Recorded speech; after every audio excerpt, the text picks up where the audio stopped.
This is Her Buried Lives, written by Katlyn L. Duncan, narrated by Stella Hunter. 1. Jenny.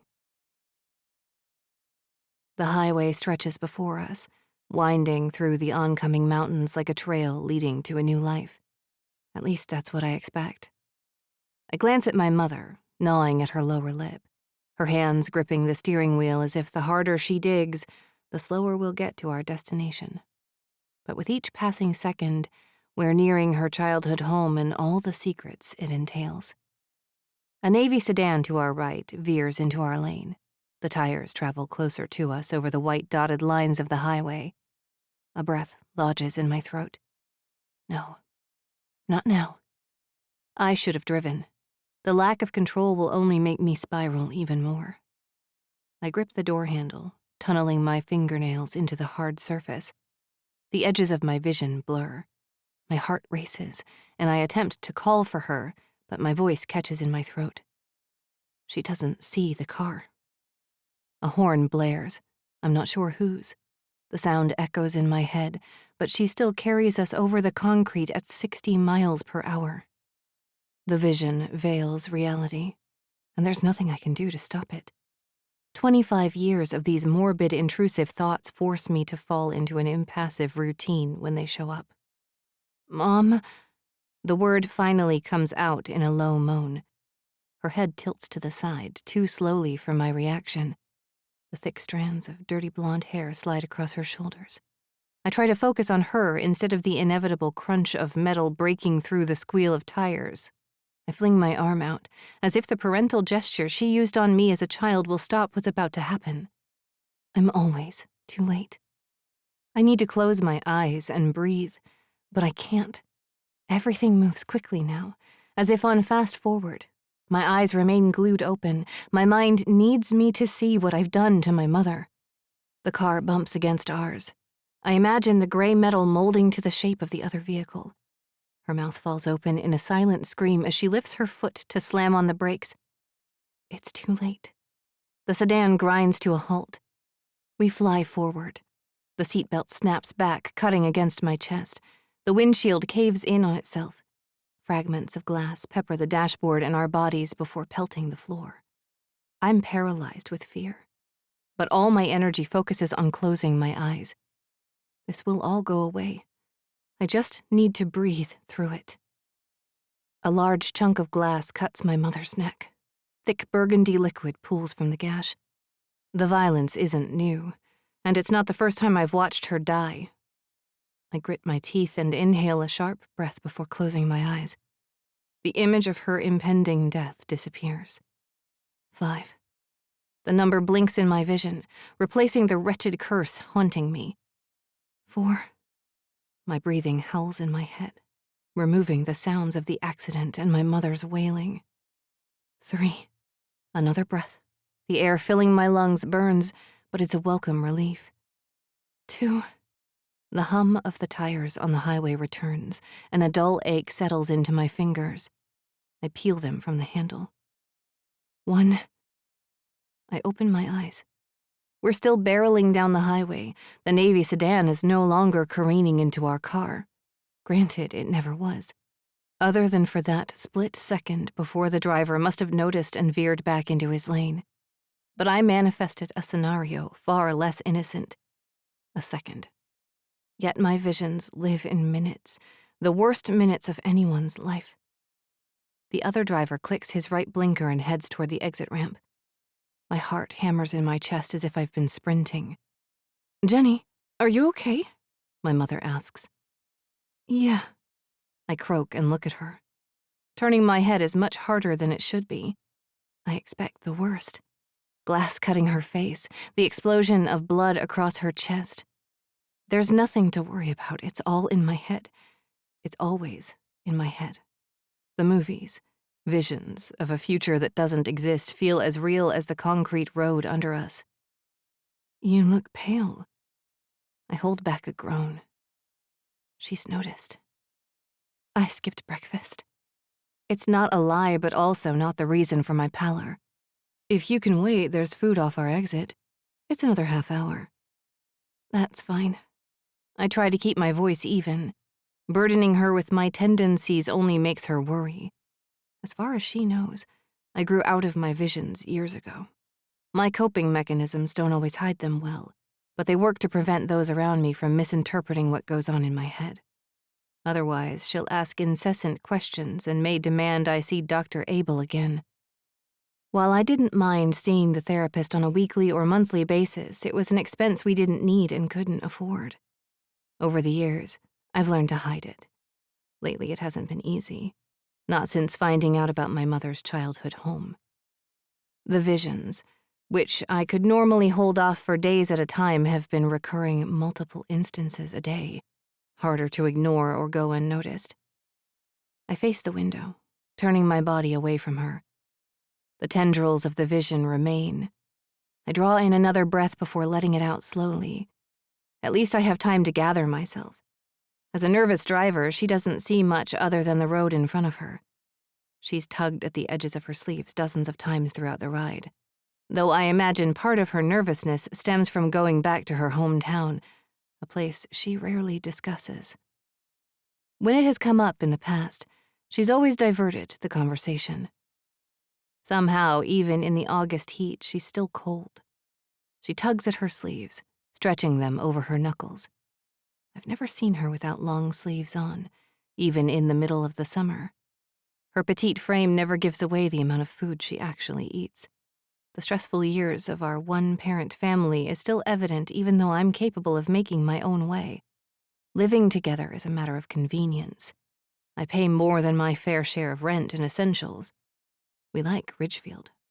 The small town gives us enough of a community, but also privacy when we need it. Who am I kidding? When I need it. The thought of food makes my stomach groan. I didn't eat before we left because I'm too anxious and have no idea what to expect. The mental and physical strain of impending visions drains me. My mother darts a quick glance in my direction before turning her attention to the road. You look tired. I shake my head. I'm okay. You didn't have to come. I wouldn't have missed this for anything. I know this is a lot for you. She presses her lips together until they disappear. We won't be there long. Then we can get our real vacation started. It was the compromise she gave me for going with her. We would spend 3 days in Orhaven, Pennsylvania, population 1,138, then stay in the heart of Philadelphia for the rest of the week. I don't remember the last time we were out of Ridgefield. I've never been to Philadelphia, even though we had our fair share of moving around the country since before I could remember. But it seems to be the perfect excuse to take me along with her to Orhaven. Years ago, I gave up the possibility of ever knowing the full story of where and how she grew up.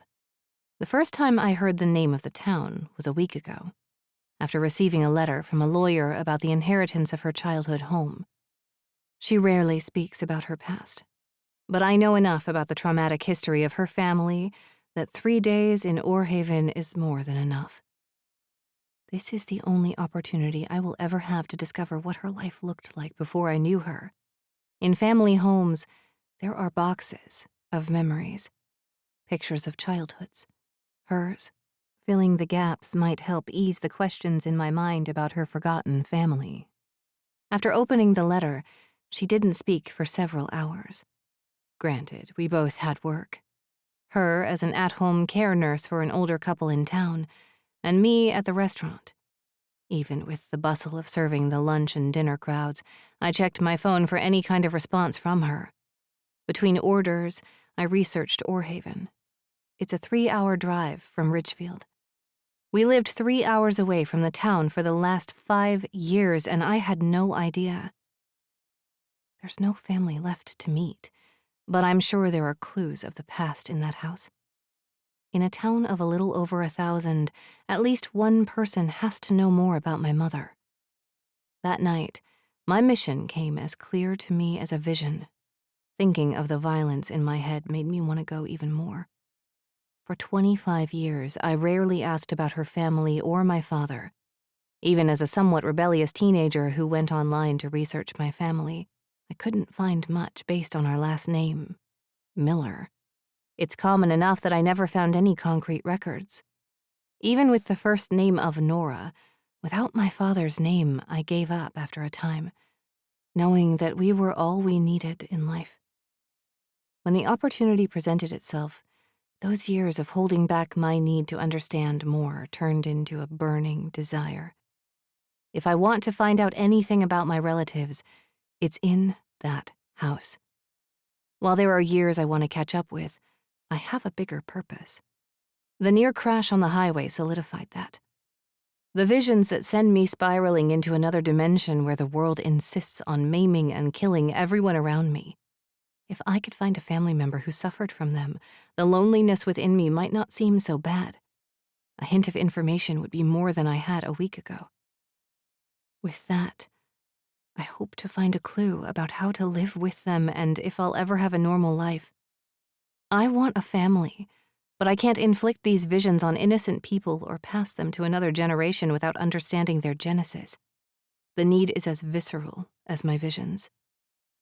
The jerking movement of my mother switching lanes brings me out of my head. My breathing has returned to normal, and my stomach growls loud enough to make my mother grin. She eases the car into the first place we see. We pass the golden arches into the drive-through line. Fill up now. I'd like to go straight to the house before going into town for food and whatever else we need. She orders at the drive-through speaker, her tone quick and almost snippy. Her shoulders creep toward her ears. A nervous gesture I know as well as my own visions. Between ordering and the window to pay, I ask her, "Are you okay?" She drops her bony shoulders and curls her fingers around the hem of her shirt. "I'm fine, honey. It's a lot of driving. You know how that stresses me out." "I can take over." She plasters a smile on her face. "It's okay." Whenever stressed, she's the type to distract herself with cleaning or some organizational project. Right now, that's driving, and I leave it alone. After we get our order, I sort the hamburgers, chicken nuggets, and French fries between us. Warmth spreads through my stomach before I've even taken a bite. My mother snatches 3 fries and shoves them in her mouth. Her eyes never leave the road as she pulls back onto it. "What was it like growing up in Orhaven?" I ask. She heaves a sigh and raises a burger to her mouth. Her thumb dimples the bun, but she doesn't take a bite. "It was a normal childhood, I guess." "What did you do for fun?"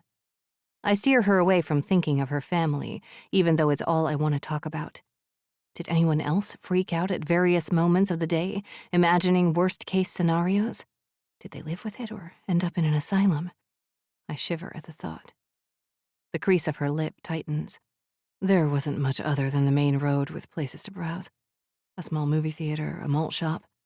"Did you say malt shop?" I smirk. "With milkshakes and servers on skates?" She cuts a look my way. "No skates, but yes, milkshakes." "What else?" She shrugs. "That was about it." "No school clubs or sports?" I've barely chiseled my way into her cracked facade, and the space closes with each passing second. I need to keep her talking. She bites into the burger, evading my questions. "I liked the drama club in middle school." I remain silent, desperate for her to go on. "There wasn't much time for clubs after that. I worked at the grocery store in high school to help pay the bills." "Why the sudden interest?" Sudden interest? It's years in the making. Though it's my fault for keeping the questions bottled within me. She's opened that door, and I struggle to keep myself in the space before it slams closed. "It's where we're going. It's your past, and mine. Why wouldn't I want to know everything?" We roll to a stop at a red light. "Jenny, we're just going to get the paperwork to sell the house, clean out whatever is left. That's all. I'd rather leave this part of me behind. You shouldn't give it a second thought." She shoves more fries into her mouth. My stomach churns as the grease-filled air consumes me. I press my finger against the tab for the window. Stale heat fills the space until we lurch forward. There are so many things I want to say, but she's already closed the conversation. Spending every moment together outside of classes and work has created an almost psychic ability between us. It backfires on me. My mother turns the knob for the air conditioning. Her momentary distraction from the road brings back a ghost of the vision from the highway.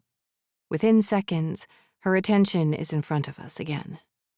Better? Yeah. The silence between us allows questions to fill my mind. I don't ask them. Creating an argument will only cause her to shut down. Have you and Dennis set another date? She asks. I stop chewing and flip through the excuses I've come up with for this scenario. Since I imagine many different lives, I always feel well prepared for most of them. There won't be any more dates. Really? He seemed to be smitten with you when we met. I hate lying to her, but she spent my life giving me everything I wanted. To tell her that my affliction prevents me from living my life would disappoint her and reveal that it hasn't faded. He's only here until he gets his master's. A master's in psychology. There's no way we would have worked out. The face I put on for him while flirting at work, eventually turning into a night out, wouldn't last forever. None of my relationships do. You and Abby have survived a friendship over the internet. A romantic one is possible. It's the only friendship I'm capable of. Abby and I met playing Counter-Strike when we were in high school. We moved on to other first-person shooter games. She enjoyed the quick wins and adrenaline, while I found it to be a strange and perfect mask for any violence in my head. She's the only other constant in my life other than my mother. Some might say 25 is too old for gaming, but those are people who wouldn't understand the reasons it offers a mental reprieve from my life. It was one date, but at the movies, the perfect opportunity to share popcorn, hold hands. Sounds like you would have preferred to go, I mutter. She rolls her eyes. I'm not going to be around forever. You're not that old. While I appreciate that, it would give me a little peace of mind to see you with someone. That someone doesn't have to be Dennis. Or anyone, for that matter. Okay, I'll let it go.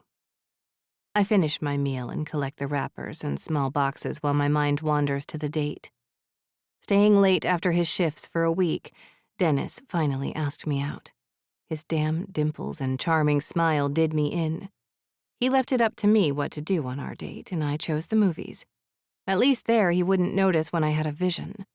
It's also why I suggested a romantic comedy over the latest thriller. There aren't many triggers when people are falling in love. Except for me. The movie was sugary sweet, and by the time it was over, my cheeks were warm and sore from smiling. Walking out of the theater, I pictured a future like the couple on the screen for me and Dennis. I wasn't relying on it, but it was a pleasant thought, and it could distract me enough not to ruin the date. For once, I wanted to live in a good moment. But my will wasn't strong enough. Which is why, when he started talking about his plans for moving after graduation, the familiar twisting in my gut returned with a vengeance. We were on the sidewalk by then. The distance from the movie theater had grown while I sank into the depths of my mind. What are your plans? For what? The future. You're not going to stay here forever, are you? I bet to most it would have sounded accusatory, but he had a natural curiosity about him. I don't know. Any thought about going back to college? Sitting in a classroom for an hour at a time at the local community college didn't help my visions. I promised myself, after a particularly bad vision of my professor launching himself out of the window, I wouldn't do it again.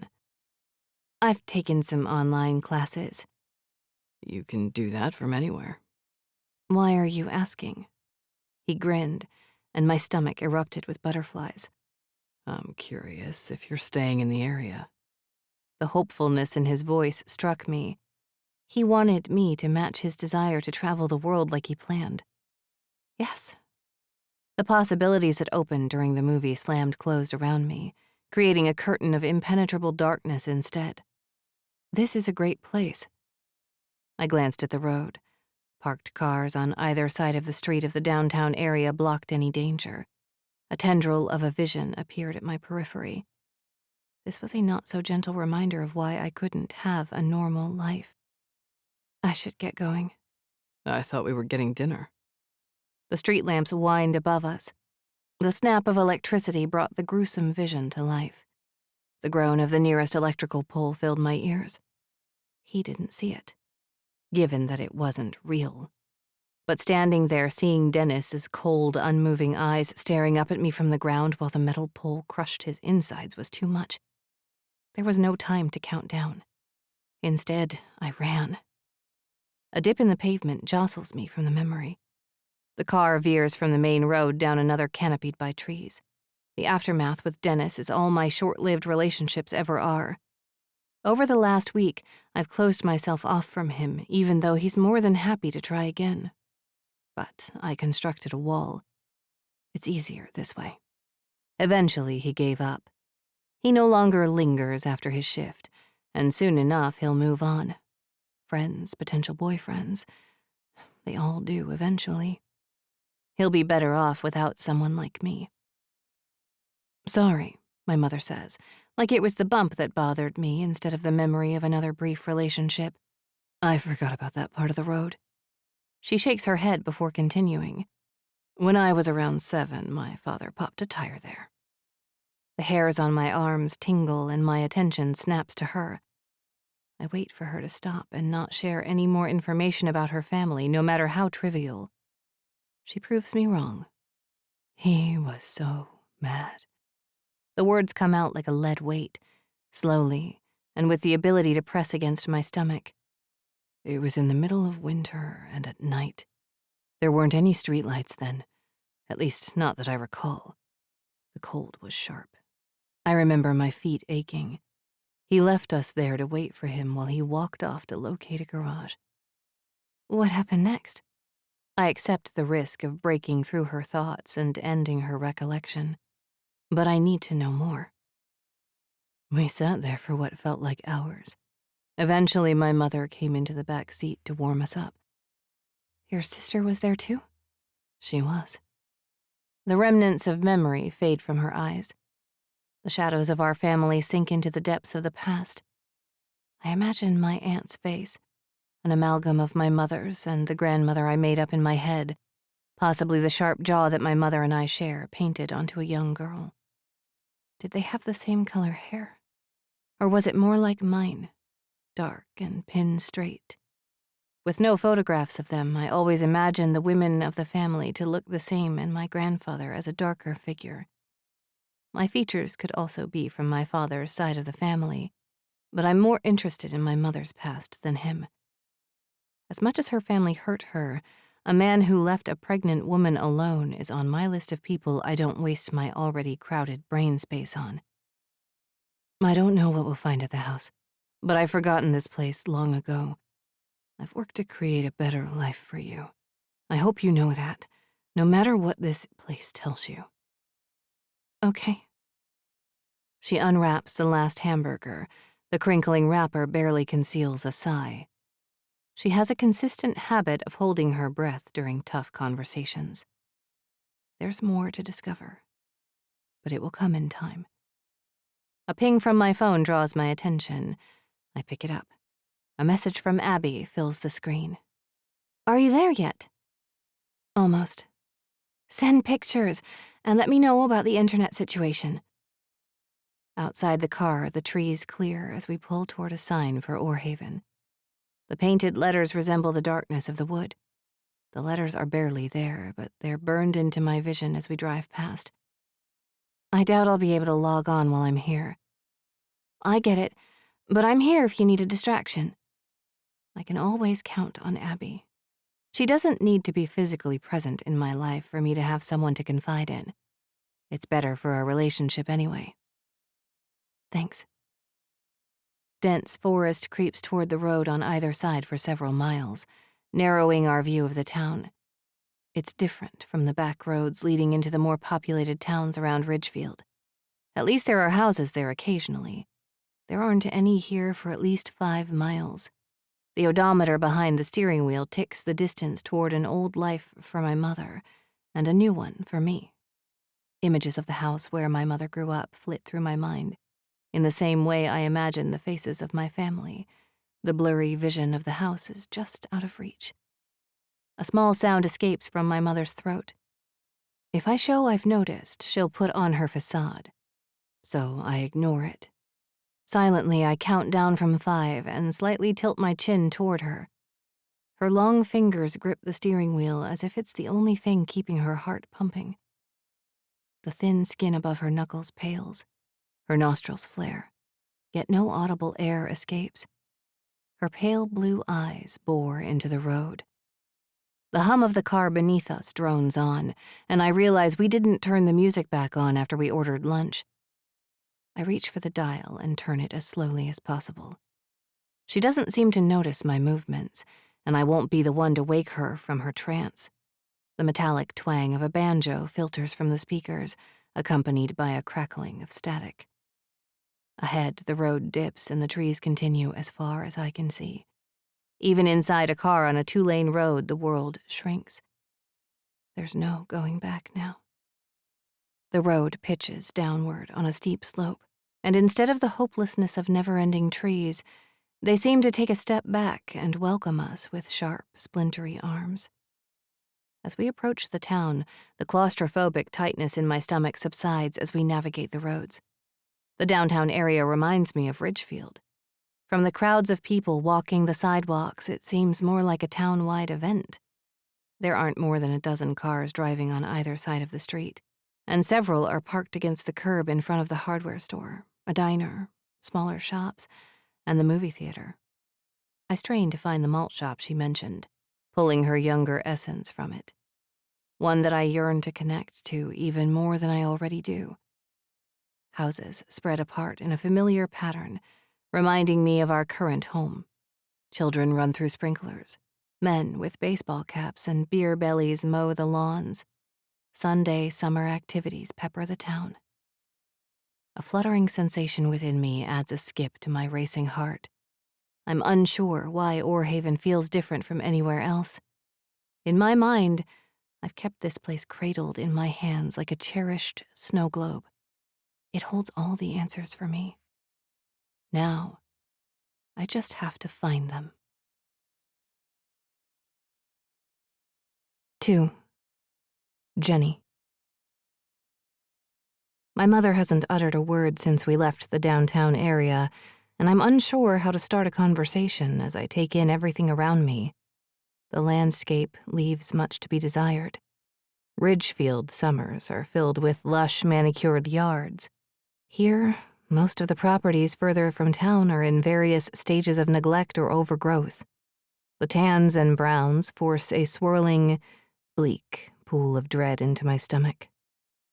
As we rocket toward the house, I recoil at the thought of there being nothing but dusty heirlooms with no answers. I put too much stock into finding the truth of my mind when there's a better possibility of nothing. Shouldn't we have stopped at the store first in case we might need something? I need a break from driving. The car lurches forward, pushing us toward an uncertain future, and like my visions, there's no delaying the inevitable. My mother veers right, and we dip onto another road. The trees creep toward the concrete. A quickening in my stomach halts all thought processes. The road is just big enough for 2 cars to pass each other. She tenses. We must be almost there. It takes 5 more minutes before the trees retreat from the road, thinning out into an expansive field of yellowing grass on either side. The white beacon ahead of us is the only dwelling among the sprawling landscape. Our car jerks again, but this time it slows as the road twists closer. The sharpness of the circular tower at one corner of the house reaches upward to the cloudless blue sky.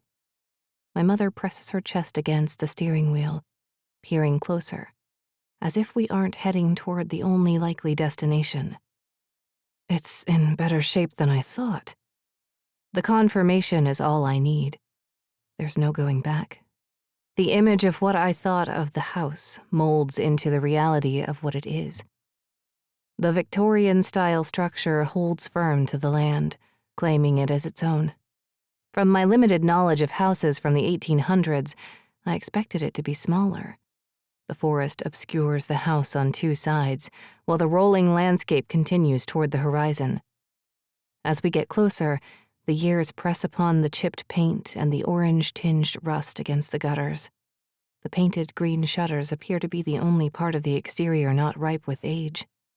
They remind me of the leaves from the trees, watching us from a careful distance. We crawl up the semi-paved driveway against the side of the house. It leads farther up toward the back, but we roll to a stop 2 car lengths away from the wraparound porch. The car idles, and she doesn't put the gear into park. It's as if she's preparing a retreat, even though we just arrived. I won't let her. Should we go inside? She blinks twice before releasing a breath. Yes. After she parks the car and the keys are out of the ignition, I open the door. She'd never drive away without me, but she's the only way I can open this part of my life. It needs to be on her terms. My mother shuffles to the house, giving it a wide berth as she makes her way around it. I follow close behind, determined not to miss a moment of experiencing this place.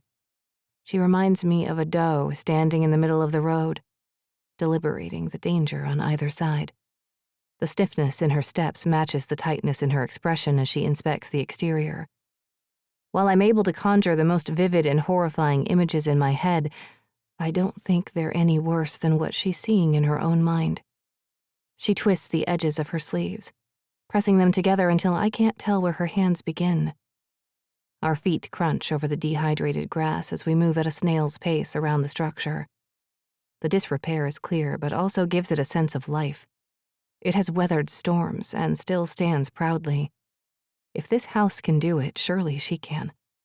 My promise to find out more for myself shifts to include her. I will help her leave this house behind and the memories within, once I discover them for myself.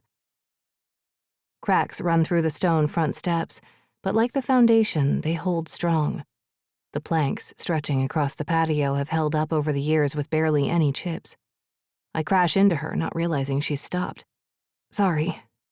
I didn't expect it to look this put together. You said someone was looking after it. She mashes her lips together. When she speaks, her voice is low and controlled. I suppose that will help it sell faster. She kneels. The worn welcome mat only shows the remnants of the letters. Underneath is a faded gold key. She digs it into the lock below the handle. The door opens and she pushes through into the house. With the blazing sun outside, my mother seems to disappear into a void. The house swallows her as I step through the doorway. The stale air rushes out as if it's desperate for the fresh scents outside. I expect a pinch of mold in the air, but as I take in the stairs leading to the second floor, it seems we're trespassing into a life currently lived. She stands in the foyer. The dust on the window frame filters the sunlight, leaving a hazy mist around the room. The beams outline her stiff body. She stares into the living space. I approach her while taking in as many details as possible. This place feels like a calmer vision that will disappear at a moment's notice. The floorboards creak under my weight. Are these sounds familiar to her, or do they drudge up a past she'd rather forget? My mother sighs, as if the house has reminded her to breathe. She scans the room with narrowed eyes. I have the urge to run through the rooms, absorbing every morsel of the space. Instead, I follow her. She moves with precision, not too close to the short wooden table between 2 floral-patterned couches. They look like they were purchased from an antique store.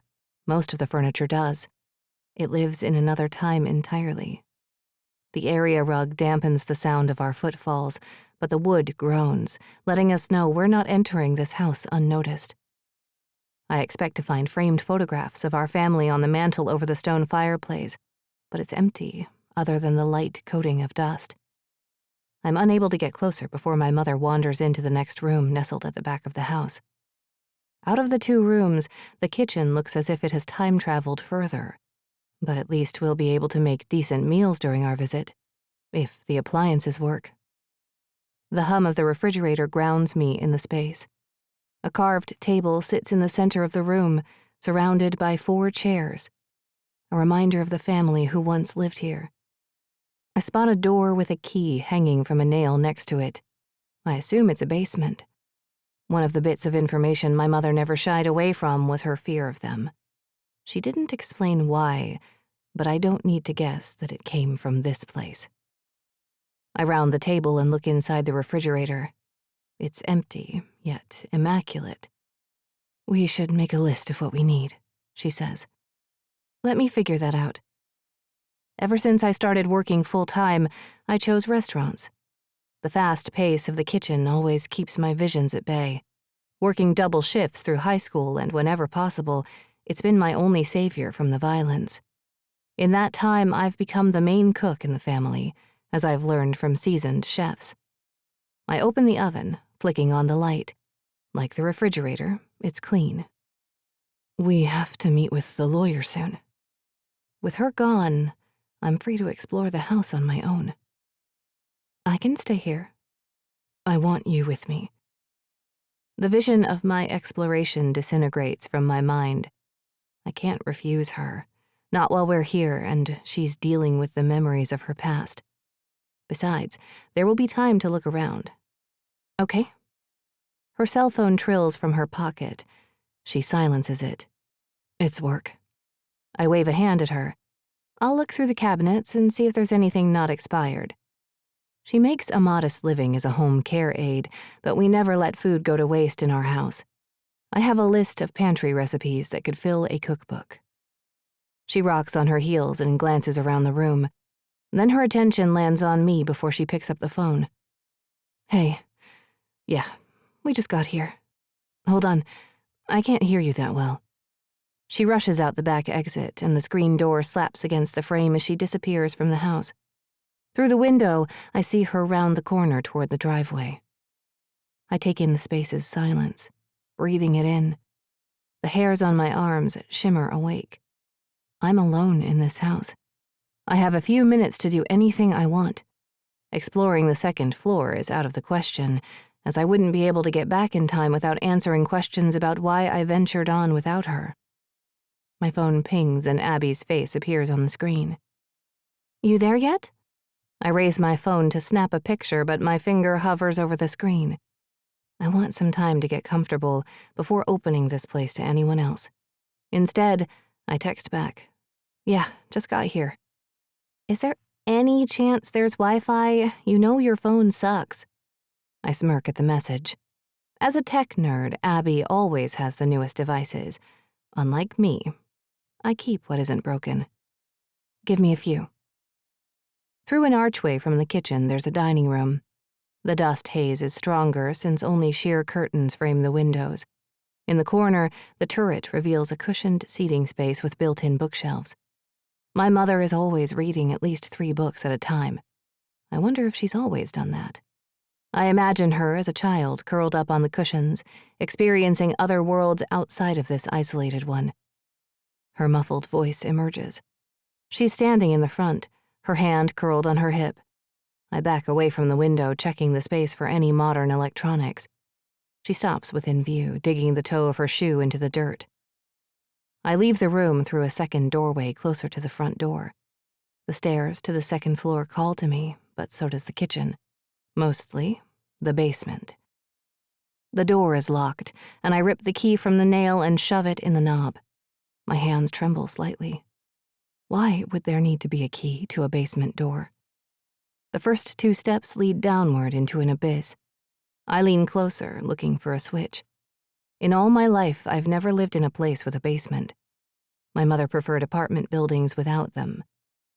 Anywhere we rented either had laundry inside the apartment or we frequented laundromats. We didn't have enough possessions to warrant storage either. The musty scent I expected from entering the house wafts toward me, invading my nose. I turn on the flashlight on my phone and test the first step. With the creaking of the floorboards since we arrived, I don't trust these. It holds my weight, and I try the next one. The small light from my phone illuminates the wooden slabs on either side as they transition to craggy stone. There's no switch, and I wonder how my mother, as a child, would travel into the basement. It has to be why she fears them. My visions create more visceral nightmares than any dark location. This seems like a place plucked out of a horror movie. With that thought, a swirling pool of heaviness sinks in my stomach. As I descend, I shake the sensation away. The walls open around me, revealing the space beyond the railings on either side. Grit rolls under my sneakers as I grip the string hanging limply from the ceiling. It's thin and slightly damp. I tug and nothing happens. I tug again, and the bulb flickers to life with a charged whine. The quick scent of burning fills my nose. The bulb doesn't light up the entire room, but it's enough. A washer and dryer sit nestled in the corner, along with several damp cardboard boxes melting into the concrete floor. I turn in a full circle, taking in the muted silence. The walls seem to swallow the sound of my breathing. Other than the layer of dirt across the floor, the basement is tidy in a way I didn't imagine. Several feet away, another string hangs from the ceiling. A wooden divider cuts off the laundry area. The breadcrumb forces me forward. My hand reaches out before I'm even close enough to pinch the string. This time, the light is brighter, revealing a hidden nook. Against the wall is a twin-size mattress made up with a thin quilt and a pillow tucked under one side, with a clean precision I've only seen at hotels. A stack of books sits on a small wooden table next to it, a leather-bound one on top. I trace the gold-embossed title, Frankenstein. Under that are several more classic novels with curled edges and titles I don't recognize. A slap echoes into the basement, and I jolt forward, knocking into the table. The light closer to the stairs flickers uncontrollably with my mother's footfalls, making the stairs disappear 3 times before it settles. The dark corners of the room thicken with possibilities of a vision, and I clamp a hand over my mouth in case one of them sneaks up on me. She'll never leave me in this house alone if I freak out the moment I'm left without her. Jenny? My mother's voice is muted, yet the strain pulls at the edges of my name. Down here. What are you doing? I was looking for food. The excuse disintegrates on my lips as I realize I hadn't even checked the cabinets. Please come up here. I don't want to be late. Okay. I straightened the books into their tower once more before checking the table. It slammed against the wall, and I'll never forgive myself if I broke a cherished item within an hour of arriving at the house. The table doesn't show any damage, but small gray chunks from the wall splay across the surface. A hole gapes like a silent scream. I didn't hit it that hard, did I? I stroke the edge of the hole, and more of the wall falls onto the table and floor. The edges of my periphery shimmer. Jenny? My stomach plummets, and the shimmering crawls back to where it came from. Coming. I swipe the flecks off the table and adjust the stack of books to cover the damage before heading toward her pleas. I thunder up the stairs, and the moment both feet hit the linoleum floor, the door swings toward me and slams shut. 3. Then. The light through the living room window flickers to life. The game of hide and seek has started. A breath releases from my body as I turn to the road, waiting for you. The high whine of the cicadas slices through the otherwise silent space. I never appreciated our isolation more than I do now. Your face fills my vision, and a lifetime of memories spring forward. Heat swells in my eyes, yet the tears anyone else would shed don't appear. I will remain sharp. I told you you'd regret your decision to leave. This isn't my fault. What I have to do is necessary for you, for her, for us. If you can finally see how you need me and I need you, you'd never think about going anywhere else. With a sniff and a swipe against my cheeks, the emotion subsides. I only get this way for you. No one else has infiltrated this side of me, the human side. I check the gold watch on my wrist. The oversized face ticks down the seconds until your arrival. My fingers twine around the thick rope wrapped around my other hand. This is the only way to make you listen. It's how Father taught me. Once you realize I'm not the enemy, you'll stay. The shriek of excitement escapes the open window. I yearn to go inside and scoop her little body into my arms, knowing both of you will stay. You did this to yourself. Separating a mother from her child was never part of the plan. You pushed me. But after you learn your lesson, we'll be stronger together. 2 circles of light cut through the distance, and I adjust my grip on the rope while clenching the weapon in my other hand. I never enter a situation without options. We're an unpredictable lot. On my left, you come quietly. On my right, you come resistant. Both plans flit through my mind as the beams turn into larger circles as they near. I time each bump of the road from the cautious way you navigate in the dark. I admire the way you explore your surroundings with calculated risk. It's one way we're similar. But the way you trust people and expect the good divides us. I suppose it's not a terrible trait. It leads you down paths you never expect. I like to know all angles. Your reaction, for instance. I've calculated your actions from the moment you see me. The most likely outcome is your flight instinct. It's a mystery to me why someone wouldn't fight for what was most precious to them. That's what I'm here for. That's why leaving makes little sense. It's what I intend to prove to you. Once you know the depths of my love, as much as I'm able to love any one person, and how I will make up where you lack with protective instincts, you'll never leave. Closing my eyes, I revel in the after. They open a second later. No time for the future. The now is what will bring me to the end goal. Us, together. A trio unlike any other. It's what we've always dreamed, and neither you nor anyone else will take that away. Once you park, the car idles for a moment. I step closer. I've calculated the risk on where to approach. The back driver's side corner wins. It gets me as close as possible before you know I'm there. Then I have seconds before your instincts kick in. They're one skill that will help you survive this. It's the only way you will come out the other side with the ability to see your child again. Whether that takes hours or days is up to you. The rear lights are still lit. I hesitate on the periphery. I need you out of the car before you see me. My racing heart slows to a normal rhythm. This is where I thrive while most wouldn't. I've never been a part of any most, which is why I'm able to take tough love to a new level. The engine cuts off and your door opens. I plant my heel into the ground before rocking forward onto my toes. The crunch of the dirt under my feet won't give up my position. Your head appears before you duck again. 2 paper bags sit on the passenger seat. As you reach for them, I round the car, walking up behind you. The false sense of safety you've always known in my presence allows me to do this to you. You'll realize I'm the one person in your life who can give it and take it away.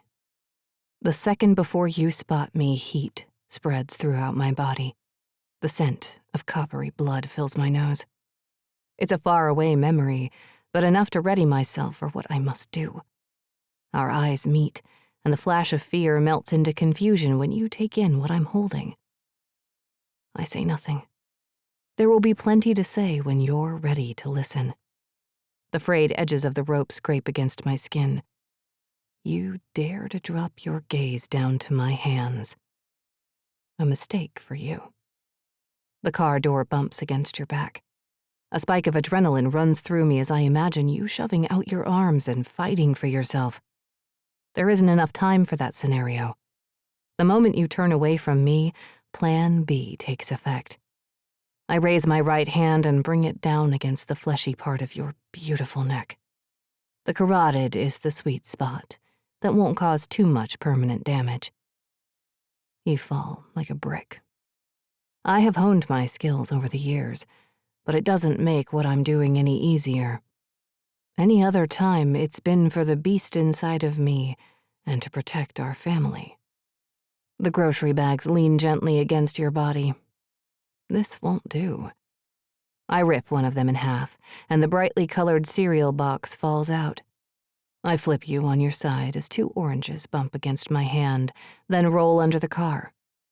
My hands move deftly, wrapping the rope around your wrists, over and under. That's the easy part. Then comes the blindfold and gag. In a perfect world, you'll stay unconscious until we arrive at our next destination. But one can never be too careful. Once you are fully subdued, I stage the scene. The appearance of a struggle is necessary. The police can't believe that you knew your attacker. No one, including you, will ever find out it was me.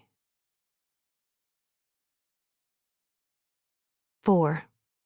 Jenny. The reverberation of the door echoes in my mind. I piece together what happened, staring at my mother. She cradles the basement key in her hand. Her shoulders hunch forward and her chin trembles. I don't want you down there. Why? I lean toward her, ready for her to reveal some hidden part of her past.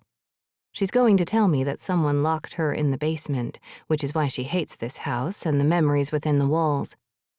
We'll talk through it and then leave this town closer than ever, and I'll have the answers I need to determine if a normal life is waiting for me or not. She squeezes her eyes closed. It's how I imagine I look when I want a vision to go away. There's no mistaking the anguish, and a twist in my gut tells me I screwed up. Did you make a list? She asks. I graze my temple with a fingertip. Working as a server and a cook, there's not a lot of room for a short memory. I don't need to. Did you at least check the cabinets? You were outside for like 3 minutes. Even though time seemed to stop in the basement, she wasn't outside long enough for me to make a list regardless. She stretches for the nearest cabinet. Inside are 2 unopened boxes of generic brand cereal. The cartoon cat peers at me with a Cheshire grin. It probably knows more about this house than I do. She checks the dates. Still good. I watch her. She eases into her normal, cautious self after that reaction to the basement. The key rests on the countertop, and I wonder when I'll have another chance to go down there. I reach for the cabinet closest to the back door.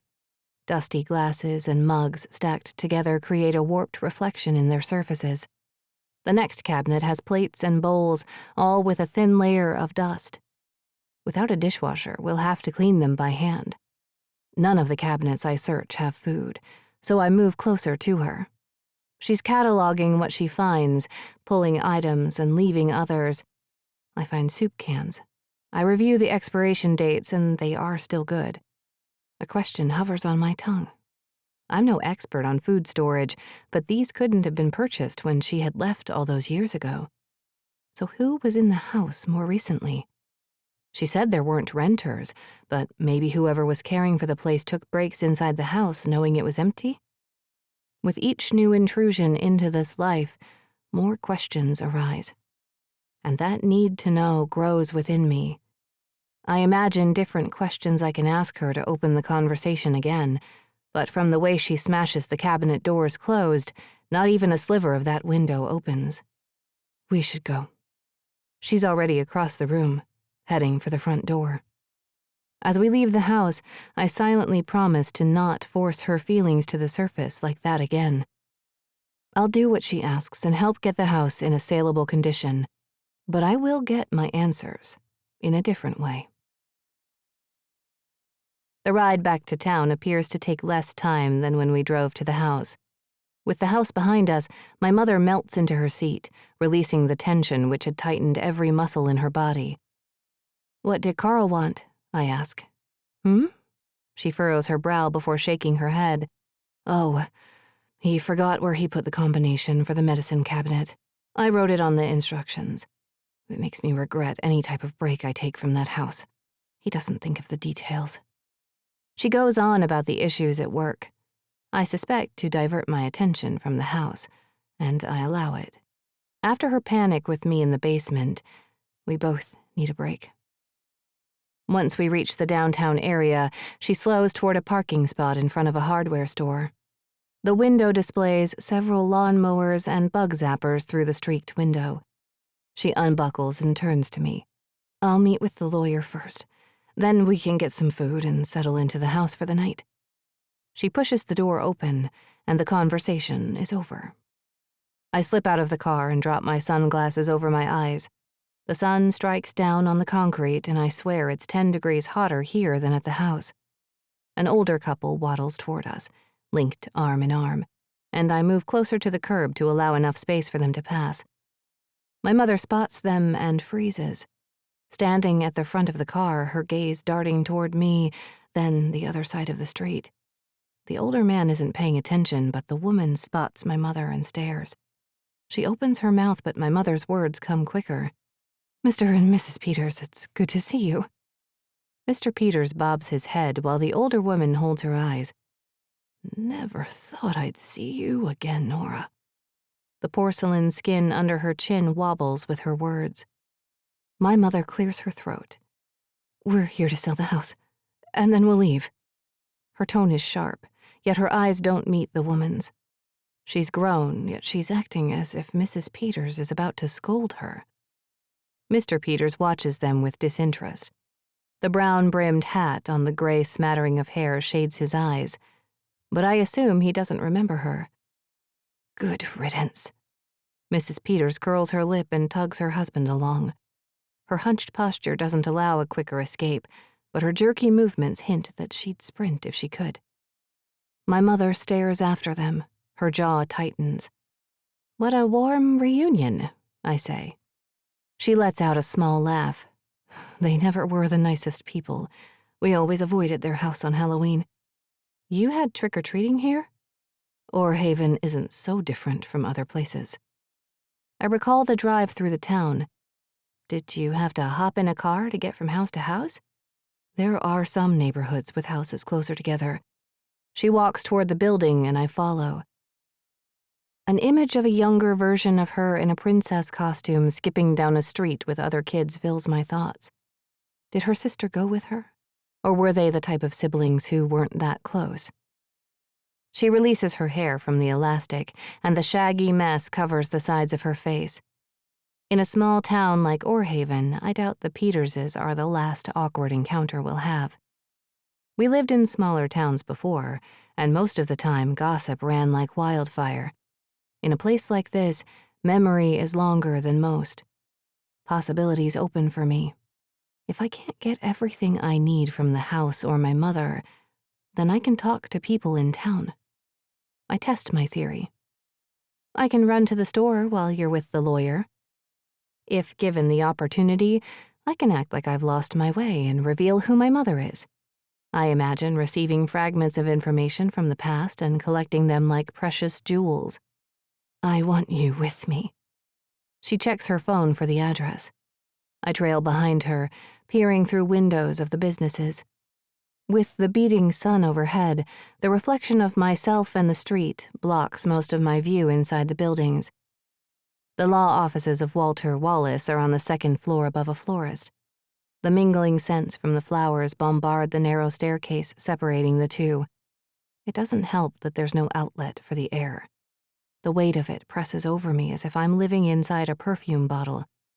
My steps are sluggish, while hers glide upward with purpose and determination. Through a door at the top of the staircase, the air is crisper, and the coolness clings to my heated forehead and cheeks. Inside a small waiting area, there are 6 identical wooden chairs paired against each wall. The variation in the color and style of the cushions gives the room a homey feel. The room spills into a slim hallway, but my mother sits in the closest chair to the door as if she's debating an escape. "Should we tell them we're here?" I ask. "They know we have an appointment." As if our voices echoed, footfalls carry from the hallway. A woman appears, trekking toward us on chunky wedge heels.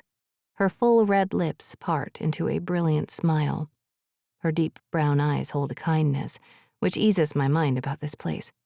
At least not everyone in town is as cranky as the Peterses. "I'm Holly Wallace. It's nice to see you."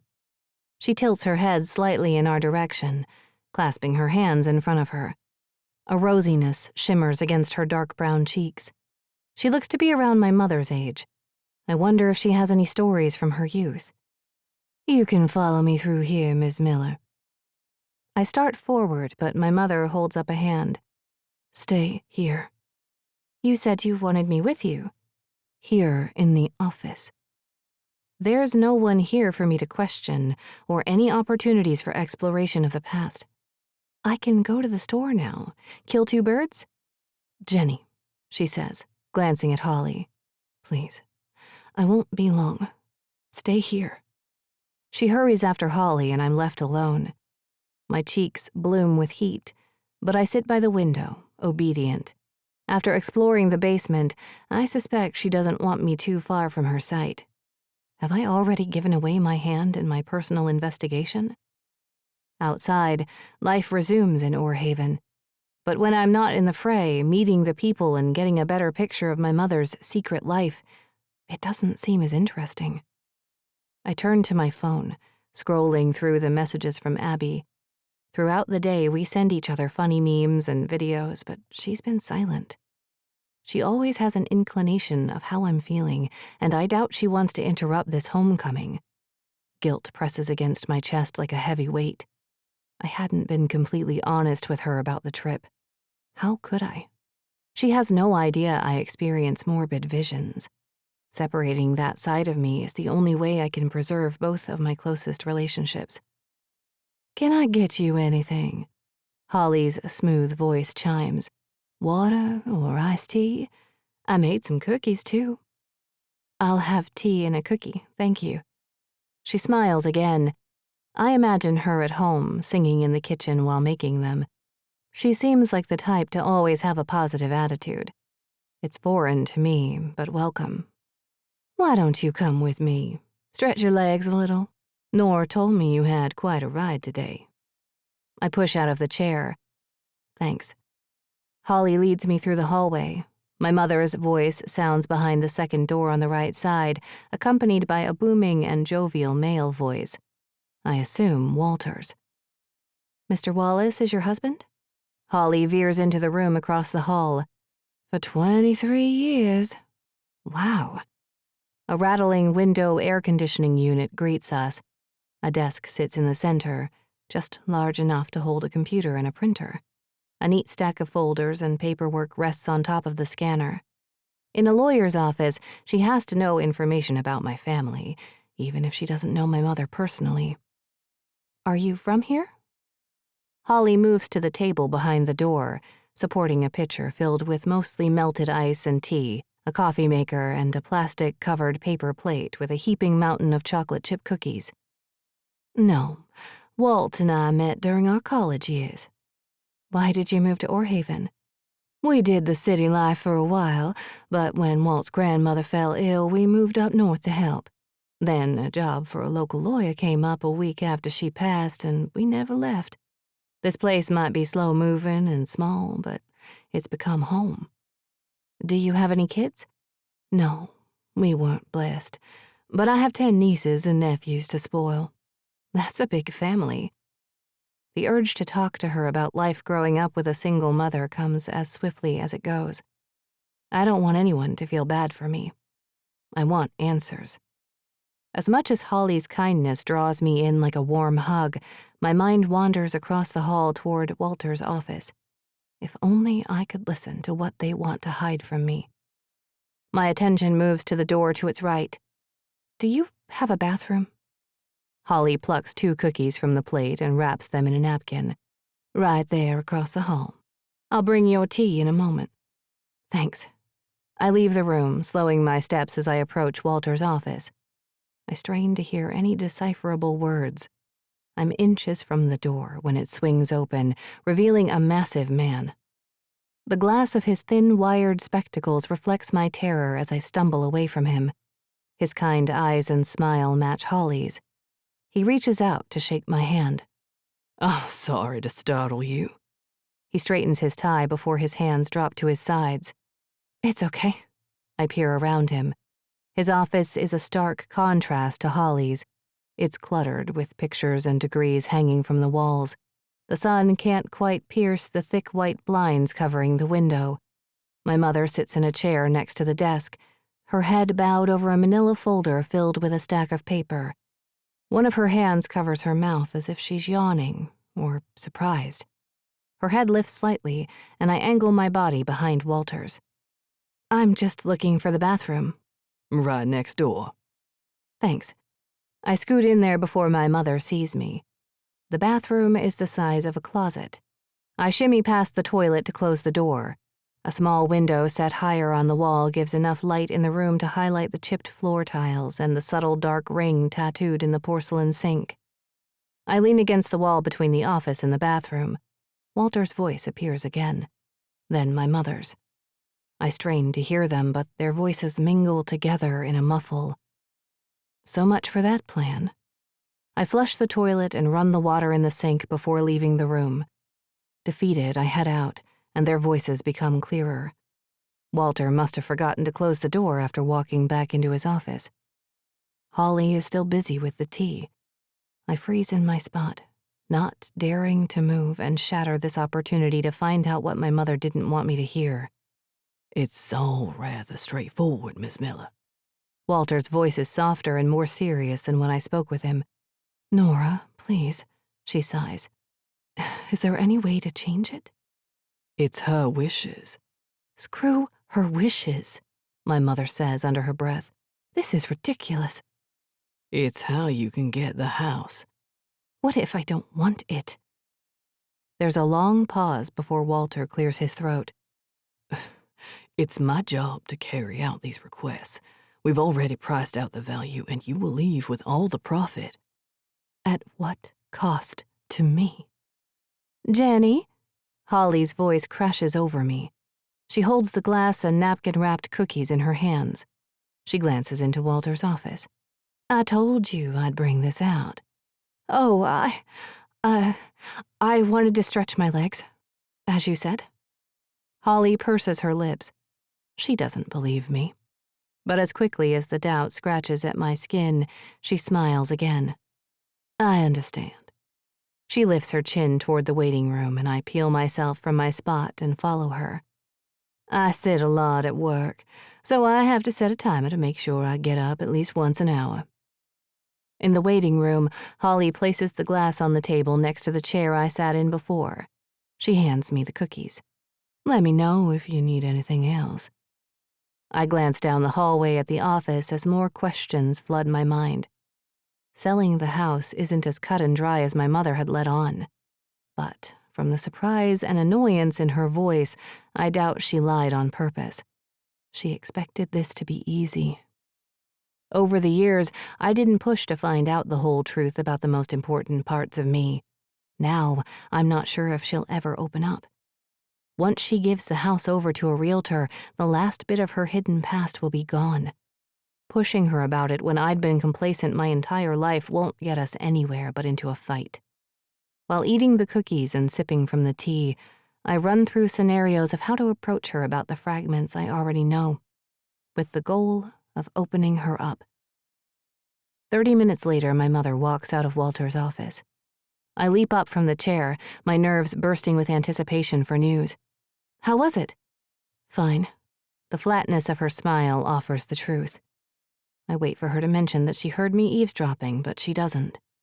At least that will give me some time to figure out how to approach the topic. Ready to go? She asks. Holly peeks out from the hallway. Have a great day. You too, my mother and I chorus. I open the office door, and the stuffy stairwell greets us with its stale floral breath. She doesn't show that she wants to talk about what happened in the office. I can't tell her I overheard the conversation between her and Walter, so the only sound between us is our shoes on the steps. Her shoulders rise and lower slightly, as if she's trying to work the stress out of them. Outside, she exhales loudly and drops her sunglasses over her eyes. I do the same. The azure sky shows no sign of fluffy clouds blocking the rays. The grocery store isn't in walking distance, so we'll have to drive. Do you want me to? I'm good.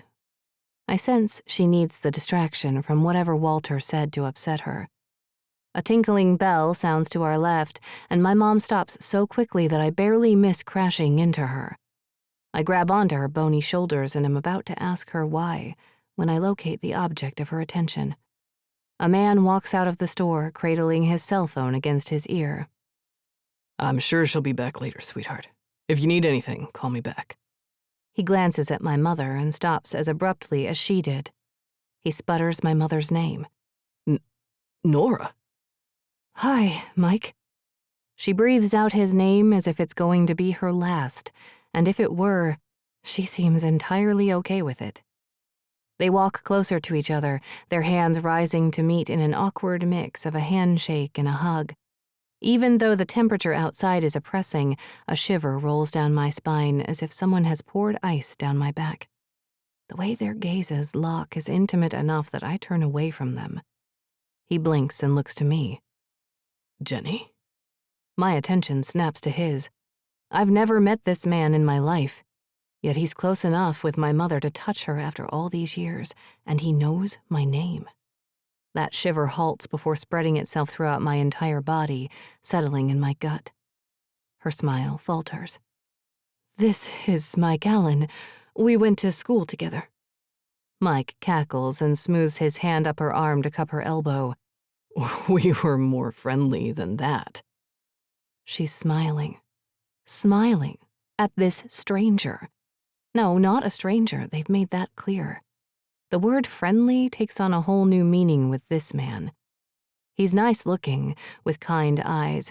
His tanned, leathery skin gives away that he works outside. His hair is gray around his temples and thinning, but his boyish looks probably caught more than my mother's eye when they were younger. My mother turns to him. It's been a while. What have you been up to? Mike swaps the small plastic bag between his hands. I'm working with my son, Scott. You're married? My mother glances at his left hand. I was. My wife died. I'm sorry. Mike lifts a shoulder. We were separated, but Scott stuck around after I'd adopted him. Can't say I don't love working with him, but he's not cut out for small-town life. She moves her hair away from her face. He's still young, right? Mike tilts his head in my direction. He's about the same age as Jenny. You're lucky that you two stuck together. I have a feeling he doesn't want to stay here forever. His presence creates that shimmer around the world as my visions do. It's uncomfortable, yet familiar. It doesn't progress, though. A pregnant pause bloats between us. My mother steps away from Mike. I sense a tightening rubber band between them that's either about to snap or draw them closer. We should head out. Mike tips the brim of his hat at her, then at me. I hope you won't be a stranger while you're here. You both should come by for dinner to catch up. I wait for her response. Thanks, Mike. She adjusts her sunglasses. We won't be in town much longer. He chuckles ruefully. Well, if you change your mind, my number is the same. She smiles and glances at me before heading to the car. Good to see you, Jenny, he says. Nice to meet you. His chin lifts and his eyes narrow. A shadow of something, regret or confusion, rises to the surface. Even when we're inside the car and pulling away from the curb, Mike doesn't move from his spot. He's like an opposing magnet pulled in by us. By her. Only when he disappears from view am I able to break through the strange bubble which consumed us since we met. I have asked for little in the short time we have been in Orhaven, but I have to know. The question bubbles out of me before I can stop it. How does Mike know about me? 5. Jenny. My mother stares at the road, her lips pursed as if she's daring me to pry them open. If she won't talk, I will. Did you keep in touch with him after leaving here? Why would she keep that a secret? A question I haven't thought about in some time shoots to the surface of my mind. The thought that he could be my father. She sighs and continues to stare at the road. After leaving here, I kept in touch with one of my friends. She must have told him. Small towns, you know? What friend? It doesn't matter. She waves her hand at me. The warning to stop prying is clear, but she has to give me something. He spoke to me like he knew more than what a friend told him. My hands ball into fists, and my fingernails pinch my skin. Mike thinks he can be in anyone's business. I grew up here. Of course, there are people in this town who know about you. I chew that over for a moment before coming out with it. Is he my father? Oh, gosh, no. The corner of her mouth lifts. You seemed very familiar. We have a lot of history is all. History she never told me until I witnessed it for myself. But I know enough about her that I need to pry open layers, or else she'll clam up. You had to know I'd ask eventually. She doesn't speak for a few seconds, but I wait. Now that we're stuck together in this town, I will get answers before leaving Orhaven. Everything I've said about your father is true. Once he found out I was pregnant, he left town without a goodbye. It's not the easiest situation for me to relive. But I suppose it's time you knew the truth and could do with it what you want. I blink hard, and she glances at me before turning to the road. Go ahead. The opening is all I need. What is my father's name? Calvin Kavanaugh. I let the name rest in the air between us. Growing up with a mother as strong as mine, I never wanted for another parent, especially because of what he did. With a name, the urge to know more blossoms within me. Did you love him? I did. We pull into the parking lot for the grocery store. It's half the size of the supermarket in Ridgefield. She parks us in the farthest spot from the entrance before turning to me.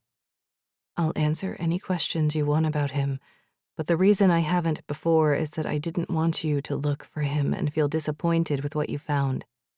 But you're grown now. She trails her fingers down a chunk of my hair before flicking it over my shoulder. It's a familiar gesture, and it centers me. It's nice to have a name, though, I say. She nods. I hope you don't hate me for not bringing it up. Her eyes become glossy, and I know I've hit a vein of her trauma. A name is all I need to do my own digging. I don't need to pester her unless I can't find something on my own. I could never hate you, I say, pushing out of the car. We walk toward the store, and I allow the idea of Calvin, my father, to accompany me. Like how I want to find out more about my family's past, I appreciate the challenge of finding what we need for food and answers to fill my mind. The cicadas' shrill whine choruses outside the window under the moon's light. The rays reflect off the leaves in the trees, casting an eerie glow around the forest. I shift onto my other side. The springs of the bed press against my body at various pressure points. My pillow is the only thing in this room which smells familiar. I inhale deeply and peel myself off the bed. The sheets aren't as soft as I would like and too thick for the middle of summer. I'm in the least amount of clothes possible to keep the heat at bay. The tank top and shorts still feel restricting. Before bed, my mother insisted I use the window fan, but I refused. The rebellious teenager who never bothered her mother about who her father was, never mind if he was alive and well, clawed to the surface. The need for sleep overpowers that part of me. I lift the window higher before placing the fan on the sill. At some point, the plastic was white, but small dark spots pepper most of the surface now. Mold. I cringe. Outside, the periphery of the lawn shimmers in the darkness. My skin prickles. The lack of streetlights illuminating dark corners unnerves me. I reach for the lamp by the twin-size bed and turn the switch. It comes to life, and a breath whooshes out of me. A laugh bubbles to the surface after I glance at all the previously sinister corners of the room. I've never been the type to fear the dark, but in a house like this and a mysterious history, At least to me. I can't imagine anyone feeling wholly comfortable without answers, especially when there's a makeshift bedroom in the basement. My mother's silence about her past is even more deafening while we're here. The evidence is before us, yet she ignores it like it doesn't exist. After meeting Mike and returning home, she carried herself through the rooms, as if needing to settle her soul into this place. She spent a lot of time on her phone, clinging to her present in Ridgefield while I waited for answers to come to me. I allowed her to explore without the push to dig through all the hidden crevices of the room myself, but she mentioned that all the family heirlooms were in the attic. I guessed some were in the basement as well, but that would take more convincing on my part to get her to go down there after her outburst. I plug in the fan, and it crackles to life. I sit on the side of the bed, my skin absorbing the movement of air. It's not cold, but the effect cools me down significantly. I shove the thick quilt to the foot of the bed and lie across the sheet. I reach to grab my phone from the side table and unplug it from the wall. There's no one other than Abby who'll call me while I'm here, but I can't shake the habit of keeping a fully charged phone. Without Wi-Fi, my data plan drained quickly, and without my mother's prompting, I wasn't sure what I was going to do to occupy my time. The weather app proves disappointing, as each of the days we're in Orhaven, the highs reach the mid-90s, while the nighttime lows hover in the 70s. Of course, we'd travel to a place without air conditioning during a heat wave. I scroll through my texts and social media, hovering on the edge of sleep. I don't succumb. The sound of the fan's blades keeps me conscious, and the questions from the day roll through my mind. My mother doesn't have any photographs from her childhood, but I create a childlike version of her and imagine her walking down the steps to the basement, straining to reach the strings for the lights to illuminate the path to her bed. I shiver at the thought, and the peripherals of the room shimmer. A vision overtakes me before I can stop it. I've avoided them all day, as I was fully present with her, waiting for any morsel of information. But they've had their rest and rush back with a vengeance. The room darkens around me, and I hesitate to count down from 5. It's going to be bad. But here in this house, the spike of adrenaline doesn't panic me like usual. A single light bulb dangles in the distance. I float closer to it. A foul odor stings my nose. A sniffling sound appears behind me.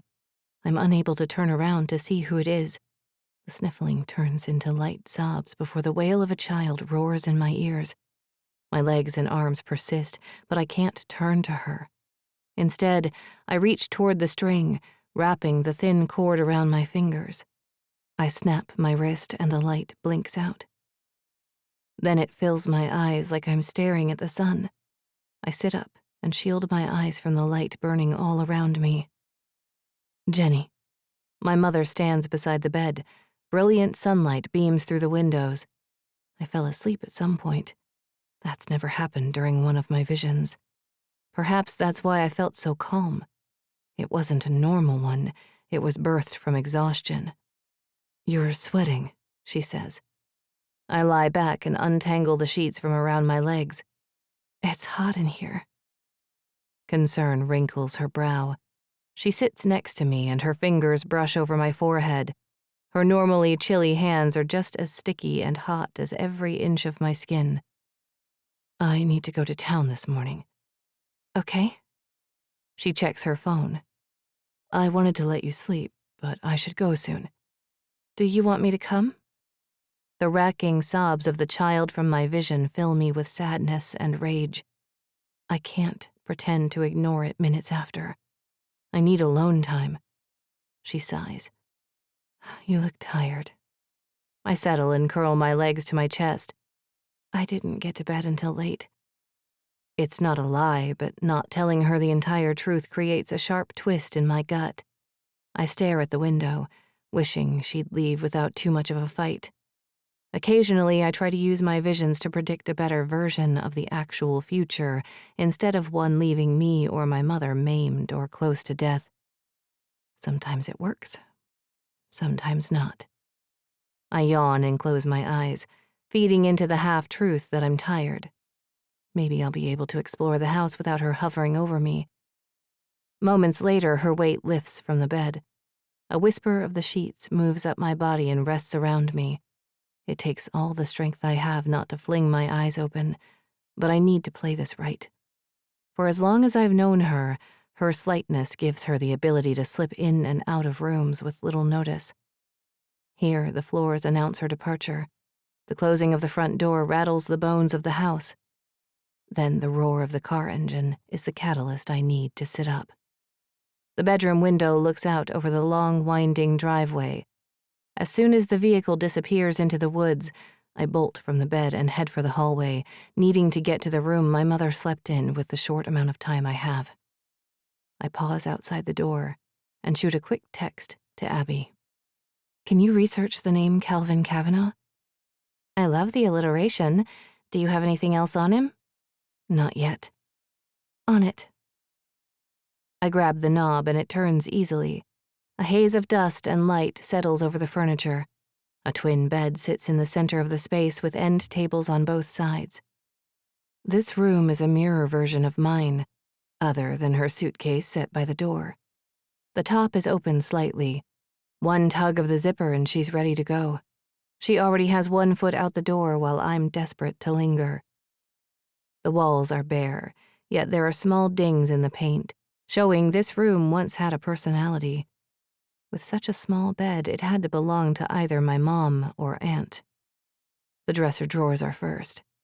All empty as I suspected. The closet is smaller than the one in my room, but not by much. The space gives no hint of life. The shelf holds no secret box of mementos. I close the closet door. She can't know I snooped. I move to the center of the room and spin in a small circle.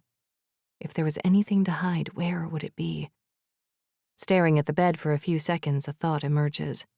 I kneel and press my body to the floor, flourishing the quilt out of the way. The wooden planks continue under the space, revealing nothing. I press my cheek against the wood. What are you doing? If this place was that horrible, then my mother would never have let me come. She's taken care to protect me from her past my entire life. Why would this place be any different? I push upward before a shimmer stops me. At first, it seems like an oncoming vision, which I'm not prepared for. Silently, I count backward from 5. The vision fades, but the hammering of my heart continues. I center my breathing and shove away from my spot. Somehow, it's the correct angle. Light glints off the metal ring under the center of the bed. The bed frame presses against my face as my fingers stretch to reach the ring. It's too far away, so I stuff myself under as much as I can fit. A rumbling engine cuts through the otherwise silence of the house. I shoot away from the bed and push the quilt back into place. As I race to the window, an unfamiliar truck ambles toward the house. It parks just out of sight. I leave the room, closing the door behind me. My mother wouldn't have left me here if she knew someone was coming. I fly down the stairs and press my face against the living room window. A baseball cap shields a man's face from view as he unfolds from the truck. He's tall, and his work boots give him an unnecessary lift. He rounds the corner, out of sight once more. I grip my phone in my hand. My first thought is to call the police, but then I wonder if he's the guy who's been taking care of the property. My mother left with the car, so he probably has no clue anyone is here. I scurry to the door and flip the lock.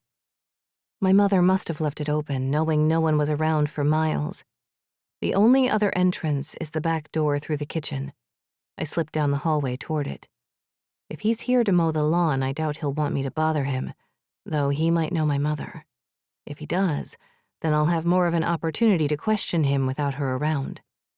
With an alternative plan in mind, I step over the threshold into the kitchen. I grab a bottle of water and head for the door. The moment I reach out for the handle, his hulking body blots out the light. The door handle jiggles from his side, and I leap back so he can't see me. The sheer curtain covering the window might conceal me, but I can't be too sure. Who's in there? His voice blares. He pounds on the door. I'm frozen in my spot. yet the plastic bottle crackles like fireworks under my grip. I'm giving you 2 seconds before I'm coming in. I have a gun. He mutters something to himself. A key slides into the metal lock. The knob slowly turns. I'm frozen in place as the door whips open, revealing the stranger raising the barrel of a gun, directing it at my face. I wince as I hear the gunshot crashing through the air. 6. Then, the woods come alive the moment you wake. Your screams start muffled in your underground prison and rise like a body from the earth. I inhale. The sharpness of pipe smoke stings my nose. Memories of when he did this to me flood my mind. It helps hold me in place, understanding this is the best way to get you to stay. His method grounded me. It will work for you. Darkness creeps into my vision. My wrists aren't bound like yours, but the feeling of the scratchy rope pricking my skin never goes away. There are times I wake in the middle of the night convinced I'm back there.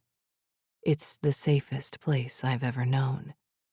When you see that, you'll understand, and the living nightmare between us will be over. I tug the black mask over my face. The moment you know it's me, the harder it will be to convince you to stay. I hit you hard enough that the memory of your captor will blur in your mind. That spark of recognition when you saw me by the car is already in the back of your mind as instinct takes over. Survival is all you need to think about. It's the only way for you to get home. At least, that's what you think. The mask presses against my nose, the only physical reminder of father that I see every day in the mirror. His mark lives through me and the child. My hands clench into fists, the leather gloves strain with the pressure. With only the thin veil of moonlight, my hands appear slick and clean, but the stain of blood from my victims forever tattoos my skin. The image of your blood shakes me to my core, enough to halt my breath. It won't come to that. It's the only excuse I hold tight to my chest, the one that makes me human. If I don't hurt you, the humanity stays. Not like his. He didn't have such boundaries, but I work doubly hard on it by the hour when you're around. A high-pitched wail cuts through the night. I can't help the smile curling my lips. It's why I chose this place. You can scream until your throat is raw, but no one will hear you except for me. I clear my throat, grumbling under my breath. If you've removed your gag, then I assume the same for the blindfold. I have to keep you away from the answer you already know. My past is the only crux of this plan. You are the only one who can break it, and me. Leaves crunch under my boots. The heat from the day is no match for the coolness of night which clings to the edges of the flora. Father chose this place for the seclusion. I chose it for the safety. Nothing can hurt you out here. I hold the only time I'd served in the confining prison in my mind until I could face it again. There's no public record of this place.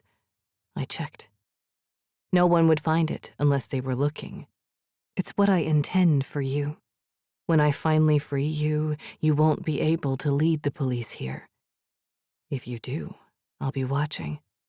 But after you learn the lesson I intend for you, there will be no reason to return. I move around the back of the structure. The ground dips into a small trench. My boots sink into the moist soil. The door swings inward, so I'm careful opening it so it doesn't bump into you. The space is just big enough for 4 people huddling together, but that's not the secret of this place. It's what lies beyond the surface of the structure which holds the true heart. Your screaming continues. Now that I'm closer, it pinches at my chest. It's the only consistent feeling, a lightness in my body, which keeps the darkness at bay for short bursts. It's why you can never leave me. Left to my own devices, those permanent bloodstains will overflow. The moment I open the door, I know I'm in no danger from you. I lift the flashlight from my belt and press the switch. The beam slices through the void, finding your face. Your scream stops, and your eyes squeeze closed. Your breathing is hard, but otherwise you're okay. The short chain I attach to the wall smooths over the concrete floor.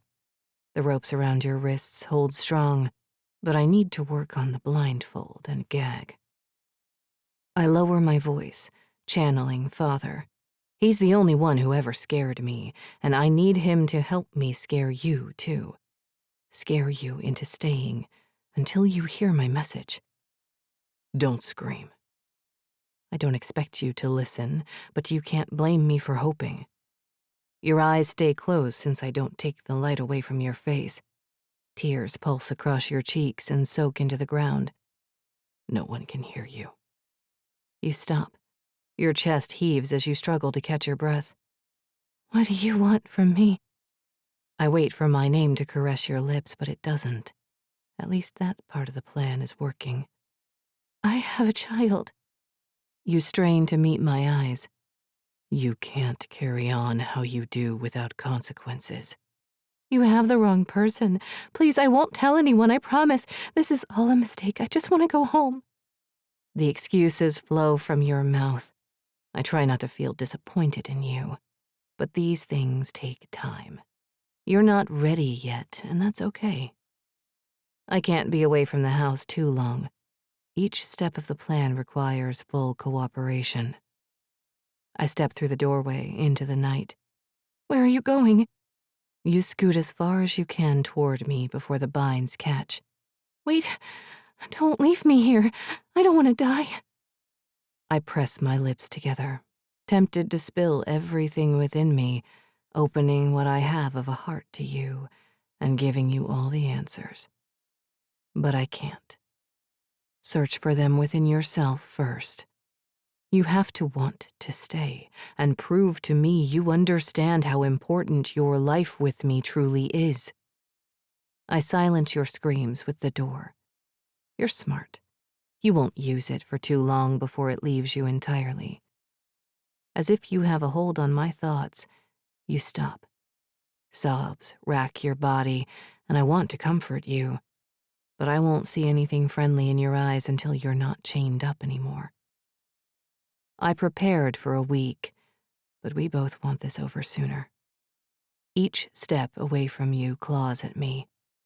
I haven't been without you for a night in as long as I can remember. You're safe, and there's another who can fill that space for now. Our girl. 7. Jenny. Hey, are you okay? The guy's voice sounds far away as I remove myself from the vision of him murdering me in cold blood. He lifts his chin, enough of a movement to see directly into his eyes. There was never a gun. Only a hefty set of keys fills his palm. His gaze flits from anger to curiosity. I'm sorry, I thought you were... Sometimes local kids try to break into this place. I hope it didn't scare you, he says. I'm Scott, by the way. Even though they look nothing alike, I put 2 and 2 together. Mike Allen is your father? Yeah. He places the keys on the counter, a gesture for someone who is comfortable being in this space. We spoke with him yesterday. Apparently he and my mom were friends growing up? Scott inclines his head. His gaze shifts from mine. They were. I'm Jenny. He grins, and one dimple presses into his cheek. Up close and without the threat of my imagination, I take him in. The sinister veil lifts away from him. He raises the brim of his hat, revealing a set of dark eyes against his tanned skin. He's younger than I thought. I want to know more about him, but the tendrils of the vision tickle at the base of my neck. You said you had a gun. He wipes a hand over his forehead. I mean, I have one. Not with me, though. My family enjoys hunting. The threat usually makes the kids scared enough not to come back. Being in the house with a family member of a man my mother was close with eases the tension in my body. Don't let me interrupt whatever you were doing. Scott massages the back of his neck. I plan to mow the lawn. I can show you where all the equipment is if you need tools or whatever while you're here. I chew that over. My mother will return soon, and my exploration of the house will end. But if Mike knows more about my family's history in this place, then the possibility of more information from Scott would be better than her empty room. At least for a while. It's not like I have anything else to do. Scott smirks. His front teeth are crooked, and I can't help smiling back. There's a charm about him that immediately draws me nearer. Maybe it's the thought of finding out more about my family, but when he turns toward the door, I follow as if connected to him by an invisible string. When he first walked through the door, I didn't realize his height. If he stood on his toes, he would bump his head on the frame. He opens the door and moves to the side to let me out first. I'm aware that I'm still dressed in my pajamas. I cross my arms over my chest and scoot by him, careful not to breathe too hard in his direction. The awareness that I hadn't brushed my teeth yet fills my mouth with an uncomfortable heat. I scoot by him, through the space barely big enough for the two of us. His body warmth gives off a woodsy scent, as if he washes his clothes in a pile of leaves. Outside, the same scent fills me. There's some shade surrounding the house from the few trees, but the light from the sun stretches across the grass. So you work with your dad? I ask to end the silence between us. He owns a carpentry business, but around here we do a bit of everything. It must be nice to work with family. Sometimes. He rubs the back of his neck. Do you know when the house is up for sale? I'm wondering if I'm needed anymore. Oh, I think before we leave? Well, it will be good for you to know where everything is, and if you need help along the way, I can give you my phone number. He eyes my cell phone in my hand. Sure, that would be great. I unlock it and give it to him. My hand aches from the grip I had on it. We fixed a lot of the issues with the aesthetics of the house. It needs a new coat of paint on the exterior, and the well system is old as hell, but somehow it still works. He hands the phone back and we start toward the barn shed again. I don't think we're going to do much. I think my mother wants the house sold as soon as possible. Scott nods. I'm unsure how to proceed with asking about my mother's past in Orhaven, but I can't miss this opportunity. Did Mike talk to you about my family? Not lately. He approaches the barn door and grabs the metal combination lock, bringing himself closer. Up close, the barn is even more run down than I originally thought. The door hangs off the structure as if it's held on by a splinter. I need to fix the hinges on the door. I can get to that this week. It's been on my list of things to do around here. Once my mother signs all the paperwork and we pack up whatever is left in the house, it's not our problem anymore. Though the better shaped the house, the more money we'll get for it. He removes the lock from the door using a combination. It's 11-22-32, in case you need it. He leaves the lock hanging on the hasp and slips inside the darkness. It swallows him until all I hear is his shuffling shoes on the floor. I step inside. Something brushes against my arm and I jerk forward, hearing the crack of the door behind me as we are engulfed in total darkness. A wave of shivers rolls up my arms, and I'm slammed into the memory of the bed in the basement. The thick scent washes over me. I can't identify it, but it leaves a coppery taste on my tongue. A flash of light appears, illuminating half of Scott's face. The corners of his mouth tug down with concern. Sorry about that. There's a brick by the door to prop it open. I shove the door and squint against the sudden bright light. It's next to the hinge. I was waiting for the part to come in. They don't make 'em that big at the hardware store. I lift the brick with two hands and place it against the door. Dirt clings to my skin, and I rub my hands together to get it off. You're not used to the dirty work, huh? His airy tone is teasing, but I need him to know that I can carry my own. We've always lived in apartments. If you need a dishwasher fixed, I'm your gal. He chuckles, a low and hearty sound. That's good to know. I find it difficult to squeeze into the smaller spaces. I can imagine. He scoots behind an older-style truck, which takes up the left side of the shed. It's rusted in the wheel wells and cobwebs fill the inside of the cab. Does this still work? Scott wipes a hand over his mouth. Doubt it. It's been here for years. I don't even know where the key is. Behind the truck, Scott checks the gas on the riding lawnmower. I walk further inside, inspecting the hints of my family's past. Various tools hang from nails and hooks attached to the wall. As I move closer, I imagine my grandfather working here, repairing furniture, possibly the kitchen table, which looks handcrafted. I drag my fingers over the surface. The tools have seen better days, but nothing that a damp cloth can't clean. With my mother's relationship with my grandfather, I wonder if she will want any of this stuff. At the very least, we could ask Scott if he wants the tools for his father's business. It's the least we could do after he cared for the property for all these years. As I trail Scott toward the back of the barn, I spot a bicycle, which seems to have made its debut appearance in The Wizard of Oz, from right under Miss Gulch. More dangerous and sharper equipment hangs from the back wall. I don't know what any of it is used for, outside of creating shimmering hints of a vision where Scott or I are impaled. I whip away from them and count down. My pulse spikes, and I yearn to flee from the space. But what would Scott think? The sound of metal against metal forces my eyes to snap open. Scott sits on the mower as it roars to life. He turns toward me and beckons me closer with one hand. He shouts over the sound of the motor, Do you want me to show you how it works? The vision persists. I need to leave. I shake my head and attempt to share a friendly smile before leaving the barn. The further I get from the shed, the more I can breathe.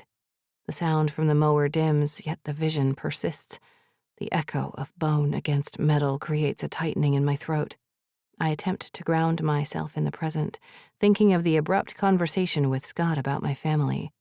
The moment I reach the kitchen, I fall into a chair and lean on my thighs, breathing hard. I shouldn't have gone out there with him. The urge to know more overpowered my fear of visions, and I'm paying for it now. Scott steers the roaring mower across the lawn as I stave off the impending images. I take a few more breaths for good measure and stand. He won't be able to distract me, and I need to get to work. I double-check the driveway, and Scott's truck is the only vehicle. I glance at my phone. It's only been 15 minutes since we met. 15 minutes I lost when I could have been exploring the house. The basement door beckons me, like finding a hidden present. The opportunity to sneak in where I'm not supposed to elicits another shiver that rolls over my shoulders. My mother made it clear that she doesn't want me down there, but that's the reason I need to be. Something happened to her there, and I must know what it was. I grab the handle and twist, but it doesn't budge. I try again. It won't open. My fingers glide over the knob and down to the lock. The nail next to the door sits naked and lonely. The thought that anyone needs to lock a basement door sinks my stomach. I try to recall where my mother might have put the key. I open all the drawers and cabinets. None of them reveal a hiding place. The realization dawns on me. It's how she was comfortable allowing me to stay in the house. She knows her daughter too well. My phone buzzes from my pocket. A text from Abby fills the screen. Nothing yet. You alive? I'm checking out the house before my mom gets home. We'll call later. Heat burns my cheeks. I imagine Scott's first impression of me, and it brings with it the reminder of the vision of him shooting me. The lawnmower growls toward the front of the house, and I move in that direction. A layer of dust clings to the dining room table. A dutiful daughter would help clean the room for our imminent departure, but the secrets call to me more. I don't open the curtains to get more light into the room. If Scott sees, then he may think I'm spying on him, even though following him around the house is basically the same thing. In the basement, the books called to me. If my mother escaped in them, I wonder if there are any clues in the nook filled with them up here. The windows expose my location, but with the porch overhang, I have a feeling Scott would have to be much closer to see me. I sit on the cushioned bench tucked into the alcove, and particles of dust dance in the air. The bookshelves stretch from floor to ceiling. I read the titles. The spines show worn lines cutting down the length of them. While the past remains with the older leather-bound books, I'm drawn to the paperbacks at eye level, closest to the entrance into the dining room. On top of one stack is an open book, resting on its spine, inviting me to look at it. I pull it from the shelf. There's no bookmark or dog-eared corners, but the book is heavy enough that it rests open without effort. The cover is mildly dusty but otherwise in good condition. The backs of a woman and man holding hands stare up at me. I don't recognize the author, but this isn't a book that would appear in a library of a house where no one lived for years. Someone penciled in the number 1 in the corner of the inside cover. I flip to the copyright page, needing to confirm my suspicion. I release a slow breath as I locate the date. This book was published 4 years ago. I sit again, holding the book in my lap. The mower drones on as I attempt to reconcile the thoughts bouncing around in my head. Scott mentioned that kids had tried to break into the house previously. I close my eyes and imagine the scenario. A house secluded from town, with the small-town gossip. They had to know it was vacant. Even with Scott caring for the property, it wasn't as if he was living here. I flipped the book over in my hands, pressing my finger against the page, securing the place of whoever had left it. It seems unlikely that a teen would break into a house and read a romance novel at her or his leisure. The publication date scratches at my mind. My mother left this house before I was born, and she thought it was vacant for all these years. So how did the book get here?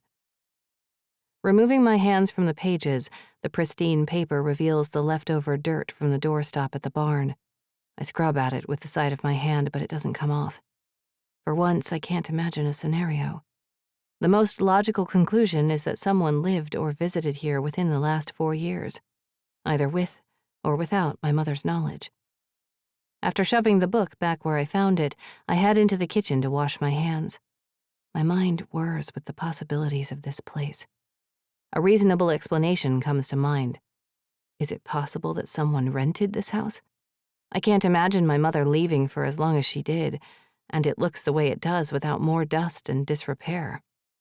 It makes sense that if someone stayed here, they would bring newer books with them.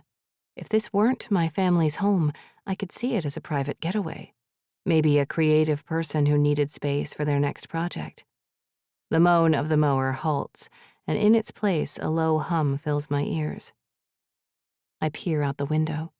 Scott leaves the barn, holding a shovel and a duffel bag bursting at the seams. I turn on the sink and discolored water flows out of it. The same thing happened in the bathtub last night. My hands jerk back, and I wait until the water runs clear. The brownish liquid from the initial pull of water swirls in the white sink before disappearing down the drain. We picked up 2 bottles of hand soap from the grocery store the day before, so I allow the water to run while I pick at the plastic around the edge of the pump. I can't locate the perforated edge, so I flick the light switch next to the sink, and a terrible grinding sound fills the air. Water droplets escape from the sink drain in tiny explosions. I press the switch down, and the grinding slows and finally stops. My trembling hands grip the countertop. There are 2 switches on the wall next to the window. I reach over and turn on the one for the light instead of the garbage disposal. Brightness washes over the sink. A glint reflects off whatever is inside the drain. My head blocks the light, and I try several angles to figure out what caused that awful sound. I lift my hand and bring it closer to the drain. My fingers hover over it. I glance at the switch for the disposal. It's off. It's off. I repeat the words as an impending vision crackles around my periphery. Whatever is inside the disposal needs to come out. Wrecking the only modern appliance in this place won't be what I leave behind. Reach in and grab it, then it will be over. I inhale and shove my hand down the drain. My fingers brush against the blade first before dragging against the bottom. The shiny object moves slightly. I try again, yet it evades my touch. I lean closer, shoving even more of my hand down. The shimmering in my vision intensifies and I stare at the switch. The darker side of me beckons for me to flick it. I don't. But a searing pain races up my arm anyway as the blades come to life. A scream rises in my chest as blood erupts from the drain. 8. Jenny. The back door opens as I recoil from the sink, taking my whole and non-mutilated hand with me. The echo of the sound of torn flesh from the bone fades, mocking and cackling all the way back to the depths of my mind. Are you okay? Scott glances between the sink and me. My hand presses against my chest.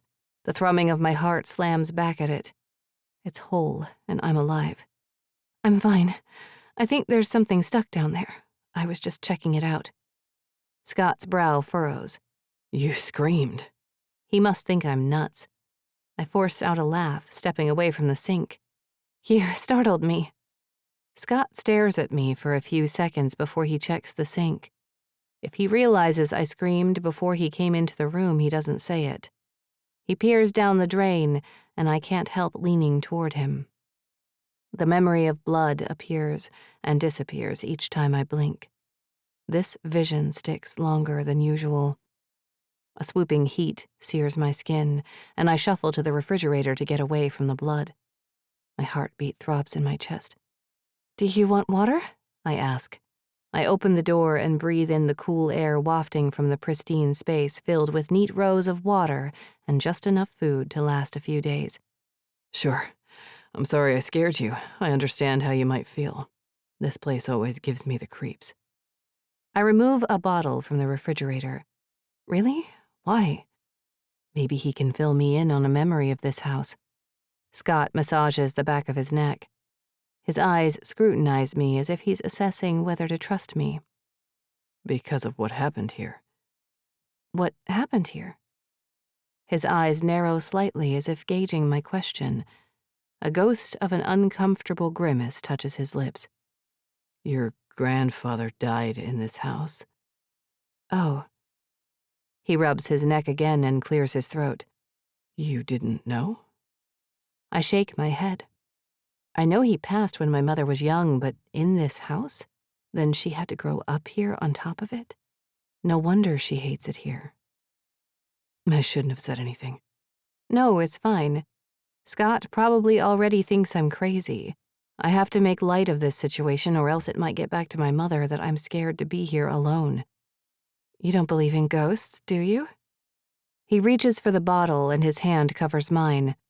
I don't believe in ghosts per se, but souls leave an imprint on this world, some more than others. That's an interesting way of looking at it. He opens the water and takes a pull. I peer at the garbage disposal switch once more before leaving that horrific vision behind. When he's done, he screws the cap onto the top. I need to get going. Of course. Exploring more of the house creates a popping excitement in my stomach. The after effects of a vision always change, but this time, it's energizing. I'll come by later this week to check out the disposal. Just don't use it until then, okay? Okay. See you later, Jenny. The water bottle crackles under his firm grip as he turns away to leave the kitchen. I follow him, making sure the back door is closed before hurrying into the living room to watch him depart. With him gone, the energy seems to drain from the house. Without his presence to distract me, the remnants of the vision weigh against my chest. My hands prickle, and the numbness will settle in soon. I debate lying in bed and embracing it to distract me, but my mother will be back soon. I take the stairs 2 at a time and burst into her bedroom. I sift through the front of her bag. The bottle filled with alprazolam is in the outside pocket of her bag, and I fish it out and take one, letting it sit under my tongue for a moment before biting down on it. The chalky taste floods my mouth and I nearly gag. For once, I'm glad she thought ahead. My prescription is no longer refillable, but she's made a habit of bringing them anytime we travel. I don't need them often. Besides, it's only one to take the edge off. It usually needs 10 minutes to work, but the act of taking it calms me slightly. I push into the hallway to the door across from hers, into the one bedroom I haven't explored yet. With a new countdown until her return, there's no hesitation as I turn the handle. My forehead nearly smacks into the wood when the door doesn't open. I apply more force to the knob, but nothing. The physical representation of her distrust strikes me, even though it's always been there. She never explicitly told me not to go into the rooms, but she locked me out of them, including the basement. My mother and I know each other's moves, most of the time, before the other thinks about it. There are more than a few occasions where we can finish each other's sentences. Was this her anticipating what I'll do when she's gone? I check all the doors anyway. When they don't open, I go back into her room and search her bag. It's a useless task. If she locked me out, then she definitely would have the keys with her. I lower myself to the bed and sigh. I lift my phone and scroll my finger across the screen, unlocking it to text Abby. There are several messages from her, but it's the last one which gives me pause. About to jump online. Talk later. A familiar itch pinches at my skin, one that I could easily quell at home with gaming. Even with my laptop, it won't do much without internet. It was a long shot to bring it with me, but I hoped there would be a time where I could get at least some distraction. A wave of euphoria weighs my shoulders down as the pill's effects kick in. I want to sink into the bed and fully immerse myself into this house. I lie down and close my eyes for a moment before they snap open. I almost forgot about the metal piece under my mother's bed. The distance I put between it while I was downstairs and outside with Scott gave my subconscious enough space to realize what it is. It's not a forgotten piece of hardware, but one attached to a secret. At least that's the hope. I reach under the bed until the tips of my fingers brush over the ring. I strain to grip it enough to lift it an inch before it slaps back into place. I try 2 more times with the same result. It can't be that heavy, and I need more room to open whatever lies underneath. I shove off the floor and position myself at the foot of the bed. The effects of the pill continue to wash over me in waves, and I almost regret taking it. I grip the corner of the bed and lift it slightly, pivoting it out of position. A grinding sound makes me wince. A scratch blemishes the floor at the other end of the bed. It's about 6 inches long and wasn't there when we arrived. If she asks me about it, I won't lie, but I have a more important task. The edge of a hatch appears, along with several dust bunnies rolling from their hiding spots like tumbleweeds. After moving the bed, I lower it to the floor and crawl over to the ring. I trace my fingers around deep cuts in the wood. My heart thrums in my chest, but more from excitement than fear. It's like the sensation of locating the living space in the basement. The unraveling of decades of secrets fills my mind with possibilities. I open the hatch and ease it to the ground. Dust clings to my nose and throat, and I cough into my fist as I inspect the opening. Beams separate sections of the space, and my heart deflates as I find nothing inside. I rest on my knees, staring at the hole. There has to be a reason for it. I scan the room. My mother hadn't mentioned whose rooms we were staying in. Was this room cleared out after everyone died, including this space? Especially with my mother's traumatic childhood, I can't imagine her wanting to sleep in the room where she grew up. Did that mean she stuck me in my aunt's room? Were the other rooms locked to keep her memories away and to continue to keep me from her past? I grab my phone and turn the flashlight on. The beam barely cuts through the brightness of the room, but illuminates the void under the floor. I drop the phone inside the hole, scanning the space with precise motions as not to miss anything. Floating remnants of cobwebs stick to my skin. With each swipe of the space, my heart sinks even more into my chest. This was a waste of time. My mother won't overlook the scratch on the floor, and she'll know I dug for information in her absence. My skin prickles and I tug at the fabric of my tank top, desperate for cooler air. I should shower while she's gone, so at least she won't think I was a complete snoop. The phone tumbles from my hand. A plume of dust billows out, and I suck in a breath and a mouthful of particles. I cough as I reach after it. It fell closer to the edge of the hole, down a pocket just big enough to fit the slim phone. The beam of light is the only indicator of its position as it blends into the dark wood. I squeeze my hand in, feeling around for the edge. I let out a breath, and another dust cloud rushes from the hiding spot. A thin shadow scurries across the bottom of the hatch, and I jump back. The centipede continues on its way while a wash of goosebumps coats my entire body. I wait a few seconds, expecting more where that came from. I count to 10 before I grab the phone. The beam illuminates the space under the floor. I turn off the flashlight and glance at the hatch one more time. I stare at it, unable to take my eyes away from what my clumsiness revealed. Where my phone had hit the wood and the movement of the dust created a sliver of newness in the depths below. I reach in and remove a thin piece of cardboard. It's almost the same shade as the wood underneath, but the debris gave the illusion that there's nothing inside. That's a lie, though. There's something in there. The familiar hum of an engine fills my ears. My time is up. I jump to my feet and head for the window. The car speeds up the driveway as if she knows what I've done. I have less than 5 minutes until she discovers what I've been up to. I grab the small book from the hiding space. It's thin with a soft but cracked leather cover. I place it on the floor away from the bed and close the hatch. My breathing slows as I move the bed back where it belongs. The time I take now will hopefully prevent her from knowing that I found a secret under her bed. I spot the scratch. It's hidden under the shadow of the quilt in the side table. Maybe she won't notice. The car door slams outside, and I check the room one more time, making sure everything is in its place. Then I close the door behind me. I rush into the bathroom and turn on the shower. Guilt adds to the weight of the book, but I don't have time to read it now. I shove it in the corner and toss my clothes on top of it. I'm halfway into the tub when 3 knocks strike the door. "Yeah?" I call a little too loudly. The door opens a crack and I cover my naked body with the curtain. "Jenny, I'm home. I didn't want to startle you." "Oh, okay. I'm going to make some lunch." The door closes and I ease under the spray of water. It's not warm yet, but it's enough to cover what I've done. I recall how I left the room, referencing the last look. I doubt she went in there first, yet visions of her bursting into the bathroom, uncovering the secret book, and staring at me with disapproving cold eyes crowd my mind.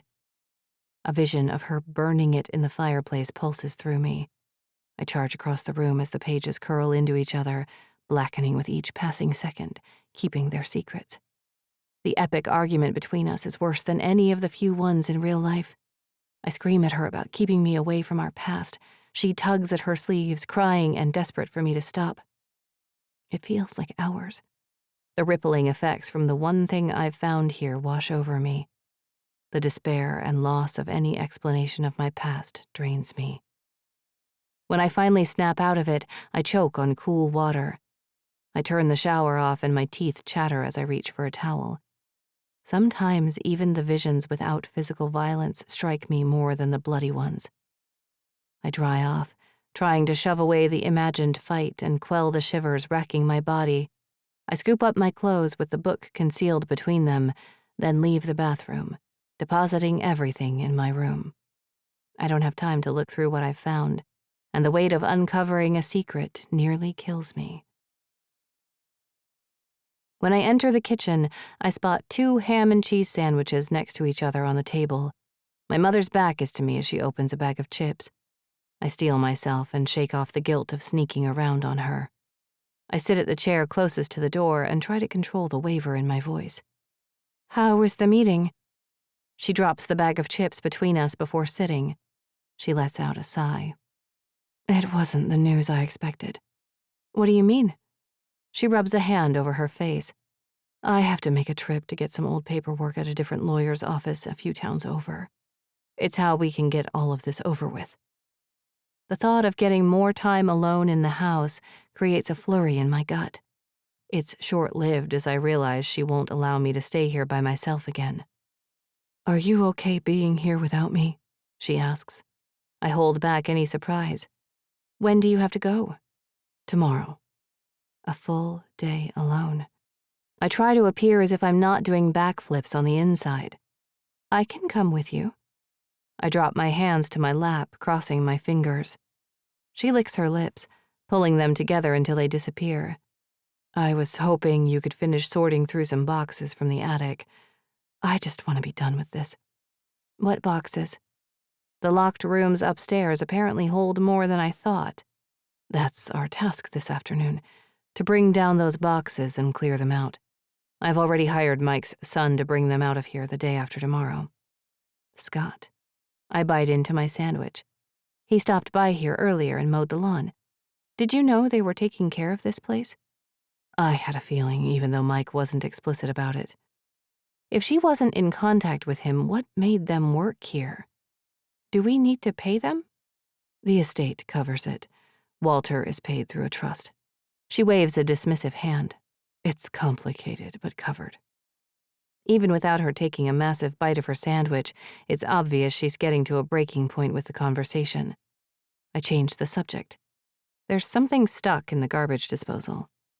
She twists in her chair to look at it. Why were you using it? It was an accident.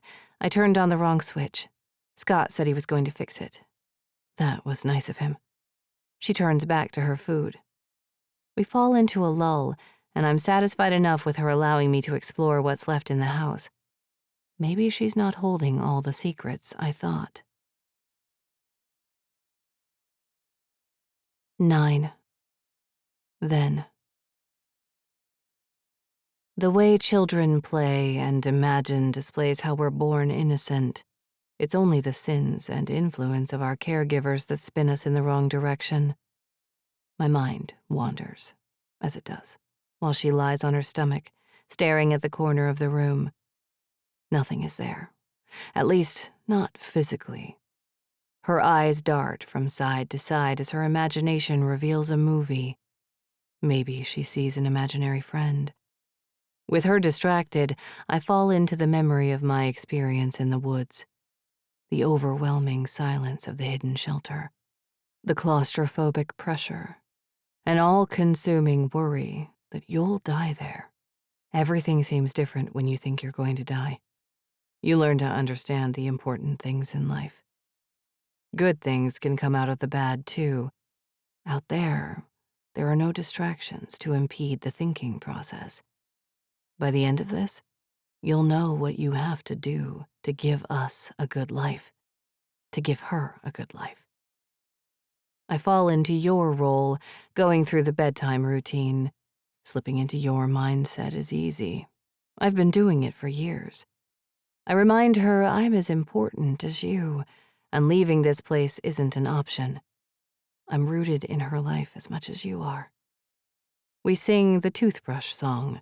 Her smile and laugh fuel my soul. There's no chance I would allow either of you to exit my life. Staring into her eyes, I renew my mission. After I finish not one but 2 stories and sing her a fractured version of your lullaby, I kiss her forehead the way you do. Then I sweep my fingers across her skin, moving the soft strands off her face. Her heavy eyes peer up at me before a yawn overcomes her. She asks for you. The same sensation when I left you earlier hovers over me. I don't feel like others do. Both of you know that, and still accept me. I reassure her you're away for a few days with friends. Mommies need a break sometimes. She believes it, but she misses you. I miss you. As I leave the room, she rolls over and I wait for the hand to come up and wiggle her fingers. It's a bedtime move that she's done since she could consciously move her hands on her own. The signal propels me from the room. The babysitter left the house a mess, claiming her only job was to watch her. I don't mind cleaning up. It's one way I process my day. My mind flips on autopilot as I move through the space, tidying the living room before moving on to the kitchen. The sitter mentioned they baked cookies. The scent of them enveloped me when I returned home, but the scars of the mess cut across every surface of the kitchen. While washing the dishes, I glance out the window. My warped reflection glares back at me. The shapes meld together until I see you. You're not home, but our shared experiences give me insight into your thoughts. You'll come out the other side of this a more committed member of this family and never regret staying here. I'm the one who will keep the secret of your commitment. That weight will carry the same way it did for Father. He was physically stronger than me, but I won't treat you the way he did me. I shiver at the thought. There are times I don't think of others' thought processes in the way I should. I blame Father, but unlike him, I'm always trying to improve. I make a mental note to reassure you I won't harm you. That fear won't allow the process to benefit me. The urge to study the human mind forces my hand to move faster over the counter. I've done enough thinking. I need to study you. My methods have worked well over the years on top of mimicking you. It's a trick I learned on my own, a survival mechanism. When the kitchen is clean, I lock all the doors, even though the crime rate in this town has been non-existent for years. At least, since the last time I protected our family. 10. Jenny. After lunch, I clean up our plates while my mother rummages around in her purse. She pulls out a key ring, and she proves my theory correct. The small key for the basement dangles from it. I store the information for later. Upstairs, the room at the end of the hallway reveals a creaky staircase leading into a space with vaulted ceilings. The steps groan under our weight as if waking up for the first time in years. Sunlight filters through the cracks in the eaves. Stacks of more than a dozen boxes form long shadows, reaching toward the staircase as if they are plotting their escape.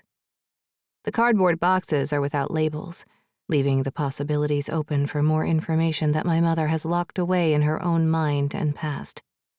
She hands over the first box. Let's bring them to the living room. We can spread out. She inhales and her nostrils flare. The stale air tickles at my nose. Most of this will end up going anyway, and it will be easier to get them outside.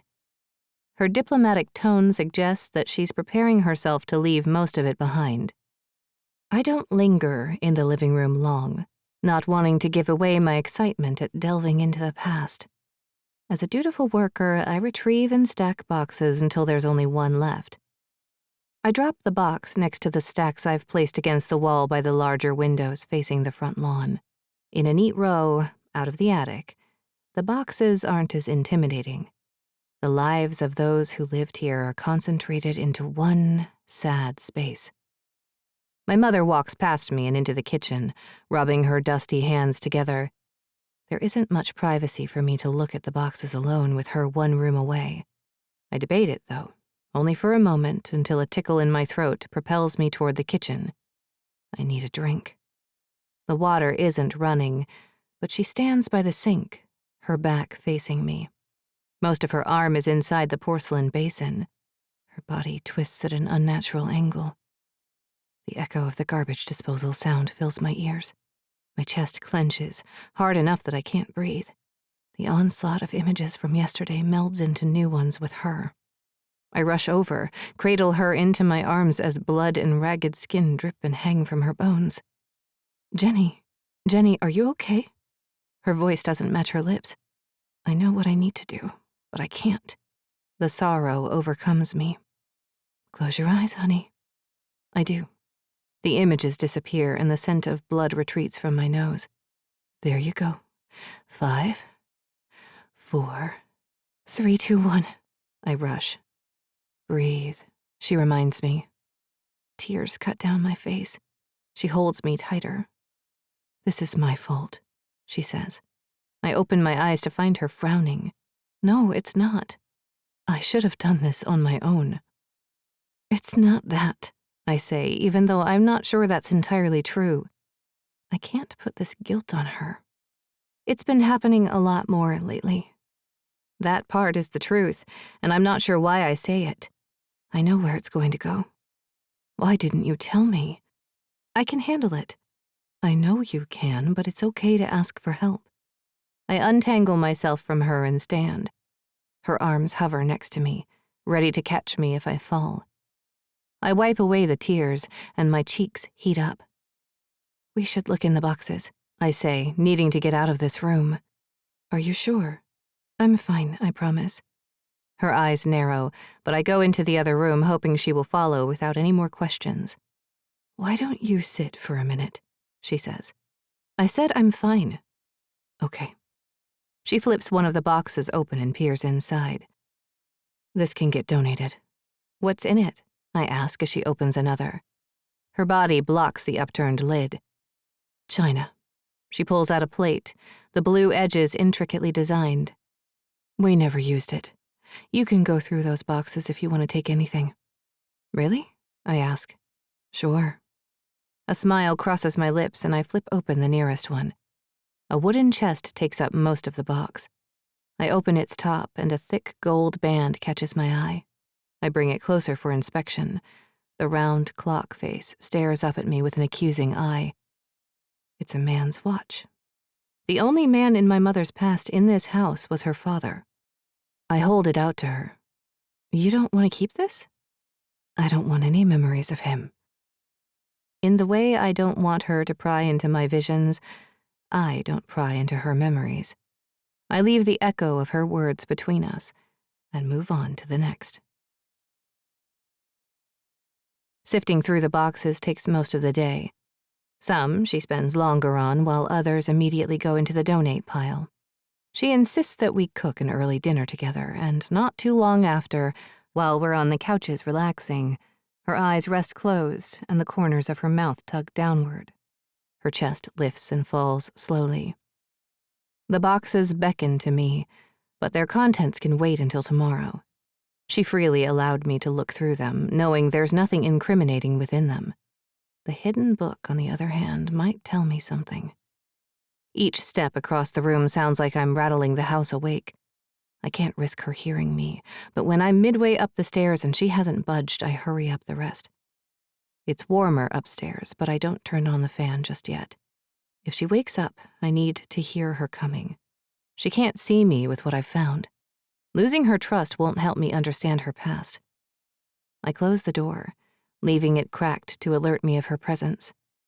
The heat is oppressive in the room, so I quickly change into a different tank top and shorts before removing the small book from its hiding place. The bed creaks as I settle on it, and I listen for my mother's footfalls in the hallway. If she does come up, at least I can pretend I went to bed. After a few moments of silence, I smooth my fingertips over the cover, memorizing each crack in the leather. I open it, skimming the first few pages before I realize it's a journal of sorts. Excitement courses through me, but then my chest sinks at the thought of putting so much pressure on what it could contain. What if I don't find anything? Or what if I find what I'm looking for? The edges of my vision shimmer.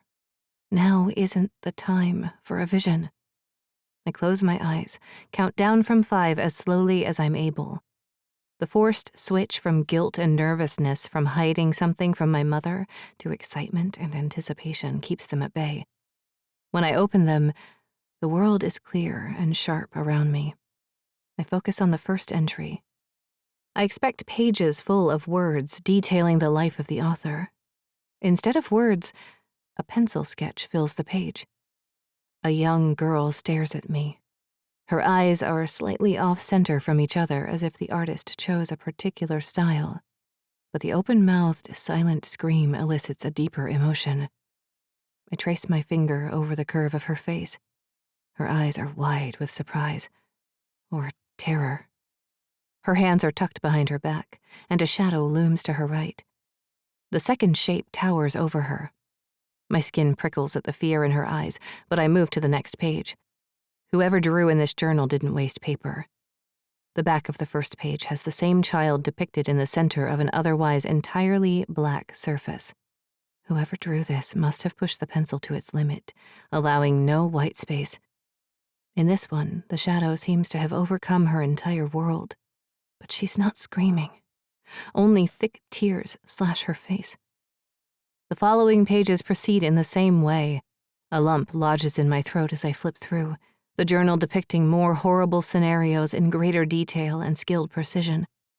They fill my mind like my own visions. The child's crying fills my ears, and I can almost taste the salty tears. A vision prickles in my mind, and for once I allow it to overcome me.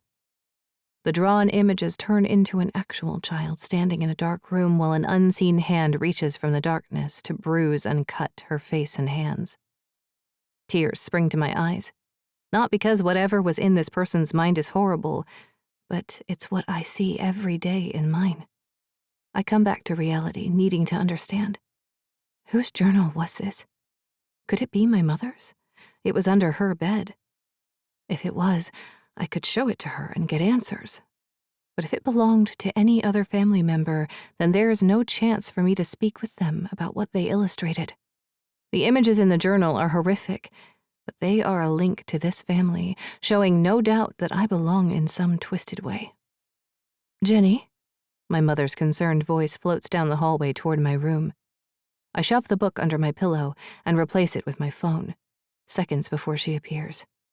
I'm here. She stands in the doorway, bleary-eyed. You didn't wake me. You looked comfortable. The rapid thudding of my heart drowns out my voice. Thanks, but the lumps in the cushions are not the best. I'm going into my room. Good night. Night. She hovers in the doorway, a question on her lips, but she shakes her head before asking it. I love you. Love you. I hope you're able to find what you're looking for while we're here. I twist around to face her. What do you mean? She picks at her nails but holds my eyes. I know I'm not forthcoming with my life in this house, but I have my reasons. Maybe we'll find something good in the boxes tomorrow. Before I can answer, she sighs and backs away from the doorway. The bathroom door closes a few seconds later. I turn on the screen of my phone to check the time. I've lost over an hour to the journal, and I'm only halfway through it. The images swallow me whole as my own visions have done to me every single day for as long as I can remember. I turn the window fan on and flick off the light. Moonlight fills the room as it had the night before. I tuck into the bed and pull the quilt over me. The movement of air from the outside doesn't touch me, but I won't be able to sleep until I've been through the journal at least once. The flashlight from my phone blinds me, and I adjust it to point at the pages. I flip through until I found where I stopped. The horror in the images doesn't scare me as much as the thought of someone in my family having the same experiences as me. As I progress through, the drawings lose the amount of blackness around the edges. The images push through, closer to the surface, but the sketches aren't as precise. It's almost as if someone rushed the artist to get the picture down.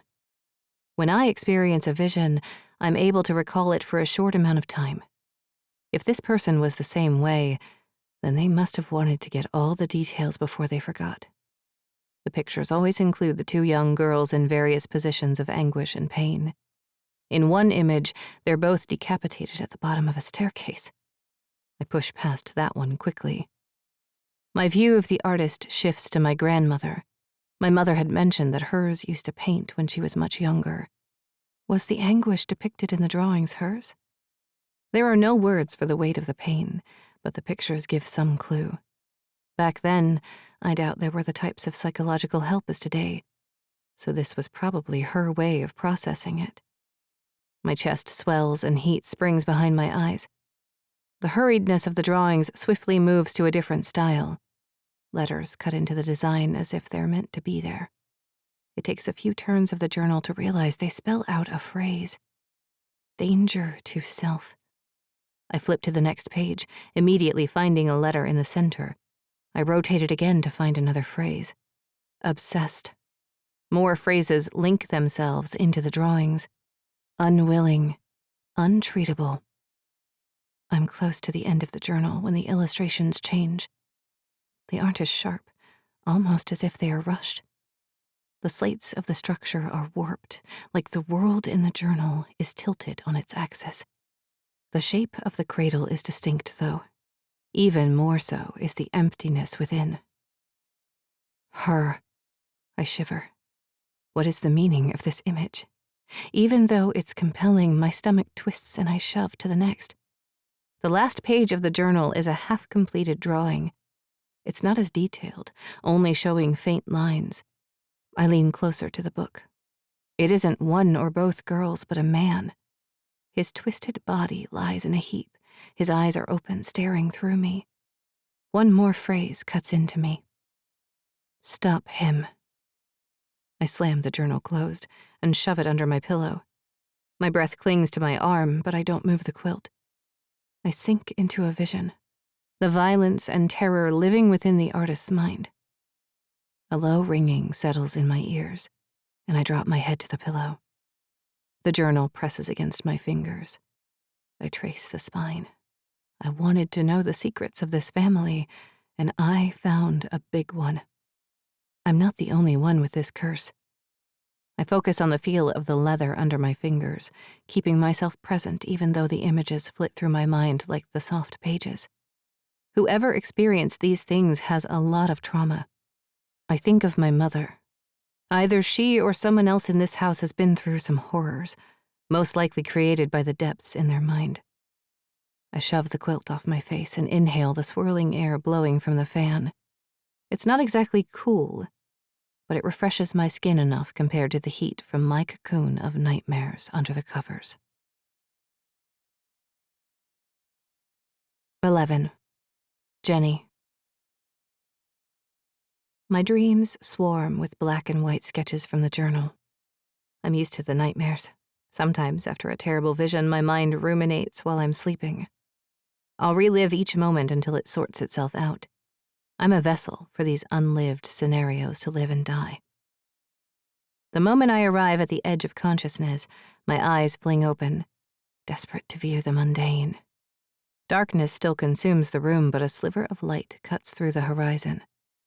I move the quilt aside, peeling it off my damp body. I have never needed a shower more. It's not even 6 a.m, but there's no way I'm going back to bed. Other than not wanting to endure the dreams again, I'm no longer tired. The boxes call to me. I don't suspect they will hold the same secrets as a journal hidden under a hatch, but I trust a crumb of information will shake loose. After guzzling an entire bottle of water in about 10 seconds flat, I remove a box from the pile and place it on the table between the couches. A musty smell like wet socks wafts from the box and clings to my nose. Moving the top aside, I spot several sets of blank eyes staring at me. If I hadn't lived in my twisted mind for 25 years, I might be the person who would jump away from such a frightening sight. But it's only a box full of dolls. I lift 2 of them and inspect the faces. The perfect, slight smile and wide eyes hint at a sinister agenda. As a child, I never enjoyed dolls. The frozen faces created a sense of unease within me. There are 20 of them, all girls in varying age ranges. The stiff and coarse clothing scratches against my skin. Those were my grandmothers. My mother's voice strikes me. I grip the doll tighter, pressing my fingers into its soft middle. She enters the room with a yawn. Oh, I hated those things. My mother insisted on handing them down to me and my sister. I hid them in my closet when I could. At least I'm not the only one creeped out by them. She ruffles my hair. How long have you been up? Not that long. How did you sleep? I feel like I should be the one asking you. I shrug, understanding that she might not be aware of how tense she's been. One of us should get decent sleep while we're here. It's much warmer than I thought. She swipes a chunk of hair away from her face. Well, we're not here that long. She clears her throat. We could have come sooner. Really? Her sigh fills the space. I've been putting it off. The letter was the last straw. Another secret. She sighs again, as if she's trying to shake the weight of this house from her shoulders. I don't blame her. The stifling heat in this house and seclusion from town is the opposite of our life in Ridgefield. Do you want me to make breakfast for us before I go? She asks politely while she obviously wants to get this meeting over with. I'm not hungry just yet. I'm going to shower and then head out. Let me know if you change your mind. She ruffles my hair again and heads upstairs. The movement of water through the pipes sounds above me. We never lived in a building as old as this one, but I admittedly enjoy how this house comes to life, whether it's during someone's shower or the creaks in the floor welcoming you into another room. My phone pings, and an unfamiliar number accompanies the text. Hey, it's Scott. I have time this morning to fix the sink. Can I come by? My stomach flip-flops. I hate the way my body betrays me. It's the same feeling I had from Dennis, but Scott is even more temporary. I'll be here. While my mother is in the shower, I consume a bowl of fruity cereal. Sticking around the house all day alone isn't appealing, but maybe I can rope Scott into telling me more about what happened here. In small towns like Orhaven, with secluded houses nestled in the woods, surely there are rumors of the last inhabitants of this place. My mother storms in and out of rooms looking for her keys. When she finds them, she tries to kiss me on the cheek, but her aim is off. Her eyes don't meet mine. I recall the private conversation with Walter in his office and wonder how much more she's not sharing with me. It's most likely why she's leaving me here, alone with boxes she's already checked so I won't find anything she doesn't want me to see. I shake my head. When did she become the enemy? Looking at her through a new lens, I note the deepening lines at the corners of her eyes and the trembling of her hands. Are you sure you don't want me to come? I ask. She lifts her purse from the side table, slinging it over her shoulder. I would prefer you go through the boxes. If there's anything you want, put it aside. Otherwise, the rest can go. I pretend she hadn't already rummaged through them when we brought them down from the attic. You don't want to look through? She blows out a sharp breath through her teeth as if she's holding back a scream or a string of curse words. I want nothing from this house. With that declaration, she leaves. I'm unsure what happened to the contented person from last night. She seemed disinterested to look through the boxes, but she wasn't dismissive. Something changed overnight, and I suspect it has to do with where she's going. With the slam of the door, the house seems to settle, almost letting out its own held breath. I approach the windows, watching our car amble down the path toward whatever steps she needs to take to get this place out of her head for good. Once she's out of sight, I turn to the boxes and inhale. The heavy heat in the room reminds me I woke in a pool of sweat. I need to shower before Scott arrives. And on the way up the stairs, I try to convince myself it's more for my personal hygiene than his lazy, sweet smile and kind eyes. A knock on the door downstairs propels me from my room. I shove my hands through my hair to air dry it. My flip-flops smack against my heels as I hustle down the stairs. It's already sweltering in the house, even with the help of my shorts and tank top bearing enough skin to keep the heat at bay. Scott is already at the back door when I arrive. I open it for him, unable to help offering him a smile. A grin curves his lips. Good morning. I glance at the garbage disposal switch, and I swallow hard, reminding myself it was nothing more than a vision. Scott turns on a thin metal flashlight and aims the beam into the sink hole. I know you said you saw something, but I don't see it. I push closer. The scent of mint radiates from him. It was right there. Maybe it moved to the side? Scott puts up a hand. I'm going to turn it on and see if it still grinds. I hate the idea of sticking my hand down there if I don't have to. I balk, as if he has any idea what I've seen. Okay. I inhale sharply, desperate to keep myself from having a total meltdown when that grinding sound fills my ears. It's one thing to experience a vision when my mother is around. I'll rush into another room and she doesn't blink an eye. But I've witnessed dozens of strangers react to a rogue vision of mine. I don't want Scott to be one of them. He flips the switch and turns the water on.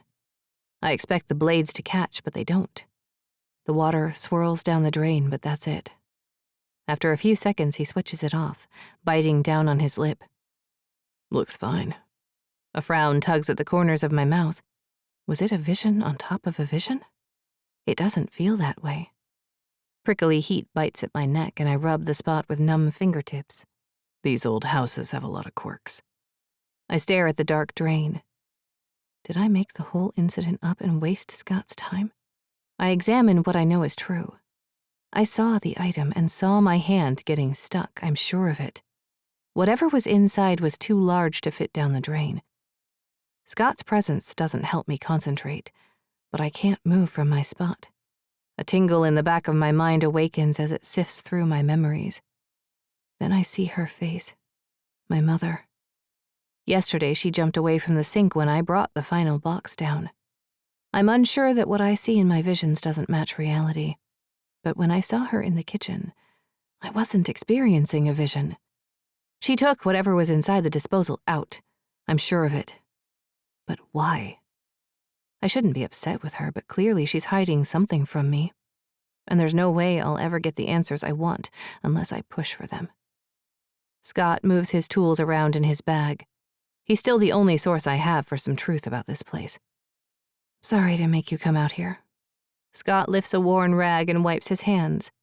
It's not a problem. I want to help where I can. He digs a hand into his hip and glances around the room. It'll be strange not coming out here anymore after the house sells, but at least I'll have more time for extra side work. He chuckles and I try to meet his enthusiasm. The time we have left in Orhaven closes in around me. Scott is here and he's the only current link to this town. What do you know about my grandparents? I blurt out. Scott's gaze darts to mine. His eyes widen slightly before he shakes his head. Some. I attempt to give him a dazzling tell-me-everything smile, but I'm terrible at lying. I go for the truth instead. My mom is evasive about her past. She doesn't tell me anything, but apparently my grandfather wasn't a great dad. I'm a bit desperate to find out more about my family. I could really use the help.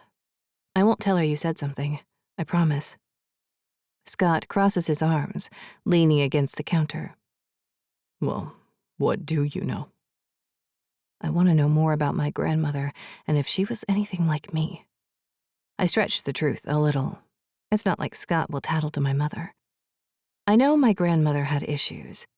Scott's jaw clenches. I push forward, not wanting to lose him. My mom's really closed off to this stuff. She just can't talk about it, you know? So anything you could tell me would really help me out. There are always rumors about people in this town. I'd hate to tell you something that's not true. Perhaps your mom is the best person to talk to you about this. Please, I'm a little desperate for an outside perspective. Scott glances around the room as if he'd rather be anywhere else. I back away from him, tuning down my desperation. I don't want to get in the middle of anything, he says. He knows something. In the middle of what? Scott gnaws on his lip. I try to stay out of people's business, and it's been a few years. He glances in the other room as if he's expecting my mother to burst in at any moment. Please. I hate begging. I hate it even more than lying. My mind explodes with scenarios of my family's past that Scott could reveal. He takes a deep breath. What do you know about your aunt? I know she died years ago. Did something else happen? Scott's forehead glistens with sweat. Is it because the house is warm or because I'm pressuring him too much? I know they were close as children, I tell him. But my mom wanted to leave this place as quickly as she could, so when she graduated high school, she left and made her own life. I don't think they kept in touch after that. Ruminating over it, I can't believe that's all I know about my mother's sister. You should dig deeper. Scott's voice flies into my mind, crashing through a barrage of questions. If you know something... It's not my place, but I know where you might find more information. That stops me from pressing him. Where? The hardness of his eyes softens into pity. I'm not sure which I dislike more. The library might be a good place to start. Do you want to ride? The uninterrupted time with the boxes was all I wanted earlier this morning, but Scott is dangling a lead. Once my mother returns from signing the paperwork, I'm not sure how long we'll have in town. She didn't have a problem leaving me with the boxes, but she never expected me to find a clue on my quest for the truth. I'd love a ride. Yes. The trip to town isn't as quiet and awkward as I expect after grilling Scott for information. Granted, most of our conversation is swallowed by the rattling of tools in the bed of the truck. As we gain distance from the house, my shoulders relax. The last time I was alone with a guy, it didn't end well. Scott has a different presence. There's no pressure between us. I'll probably never see him again after today, so I don't care much about his impression of me. The lack of anxiety keeps the visions at bay. What's it like to live here? I ask. Scott shrugs. It can get a little mundane at times, but I like the quiet for the most part. The people here are kind, and my dad is here, so... Mike mentioned that you wanted to leave. I haven't mentioned leaving in some time, but Mike rarely forgets anything. You two seem close, I say. He adopted me after my mom died, and we've been working together since, so I suppose we are. The town center appears in front of us, and I sit up straighter, anticipating our arrival at the library. I hope it will give me answers even though my gut fills with an unwelcome pressure. Each moment away from my mother is an opportunity to get closer to my family, but it almost seems wrong without her. Though, if she would just tell me things, I wouldn't have to sneak around. My mother rarely talks about her sister, yet Scott thinks I should divert my efforts away from my grandmother and toward my aunt. I wish he would tell me what he knows. Did you have breakfast? Scott turns the knob for the air conditioning. It's no competition for the air blasting through the open windows, blowing warm air around us. A bowl of cereal. He wants to have breakfast with me. His friendly attitude has returned, but now I'm on a mission. I have to know what he knows about my aunt before returning to the house. Once I arm myself with information, I can prove to my mother that I'm worthy of knowing the rest. I have to get to work for a bit, but if you want a good late breakfast or lunch, Greta's is the best. He coughs out a laugh. Actually, it's the only diner in town, but it's the best in the surrounding counties.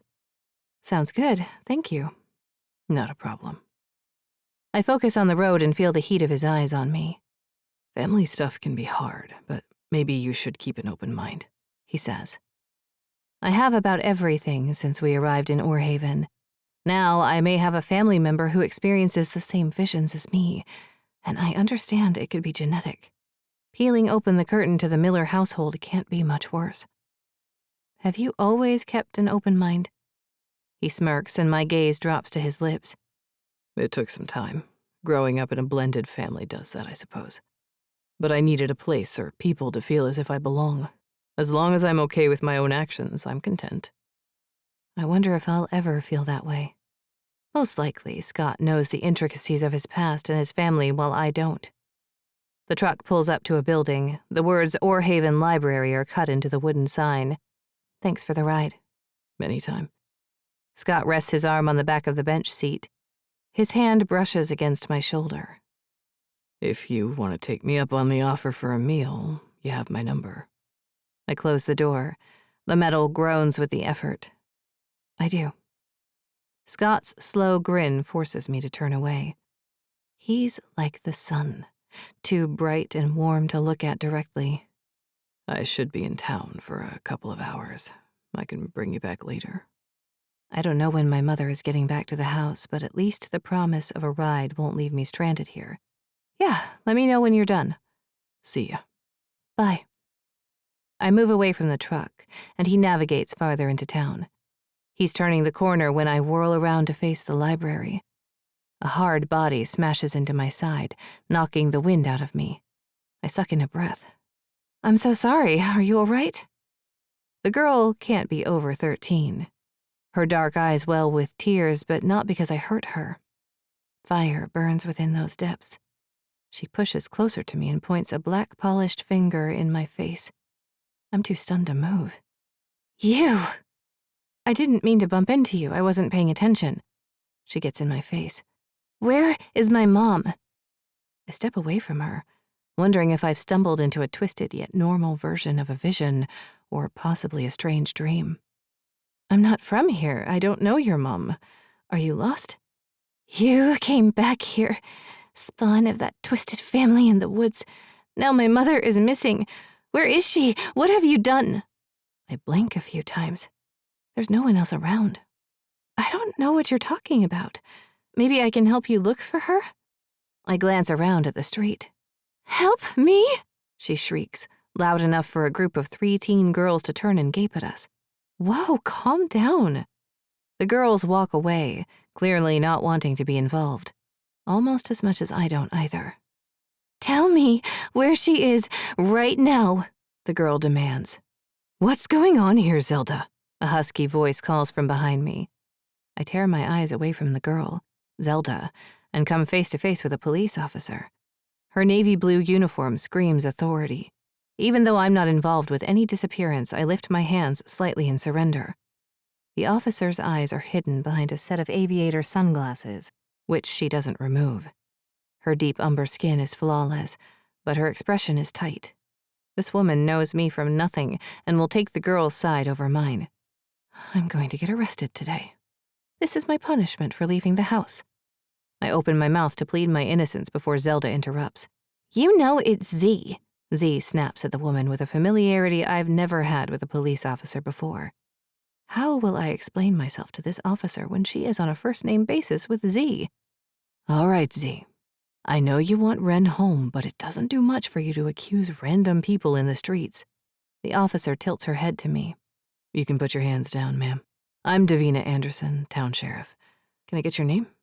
She drops her sunglasses, revealing an accusing set of brown eyes. Jenny Miller?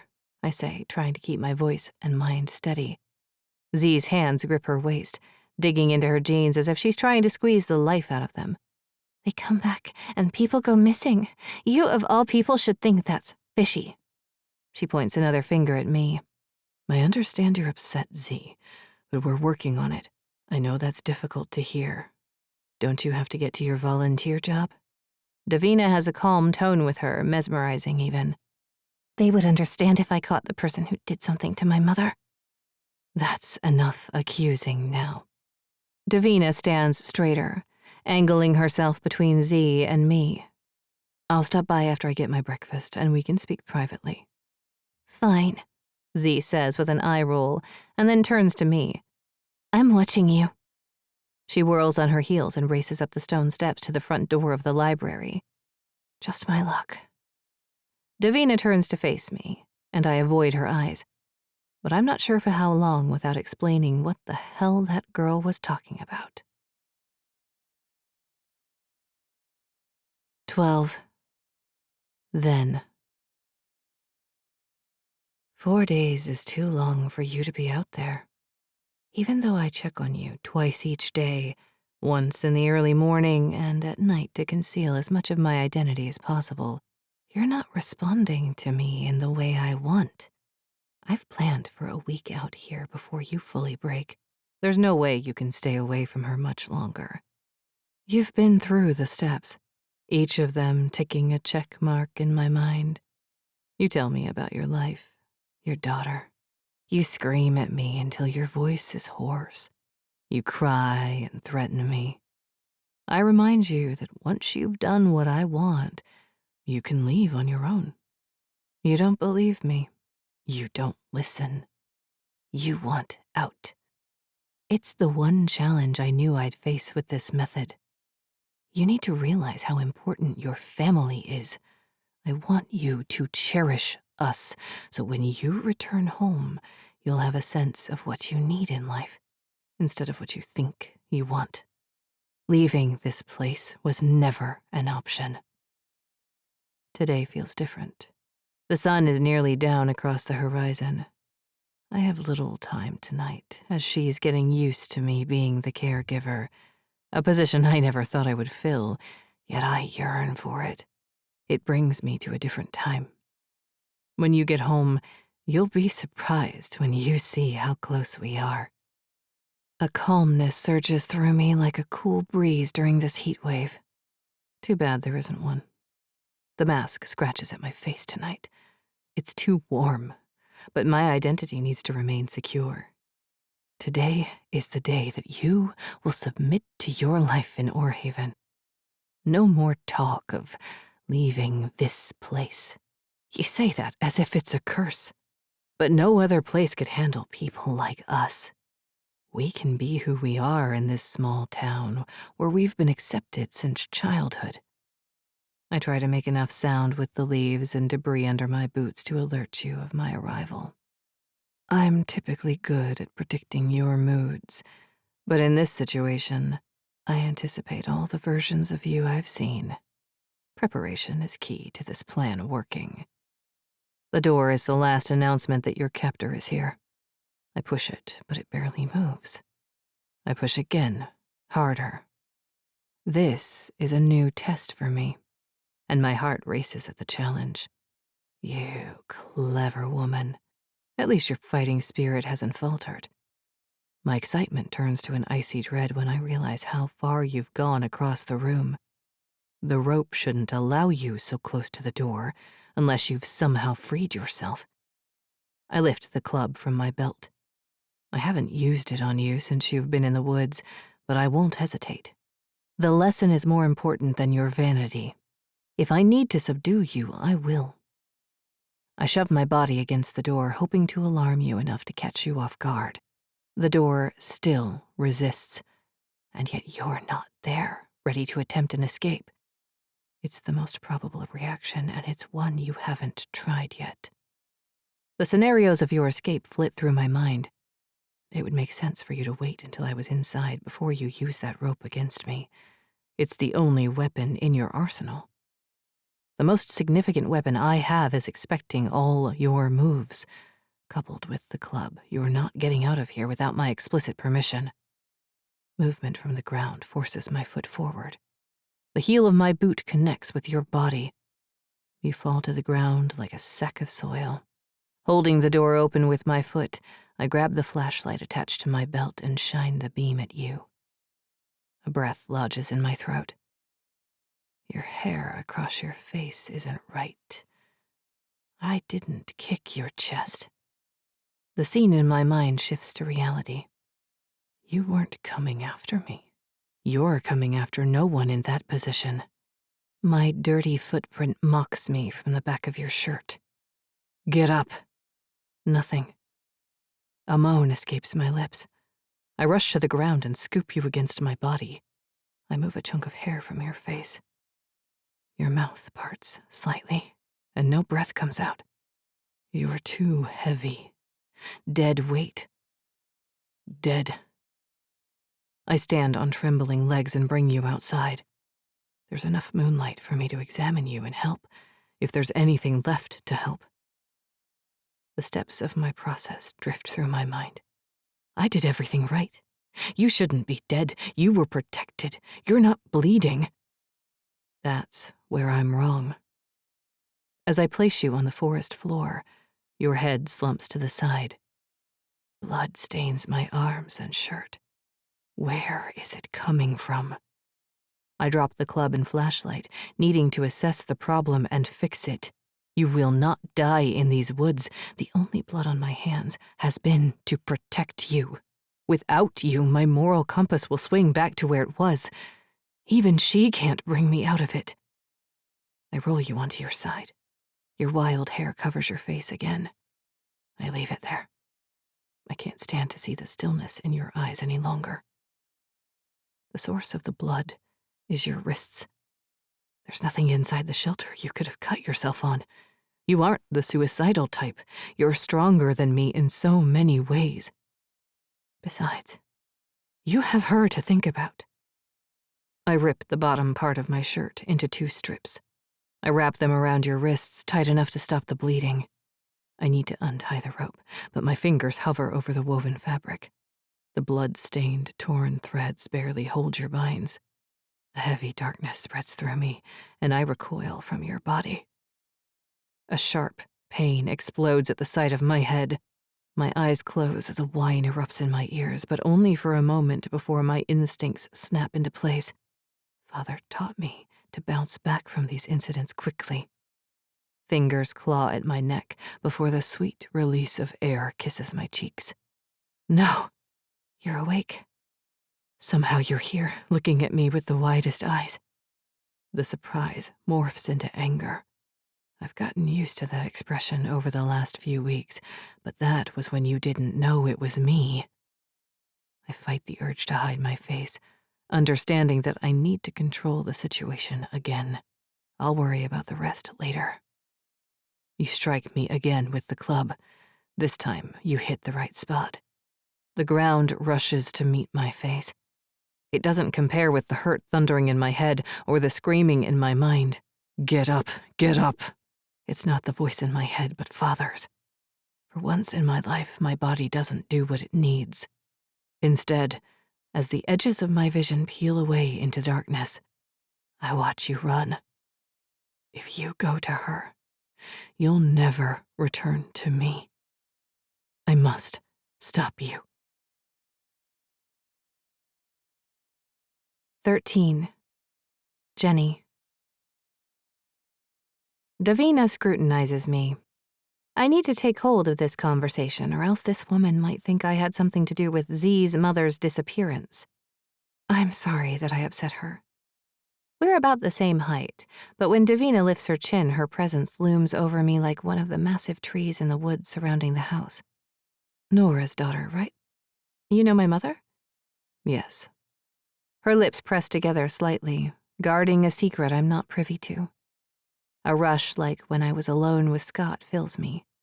This is another person I can question about my mother's past, though I doubt she'll be as forthcoming as him. How long are you in town for? She asks, scoping the people walking by. She offers them a tight-lipped smile and nod. It disappears when she looks at me. A couple of days. Davina takes off her sunglasses, and I almost wish she'd put them back on. Even though she was short with Z, there was understanding there. Not with me.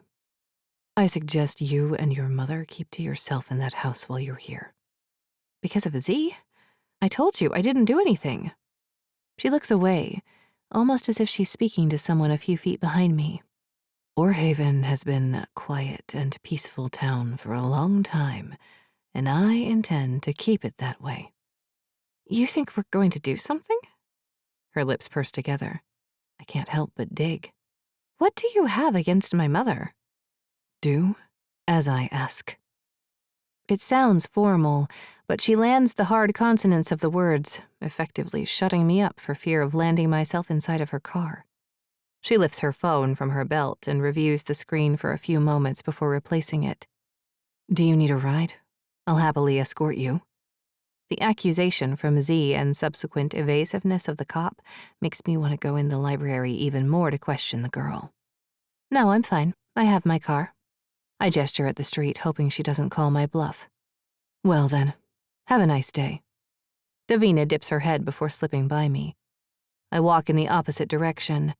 This time, when I count, it's not to stave off a vision, but the possibility of another encounter with Davina. Scott is gone, and I can't call him to take me back to the house this soon after leaving.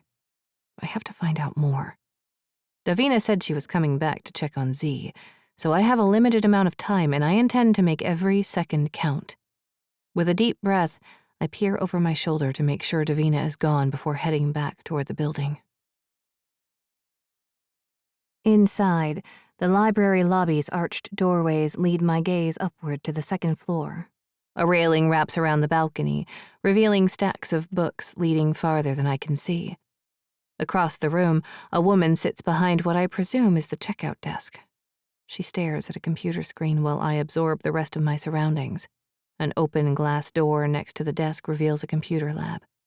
I debate asking the librarian directly about events in the town's history that might involve the Miller family, but I take my chances in the computer lab first. I need a more direct question to ask her other than snooping around like a lost child. 2 rows of 4 computer stations face each other with a wooden partition between. 3 other people sit facing the windows. I walk around them and claim the station on the end facing the door. I don't need Z surprising me again, or Davina spotting me when she comes inside to check on the girl. The mouse buttons are worn, and the letters on the keyboard are barely visible under a rubbery plastic key cover. I grab it and slide over the pad. The worn fabric advertises a local bank. The ball on the bottom catches on the pad and the screen wakes. The internet browser takes more than a minute to load. I glance at the doorway, wondering if I'll have better luck speaking to someone. I catch the eye of the man sitting closest to me. He immediately lowers his gaze to the screen in front of him. I check my phone. The service bar goes between 1 and 0. The computer is my only chance. I type search terms into the bar. Valerie Miller, Orhaven, Pennsylvania. I scroll through the results. There have been other Valeries linked to the location, but most of them obituaries. Not one with the Miller last name. Which is odd, since she passed years ago. I add the word death to the search bar. The next results show a strike through the name Miller. A headline catches my attention. Local librarian murders beloved doctor. I hover over the first result.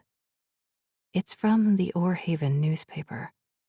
The top of the site shows that this is a subscription service, but how many people would be clamoring for news from this town? Though it's probably why I wasn't able to find anything before.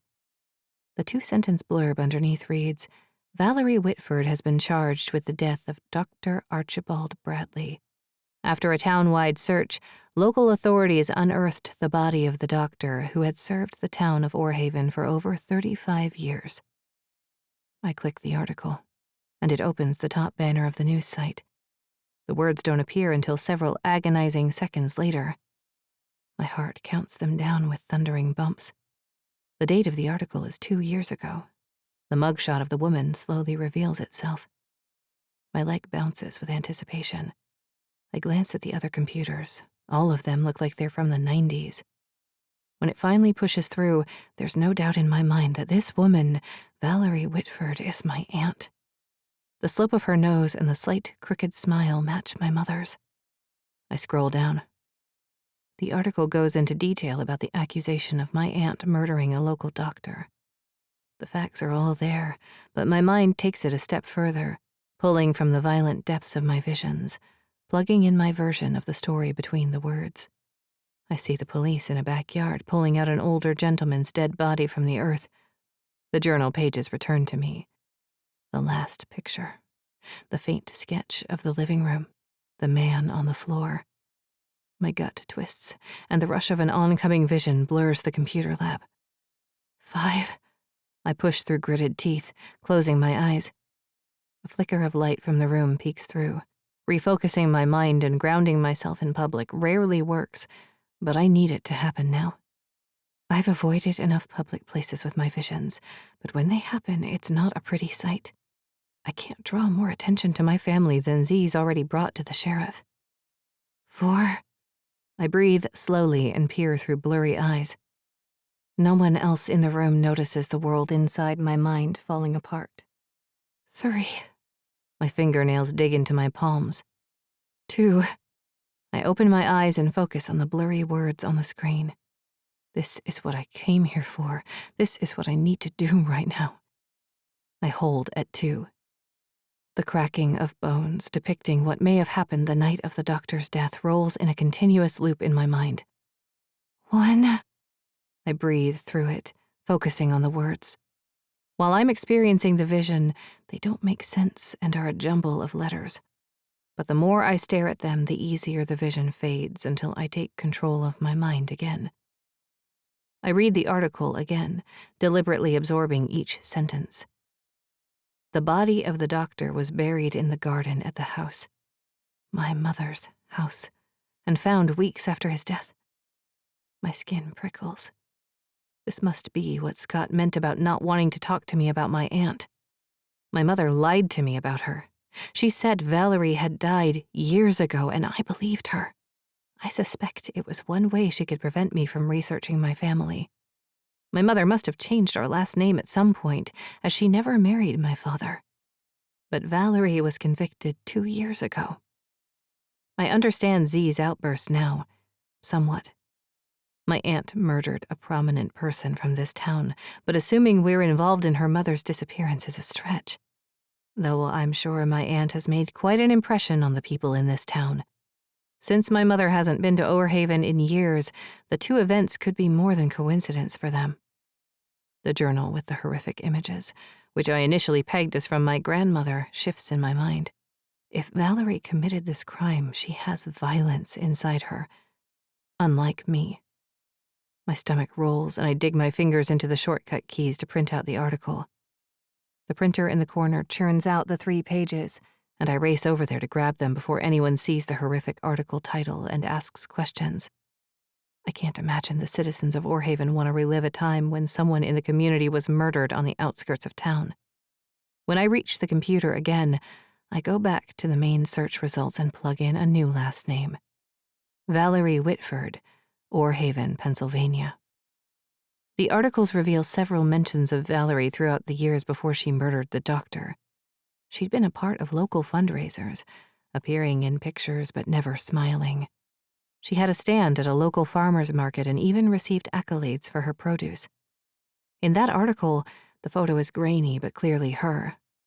Valerie wears a striped frock and her hair is tied in a tight bun at the nape of her neck. The article date is almost 5 years ago, but she's dressed from another time. The billowing dress swallows her frame. I sit back in the chair, a low buzzing rising in my ears. My mother said my aunt was dead, but here she is, clearly alive and thriving long after my mother left this place. Now she's a convicted murderer. I search for the murder with directed keywords. No other website talks about her murdering anyone. Apparently, this case didn't move outside of Orhaven, even though the conversation with Z shows the impact of how others in town look at our family. I recall meeting the older couple and Mrs. Peters' reaction to my mother. At least that's consistent. I print as many articles as I can find with her name, mostly shorter announcements of town events. The clock says I've been in the library for over 30 minutes. I'm cutting it too close to Davina returning and finding me so close to Z after her clear warning.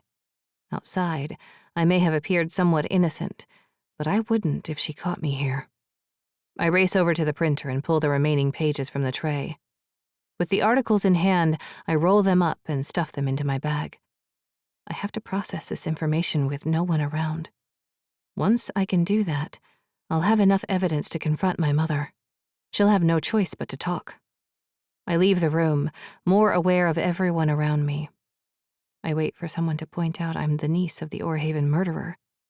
I imagine the modern version of pitchforks coming after me and my mother, accusing us of our involvement with the crime. Movement from a room the size of a closet calls to me.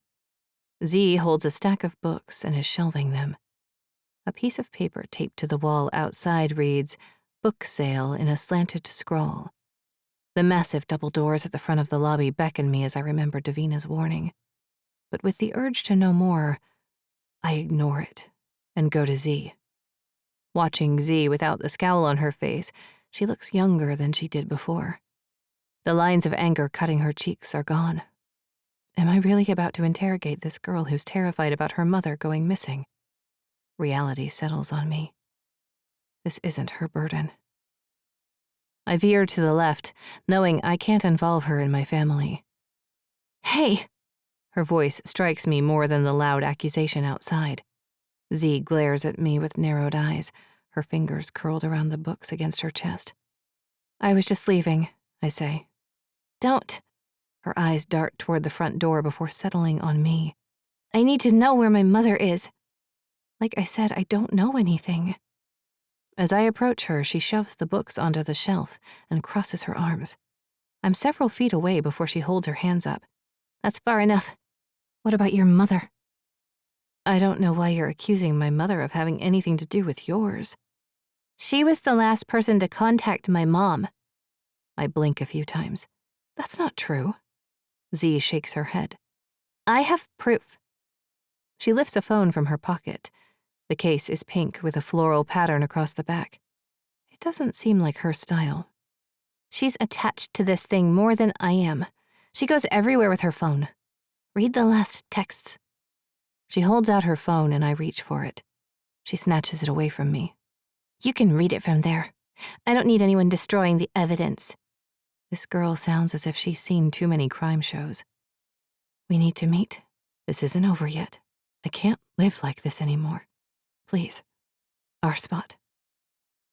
Okay.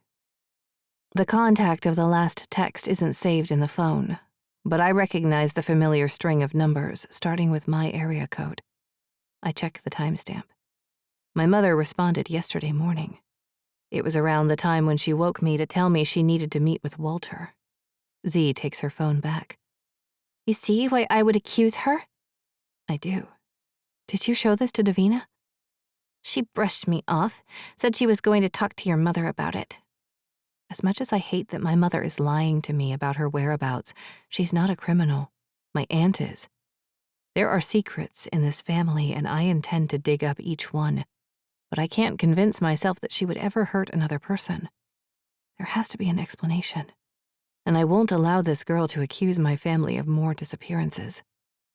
I've been with her the entire time we've been in Orhaven. The only people we've met so far have been Mike and Scott Allen. She's not with you now? Touché. Whatever, she says. I know my mom met yours somewhere. The texts prove that. We know what your family does to the people in this town. She takes a wide berth around me and walks behind the checkout desk. The librarian's stare remains fixed on me. I don't want to leave yet. I've opened the secrets of our past, and I want more. Like my visions taking over against my will, this situation drives me toward the truth, no matter how much it's already resembling a nightmare. To get away from the librarian's incriminating stare, I enter the small room, hoping Z will return to stack more books. I grab the first one. The bright blue spine is cracked with use. I flip through it and turn it over, pretending to read the description. I check out 4 more books before peering at the desk again. The librarian types away on her computer, but Z hasn't returned. I don't know how long I'll be able to keep up the ruse. The cover of the tattered romance book in my hands nearly rips. It tears away, starting at the top corner. I struggle to hold it in place until I note familiar handwriting in the corner. It's in pencil, noting the price. The book in the home library looked the same. Did my aunt buy books from this sale over the years? A flash of the basement comes to mind, the stack of books next to the bed. At first, I assumed my mother slept down there. But what if it was my aunt? Was that why she locked the basement door and kept the key? Was she trying to lock away any evidence that I might find of my aunt? With a new lens, the itch to get back to the house overwhelms me. More answers wait for me there as I'm finally equipped with the twisted questions. I scoot out of the room and race to the front doors. Outside, my overwhelming excitement about discovering more in the house deflates as I realize that I can't get back there on my own. I grab my phone and cradle it in my hands. With my mother thinking I'm at the house, I can't call her. I open 2 of the ride-sharing apps on my phone and check for nearby vehicles. I'm not surprised when I find none. My insistence on leaving the house was too spontaneous to consider how I would get back. Scott is the only option. I found what I needed at the library. I need to get back to the house. Are you around? While I don't expect him to return my message right away, 3 typing dots appear almost immediately. I'm sorry I couldn't tell you about what she did. Didn't feel right. Are you okay? Scott, knowing the full story of my murderous aunt and still treating me like a normal person, gives me hope that Z will eventually stop accusing my mother of her mother's disappearance. I'm fine, thank you. I can't get away right now, but Mike is in town. I'll ask him. I hesitate. Mike and my mother have a past. Surely he will tell her what happened today, though the risk is worth it if I get more time alone with the house. Okay. The conversation between my mother and me about Mike comes to mind. He was perfectly kind to us and seems to hold good memories with her. Go to Greta's. He's heading out. Thanks. I head toward the diner. It's a few doors down from the library, but I keep my eyes open for Davina or anyone else trailing me. Outside the diner, the windows peer back at me with a blurry version of myself. A vision creeps its inky tendrils into my peripheral vision. I wobble on my feet until my back bumps against the glass. No, not here. Whoa there, you okay? Mike's gruff voice resounds. I widen my eyes, desperate to shove the darkness to the depths of my mind where it belongs. Mike's body and the street behind him ebbs and flows. I fight harder than I have ever before to keep conscious and not experience a vision in front of him. Do you need some water? Mike lifts a bottle from his pocket and twists the cap open, handing it over. I sip the warm liquid. I wonder how long it's been in his back pocket. Thank you. This summer has been brutal. Mike lifts his gaze to the sky, tipping the brim of his hat. Now that he's not hiding under its shadow, I get a good look at his eyes. They're pale blue and striking as the sun lightens them even more. Did Scott get in touch with you? I'm desperate to move on from the embarrassing situation. Yeah, he did, Mike says from the corner of his mouth. Good thing, too. I was about to head out myself. Oh, I don't want to be a bother. He turns to me, his expression tight. I never said you were a bother. I only meant it's on my way. Great. His stubby fingers point at a truck parked against the curb. Your chariot awaits.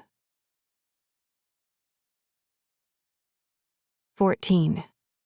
Jenny. Inside Mike's truck, the scent of cigarette smoke permeates the ripped leather cushions. In some spots, duct tape lines the damage. Searing heat burns the backs of my legs, and I prop my toes to sit them higher. Sorry about that. Mike tosses me a towel from the pocket on the door. I shove it under my legs. Thanks. He pulls away from the curb and heads down the road. Where's Nora today? Picking up paperwork for the house? So she says. Mike adjusts his hat. Seems like selling the house is more work than she thought. Yeah. I sip from the water bottle. What were you doing downtown? I wanted to go to the library. He glances at my bag. You get what you were looking for? Yeah. I consider mentioning how Scott brought up my aunt, but I don't want to get him into trouble with his dad. But if I don't ask, I'll never get answers. I wanted to find out more about my aunt. Valerie. Her name catches on his tongue, as if he's swallowed something foul. I wondered how much Nora told you. She's told me nothing. I can't help the thick scorn in my voice. Mike and Scott brought her up so easily, yet my mother hasn't uttered our true surname in my presence. I'm sure she was trying to protect you. I think I should know if a family member of mine is a murderer. I'm not sure why the words flow out of me, especially to practically a stranger. But it feels nice to get it off my chest. Mike clicks his tongue. She's serving the time. Did you know Valerie well? He lifts a shoulder, dropping it ever so slightly. As much as you know anyone in a place like this. Most kids play together since there's only one school. I was more friendly with your mother since we're closer in age. How much older is Valerie? 4 years, but that doesn't make much of a difference in this town. Your aunt loved your mother from the day she was born. She always protected her so fiercely. Much different to how I grew up. How so? I had an older brother, but we couldn't be more opposite. Had? As if he heard my internal question, he carries on. He died before I graduated high school. I sensed the strong period at the end of that sentence, similar to how my mother closes a conversation when she's not interested in talking anymore. I'm sorry. It was a long time ago. I don't want to be rude, but the trip to the house isn't going to last forever, and I have to get as much new information about Valerie as possible. Do you know why Valerie killed that doctor? He cocks his head to the side. Only she knows that. She confessed, though? She did. Without any explanation? He sighs, reminding me of my mother. The clock counting down her arrival to the house ticks loudly in my ears. When she lived here, Valerie enjoyed her solitude. She said what she meant and only answered just enough of a question asked. If you want answers, she's the only one who can give them to you. She's in prison. It's not a far ride from here. I watch Mike's expression for any sign of what he'll say next, but he doesn't continue and keeps his focus on the road. Silence gives my mind the opportunity to wander. I have no clue where it will take me. Do you know why my mother said Valerie died? It's a personal question that I'm sure only she can answer, but it's worth a try. Mike knew her when she was a child. If I can get a sense of a full picture of her, it's from him. The woods creep up, surrounding the road within seconds, and the rest of the world disappears. I sit against the seat, even though the heat sears my bare shoulders. They went through a lot in their childhood. It seemed as if Nora wanted a clean break when she left. She didn't even say goodbye to anyone, not even her sister. From his tone, it seems like he's still not happy with that. From what you know, did she ever contact Valerie? That's something you'll have to ask her. Once again, he brings up talking to Valerie. How is that even possible? My mother would never allow a visit to see the sister she cut off all those years ago. Even as the pieces come together, my mother's story is the only one missing. It will bring the narrative together so we can both move on. When the house appears up the winding road, I realize I've been quiet for several minutes. Mike hasn't interrupted my internal struggle, and I suspect he knows how much understanding my family means to me. Thank you for the ride. We might seem like country folk, but we are tight-knit. I can see that. I recall the conversation between Davina and Z. In 2 days, I've discovered more secrets and lies in this place than in any other town we've lived in before. Or maybe all towns are like this, and I never paid attention. Our car isn't in the driveway. At least I still have control over this situation for the time being. The truck rolls to a stop. I don't open the door right away. Instead, I turn to Mike. Would you mind keeping my visit downtown between us? Mike chuckles. Of course. But just so you know, some secrets kept are more harmful than if shared. I'm going to tell her. Eventually, I shoulder my bag. Thanks again. I shove the door open and slide out. Mike waves before driving away. Alone with the house, I peer up at it. It seems bigger than it did before. I imagine my mother as a teenager, wanting to get out of this place. I don't blame her, but I don't intend on living out of the loop any longer. Walking inside with more information, the space seems new and unexplored. Every surface has been touched by my aunt. She's the one who lived here 2 years ago. Scott talking about local troublemakers breaking into this house may be true, but it hasn't been that long since Valerie lived within these walls. He must think I'm dumb or uninterested in my family. I head for the living room, intent on using whatever time left to go through the boxes. I'll tell my mom what I know, but not until I have a fuller story. Once she realizes what I've done in my search for the truth, there's no way she can refuse to fill in the gaps. The emptiness of the house, coupled with the idea that a murderer lived here, creates an unsettling twist in my stomach. I turn on my music app and shove my phone in my back pocket to push as much of myself into the space as possible, keeping Valerie's negative spirit outside my bubble. I go through the boxes, finding stuffed animals and knockoff Barbie dolls. They're even creepier than the ancient dolls.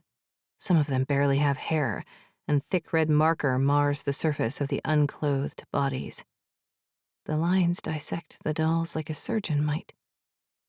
My stomach rolls. I don't need more than one guess to know whose they were. Small glass cases fill the next 2 boxes.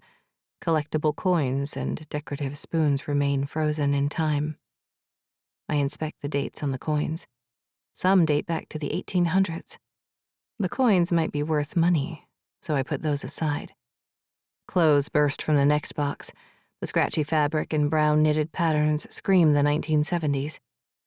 A small jewelry box takes up a corner. Inside are necklaces, bracelets, and earrings. I sift through them and find a diamond engagement ring. I slide it onto my finger, and it fits perfectly. I hold it out. The diamond doesn't shimmer, but it's beautiful regardless. There was a time when my grandparents were so in love that they promised their lives to each other. Whatever happened after is unfortunate, and I remove the ring and drop it back into the box. I add the jewelry box to my maybe pile and put the rest on the growing stack across the room to be thrown away. The other boxes don't reveal Valerie's twisted mind, but the last one holds several photo albums.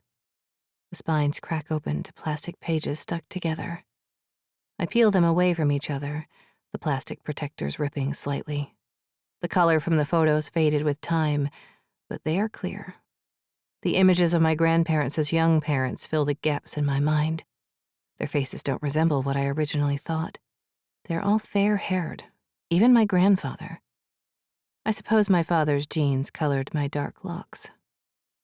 The years go quickly as I progress through the albums, starting when my aunt and mother were born. Each of the images appears staged, and neither of my grandparents show a hint of amusement or happiness. The memories of this family are as bleak as they are now. Valerie and my mother are the only ones still alive, and one of them is in prison. I bring the albums to the couch and sit, scrutinizing each season of their lives. There are other people in some pictures who I don't recognize, probably others from town. I'm unaware if we have any other family members, but once again, I now have to question whether what I know is the truth. The memories span from when my mother was a baby through adolescence. It ends with a birthday party. My mother sits at the kitchen table, her mouth pursed to blow out the candles on the cake in front of her. On the happy occasion, my grandmother sits next to her, poised with an impassive expression across her face. My mother looks closer to Z's age, and I can't believe all those years of her life took up one album. I pick up the next one and open it. I expect the pictures to continue, but the page is blank. I flip to the next, and there's one picture in the page's corner, but the rest of it is empty. The pages throughout the album are entirely blank, or there are 1 or 2 pictures in no order. They continue the timeline of my mother graduating high school, plus birthdays and holidays. Neither my aunt nor my grandparents are present in any of the photographs. Closer to the end of the book, darker spots hint that someone removed pictures after they were there for a while. I flip through faster, needing to find a connection to why some pictures are there while others are missing. The last book is newer than the rest. The cover is a pale pink with small silhouettes of rabbits peppered throughout. The inside isn't as worn as the other albums. There are no pictures or any hint they used this in the past. I put that one aside and look through the second album again. I know I won't have answers until she comes home, but it's nice to see her carefree. The major difference is her choice in clothing. As a teenager, she wore tank tops and flowing short-sleeved t-shirts. When did her fashion choices shift to tight, long-sleeved clothing? The car sounds in the distance, and I stand to go to the window. Our car travels up the driveway. Somehow my mother's presence doesn't excite me as much as I thought it would. I put the albums away and drop them into the maybe pile. The items from her past barely take up a corner of the room. It's sad that the lives of 4 people are reduced to a pile of garbage. Once they are taken away, the memories within the items will be forgotten. For her, it seems easy to put aside her family, but my heart aches at the lives that will cease to exist once the house and the contents inside are gone. With her so near, I wonder if she already knows about my visit to town. Mike said the people of Orhaven are close, and Davina knows everything about everyone. Would they have contacted her before her arrival home? Their loyalty isn't to me, but I hope to be the one to explain to my mother that I have new information and want the truth. Heat surges under my skin, and prickling anxiety swells within me, building up enough that I'm about to burst when she enters the room. "Hey," I say, a little too loud. "Hi." Her tone is flat and less enthusiastic than mine. "Everything go okay?" She settles on the couch, tilting her chin toward the ceiling. She doesn't want to talk, but it's what I need after being alone for so long. I turn off my music and sit next to her. "This is a lot more complicated than I realized." She massages her forehead. Dark circles rest under her eyes. Whether it's the heat or the memories of this place keeping her awake, she's not doing much sleeping. "What do you need to do?" She ignores my question and glances at the corner of the room. "You got a lot figured out." "More than she knows. I left these for you to go through, and the last 2 boxes are old photo albums. I wasn't sure if you wanted to keep them." "I don't." "Not even one?" "Jenny, I don't think that's a good idea." "Why not?" What else is she hiding? She was in the attic while I brought the pictures down. She had time to remove what she didn't want me to see. She sighs. It's been a tough day." "Did you take the pictures out?" "What pictures?" "Dozens of pictures are missing from the albums." "I didn't take them out." "Did Valerie?" "What are you going on about?" I won't accept her lies anymore. The need for the truth bubbles inside me. Like the drive of a vision, I push through my tendency to always stay silent. She has to know I'd find something to negate what she's told me over the years. Why did you lie about our last name? Her exhaustion snaps away from her as if she's come out of a trance. Excuse me? Whitford. Where did you hear that? She's standing now, the hem of her sleeves straining under her rigid fingers. It's true then? Why are you asking when you already know? I want to know who told you. I take a moment to absorb what she said. Everyone here knows except for me. It's for your own good. I found it myself. With prompting from Scott's cryptic questioning about knowledge of my family, but getting him into trouble won't help. I Googled it. Why did you hide this from me? I didn't want you to know. That your sister is a murderer? Instead, you told me she was dead. I can't help the emotion filling my voice. We never yell at each other, but I can't help it. She's dead to me. She matches my tone and tears spring to her eyes. To me, she died a long time ago. Killing that innocent man was the last nail in her coffin. Her face crumples, and she tries to hide it behind her hands. I would have understood. I can't stand to see her like this. We've never fought this hard before, and I want to open the conversation, not force her into closing it. I never wanted you to understand.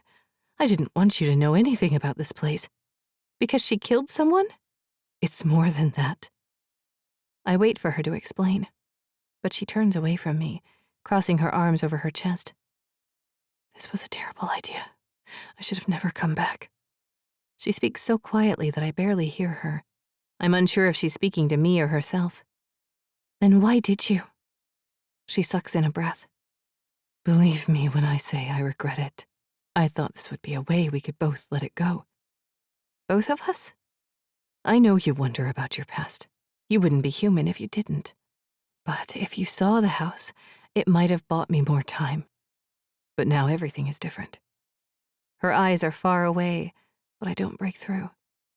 It's as if she's living inside one of my visions, detached from the world and living only within the horrors of her mind.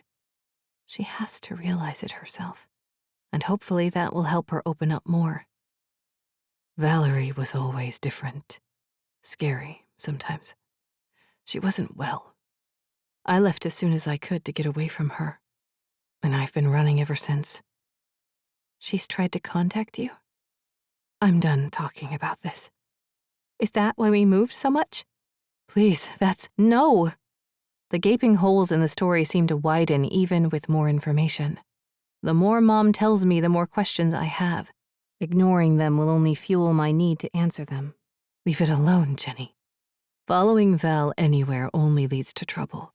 She's a stain on this family, and I intend to rid myself of her after selling the house.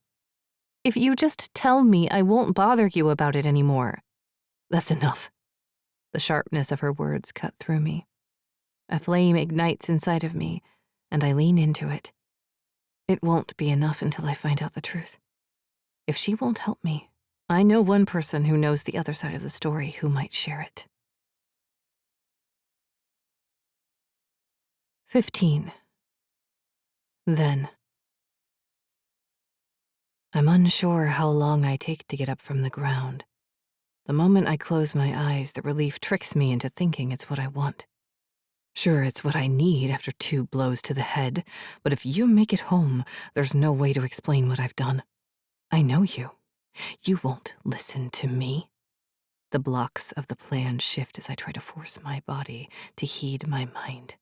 You already know it's me, so how else can I make you stay? An apology? That's what normal people do. Given enough time and the explanation of my plan, you might find it in your heart to forgive me. I can offer to seek help.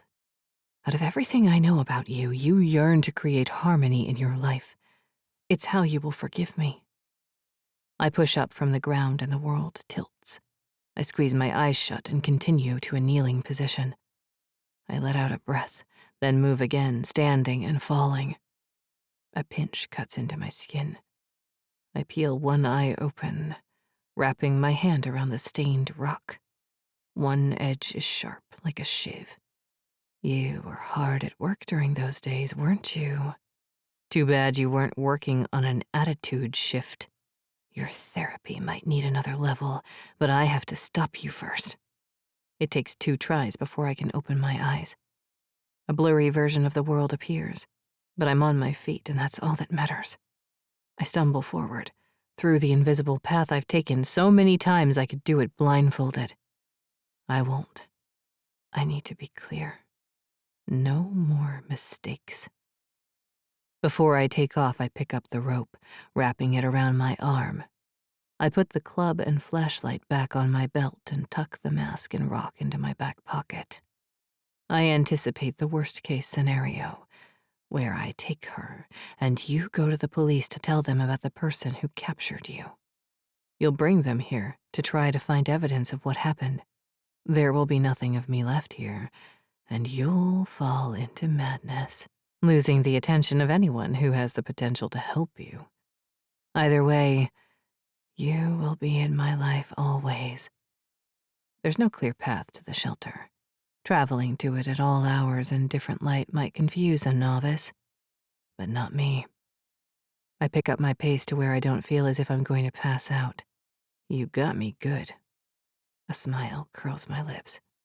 Your fury appears in my mind.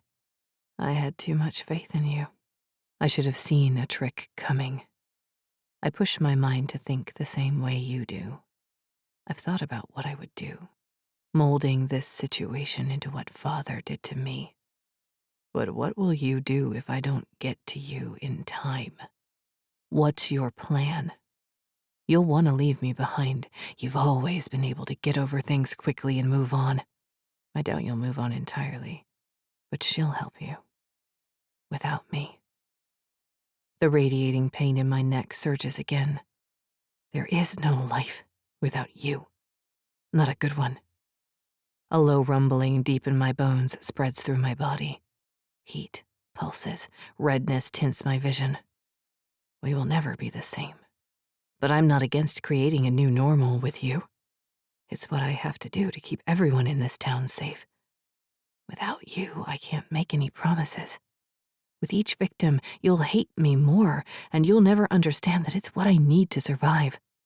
It's you or them. A snapping sound fills my ears. It's not the sticks under me, but the realization of an alternative plan. Admitting everything is how I'll keep you with me. You can't turn down this damaged person, no matter what I've done. With an alternative plan, I push harder, and the road appears within a few minutes. The car remains hidden under the cover of the brush I specifically curated for this venture. Hope swells within me that I can stop you before you get to her. Once you have her in your arms, I might have to resort to using her in a way I never wanted. Against you.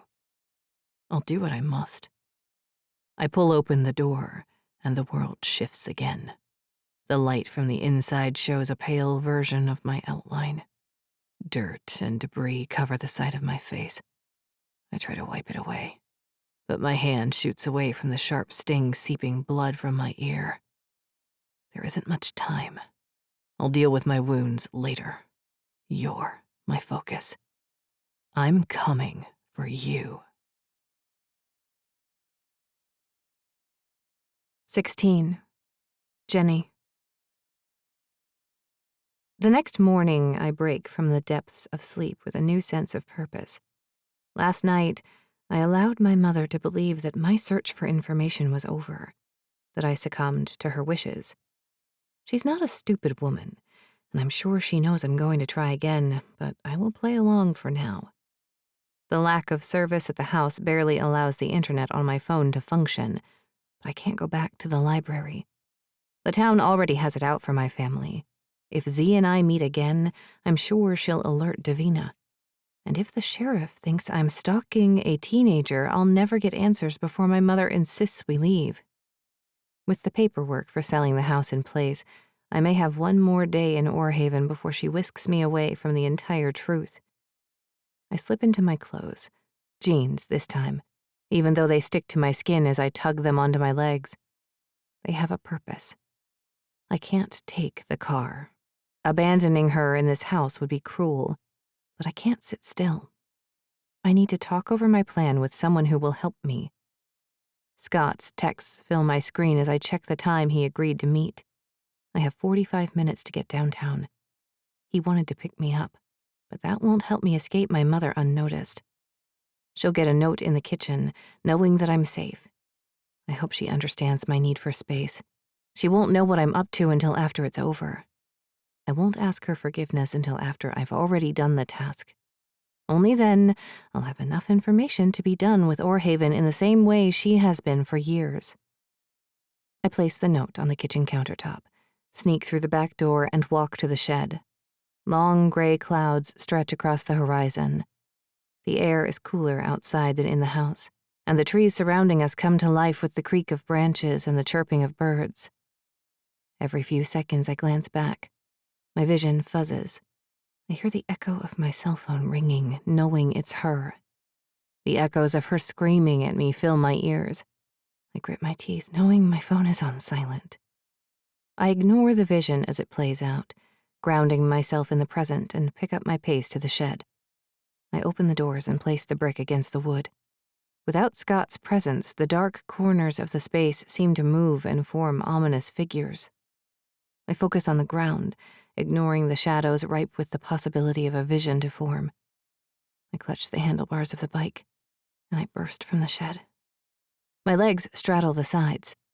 It wobbles at first, but with an iron grip on the handles and the drive to not face-plant onto the ground, I straighten out and find my pace. I release a breath and race down the rolling lawn toward the road. The driveway isn't an option. The crunch of the tires over the gravel may wake her. When I reach the road, I'm sticky with sweat. The ride is much smoother, and I pick up my pace. A cool breeze washes over me, clearing my mind and body as I focus on leaving the house behind before she even notices I'm gone. About halfway to town, my legs ache and the humidity clings to my skin. I hope the movement of air over me masks the already sticky stench permeating from my body. I need Scott to get on board with my plan without sensing or smelling my desperation. He was the one to tell me about Valerie from the start, and he's the only one who has a vehicle to get me there. After separating into our rooms last night, I pushed my phone to the limit with the painfully slow reception and researched the location of the prison where Valerie resides. It's almost an hour away. Too far to bike. I haven't figured out a good excuse to tell my mother, but I also don't care. The freedom of these thoughts blooms within me. As a legal adult living with my mother, I've been trapped in the mentality that she controls my life. My cheeks puff out with effort and the mounting anger inside of me. Like my visions, I can't quite control the situation with her. I love her more than the world, but her ignoring a chunk of our history frustrates me. Once I find the information, she has no reason to control the narrative any longer. I pedal faster, leaning into the freedom. When the downtown area appears, the streets aren't as busy as I've seen on other occasions. I pass 2 cars, and the sidewalks are devoid of people. I spot Scott's truck parked against the curb outside of the diner. With the conversation so close, I go over what I want to say to him in my mind. The talk will be easy, and he will help me. I have no idea why, but he's helped me each time I've asked. He's kind, and I hate taking advantage, but he's also to blame for giving me all the information I needed my mother to tell me. The road dips, and the front tire slams into a small pothole. The bike swerves and bumps the curb. My feet plunge to the ground. This isn't a vision, but the scenarios play out anyway. The bike didn't come with a helmet, and a vision of cracking my skull on the concrete steals my breath. I recover quickly, knowing the vision was closer to coming true than most. I shove the bike away from me, and it clatters to the sidewalk. My feet stumble over the pavement as I suck in the sweet air around me, tasting more like a cinnamon bun. Did I hit my head? I check myself, and there's no blood coming from any part of my body. Are you all right? I turn to find Scott in the open doorway. The rush of sweet-smelling air wafts out of the diner behind him. He rushes over to me, the corners of his mouth cutting against his face. Under his cap, his hair is still damp, and his gray shirt is the cleanest I've seen him in so far. I'm fine. He peers down at the bike. You popped the tire. He's right. The rubber flops against the concrete. Are you sure you're not hurt? He asks. Just my ego? Scott snorts out a laugh and lifts the bike from the ground, and he places it in the bed of his truck. I haven't ridden a bike in years either. Come on, let's go inside. He holds the door and I scoot through. He's right behind me. Enough that I notice the heat of his breath. He's already had a heaping supply of strong coffee, evident from the steaming mug in front of his chair. Our table is by the window with a full view of the street. No wonder he rushed out to help me. He had a front row seat to my disaster arrival. I attempt to ignore the heat rushing into my cheeks. He sits facing the window, while I slide into the chair with my back to it.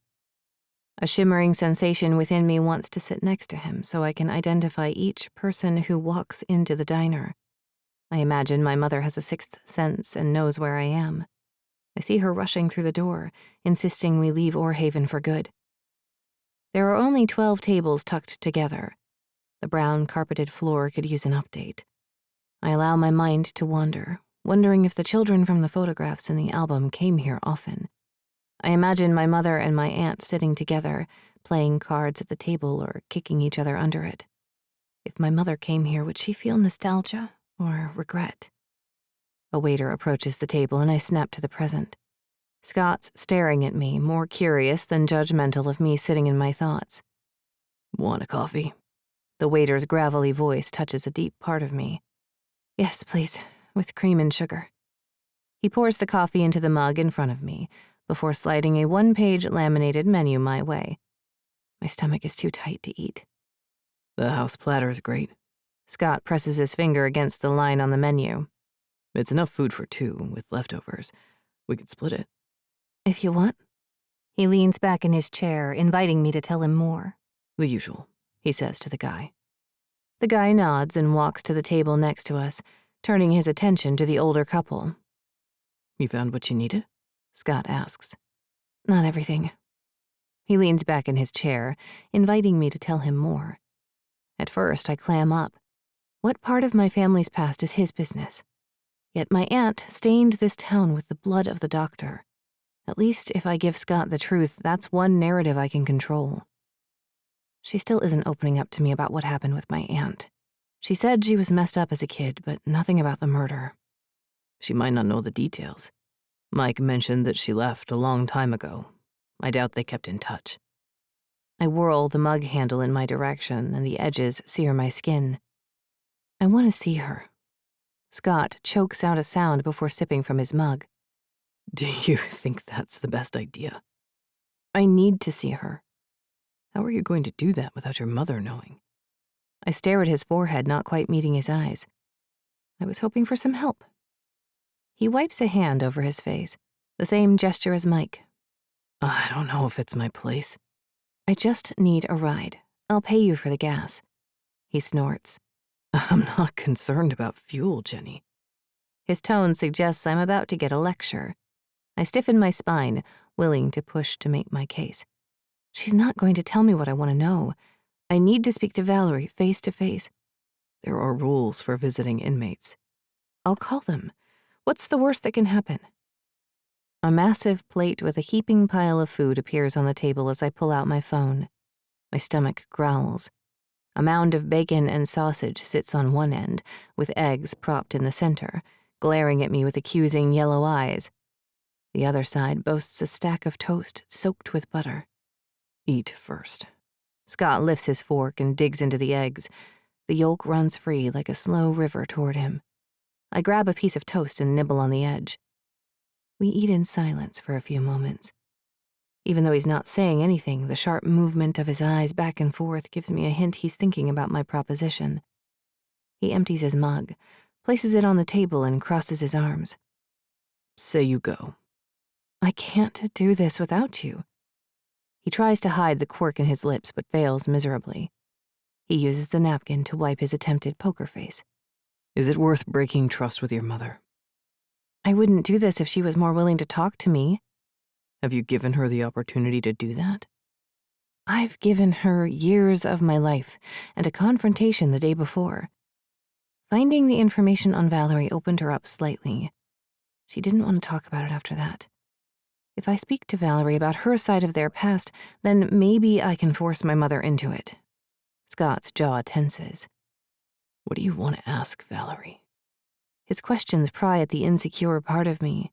On the surface, I want to know what happened between them to make my mother leave. There are two sides to every story. I need to know the truth about a lot of things. I leave it at that, and Scott doesn't press for more. Valerie isn't going anywhere, Scott says after scooping up the last of the eggs. Maybe you should wait. We're so close. I can't imagine taking a day trip through here after we leave. Is it worth hurting the relationship with your mother? If she had the terrible childhood you described, I'm sure she's fragile now and needs support. He's right, and I hate that, but I need to do this. The look on my face must tell him I won't back down. Just let me know when, he says. Our server drops the bill on the table and Scott reaches for it. Let's split it, I say. I invited you to breakfast yesterday. You can get the next one. After we finish at the diner, Scott drives me back to the house. Looks like rain. Scott peers at the top edge of the windshield. Maybe that will help cool this place down. I have several extra window units if you need them. There's not much circulation in these older houses. They hold the heat most of the time. Thanks, but I think we're okay. I'd hate for him to bring the units when he'd have to take them away again, along with the boxes. It's not a problem to help. Anything you need, I'm here. My neighbors in Ridgefield are kind and helpful, but Scott beats all of them put together. I want to thank you for helping me through this, I tell him. Scott glances at me before turning back to the driveway. The truck slows as if I'm not the only one who doesn't want this moment to end. I don't understand why that is, but I revel in it for as long as I can. It's the closest I've ever been to wanting a relationship with a guy, and it has no future. I wish I could be of more service to you. The relationships between the kids in this town are so strong. I was a transplant to this place, so I never experienced it as Mike did, but I feel like I've gotten as close as I can. It's as if Scott's peeled open my layers and settled into a place where he's able to accept me for everything. He doesn't know about my visions, but he knows about my aunt, and he's only been kind. The truck idles. I hold my breath, watching my mother rush from the house, screaming at me in a rage for sneaking out. But the movement of the driver's door slamming against the truck shatters the vision. I inhale sharply and push out of my seat. Scott's next to the bed of the truck, holding the bike. I guess this is going to end up in the donate pile. The joke falls flat on my lips. It's a quick fix, so whoever gets it will have a real antique on their hands. Most of what we pulled from the attic are antiques. The dissected dolls appear in my mind, staring at me with their frozen eyes. Text me when you decide you want to go visit Valerie. He pushes the bike toward me, and the flat tire flops over the gravel. Thanks again.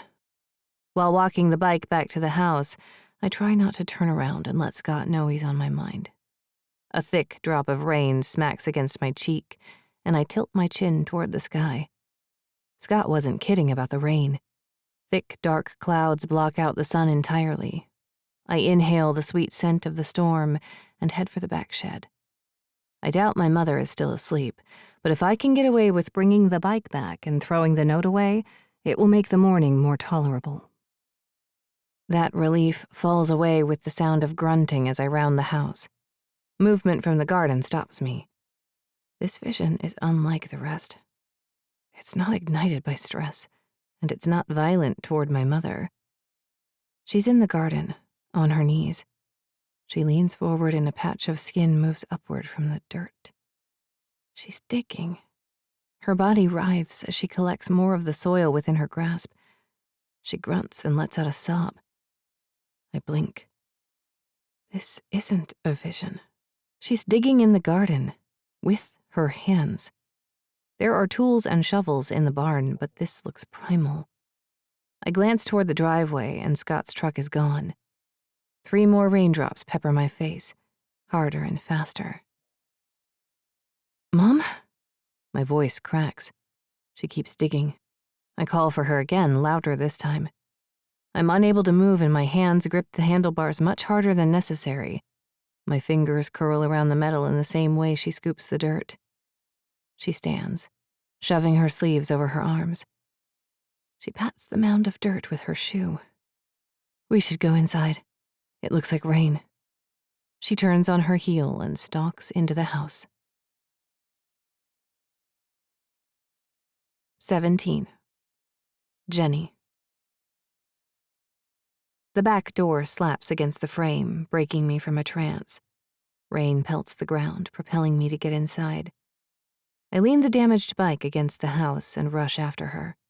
The lack of explanation of her frantically digging in the garden strikes the same line of questions I've had about my aunt and grandparents. Along with the odd behavior, I've never seen her so emotional and determined before. As I pass the place where I found her digging, the richness of the soil marks the ground. I make a mental note of the location. It appears that I'm not the only one hiding a secret this morning. What the hell was she doing in the garden? Inside the kitchen, the basement door is slightly cracked open. No doubt in her rush to avoid me, she forgot to lock it. I whip it open. The black hole beckons me to uncover what she was doing down there. The groan of the water pipes above me signals that she's showering and avoiding the conversation. Not for long. The uncharacteristic manic scene of her digging in the garden fills my mind. I walk down the steps. A flashlight lies on the floor. More evidence of what she's been up to. I pick it up and swing the beam across the concrete floor. This isn't like the first visit down here when the space was new. There can only be one place where she would want to find an item from this family's past to bury. The bed in the corner seems smaller than I remember. But if I had any doubt of what she wanted down here, the overturned table and books scattered across the floor alert me to her mission. A gaping hole in the wall peers back at me, behind the small table with the stacks of books. The hole is about the size of 2 fists. I push the beam into the hole, unsure of what to expect. There's nothing inside of it, but I've been here before. I'm reminded of the journal's hiding place and shove my hand inside, searching for what's hidden. The stone foundation cuts against my skin as I drag my hands around the space. Cobwebs wrap around my fingers. I shake them off and go back inside, pushing away any sensation of tiny legs skittering on me. The groan of the pipes ceases and I stand up. There haven't been many moments where I've had the upper hand, and now I have a hole and witnessing my mother in the garden like a wild animal burying its kill. I shudder at the thought. My aunt is a killer. But now there is a piece of my family hidden in the garden, and I intend to find out what it is, with or without my mother's permission. After sprinting up the stairs, I whirl around, closing the door behind me. I spot the key on the kitchen table. I pinch the metal in my hand, hesitating. I could replace it on the nail by the door, but that would give her an opportunity to lock me out again. But if I don't replace it, she'll ask for it. At least that will open the conversation, but I won't allow her to keep me out of her life anymore. The situation is too bizarre to leave alone. I walk to the sink, rolling the key over in my palm. Outside, it's dark enough to be night instead of morning, and a curtain of rain unfolds across the yard. I open the window, allowing a cool rush of air to enter the room. If I go out there, I may not find what she buried before she stops me. A new purpose overwhelms me, and I place the key on the table where she left it. I sink into the memory of my mother's actions as I move throughout the house, opening windows. With each one, a gust of cooler air gives me more clarity. The closed rooms on the second floor no longer call to me. There are more answers within her mind, and outside of this home, that my tolerance of ignorance about her past dissipates. I'm in my bedroom when the bathroom door opens, and she steps into the hallway. Morning. She's fully clothed, with jeans and a worn, long-sleeved t-shirt. She appears normal, but nothing about today is. She heads into her room and I follow. She smooths the sheets over the bed, setting the pillow at the edge. Is she really pretending I didn't see her out there? A flash of lightning splits open the sky outside her window. What were you doing in the garden? I ask. She stands straighter. I could ask you the same about disappearing while I was sleeping. You can't imagine how I felt when I saw your bed empty this morning. I left a note. I already know she's moving the conversation away from her, but I have all day to play this game. You did. She moves around the room, folding her pajamas before stuffing them into her bag. I give her a minute before I lean into what I saw. You're not going to tell me what you were doing? She sighs as if I'm inconveniencing her by asking. The hairs on the back of my neck rise. You can't lie your way out of it. What were you doing in town? I want to scream and put my foot down on the issue, but only after I answer her. She may need prompting, but I hold part of my conversation with Scott in my pocket. I had breakfast with Scott. My mother shakes her head. He gave me his number and I wanted to have a hot meal. I'm tired of cereal. It's not a good idea for you to be around that boy. That boy? Aren't you friends with his father? She snorts. Hardly. I left this place behind years ago. I was just being polite the other day. The less you become entrenched here, the better. Is that your way of telling me you won't explain why you were in the garden? Jenny. Her hand moves to her face, and she rubs her palm against her forehead. I can't help but push harder. I saw the hole in the basement. What are you hiding from me? I wish you would get over this. Get over this? You mean get over the fact that a family member you claimed was dead is not? Also, she killed someone and is in prison. Z's face flashes in my mind. The string of texts between our mothers still needs explanation. I want to put her in a corner with her lies, but not hurt her if I can help it. I've let it go. You should too. You've only done that because you have the entire story. I can't let something go that I don't understand. She's not worth your thoughts. You should be grateful not to know what she's capable of. I'm anything but grateful. She's dangerous and hurts everyone she meets. You're better off not knowing her. If she won't tell me directly about my aunt, I know I'll be able to move around the subject. What did you put in the garden? Jenny, enough. You know I'm going to push harder on this.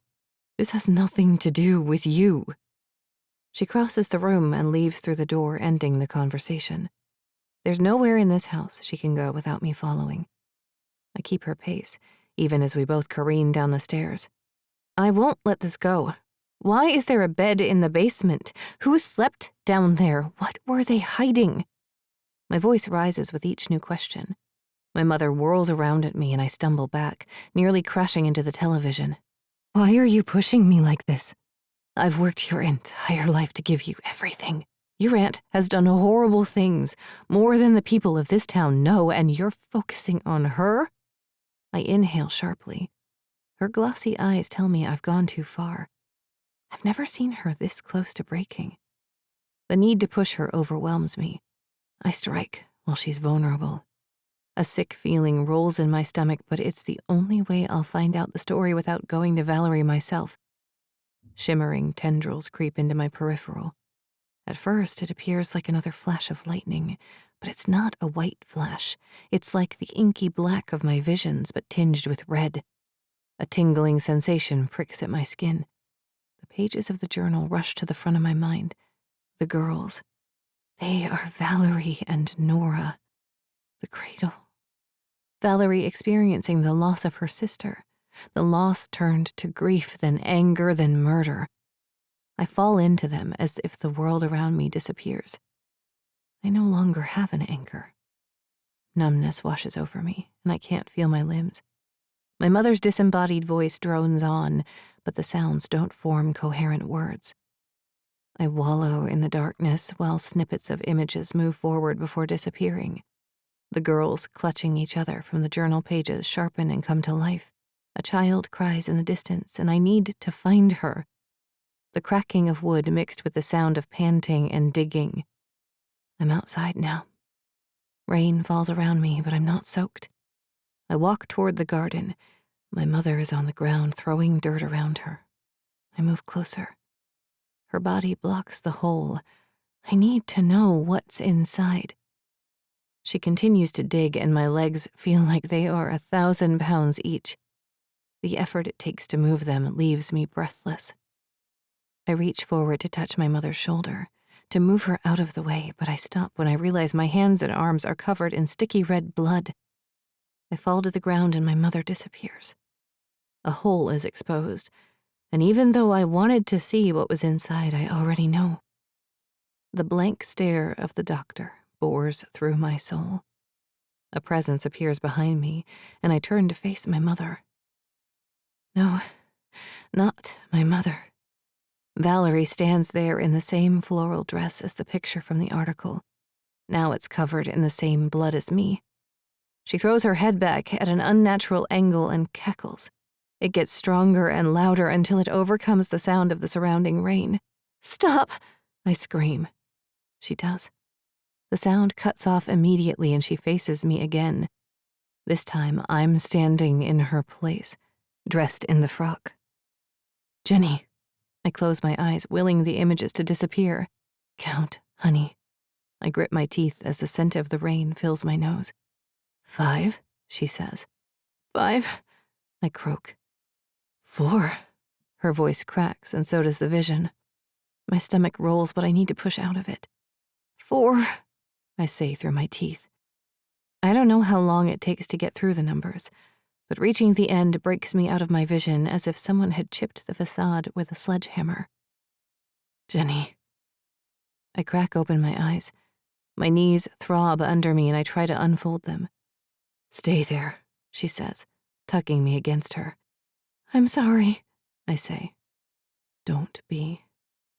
That was a bad one. I can tell. Do you want some water?" "Please don't move." "Okay." I breathe in and out, steadying my racing heart. My skin is damp with sweat, and I swear the stickiness of the doctor's blood clings to me as well. A sob escapes my mother, snapping me into reality. "I wanted to protect you from her, from this place. If I tell you the truth, you won't see this family the same. But I suspect you won't now anyway." Her long, thin fingers grip the hem of her right sleeve, curling around the fabric ever so gently before pulling them up. Thick, twisted scars distort my mother's thin wrist. She reveals the other wrist with the same marks. As a child, I was never allowed to see my mother naked. I thought she was just private, when in reality she holds a terrible secret. This is what Val has done to the people in her life. Ones she's claimed to love. Some have mental scars while others have these. This isn't love. It's manipulation and a sickness inside of her. The scars tell a story she's kept secret for so long, even from me. While I should be horrified, a part of me is intrigued. This house calls to a new side of me. One desperate for the truth, no matter how terrible. "Why didn't you show me this before?" She shoves her sleeves down, concealing her scars. I expect her to keep the secrets within her, but I can't allow it. We've gone too far now. "Do you think I wanted you to know all of this?" She shoves her hands through her hair several times. "I would have understood." "No one should understand this." Her lips tremble, and tears leak from the corners of her eyes. My insides lurch, but I wait for her truth. "What did she do?" The lines of her scars burn into my memory.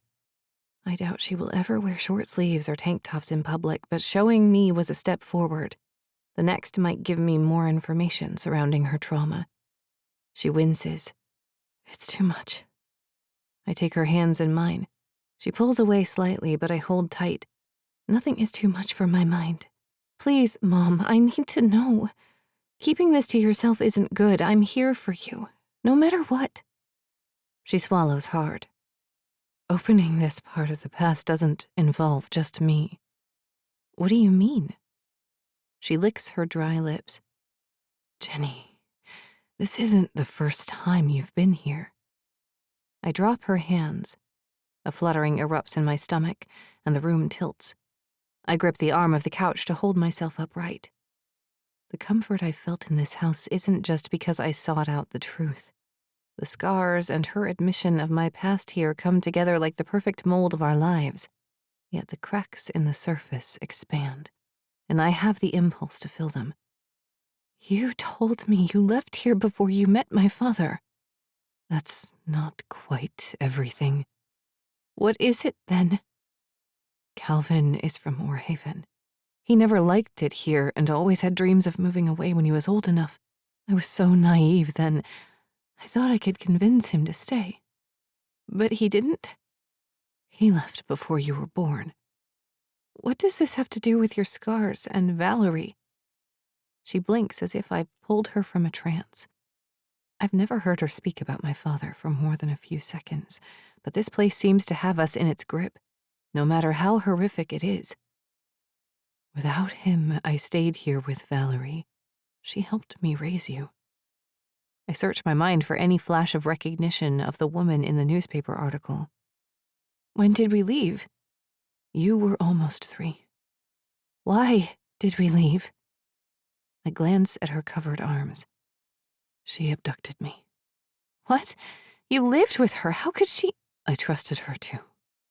Her tone is flat, as if there is no emotion attached to the fact that my aunt apparently abducted someone who already lived with her. Those cracks in the story etch themselves further into the mold. One night, she attacked me when I was coming home from the grocery store. She left me in the woods, pretending she was someone else. There's a place out there. A violent shudder moves through her like a human-sized earthquake. I reach out to help steady her, but she backs away from me, pulling further into her memory. Her shoulders hunch and her arms curl against her chest as if she's still stuck in the woods. Her trauma is worse than I thought. For most of my life, I focused on my grandparents having something to do with her wanting to hide her past.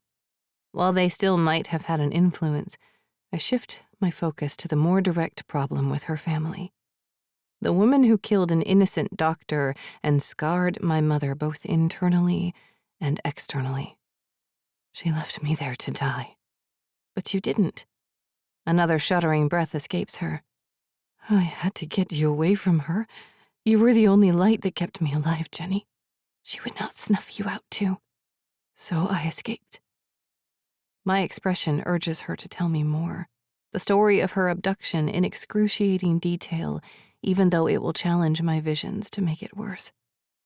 My mother looks at me with a mixture of fear and determination in her eyes. She opens her mouth and tells me, and I never looked back. 18. Then.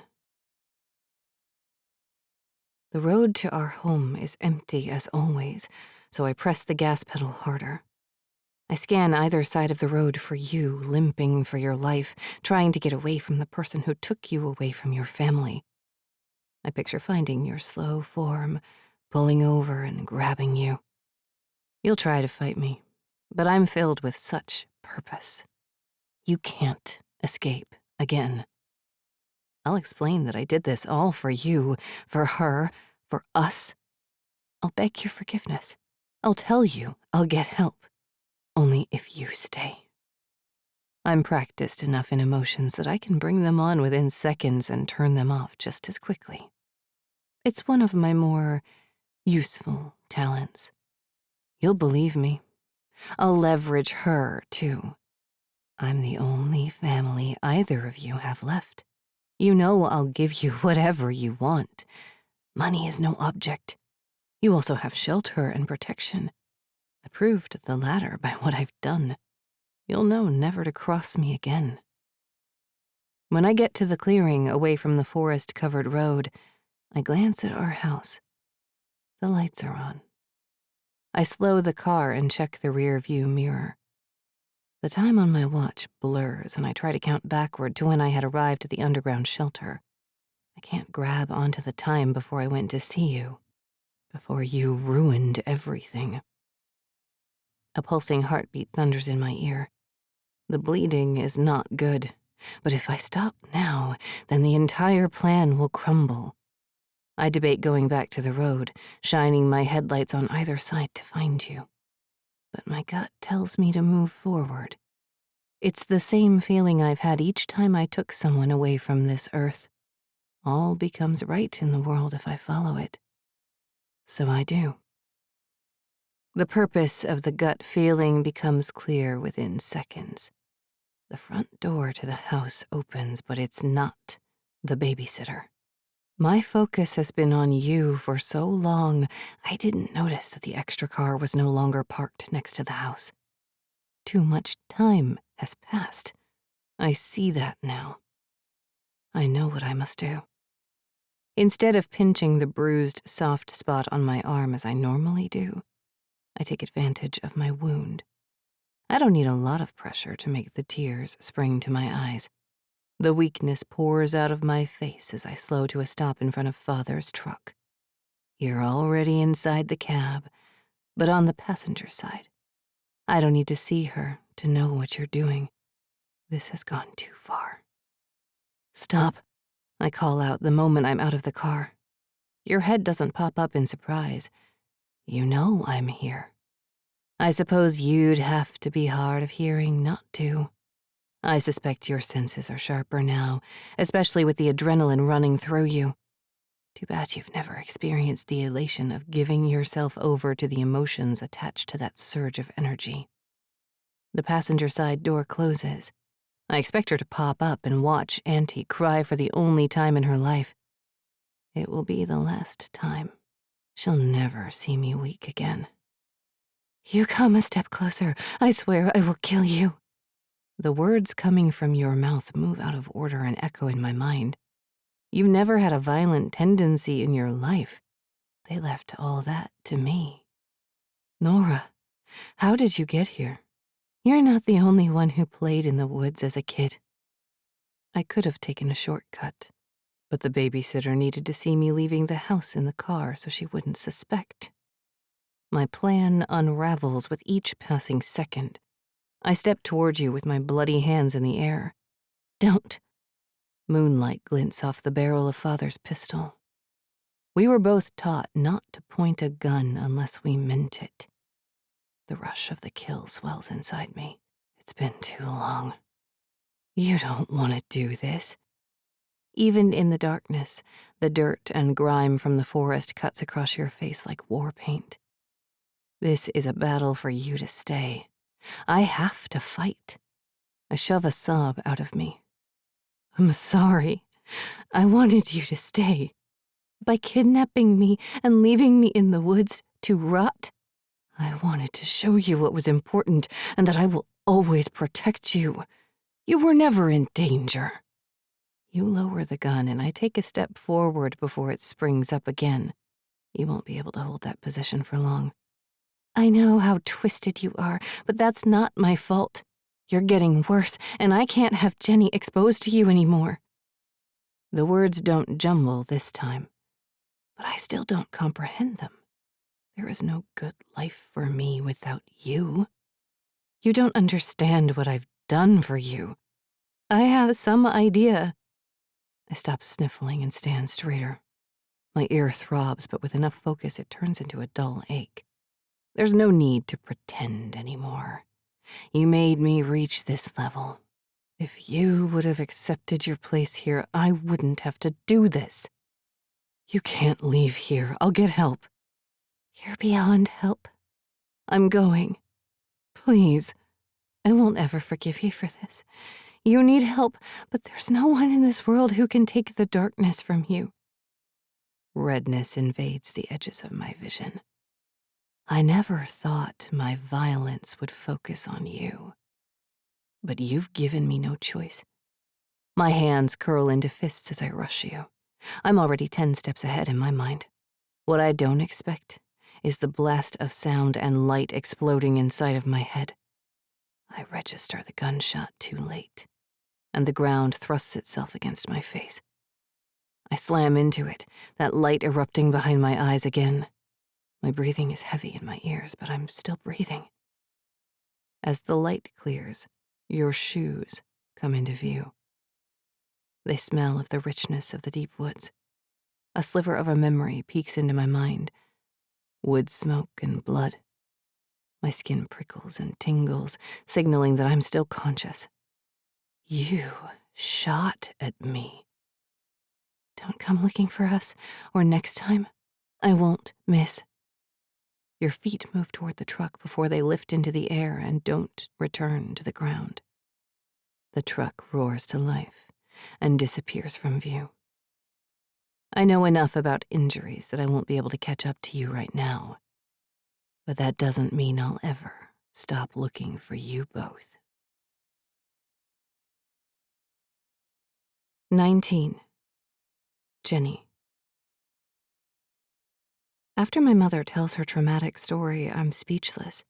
The thought that anyone, including her sister, could do those horrible things to someone they claimed they loved doesn't seem real at all. It feels like a vision I've created. A chasm of questions opens in my mind, and only one person can answer them. My mother sways on her feet, and I grip her wrists to steady her. She jolts, but I squeeze the marred skin. Sit down. She follows me to the couch and sinks into the cushions. I peer around the room with a new perspective. Hers.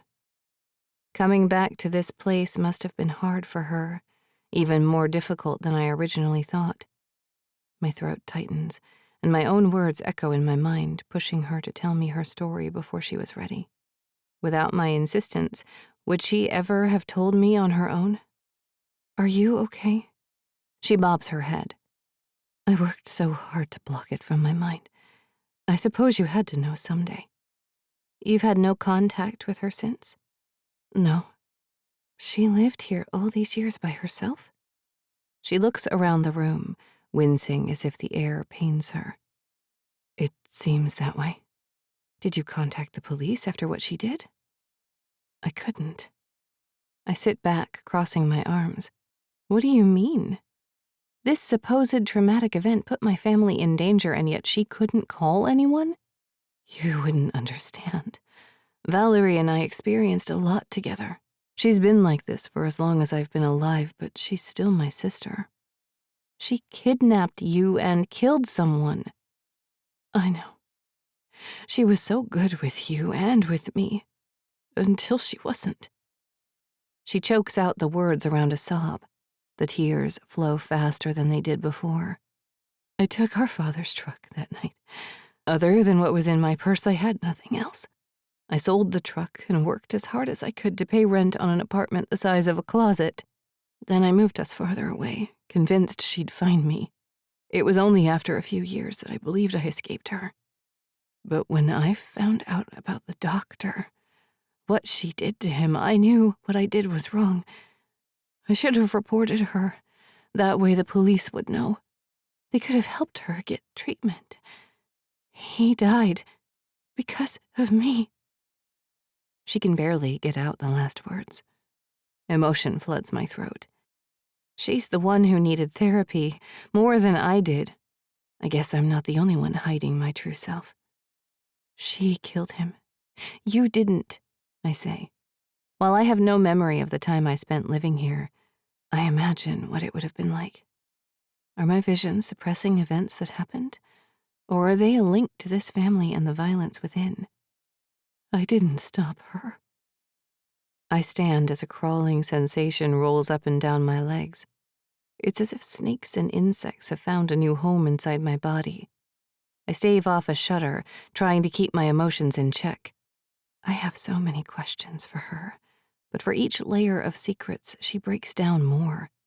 If I pull the rest of them, how far will she fall apart? Is that why you changed our name?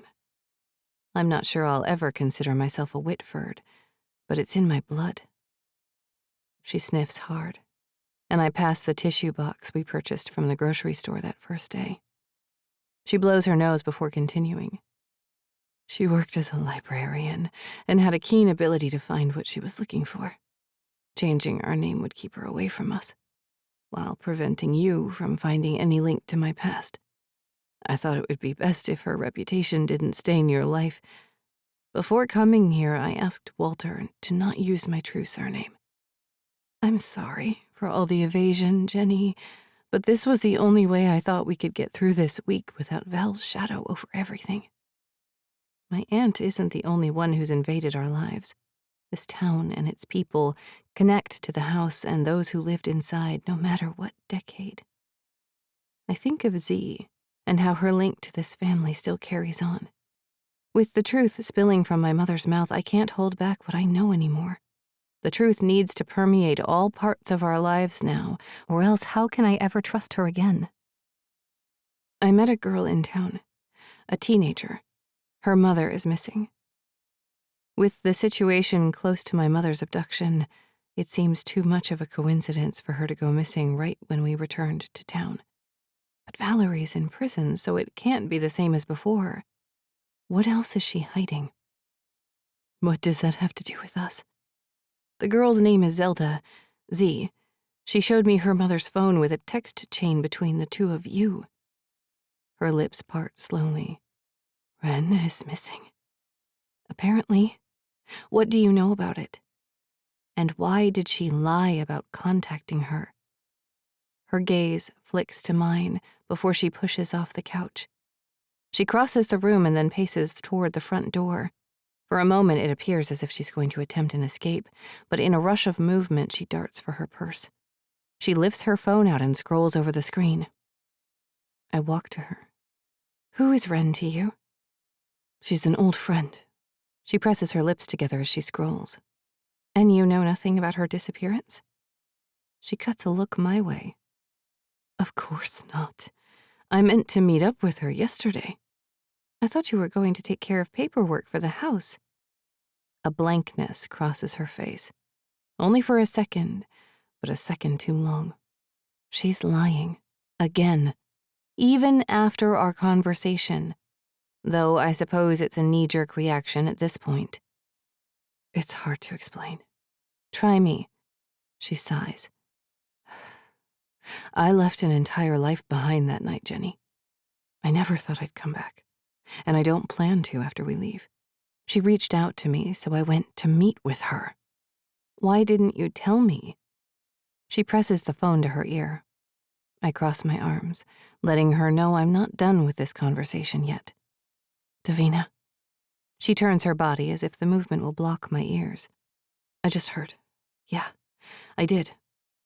The rain patters on the windows, blocking the silence emanating from my mother. Okay, I can do that. What time? I count to 20 before she responds. I'll see you then. I don't even give her the chance to hang up. You have Davina's number? Yes. Are you close? There was a time we were. She shakes her head as if trying to erase the memories of that part of her life. Ren is still missing. It's escalated to a missing person. It wasn't before? She sighs. Usually not before 48 hours. Who is taking care of Z? I'm sure she's fine. How do you know? She has to be with Ren as her mother. Ren can be selfish with her time. She always has been. As she speaks, her gaze goes to another place. The past, probably. Another layer gone, revealing a new set of questions. Why did you lie to me about meeting her? I didn't lie. Omission is a lie. You've burned that into my brain. I think that's enough for now. No, Jenny, a friend of mine has gone missing, and now that you know what I've been through, please have a little patience while I absorb this. I want to push more. We're at a precipice of information, but it's too much for my mother. The only way I'm resigned to not pulling the truth from her is that there's another way. A plan reshapes in my mind. Okay, I say through my teeth for fear of the truth spilling out. Thank you. She lifts her purse and walks upstairs. The barrier between us is up again. She can't even trust me to be in the presence of her phone. The only reason I can let her go that easily is because I have another source of information. Valerie Whitford. My mother and I remain on stable ground the rest of the afternoon and into the evening. She distracts herself with the boxes, and I take over cleaning duties. Even though my wandering mind usually leans toward the morbid visions, With a directed path, I focus on the plan for the next day. Scott obliges my request to visit with Valerie. He sets up an appointment with the prison around the same time that my mother is meeting with Davina. Once she suspects what I've done, it will be too late. I hope I'll already have all the information I need, and she will have to fill in the gaps with her side. You're on the visitation list under Jenny Miller. My skin crawls. My mom didn't want Valerie to know our new last name, but she found a way to uncover it. What else does she know of me? Still want to do this? I glance at my mother. She's dropped the last box at the door. I have a headache, probably from the dust. I'm going to lie down. Okay, I say. She peers around the room, probably making sure there isn't an opportunity for me to bring up her past. Little does she know I already have a plan in place. Then she goes upstairs. I stare at the phone, considering Scott's question. The visions aren't getting any better. In fact, they're worse since coming here. It might be because of the stress of all the questions and lies, but I can't leave here without knowing. After the house sells, I'll never have a reason to return. If Valerie experiences a sliver of what I do, then she might be able to help. The more I ruminate on what I don't know, the more my visions fill the cracks with utter nightmares. I won't risk not knowing. Yes. After showers the next morning, my mother and I exchange pleasantries over instant coffee. Without prompting, she informs me that my aunt never liked coffee, so there wasn't a pot in the house. Valerie preferred tea. She seems pleased with herself that she's given me such an intriguing tidbit about my aunt. I smile at her and accept the olive branch. At least when she gets back to the house later and finds me gone once again, I can look back on this moment to when we were both on even ground. She seems well rested and ready for the day, and I don't disrupt the balance. Jenny, while I'm gone, could you put all the boxes on the front porch? I'm going to have Scott come by tomorrow to pick them up. We'll leave shortly after. We're leaving already? There's no reason to stick around anymore. The paperwork is with Walter, and he has an agent who'll handle the sale. What about Wren? She buys my concern over someone I've never met, but sharp pricks of anxiety fill my chest. I'll give them the information they need, but I'm sure she'll turn up. The time left in this house presses against my body. What if I hadn't already planned the visit with Valerie? She's trying to get me away from Orhaven and finding out more of the narrative she's concealing. I have one opportunity to get Valerie's story before it's too late, and the visions trickle in, hinting at what to expect from my murderous aunt. A few minutes after Mom leaves for town, Scott's truck arrives. I'm already outside when he pulls up to the house. The sky is overcast, and the grass has already soaked up the rain from the night before. A slight chill clings to the air, cooling my heated skin. With his hat on, I can't see Scott's eyes, but the way his head shifts slightly as I near the truck, he's watching my every move. I open the door and hop onto the seat. Hey. Morning. Did she see you? You must have crossed paths on the main road. I wanted to get here on time. There are a few parking spots along the side of the road that hide a car pretty well. I raise an eyebrow. It's mostly for parties and people who hunt in this town. Not me. A smile sneaks across my face. As long as my mother has no clue what I'm doing, I'll be able to concentrate on what's coming with Valerie. He accelerates down the driveway. You seemed pretty overwhelmed yesterday. Do you want to talk about it? We have close to an hour's drive, and he is taking the morning off to help me. Talking to him is the least I could do, other than covering his fuel cost for the trip. She's hidden so much from me. I don't even know if I've processed that yet. You said she was trying to protect you, but I wonder if she's protecting herself. I mull that over. I came to Orhaven to find out more, but her trauma from the abduction and running away from this place has to feel worse. Though Scott doesn't know that. He's probably heard terrible tales about my family, and the town lore about the Whitford women is twisted by gossip. But knowing the full story will only worsen our already violent legacy. I hope you understand why I have to visit her. With his agreeing to help every step of the way, I don't need to push for him to side with me. I need him to tell me I'm right for doing it. The side of me which always obeys my mother claws at my insides. Her voice comes to me, telling me I'm wrong and I need to get Scott to turn the truck around and wait for her side of the story whenever she feels comfortable giving it. It's not too late to go back, and she'll be none the wiser. We can go on our trip, and I can wait patiently until she decides what to tell me and when. I reel myself back. Jenny Miller may be satisfied with that, but Jenny Whitford wants more. I can't go back to the house, not until I have some clarity. My visions don't just belong to me, and I have the journal to prove it. They're not a curse that makes me a freak. They help me understand the truth. Half of the story belongs to Valerie. It's only fair I get as much of it as possible. After that, I'll never need her again. My mother will understand someday. This is the way for you to get what you need right now, He says. You don't agree with me lying, though.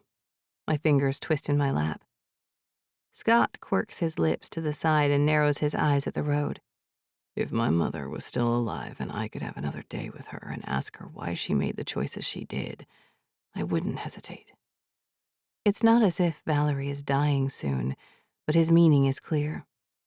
I let out a breath and press myself against the warm leather.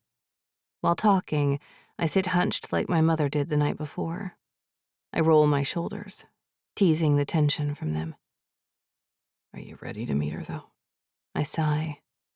I don't know if anyone could be ready in a situation like this. Do you have a list of questions? A list? If you get nervous or she's not what you're expecting, it's always good to be prepared. I don't. I didn't expect him to be more helpful than he already is by taking me to the prison. Do you want to talk through some? You're not allowed to have a cell phone in there, so we can practice. How do you know so much about visiting people in jail? They went over the list of rules on the phone. Are they going to pat me down? I mean it as a joke, but the way he glances at me answers the question. I suppose they could do that, but they have metal detectors. They need to make sure you don't give the inmates anything. But in Valerie's part of the prison, you'll be behind a barrier. They don't allow physical exchanges. With his description of the prison and its rules, my vision shimmers, revealing a large white room with cubbies for the inmates and their visitors. An old-fashioned telephone hangs from the barrier. A shadowy figure enters from the corner. A faceless woman, thin like my mother but more commanding, glides toward me. We can go another time. Scott's voice cuts through the vision and I inhale sharply.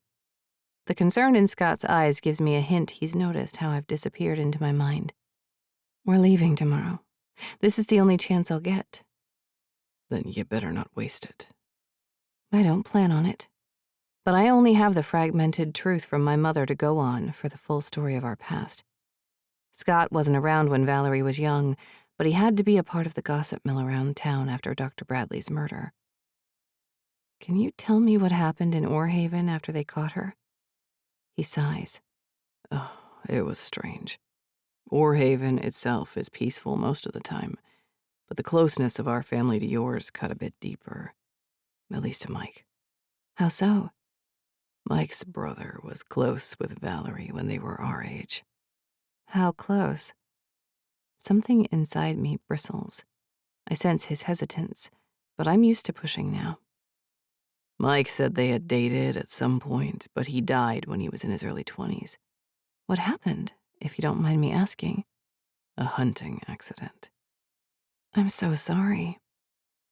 He shrugs a shoulder. Mike rarely mentions him, so I don't pry. I only heard about it after they convicted your aunt. Since your mother was gone for so many years prior, they couldn't focus on family members to make sense of it all. Everyone had their theories. People were looking for signs everywhere. Signs of what? Valerie was a librarian, and she rarely went anywhere except for work or community events. Most people in town left her alone, so discovering that she murdered Dr. Bradley was a shock to everyone. Everyone wanted an explanation for why it happened, since she never explained why she did it. That's wild. Don't focus on that, though. You should ask her about your family. It might be the last time you see her. The first and last. This is the one opportunity I'll get to see Valerie. There's no way my mother will trust me again after she figures out how I betrayed her. 20. Jenny. The prison facility looks more like a college campus than a place for criminals. Other than the barbed wire-topped fences surrounding several of the buildings, I expect to find students lugging their backpacks between classes. As Scott drives us toward the parking lot, the posted uniformed personnel with weapons attached to their belts disrupts the pleasant collegiate vibe. My stomach lurches, and my palms dampen. I check my phone for the 10th time in the last 5 minutes. There's no message or phone calls from my mother. I wonder if she's still at the station or coming home to find me gone once again. Do you want me to take your phone in case she calls? Or would you rather leave it in here? Scott asks. Either he can read my mind, or the panic swelling within me has taken residence on my face. I'll give it to you. He eases the truck into an empty spot. There are several parked cars scattered through the lot, and I wonder how often people visit their loved ones. For Valerie, this might be the first visit since she arrived here. My mother and I are the only family she has left, and I doubt anyone from Orhaven would bother to come out here to visit a murderer. Should I be aware of anyone else contacting you while you're in there? He asks. I think of Abby. For years, we've been in touch daily, but she's slipped my mind since I arrived in Orhaven. I know this is her way of letting me explore my past, but I'll catch her up on everything that's about to happen with Valerie. I owe her at least that. A boyfriend, maybe? Scott presses. The last memory of my date with Dennis surges within me. No boyfriend. He pretends to wipe sweat from his brow. At least you'll only have to explain this trip to one person. It won't be a good conversation. I try to push away the developing vision of the impending discussion with my mother about sneaking away again. I hand over my phone and push out of the truck, while counting down silently through gritted teeth. Scott navigates to the nearest building as if he's been here before. A sign for visitors is clear as day outside the door. He shoots me a shaky grin. We have to check in here, and they will take you to the facility. Okay. Scott brushes his fingers over my shoulder. I slow my pace, unable to look him in the eyes. The sun soaks into the pavement, and I swear I can feel it radiating into my shoes, boiling me from the inside out. His touch captures me, and I realize he's the best person I can be here with. Try not to think about why she's here. You're on her list. She wants you here. Just talk to her like you would a family member you haven't seen in years. Ask her whatever you want. I don't recall my time living in Orhaven when I was a toddler, but from what my mother told me about how she feels about Valerie, there must have been love there at some point. I hold on to Scott's suggestion and take the first step toward the building. The urge to take charge of the situation coils inside of me like a thick knot. The ends tug, but I sit in the emotion, allowing it to become a companion instead of a hindrance. There's no reason I shouldn't be nervous to see Valerie, so ignoring it will only add to the tension. Inside, we walk through a set of metal detectors monitored by a burly officer whose stare could melt glass. I focus ahead on the desk with a clear partition between us and 3 uniformed officers. My gaze drops to the guns attached to their belts. The officer looks me in the eye. License, please. I slide my ID through a thin slot in the partition. She copies it and hands over a form on the clipboard. After I finish the paperwork, Scott allows me to choose where we're sitting. I pick the farthest corner from the door. I lean close to Scott. How long is Valerie in here for? Scott shakes his head. Years, probably.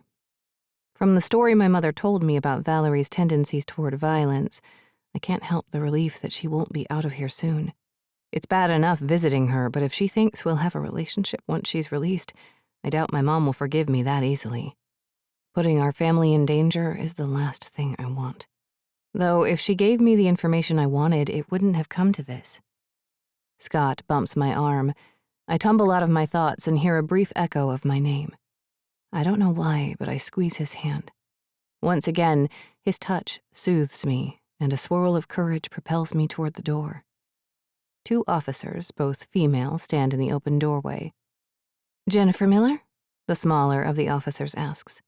Her blonde hair is in a tight bun at the base of her neck. Her heart-shaped face seems kind and welcoming, unlike her partner. It's the same officer from the front desk and even more menacing without the partition. "That's me." I glance at Scott.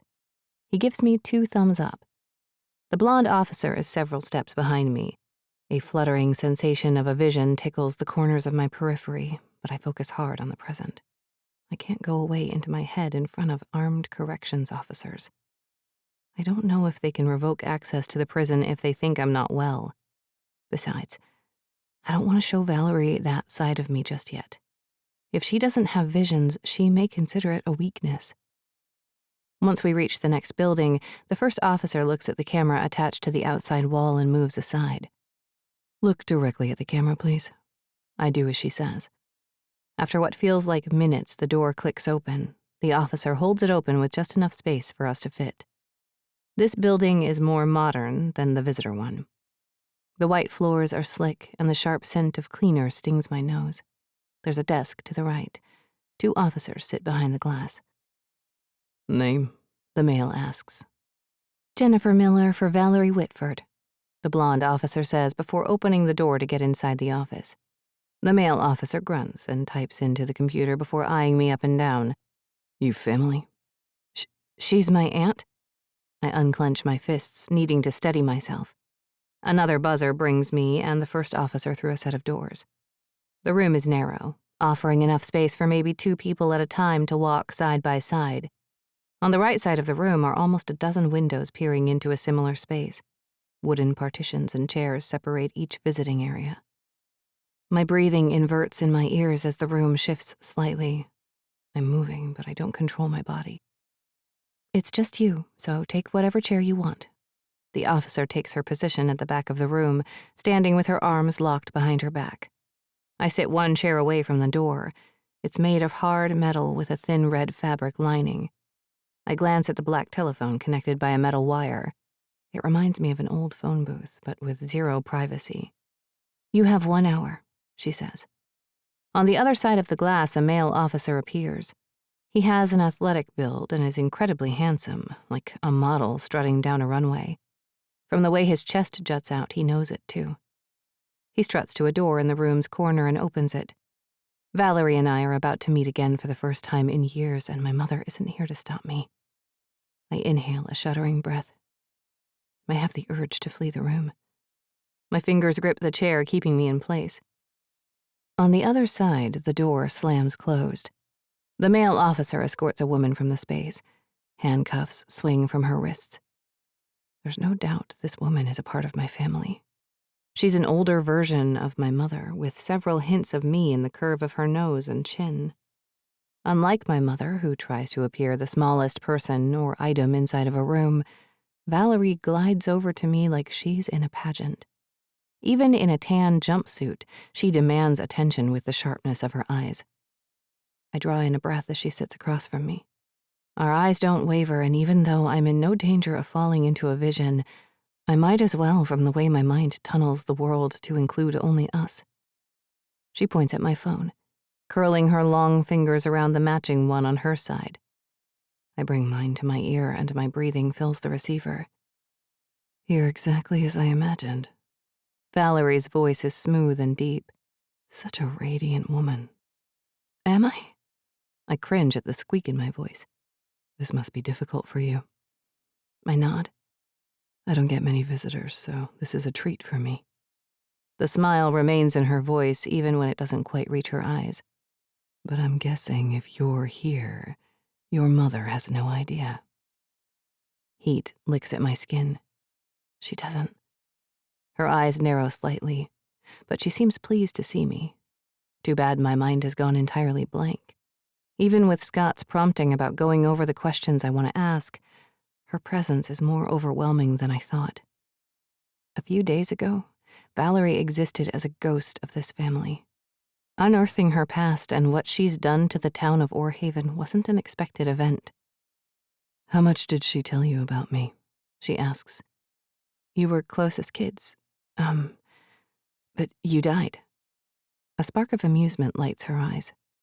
I don't blame her for leaving that night, but I regret not knowing you. Please don't lie to her about coming here today. Honest communication is important with family. My mother's lies swirl in my mind, rejuvenating my reason for coming here. I sit straighter. She told me you... I glance at the male officer.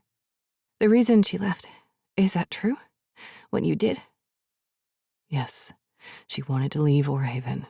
I had to show her how dangerous the outside world could be, what loss felt like. Instead, I was the one who lost everything. The truth spilling out so easily surprises me. Maybe because I live with someone who keeps it locked away. How did you think that would make her stay? Her lips purse for a moment before they smooth out. She wasn't supposed to know it was me. She wanted to take you away. She thought I couldn't keep you safe, but I wanted nothing more. Her reaction wasn't the best way of showing it. Since I've known her, she's never been content. We move around a lot. Valerie drops her chin slightly, but her expression is unreadable. Does she feel regret that we left or that my mother unveiled her plan? That explains why it's been so difficult to get to her. You've tried to contact her? I tried to. We forgive family of their actions, especially when they make mistakes. I bought our father's truck back from the dealer she sold it to. I forgive her, but she's yet to do the same for me. That's the truck in the barn. A few of the pieces click into place, making me desperate to finish the puzzle before I leave her. If we're supposed to forgive family, what of my father? What do you know about Calvin? Valerie purses her lips, and she relaxes in her chair. That man was the first person to hurt your mother in the most sensitive time in any woman's life. When she told him about you, he left town without a second glance.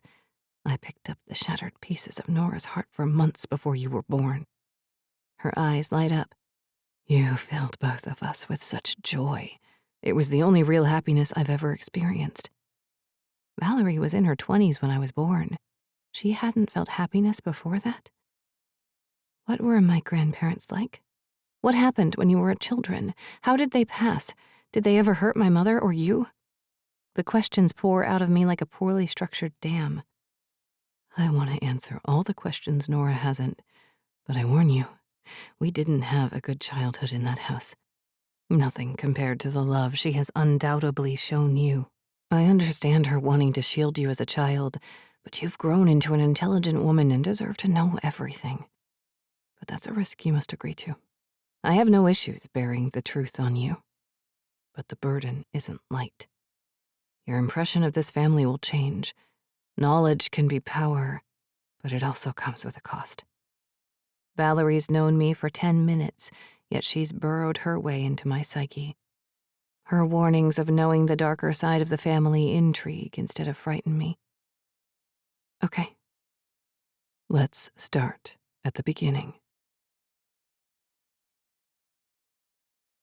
21. Now. How I wish you could be here with us now, Nora. Our family together, at last. Jenny is unaware of what she's walking into. Her eagerness is a weakness, but with my truth, she will understand that everything I've done for this family wasn't my choice. The need grows even more in this place where I'm unable to satiate it. The calmness of my tone and my calculated movements are the only control I have. I hesitate to rush into my story, noting how she leans into the phone and against the table as if her body intends to move through the glass to get closer to me. I revel in that for a moment as I recount the traumatic past of the Whitford family. Our father was a troubled man. He was introspective, angry, and strong. The combination of those traits didn't make our mother's life easy. Their marriage was one of convenience, and it didn't prove to give her any relief until after he passed. The time of his life where he had 2 spirited girls to care for tested his weaknesses. I caught on to this before Nora did. and took it upon myself to protect her. The shock across her face doesn't reach the desired effect. She's holding back. You told her this already. No, she assumed it. She's smarter than you give her credit for. The darkness in this family doesn't end with me. Her interest strikes a match, a scorching flame I haven't felt for years. I shove down the urge to enjoy it in front of her. This is a private moment I will return to while I'm alone in my cell. Even now, in this place, that's my aim for our family. I will always be there, even when I'm not wanted. I pause, awaiting her reaction. Will she accept me because I'm family, or does she need more probing into my life? I suspect she's more like me than you, dear sister. She disobeyed direct orders not to delve into our history, so her rebellion is present just like mine. I was never an unwilling victim. It fed the monster inside of me. I distracted him, forced him to pay attention to me during his sober hours. He taught me how to care for the land around us, fix the house, and how to dominate whatever I wanted. I endured his toxic masculinity to prepare for survival after the eventuality of his death. Every birthday, I wished for him to die. She inhales sharply, but she's not disgusted like you, Nora. The wrongness within me always scared you, but not her. I can't push her too far. I need her to trust me, care for me even, before I reveal every piece of the history. My wish came true eventually. With an unfortunate drunk tumble down the basement stairs, he left our family for good. Mother should have been pleased that she'd never have to experience him again, but she retreated further into herself until she wasn't useful at all for raising children. What I'd taken from Father proved to be essential to our survival. I cared for Mother while Nora made friendships, excelled in school, and had the best life a child could in a place like that. I took over the roles of mother and father, caregiver and fixer. Mother's broken heart eventually took the last bit of life from her. She'd suffered so much for years after Father's death that it was almost a relief for her to go. She was weaker than the monster. Father beat that into submission years before we were born. I allow one tear to slip from my eyes. Her gaze follows it until it descends to the table. I shove emotion into my words, needing her to see what is necessary for my plan. She will feel for me and you, and it will shape her view of this family and yourself. Jenny and I have the same nature. I've known it since the moment she was old enough to use her hands, the way her gaze veered off in the distance before her little fists balled up and her eyes widened. My job is to give her the relief she seeks, but it won't be easy when I'm here instead of on the other side with you. I was old enough for the house to carry over to my name, and Nora and I continued our lives together. The deaths of our parents created a sense of lightness in our house. We were free from the chains of our parents and could live the lives we'd always wanted. I sit in that moment watching her. She's not skilled in keeping her imaginings away from the world yet. They flicker to life under the surface of her eyes. Your eyes. I never wanted a life outside of Orhaven, even after the experiences inside the house. Nora wasn't as affected, so I chose not to be. Raising a better family held me in place more than anything else. This time, I don't need to position the emotion into my voice, but I do twist it into a more appropriate one. I had the opportunity when I got pregnant. Her eyes flash with surprise. I temper the anger from the unnecessary loss. You never told your daughter about her cousin who died too soon. But miscarriages aren't rare. In fact, after that, I found out how common they are. When Nora got pregnant years later, I was cautious around her, desperate to protect you, Jenny. I don't know if it's because I lost my girl, but the expansion of our family gave me hope that the next generation in our house would change our history.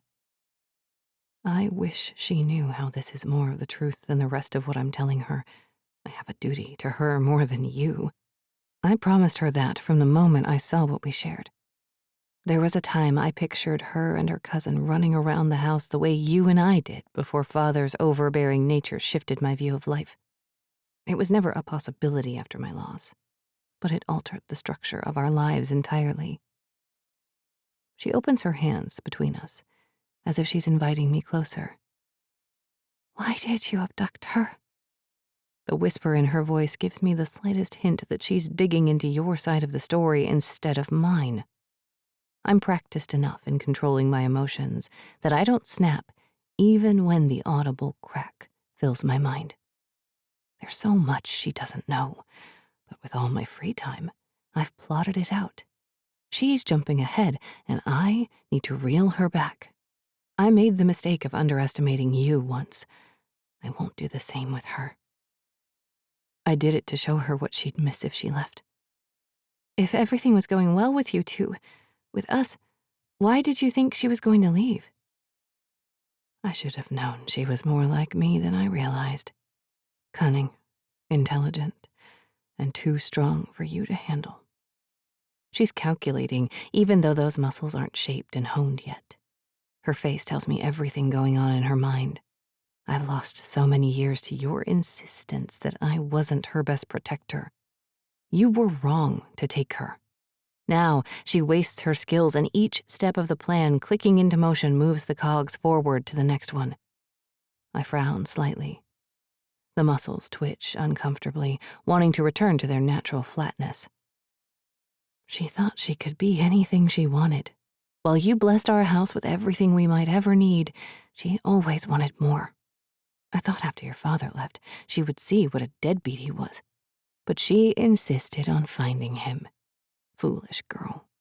There was only heartache in any discovery of where he went, along with a truth that threatened our relationship. You can't know what I did to keep you close, and neither will Jenny.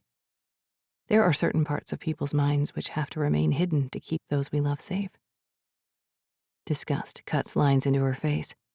I never said this was going to be easy, but I'm here to make it simpler. Once she leans into what she's naturally good at, then she'll get what she desires quicker than denying the inevitable. Instead of telling her you didn't want her to go, you locked her away in the woods. It worked for me. I was much younger when my father showed me the underground shelter. And all the secrets it contains. Father and I weren't always at war. He honed my skills from a young age, showing me everything there was to know about the anatomy of smaller animals, using some of the more intricate trapping mechanisms to keep them alive until we got there to deconstruct them. Your supposed trauma isn't half of what I experienced. But you're not like her. Jenny is special. And soon, she'll know that. And be mine. 22. Jenny. My mind reels as Valerie answers every question with quickness and ease. It's almost too effortless. The hairs on my arms stiffen. Where my mother has constructed walls around our family's past, Valerie has taken a sledgehammer to them, splintering the metaphorical wood into a heap of shards. Her honesty is what my mother should have given me over all these years. I'd have no reason to visit a prison if my mother had been honest from the start. My mother's words about Valerie's mental illness echo in my mind, feeding the frenzy of skepticism in my gut. I lean into her caution. Valerie murdered someone and abducted her sister. I can't trust her, can I? A tingling sensation prickles the back of my head, tugging at the hairs. It's where I place my visions when they're not torturing the front of my mind. I found your journal. Huh? I thought I had destroyed them all. Another quick answer, yet she seems unfazed by it. It was under a bed. Valerie licks her lips, considering my response. That used to be your room. I stiffen. My mother would choose the room that couldn't haunt her as much as the others. What are those pictures? Valerie's eyes narrow slightly, more with interest than malice. I have a feeling you already know. A swell of heat fills my eyes. The one person who understands the torture within my mind is a criminal. What does that say about me? You experience these visions like I do? Her head tilts to the side before her eyes slowly close, and she nods. I don't remember a time when they didn't come to me. When I was a teenager, they intensified. It didn't help that when Father locked me away in the woods, I lived with them for days. There was no longer the opportunity for distraction. Distraction? Yes. Whenever I would sense an imagining, I diverted the energy. An imagining. It sounds better than vision, Less mystical, more real. Yet grounding them in reality doesn't explain them fully. How?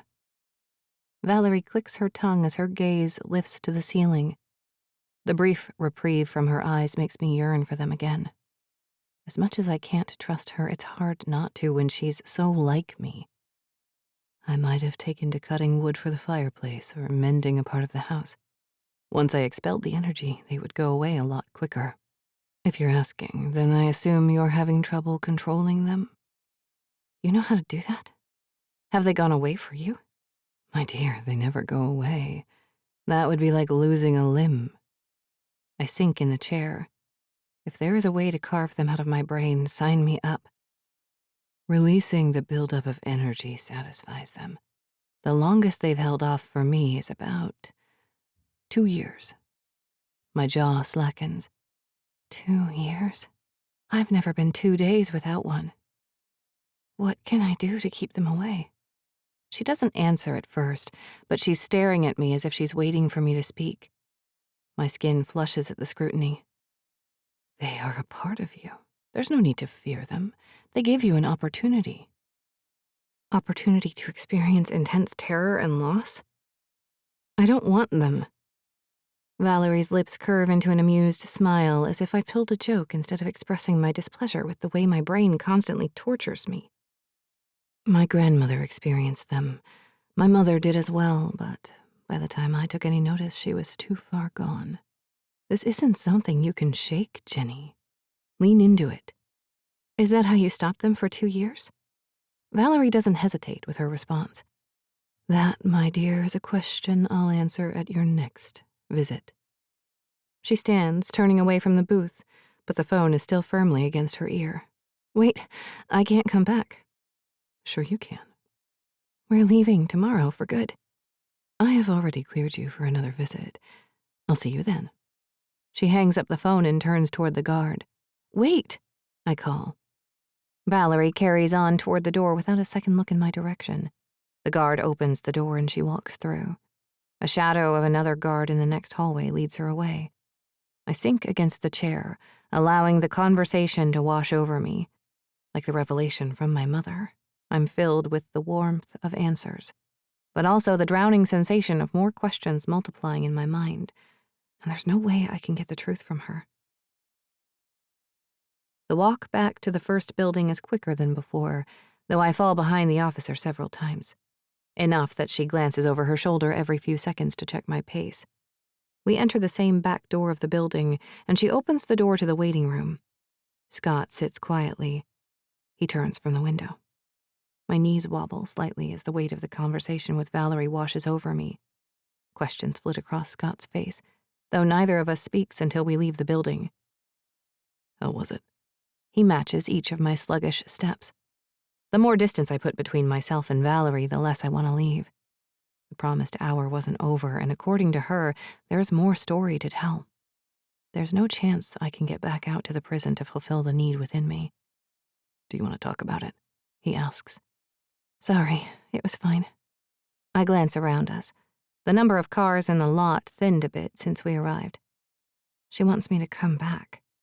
Scott reaches for his keys. Aren't you leaving? I told her that. I arrive at my door but can't force my hand to open it. My tongue feels heavy, as if the weight of questions presses against it. There's so much more to this family than I realized. She said she'll tell me more next time. Scott opens the door, moving closer to me. I lean against the bed of the truck, allowing myself to feel something solid behind me. The entire time I was with Valerie, the floors and walls seemed softer, as if at any moment they could swallow me alive. Now, the world is hard and rigid with razor-sharp angles ready to cut. His hand finds mine. At first, it's as if he wants to hold it. I reach for him, but instead of his skin against mine, hard plastic rests in my palm. Your mom called, and you got a few texts from someone named Abby. Did you answer? I didn't. I wrap my fingers around my phone and slip into the truck.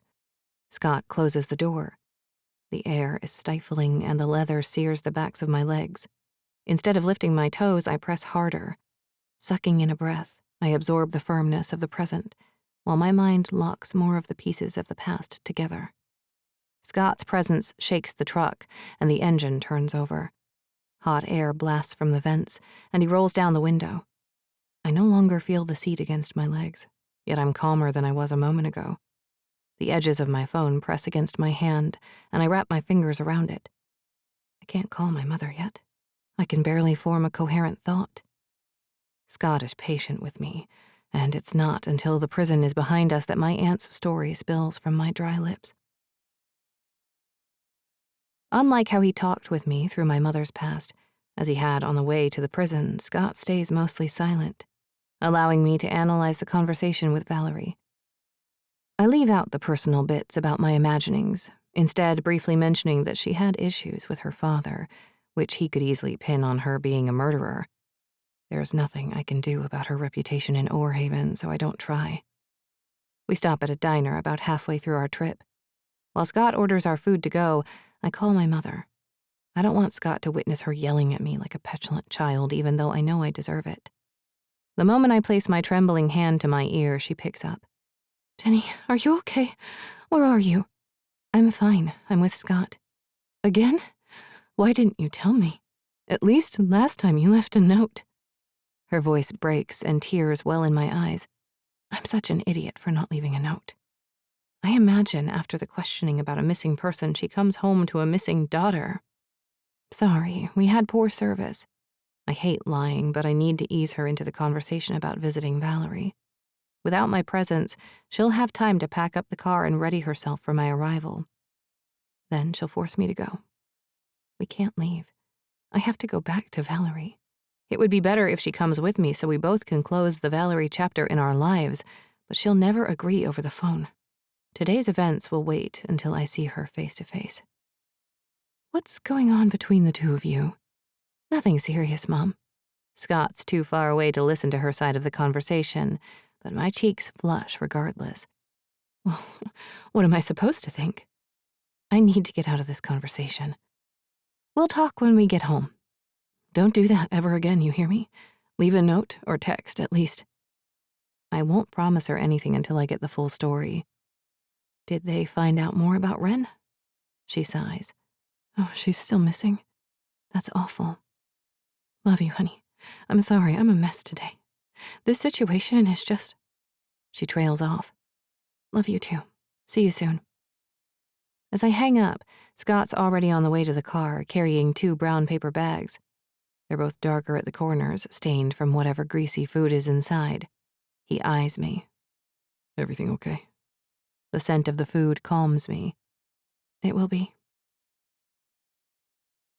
As if he senses my need to get home, Scott unwraps his burger and eats one-handed as he drives. The juicy burger hits home and I realize I haven't eaten all day. I devour mine faster than Scott, stuffing massive bites one after another as if I haven't eaten for days. Besides my hunger, I don't want to talk to Scott about Valerie anymore. I have to tell my mother about the visit. There will be a fight. I prepare by leaning into the imaginings that form. My mother slices through the air with her hands, refusing to let me go back to the prison. Then I chase her up the stairs. She's in her room, throwing her belongings into her bags. I plead with her to stay as she gets into the car. Then it starts over. The scenarios repeat themselves, but each time with the same outcome. My breathing intensifies, and heat spreads through me. My stomach protests the food, and I regret eating so quickly. It's not until the truck stops that I snap out of it. I focus on the house in front of us. In the time I was deep in my thoughts, Scott silently drove me back to the house. I ball up the wrapping for the burger and fries before shoving it into the paper bag. Thanks for taking me. Scott bobs his head. I hope you get everything you're looking for here. A shadow crosses his face, and I can't help the guilt within me at not speaking to him much on the last part of our ride home. I turn to face the house. The living room curtain shifts. She's waiting for me. If you need someone to talk to, I'm here, he says. I appreciate that. My mother steps out to the front porch. Her arms fold over her chest as she stares at the truck. I think that's my cue. Scott grins at me. I set my mind, preparing for a fight. She won't intimidate me into leaving without speaking to Valerie again.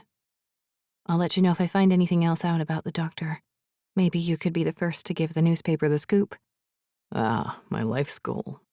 I can't help laughing, and his broad smile makes my breath catch. Bye. See you. I get out of the truck with a hollowness in my gut.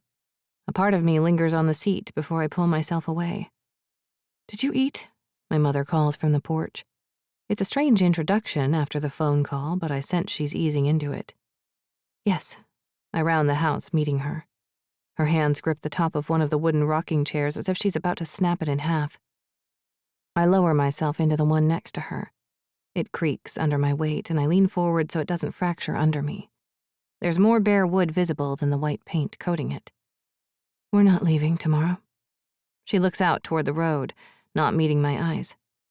Why? Does she somehow know about where I've been and how Valerie wants me to come back? Davina wants me to stick around until they have more information on Ren.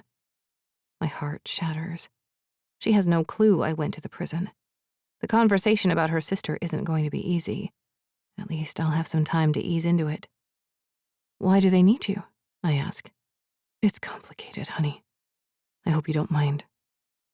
This entire trip is complicated, but getting another day is going to help my cause. If I can get her on board. This was supposed to be easy, in and out. She blows out a breath, big enough that it seems to deflate her lungs entirely. After what Valerie has done to this town, it's hard to shake that stigma. You haven't been here in years. Small towns can hold grudges. Against you? This family in general. I guess that includes me. Anyway, tell me about your day. She sits on the rocking chair next to mine. I need a distraction. As much as I want to lie, I can't expect Scott to bring me to the jail twice. So I give her what I want out of our relationship. The bitter truth. Valerie wasn't afraid of it at all, and as much as she's a murderer, I take a page from her book. I went to the prison to visit Valerie. That's where I was with Scott. What? She snaps the end of the question like a crack of a whip. You did what? I stand tall, not allowing her to make me feel bad for making my own decisions. You weren't going to let me visit her. I had to know more about your past that you insist on keeping to yourself. She shoots out of her chair and crosses to the railing. Her hands tuck against her chest, her fingers curling over the hem of her sleeve. I can't believe you went behind my back. How did you even get in there? I'm on her list. She lets out a rueful laugh. Of course you are. The rest of the words disappear on her tongue. She what? Nothing. I won't let her close the door on our family again. What was I supposed to do? You have no interest in telling me anything about this place other than a shred of the story. Val is dangerous, Jenny. You shouldn't have done that. With her knowing that we're here, she's in prison. She can't hurt us anymore. Another laugh. How I wish you were right about that. Then why don't you tell me? She mashes her lips together as if she's fighting an invisible force pressuring her to crack them open and reveal the truth. Valerie's presence in this family hurts us. As long as she's alive, she's never going to stop. She's like a puppeteer who won't relinquish the strings. After all these years, she still got me back here. I thought this was about the house. It is. Walter oversees the estate while Val is in prison. She offered to give me the house to do with it as I please, if I came back here to see her. She's disappeared twice in 2 days. Did you visit her? No. Are you still selling the house? I'm trying to find a way around it, but I don't want to decide while we're here. If she wants to keep it, fine. Though we could use the money. Come with me tomorrow. She already set it up. Knowing I'll be able to know more drives me to push my mother. She left our conversation at a cliffhanger, knowing I would want to return. Absolutely not. Giving in to her only makes it worse. She told me about growing up here, about your parents, your father specifically. I understand how hard it must have been for you. I wait for another overblown reaction, but she sits down. Her fingers tangle in her lap. Did you tell her what I told you? She did most of the talking.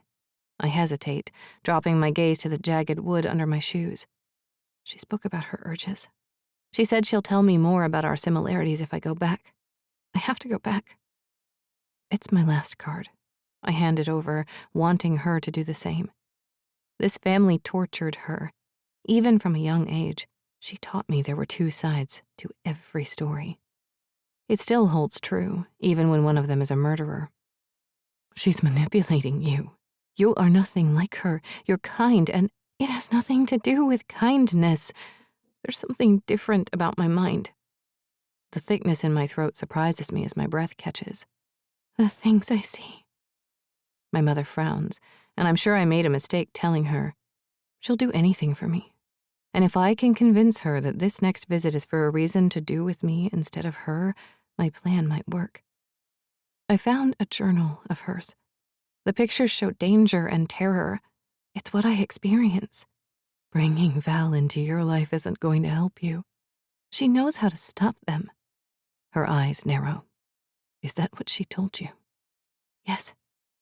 I love my mother more than anyone in my life. When it comes to why I came here and our current standing in this town, she can't stop me from doing what I need. I'm going. Jenny, you don't have to help me, but I have to do this. If you never want me to see her again after tomorrow, I'll respect your wishes. I can get Scott to take me, even though I hope I don't have to. She swallows, a painful gesture as if she shoved gravel down her throat. Her eyes close. He won't take you.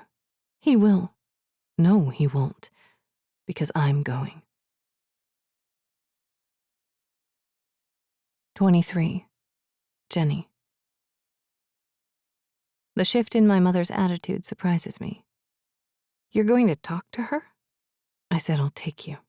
Her shoulders stiffen, and her fingers pinch the hem of her sleeves. If she's not going to see her sister with a bulletproof shield between them, then there's no chance she wants to see her again. I can push for her to get closure, but I tread carefully so she doesn't change her mind. She heaves a sigh. I'm still unsure. You said it's a condition of the sale. I know what I said. I'll be there with you.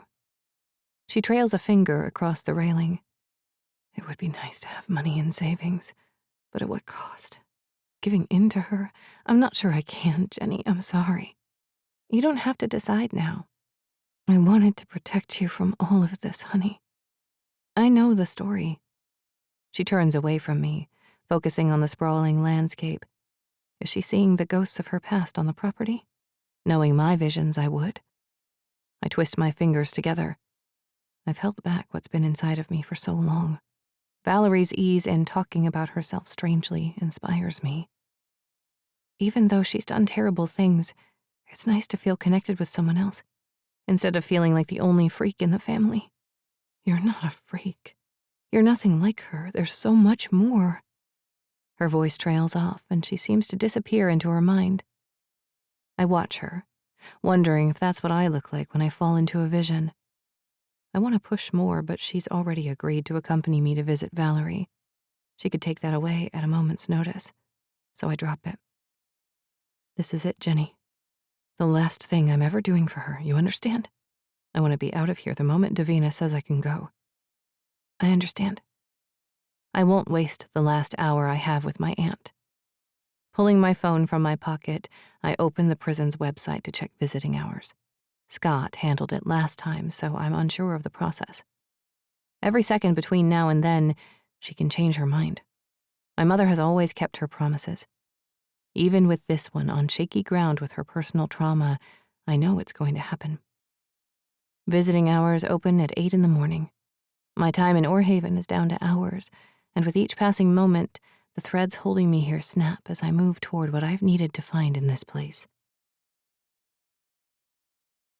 With the decision about the visit finalized, my mother tasks me with bringing the donation boxes to the porch for Scott to pick up. When I finish, she's in the kitchen, mopping the floor. A set of cleaning chemicals sits on the table, and I bring the wood polish into the dining room. Her voice floats in from the other room. What else did she tell you? I don't hold back the way I did with Scott. She's the only person who knows about my imaginings, and if Valerie can help me stop them, then my purpose in Orhaven is worth all the arguments and heartache between me and her. She listens quietly, not inserting any accusations about the truth of the story, so I assume what Valerie told me is accurate. Much of Valerie's story takes place during times my mother claims not to remember. From the way curiosity raises her eyebrows, she can't hide her surprise with every new bit of information. Her confirmation of the facts of this family unfurls a lightness throughout my body, an ease within me that gives me even more confidence that Valerie can help me. Without the visions, I can finally start living my life like a normal person. I dust the book area, scanning the titles once more with a new lens. Instead of imagining a younger version of my mother sitting in the alcove, I picture a grown Valerie lounging there after a day at work, snuggled up with a romance novel. I'm unsure why it's hard for me to imagine her murdering someone, but I suppose that's why she had such an impact on the town. No one saw it coming. I move into the kitchen and my mother is scrubbing the sink. The basement door is closed, but the key hangs from the nail next to it. The trust between us isn't entirely gone. There's hope for a new normal, and the murkiness of the future clears. Who slept down there? She glances at me over her shoulder. Val. Why? Our father meant it as a punishment for her. I don't remember when it happened. I eye the key. How often did my grandfather lock his daughter in the basement? My stomach churns at the impending vision. I force my gaze to the floor as it overtakes me. Young Valerie doesn't fight back when the man from the photographs presses the bottom of his beer bottle against her back. With her head down, she willingly travels into the void. He slams the door on her heels and turns the lock before slipping the key into its place. He turns, slowly, taking a long pull from the drink before his eyes meet mine. The punishment was a one-time thing. She chose to stay down there. She liked it, or it seemed that way. I snap into the present, drawing in a breath as slowly as I can so I don't alert her to my vision, though my lungs scream for release. She stayed there even after he passed, until... She twists around, staring at the floor. Her head shakes slightly. The day of my mother's funeral, Val moved upstairs to the same bedroom our parents slept in. That seems morbid, I say. She snorts. Knowing what I know now, I'm not surprised. She continues removing our mark on this house, while my mind wanders to the window. I focus on the spot where she dug around the garden. There's more closure I need on this property. She removed something from the hole in the basement, and it's there for me to discover. Now isn't the time to ask. We're in a good place, and I need her to take me to the prison. I'll find a better time after I get what I need from Valerie.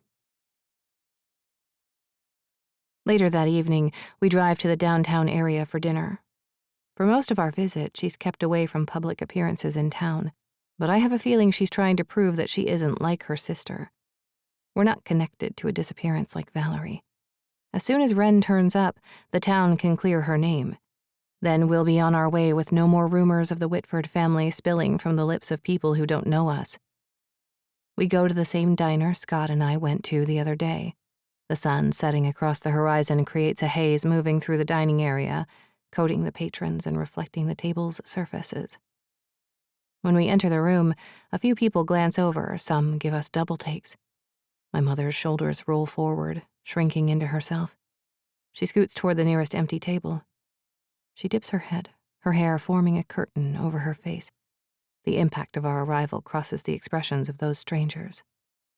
Do you want to go somewhere else? I glance out the window, wondering if there is another restaurant in this town. They're going to talk no matter where we go. Besides, I won't be my family's reputation anymore. It's small-town gossip, that's all. When we leave, it's gone for good. I lift the laminated menu from the table. It's one page, much smaller than the double-sided breakfast one from the other day. She makes a noise in her throat, and she stares across the room. I peer over my shoulder, finding the person who caught her attention. Mike Allen sits at a corner table. The chair across from him is empty, yet there's a half-eaten burger sitting on a plate in front of it. My stomach swoops at the anticipation of seeing Scott again. It seems like every time I say goodbye to him, it's never our last. Mike has already spotted my mother, and a smirk crosses his lips. A door opens toward the back of the room, and it's not Scott who walks toward the table. It's Z.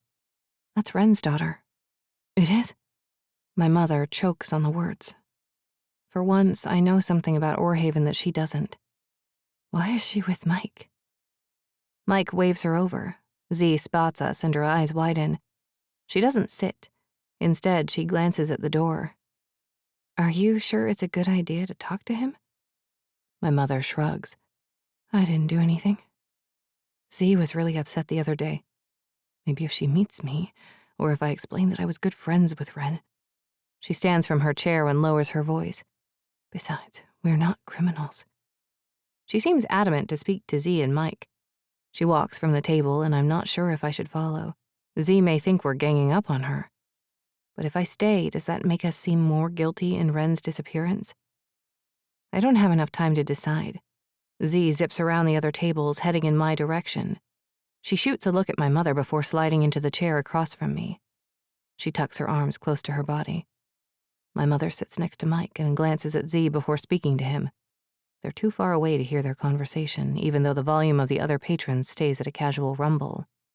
Up close, the darkness surrounding Z's eyes becomes more apparent. How are you doing? I ask. Terrible. I'm sure the police will find her. Your mom was no help. She scrubs her wrist under her nose. Did you really think my mother had anything to do with it? Z drops her head into her hands and sniffs. The texts were everything. Now there's nothing. I try to hold on to the idea that Z is young and in an emotional state, and not insinuating my mother would do this. She'd never, after what happened to her. I wish I could tell Z that, but it's not my place. She wipes her glossy eyes. I've been so mean to her lately. It happens. Z curls into herself. She's always out late with whoever she's dating. This place isn't huge and there aren't many great options. She thinks if she's hooking up with men outside the house, then it doesn't affect me.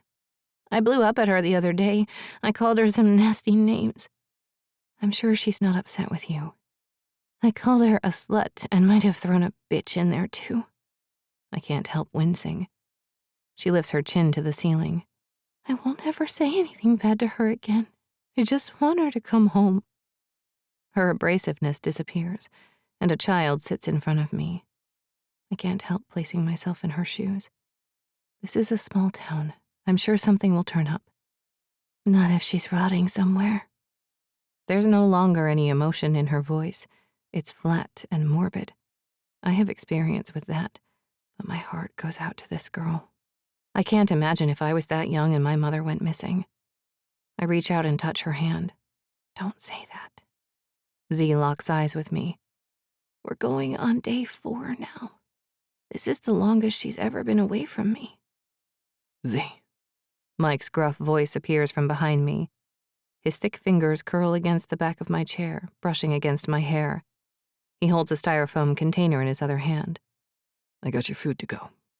Her eyes flick to his. Coming? Do you have anything to say to Ms. Whitford? He asks. My mother clears her throat. It's Miller now. Mike chuckles. Old habits die hard, I guess. My mother shakes her head. You don't need to say anything to me, Z. You're going through a rough time, and I can imagine how you're feeling. She moves aside, but Z stops in front of her. I've seen her in several states of emotion, and I wonder which one she'll fling at my mother. I'm sorry I accused you of hurting my mom. You did what you thought was right. I'm sure this will all be a misunderstanding when she comes home. Z shrugs and scoots around Mike to the door. Mike touches the brim of his cap. See you ladies later. He leaves, and I peer through the window, spotting Mike putting his arm around Z. She leans into him. My mother sits across from me and lets out a sigh. Are they related? I ask. She shakes her head. Mike and Ren dated a few years ago, apparently, but Zelda's staying with him and Scott until this is all resolved. I recall Scott's unwavering patience. She's in good hands with that family. Did he tell you anything else? I ask. She flips the menu over. No. That's hard to believe. This town seems to be held together by telephone wires. They have nothing else to go on other than your texts. I guess she's been careful about who she's with lately. Mike seems to think it's because she saw how upset Zelda's been about her dating. Ren has never been one to have anyone hold her back. What about Z's dad? Mom glances out the window. It's a toss-up who he is. From what Ren says, it was a one-night stand. Everyone took her word on that. Do you believe that? Ren might like to have fun, but she's not stupid. She probably sees no reason to let Z know about a guy who has no clue about her. Just like my dad? The words come out before I can stop them. During my rehashing of the conversation with Valerie, I mentioned my father, but Mom doesn't linger on the topic. She never does. I suppose. Her words close that conversation. I pause that line of questioning until I can process this trip before opening myself up to that part of my life. The next morning, we move around the house as if we are opposite sides of magnets. Whatever room I enter, she makes an excuse to leave. The impending conversation with Valerie is undoubtedly going to put us in another state of unrest once she opens up about more of her life with my mother. Her avoidance only makes me want to break into her mind and tell me anything to ease mine. Instead, while she takes the longest shower ever, I text Abby. The last few days pour out of me. While I wait for her response, I read over the text. It reads like a horror movie, complete with abductions and murders. I don't mention the imaginings. No wonder Mom changed our names after we left, to give me more of a normal life. Abby says nothing, and I wonder if she's playing instead of checking her phone. What if she has no idea what to say? I read through the text again, my palms heating up with every word. Is it too much for Abby? My gauge is off on what is normal, and being in Orhaven only makes it worse. Mom pokes her head in my bedroom, her hands gripping the towel at her chest. Let's get this over with. I check my phone again and follow her. She's focused on the road and barely says a word to me on the ride to the prison. With rock music blasting, she's in thinking mode. It's how she works through a problem in her head. Instead of fixing an appliance in our apartment, she's trying to fix my exposure to her sister. But she can't. The ride with Scott was much different. With him, I was excited. With her, I'm a jumble of nerves as visions bombard me. Scott offered ease, while she intensifies every negative emotion within me. Her worry permeates my skin, forcing my stomach to roll over itself while I see us crashing into another car or Valerie not being able to meet me today. The outcomes make little sense, but they're enough to make each minute move excruciatingly slow. It's not until we arrive at the prison that I'm finally able to take full breaths without fearing I'm about to pass out. After she parks the car, she turns to me. You don't have to do this. I do. If I wasn't sure before, the overwhelming urge to lose my breakfast for the last 50 minutes gives me enough certainty to push out of the car. I have to find out how to tune out these visions before closing this chapter of our family legacy for good. 24. Now. The click of the cell door snaps me away from thinking of her. My plan is in place. You have no idea what is in my mind, and neither does Jenny. Exploiting her imaginings was too easy. It's much more delicious than I could have ever imagined. You thought you could get rid of me by leaving town. Yet I'm with her every single day. She sees me in you, and she will continue to as I stay in the forefront of her mind. You won't give up on her as quickly as you gave up on me. You care for her as much as I do for both of you. That's how my plan will work. When I took you, in your mind, it was me against you. Once I follow through, it will be the three of us against the world. You'll never be able to leave her once you know what she must do. You'll think of me every day until I can get out of this place. Your family is here. Officer Brewer stands in front of the cell, holding her hands out. Her lips purse, trying to appear superior to me. Little does she know what I can do with a few seconds and proximity to her neck. Now, I know the drill. I'm not a fool like the rest of these convicts. I'm the one who forced my way into this place to get you back to Orhaven. You can have the house and sell it for all I care. I needed to get Jenny to see me once.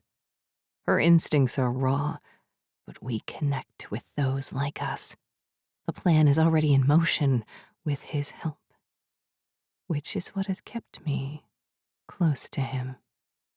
His work will keep you in town for long enough to give her a taste of what she desires. The handcuffs cut against my skin. Brewer doesn't care how she handles inmates. Too bad she doesn't know that I've been through worse. A kill is never easy. You have to expect them to fight back. It's the only way to get the advantage. The others bang on the bars as I walk by, hooting at me. Even though I rarely speak, they respect me and know what it's like to have visitors. Them more than me. My approved list is small by choice. Just 3. The door outside the visiting area has no window, but her presence fills me in a way I haven't noticed I needed. Not since yesterday. It's as if we're connected to the same tether I always associated with you. Blood has a way of connecting people, whether it's running through veins or spilled across the ground, soaking into the dirt. Brewer reaches around me to open the door. I find Jenny right away. She's already at the chair, her hand reaching for the phone. I have her attention even before our eyes meet. I find memories from the innocent happiness in her childhood, filling me with a bubbling excitement which only truly fills me. I sit in the chair. Through the glass, a ghost of my outline appears around her like a twisted guardian angel who promises to lead her down the path she's always yearned for, even though she's never understood it. She presses the phone to her ear. I match her movements, showing her the connection between us. We're the same. Thank you for coming again, I say. She glances at the door and then back to me. There's nothing there, but I look anyway. Are you expecting someone else? Mom came with me today.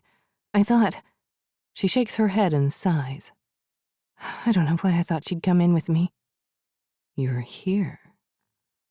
Interesting. This might be as close as you get to the sale of the house. A pity for you. It's a gift. This isn't about her, this is about us. We're not coming back after today. There's a slight warning in her warble. She fears me, but she's also trying to be firm. I understand you don't want to return, and I won't force you this time. You'll make your way here on your own. Is the house settled? You're going back home? Yeah. I have so much work to do.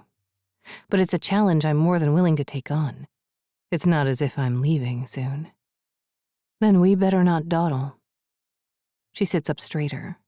It's an unconscious movement, giving away how much she wants from me. I want to know how to get rid of them. Imaginings. I say the words I've rehearsed all night. From what I know, they don't entirely leave you. At least that's what I've experienced. They serve as a warning. They feed the fear for our survival. Mother had similar experiences as Jenny.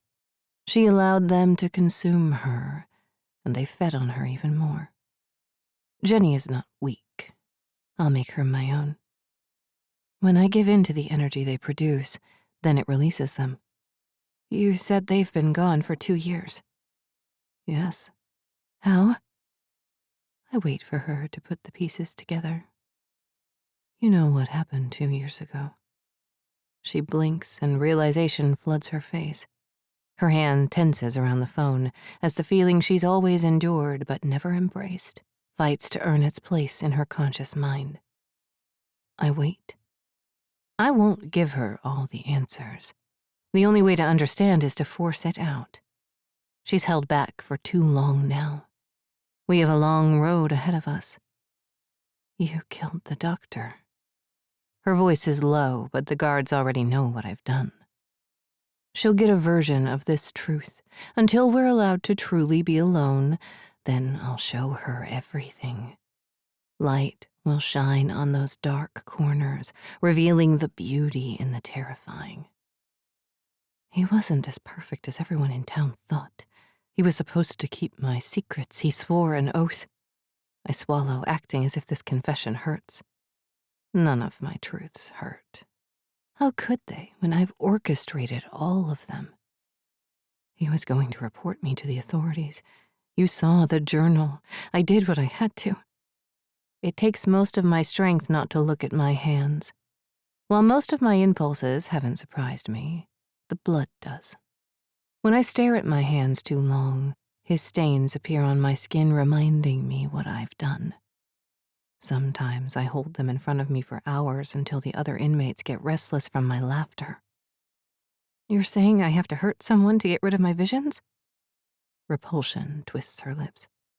She's pulling away from me. The truth hurts, but once accepted, it will make her life much easier.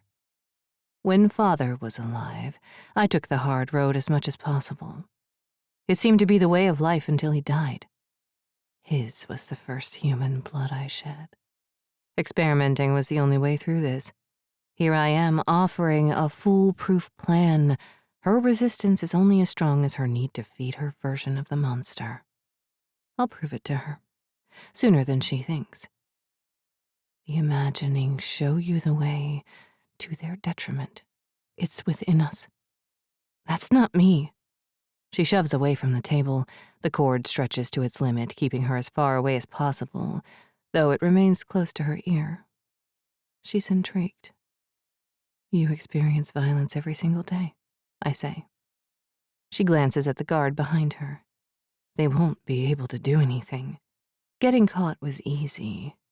I'll teach her how to fulfill her darkest desires to shape her life the way she's always dreamed.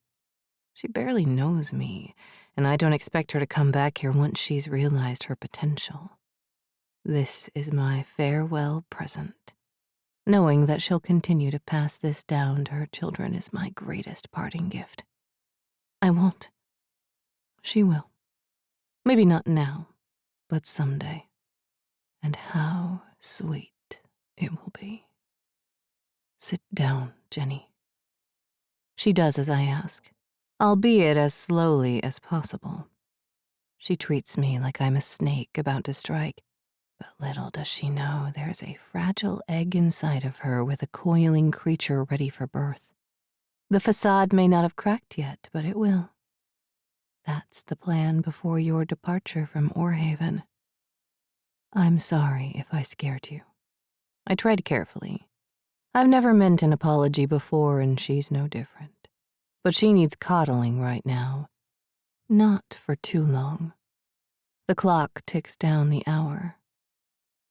I don't know what you want with me, but I'm not coming back here. This was a mistake.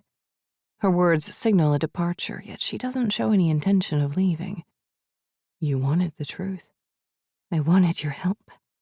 Her voice is a thick whisper. Tears shine in her beautiful eyes.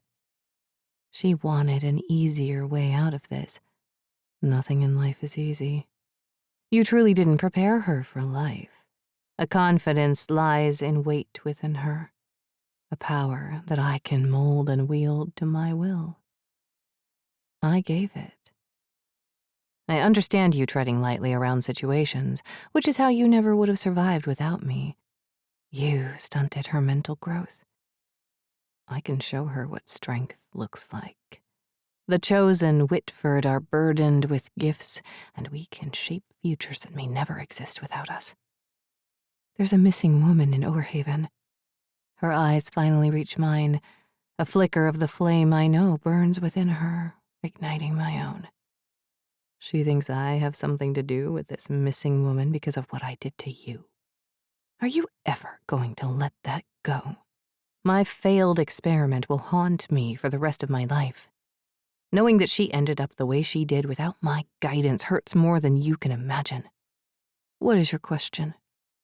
She stares at me as if I haven't practiced lying to others for years. If you never left, I could have taught her how to hide emotion from her face. Her name is Wren. Do you know her? Nora's friend. They were close. Too close.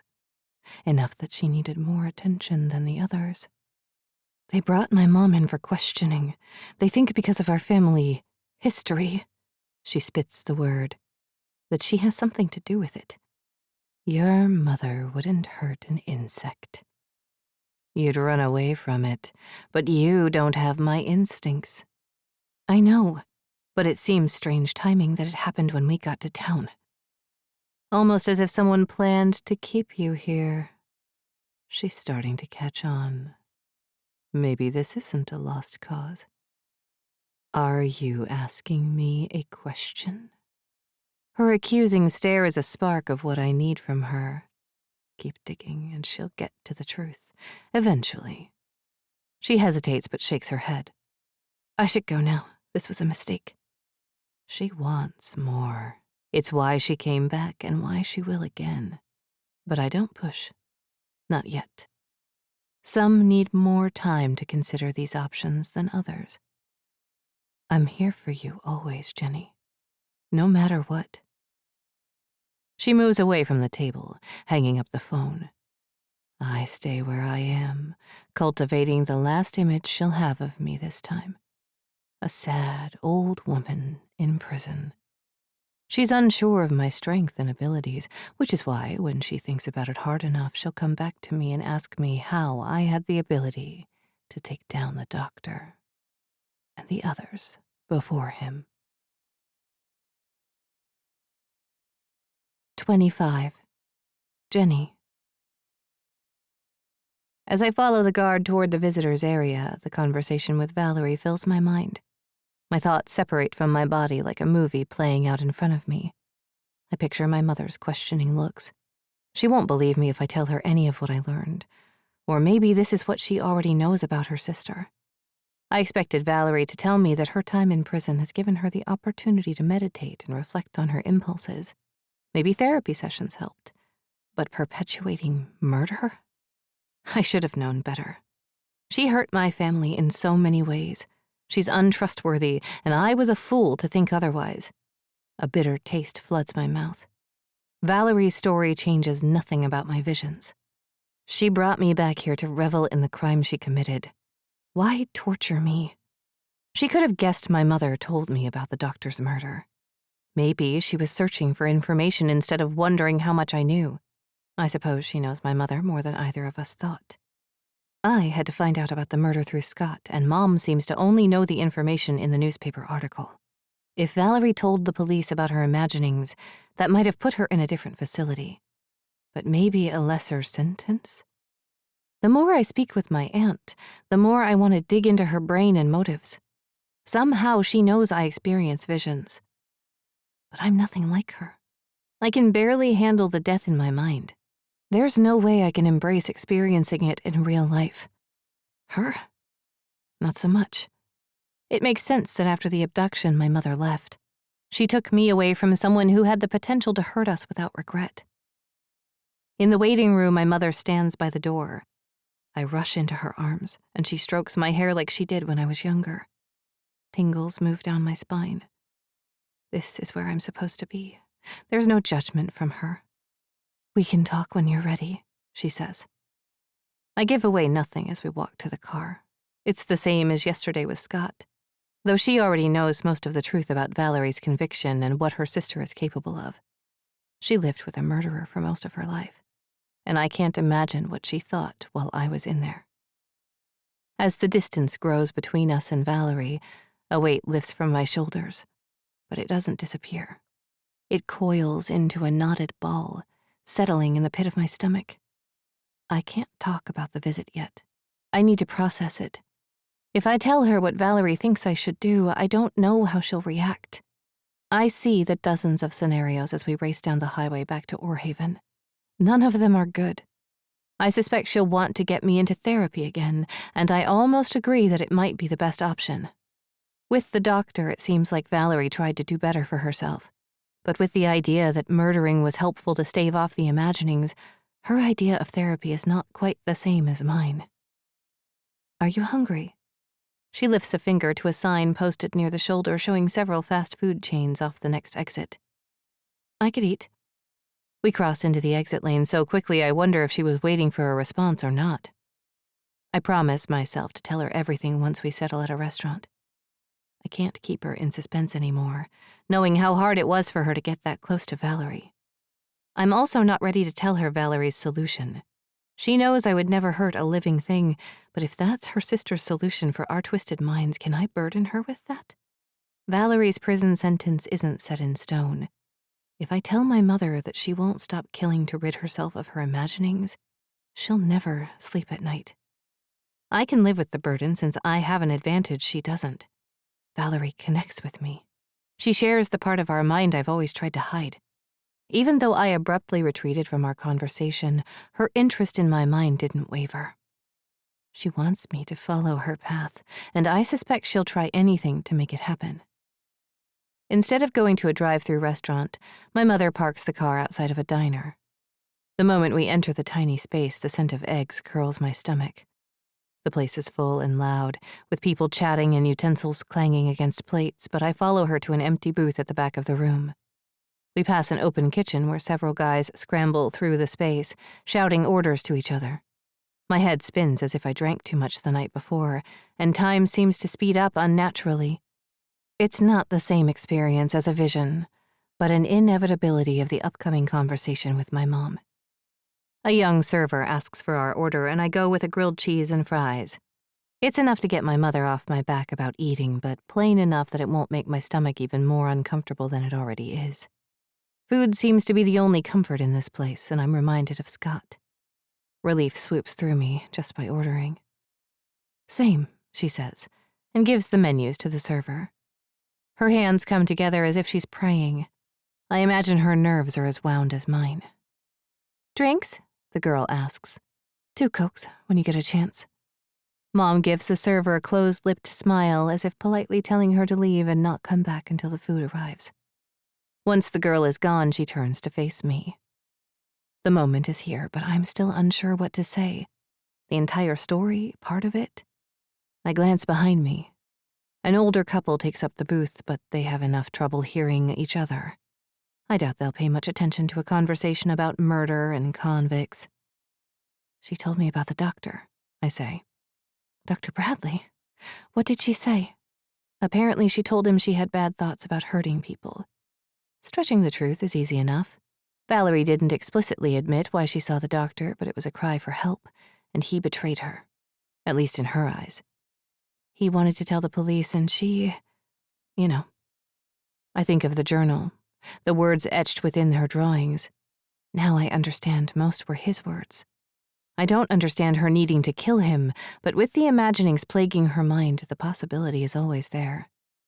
She sits against the booth, shaking her head. We know enough about Valerie to fill in the blanks. She told the police and the lawyers none of this. She was still going to get in trouble. If the doctor had just listened to her and did his duty to inform the others, she could have gone to a hospital for help and not a prison. Exactly my thoughts. Do you think she would have changed her ways if she went somewhere else? Valerie was sick, but not in the way my mother understood. Valerie knew what she was doing with Dr. Bradley. She showed no remorse, only a promise of more whenever the imaginings appeared again. I always thought she should be on medication. She was always so quick to react instead of thinking. Her emotions were all over the place when we were kids. Your dad didn't help. Neither did our mother. She was so absent. We had no guidance. She drops her head into her hands. I have seen little sympathy from my mother for Valerie. Knowing that they misdiagnosed her as a child helps ease my mind about our similarities. We might share these imaginings, but that doesn't mean I'm like her. I hold on to that thought with all my mental strength, even though visions of living a life without them arise. I've never considered having children or spending my life with anyone who isn't in my family. There's too much at risk, and sacrificing my happiness is the only way to keep those I love as safe as possible. The server returns with our drinks, placing them in front of us. Your food will be out shortly. My mother smiles at the girl, waiting until she walks away before speaking again. What else did you talk about? The opportunity is here. I just have to say it. Valerie wants me to kill people so I'll no longer have the visions, but I can't. Not yet. I mentioned Wren. Why? I shrug. At the time, it seemed important. She disappeared without a trace like you did. The moment we arrived in town, it's strange, right? Jenny, there's no need to worry about that. When we were kids, Wren ran away more times than I can count. She's a mother. Some people don't change. Valerie had said my mother and Wren were good friends growing up. The lack of sympathy she's given Wren after speaking with the police isn't like her. She's already pulling away from Orhaven while I can't help digging in. Is that all? She asks. Under the table, my hands clench into fists. The words evaporate from my lips. Yes. I'm sorry she didn't give you any answers. I wanted to believe that she might do that for you. She's continuing her game. At least we can leave now with you knowing the truth about her. I know enough of the truth to leave Valerie behind, but I already know I'll never stop wanting more. Can you drive back? She asks after she's paid the bill. The only time my mother asks me to drive is when she's stressed or exhausted. She wasn't the one to visit with Valerie, but the trip alone must have been a lot for her. She didn't pry into the visit anymore after we got our food, but I can tell she's in her head about it. She hides from the truth about her sister, wanting to block her out entirely. I don't blame her, but I'm also not like that at all. I'd rather have all the information before creating my own opinions. I already know how the day will pan out. My mother lives by consistency. When we go back to the house, she'll take her medication and fall asleep. It's another afternoon lost, but I'm used to her dragging her feet with helping me discover facts about her past. At least solitude will give me time to process both conversations with Valerie and possibly reveal an alternative path for me. Not that I have any idea where it will lead. For the rest of the ride, she doesn't speak. She's retreated into her mind while I focus on the road and keep everything I've learned at the front of mine. This isn't a time to escape. When we arrive at the house, she heads for the front steps while I hover by the car. I need to come at this new plan with a fresh perspective. I've focused on the house the entire time, but she seems to forget that I watched her hide something in the garden. It's a strange coincidence that Valerie buried the doctor on the property, and Mom has the same inclination to hide her secrets. She found something in Valerie's basement bedroom, and I intend to collect all the pieces of the family jigsaw before I make my next move. After she goes in, I wait almost 5 minutes before heading to the shed. Like the other day, I expect she'll come out and ask what I'm doing, but she doesn't. I retrieve a shovel and bring it to the garden. After the rain, the soil is heavy as I dig into it. The dip in the earth from where she dug is still visible. The snick of the metal into the dirt and subsequent movement of the crumbling, drier earth stirs an imagining. I don't resist it. I take the image of Dr. Bradley from the newspaper article and place his lifeless face into the hole I'm digging. The world darkens around me and my breathing slows. The ability to be both present and in my mind calms me. I know it's not real. It's an event that's already happened, yet I don't fight it. I'm in Valerie's reality. Blood stains the handle of the shovel. A renewed strength overcomes me as my hands morph into the slender ones that wrapped around the phone on the other side of the glass. I tread carefully, having never experienced an imagining as anyone but myself. Piecing together the past, coupled with my current mission, creates a twisted parallel. Each time I blink, the view switches between the present and past. The world tilts, and I try to grasp either timeline to ground me. That's when the shovel finds its mark. A cracking sound sears my soul. I fly to the present. Kneeling, I ease the dirt off the smooth surface. It's a glass jar. I dig around it to make sure I haven't punctured it with the shovel. Inside, brackish liquid sloshes around. I extract the jar and hold it in my hands. It's heavier than I expected. A sliver of an object appears before sinking into the liquid again. I angle the jar to get a better look at the item my mother buried. When it appears again, I don't register the shape right away. It's oblong with 4 thin sticks coming out of it.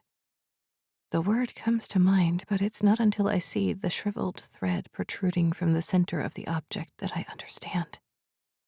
Bile rises in my throat, and I moan. The jar falls from my hands, and the fetus bumps the glass. I bend over and retch until there's nothing left in me. Jenny! A shuffling sound overpowers the thudding of my heartbeat in my ears. I turn, spotting a pair of familiar shoes pointing at me. What did you do? The scent of my sick permeates my mouth and rises to my nose. I take several deep breaths through my mouth before standing on trembling legs. Is this real? Yes. Valerie had a miscarriage long before you were born. She kept it.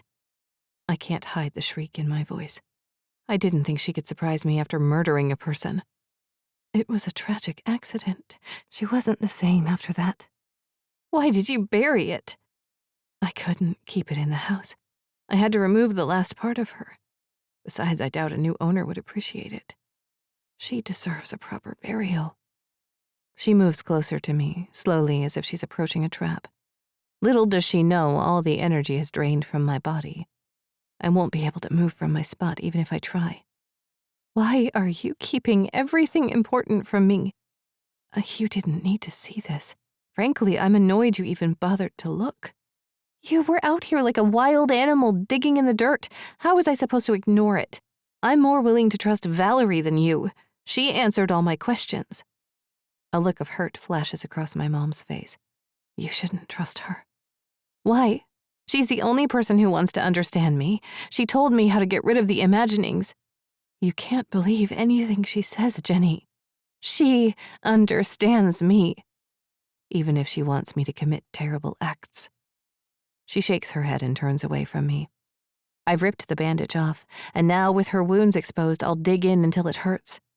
There are more twisted secrets in this family than I can unravel on my own. Each thread finds a new spool, and I will tug them until they snap. She runs inside, and I keep up with her. In the kitchen, she flings open the basement door.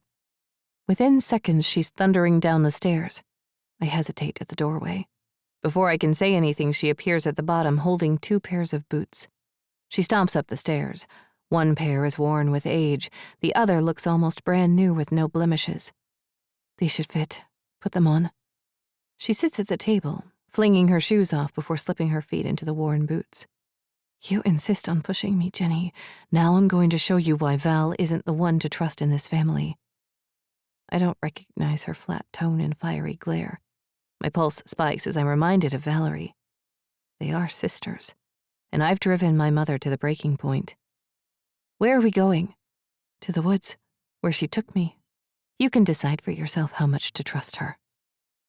After getting sick and discovering the second dead body to be buried in that garden, I don't have the energy to ask more questions. Not that I could come up with any now. Her lack of resistance surprises me speechless. Neither of us speaks on the way to the car. Her lips mashed together as if she's biting them from the inside, preventing her from revealing more secrets. This is the first time she's willing to explore her past. The anger in her eyes and the way her fingers tightly grip the steering wheel give me the idea that she never would have done this on her own. It took exposing her secrets to show how invested I am in the truth. During the bumpy ride down the driveway, my stomach twists. I ease the window open and the warm air doesn't soothe my already heated cheeks. My toes curl inside the 2 small boots she found in the basement. After driving less than 10 minutes from the house, she pulls over. The decline from the road bumps against the car, and I grasp the seatbelt and the door to keep myself steady against the rocking motion. We stop on somewhat level ground, and my stomach rolls again. She speaks to the wheel. I never intended to show you this.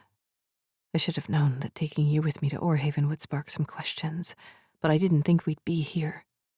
We're in a place now where I can't keep my side of the story silent forever. You deserve to know her, as I do. Then you can decide if you want to have a relationship with her. I don't want a relationship with her, Mom, but I have the right to know everything. You're about to.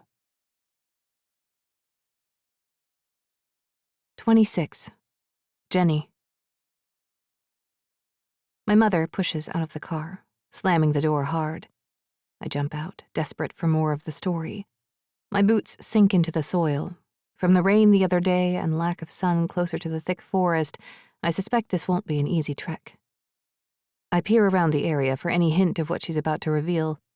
The visions are quiet, ready to fill my mind with the worst-case scenario.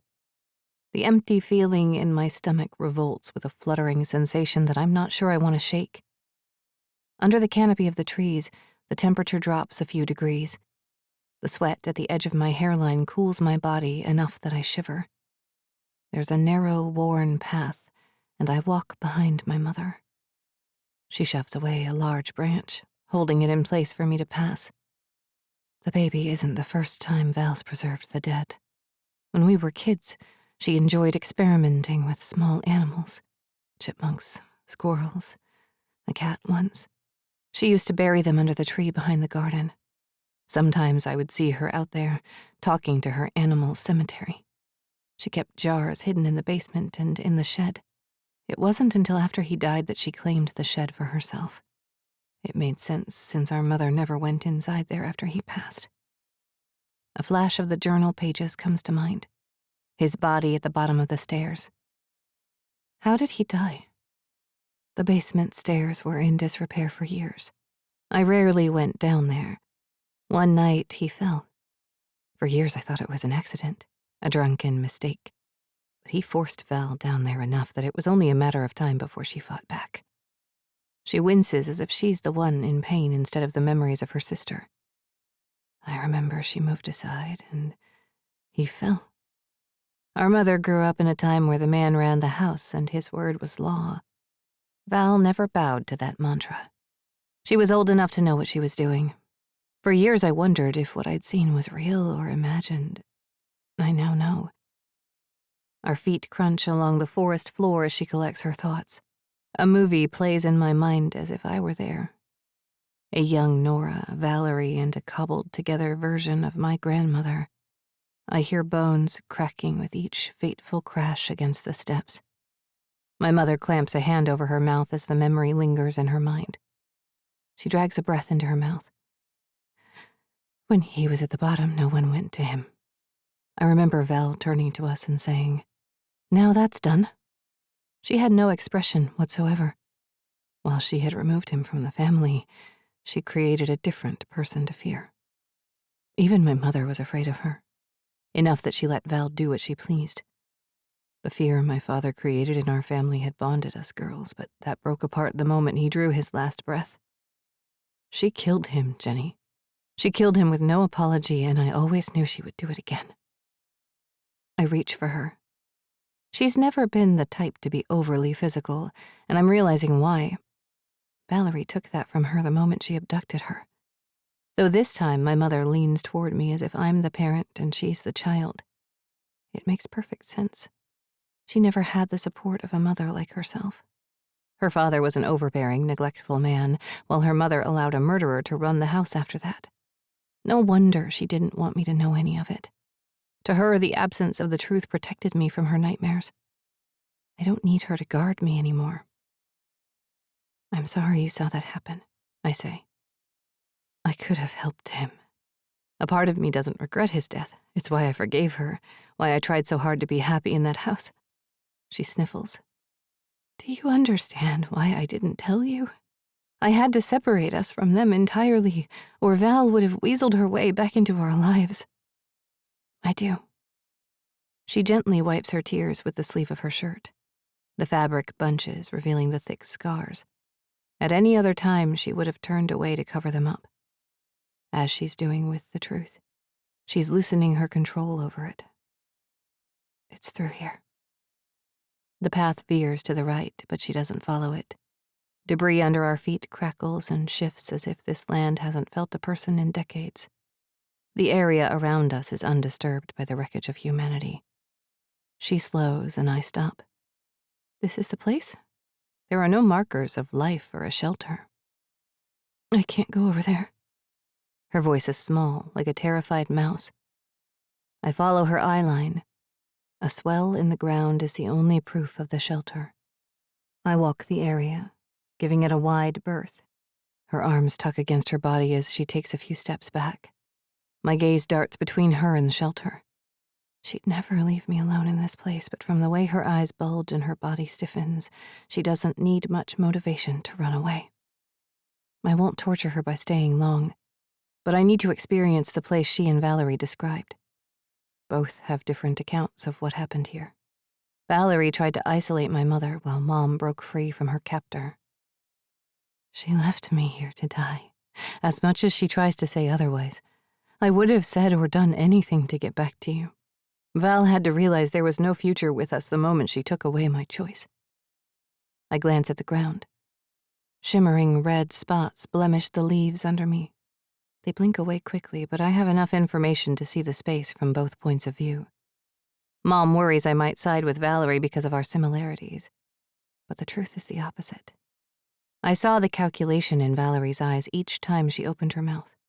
Her entire life is a facade of what she wants the world to see. While I can't completely rid myself of her, I can show Mom my full support of her story. What Valerie did was wrong, and no amount of her revelations can prove otherwise.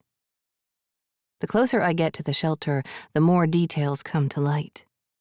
Without knowing the shelter's location, I could have easily walked by without suspecting that it's man-made, instead of an old fallen tree covered with flora. A glint of glass peers through a patch of moss. It's too dirty to see through. Be careful. Her warning is barely above a whisper, as if it will swallow me whole. The longer I peer through the coverings that have grown over the shelter for years, the more it takes shape. It lies in plain sight for those who know about it, a secret place in the woods that kids dream about in their backyard, a home for fairies or forest creatures. Through my mother's eyes, a house of nightmares. For Valerie, a key piece of her childhood and adulthood, a crutch she leans on for support of her twisted actions. Her father hid her in this place, so it was perfectly acceptable to do it to her sister years later. The more I learn about the secrets of the Whitford family, the closer I bend to my mother's story. She was a victim for years, even before she became fully aware of it. Her only option was to leave, realizing the danger it meant for me. Pushing it all behind her was the only opportunity to get away from her past. Don't go inside. Her voice is sharper now, but she stays put. I won't. My foot slips on an unseen decline in the soil. Her sharp intake of breath draws my gaze to her. It's okay, I'm fine. A scratching sound surfaces from inside the shelter. I expect a raccoon or an equally large forest animal to attack me. I back away from the shelter, continuing my path around it. My steps slow as a door comes into full view. It's not covered. If someone walked from that direction toward it, the exposed part would be obvious. The mystery and fantasy of the shelter lifts. I approach the door. The paint reminds me of the aged and cracked facade of the house. There is a handle on the outside. A circular piece of wood covers where a knob would have been. A few inches from the top, there's a sliding lock. My breath catches. The only other similar lock I've seen is in the house, for the basement door. The metal isn't rusted as I would have expected with the elements and disuse of the shelter. I slide my finger over the blemish-free metal. Not an ounce of rust or debris clings to it. That shuffling sound comes again, and my stomach plummets. There is an animal inside. There must be another entrance. Nothing would have been able to get in and lock the door behind it. A shiver rolls over my skin as I climb the slight incline away from the door. My mother is closer now. I open my mouth to speak, to tell her I'm fine, but the words die on my lips. She's not looking at me. Her eyes bore holes into the side of the shelter. I think there's something inside. You heard that too? Her arm stretches outward as if she's reaching for my hand. The shuffling continues, turning to almost scratching. A low growl erupts from inside. We jump away from the shelter. I grip her arm. We should leave, I say. I've seen enough to have a permanent visual of this place in my mind. My heart reaches out toward the animal inside, but I'm sure it will find its way out of there the same way it got in. A bellowing scream cuts through the air, and I whip around. My mother's mouth is shut. It's not possible that she's the one screaming. She positions herself in front of my body, always protecting me. That's not an animal. There's a door on the other side, I say. The scream sounds again. She rushes away from me and skids to a stop in front of the entrance. She moves the lock aside and rips open the door. I don't know what to expect, but she moves as if she already knows. I can't see inside. I almost don't want to. She disappears, and I expect another scream as whatever is inside there rips her to shreds. I don't want to admit the truth to myself yet. A moan escapes my mother, and I stumble toward the door. My vision doubles as the heap of limbs expands by 2. I step closer into the shadowed space inside. One of them is sobbing. Call 911. The calmness in my mother's voice gives me an idea that she's safe, but I can't say the same for the other person. I lift my phone and turn on the flashlight. A blonde woman leans against my mother's body. Her eyes dart around the room like a scared animal. A piece of crumpled fabric lies at her feet. Mom's fingers dig against the ropes at the woman's wrists. Her breathing intensifies enough that she's heaving with the effort. Jenny, call the police, she repeats. I jolt before snapping to the present. My hands steady, tapping the numbers on the screen. They're not experiencing the same frantic fluttering as my heart. I avoid the scene by staring at the phone. The signal isn't strong, but I hope the 1 bar is enough to get the police out here. Dispatch picks up and my mother snaps her fingers, hinting that she wants the phone. I give it to her. While she speaks, the woman turns to me. She shares the same round eyes as Z. My mother's voice fades into the background as my breathing fills my ears. Zelda! Wren's voice is a harsh whisper as if she's screamed for days. She's okay, I say. Wren's chin touches her chest. Her face crumples, but she doesn't cry. I wonder how much she's done that in the time she's been in this place. My mother moves the phone away from her mouth. You're going to see her soon. Hang in there. Jenny, hold this. I balance the phone in my hand, facing the microphone toward her. She continues working on the ropes. Her lips press together as her cheeks bulge with the effort. It makes sense for me to offer my help, but I hesitate. I sense a shift in her, a primal need. She's reliving the worst days of her life. Her mind plunges into the past as she fights with the rope. Ms. Miller? The dispatcher's too calm voice calls. I've got this, Mom. I hand her the phone, and she scoots over to give me room as I try the rope. It's thick and tugs at my fingernails. He'll be back soon. Wren's voice, coupled with the warning, causes a wave of shivers to move down my spine. Who? I ask. She curls into herself and sobs. The police are coming. I'm unsure if I reassure her or not. They can't stop any of this. It will never stop. Wren releases a shuddering breath, and I dig my fingers into her bindings. She repeats, it will never stop, under her breath until the words become a muffled mix of sounds and syllables, a chant I'm not sure will ever leave my mind. The knot loosens slightly, and I pinch the rope to grip it as much as possible. It takes 3 tries before I'm able to slide a piece through. Wren sighs, and her weight falls against me. Wren? My mother reaches out to touch her friend's cheek. Her hand moves to the pulse point at her neck. A flash of realization strikes her. Stay with me. Help is on the way. She pulls her friend close as I release the rope from her wrists. The skin is angry and red, but nothing like the scars on my mother's body. Those were self-inflicted when she tried to free herself. While my mother will always have the reminder of that night in her mind and on her body, Wren will have a similar experience.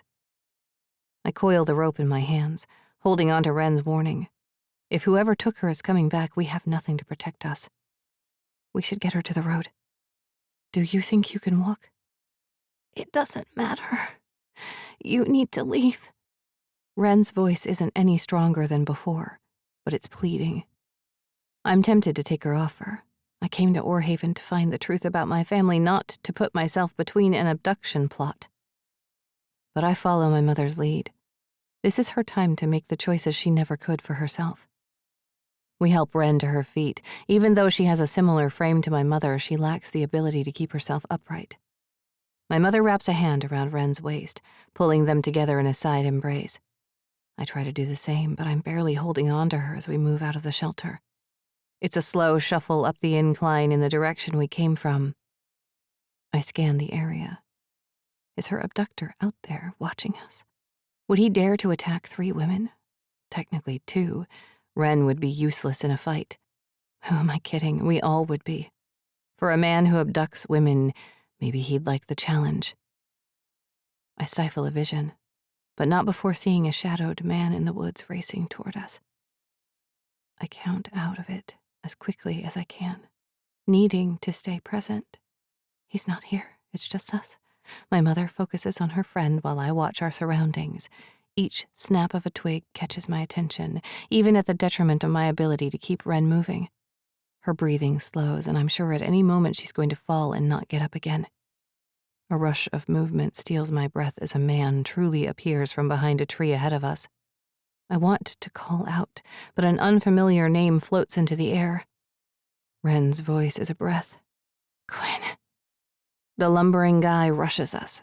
My entire body screams to run, but 2 more people appear behind him. While I struggle to stay in the present, I notice they're all wearing the same uniform. Davina saunters in behind the other 2 men. Even with the police present, the relief that we're safe never comes. Wren's words echo in my mind, even as 2 of the bigger men lift her enough to extract her from the area twice as fast as we could. My arms feel heavy as if I'm still carrying her. Davina approaches us. Are you all right? My mother tugs the sleeves of her shirt over her hands. We're okay. It's a good thing we were close. Can you show me where you found her? She gestures to one of the other officers to follow her. He's young, without a hint of stubble over his smooth face. My mother leads the way, and I glue myself to her side. My mind decides this is the best moment for an imagining. As we walk, I'm transported back to the shelter.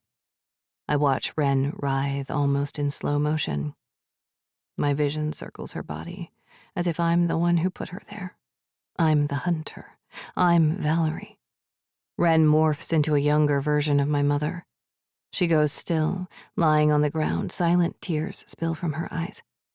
My mother bumps me with her elbow, a sob escaping her. If we didn't come here, she might still... We might not have found her. I curl my fingers around hers. We did. She's okay. As far as we know. Was she there the whole time she's been missing? Days, Jenny. Who left her there to die? There is someone in Orhaven fulfilling the same sick actions of my aunt. A copycat abductor. But no one other than my mother and Valerie knows of the incident. Unless Valerie is still playing games. 27. Now. They found her. The 3 words on the screen bring a smile to my face. Not that I care about Wren or her state of existence. Wrangling her is a full-time job. Too bad it's not mine anymore. Officer Gordon stands at the door watching my every move. He watches all of us. The other prisoners hastily tap away at the keyboards, reaching for the outside world. We've been careful throughout the plan, keeping names out of the correspondence. The dummy email account at the top of the message gives a clue, but no one will know who he is. I taught him how to be careful. It's the only way to get what we want. I sit in that sensation. It's the high I hold on to when I'm waiting for him to complete the next part of the plan. To most, awaiting word for days or weeks at a time might create maddening frustration, but not for me. Each connection with him gives a rush of relief that the monster inside of me feeds on from slow, satisfying bites. I sit back in my chair and imagine the scenario. I'll never know exactly how it unfolded. Only you and Wren will relive the details. No matter how much you try to shake it, the fear and horror will cling to your memories. Wren will never navigate a dark night without looking over her shoulder. You will always blame yourself, knowing you could have stopped this years ago. If you'd only stayed. Most importantly, Jenny, this is the start to the rest of her life. It's a shame I had to miss it, but I have enough memories to sift through for myself if I need to revel in what I've done. My mission is no longer feeding the beast, but nurturing hers to the surface, bringing her closer to me and further from you. You were the one who always tried to tame me, fit me in a box that society deemed normal. Normal is tragic, especially when the feelings within me need to feed. It's the only way normality releases to the surface. You should understand that by now. But you need a push. Once Jenny understands the importance, you will too. Then we'll be together again. She won't be able to leave without understanding more, and you will never leave us again. I create an altered future, a wishful memory that I know will come true. We're in the house again, years later, moving on from the past and taking hold of the future. One where we're together for the rest of our lives. Another email pushes through, as expected. What next? I'm careful with him, knowing how quickly he wants praise. He doesn't have what it takes for the long haul, but he is a loyal servant, worthy of my attention. But it's Jenny who will receive the apprenticeship. My fingers hover over the keys. Each word flows through me from that other place, the dark corner of my mind which has never let me down. That otherworldly presence knows what it must do to reproduce. It needs to push the fledgling shadows within Jenny to the surface. It knows what she's capable of, and it must survive no matter what. Losing it will leave a hole, and the emptiness will slowly devour her. It's how I watched our mother die. The denial of the power she possessed slowly tortured her until I had to take it into my own hands. Another sacrifice for the greater good. I read over the sentences, detailing what I need him to do since I cannot. Giving over the control is never easy, but it's necessary. At least it will keep Jenny and you off my scent for a little while. But he knows I require full credit, and he's more than willing to offer it. Always following the leader. There is a place for him in the world, serving the hunter who completes the hard work. Take the mother. Do what you must. 28. Jenny. How did you know to look in here? Davina asks for the second time. Her eyes narrow with suspicion but aim at the shelter instead of us.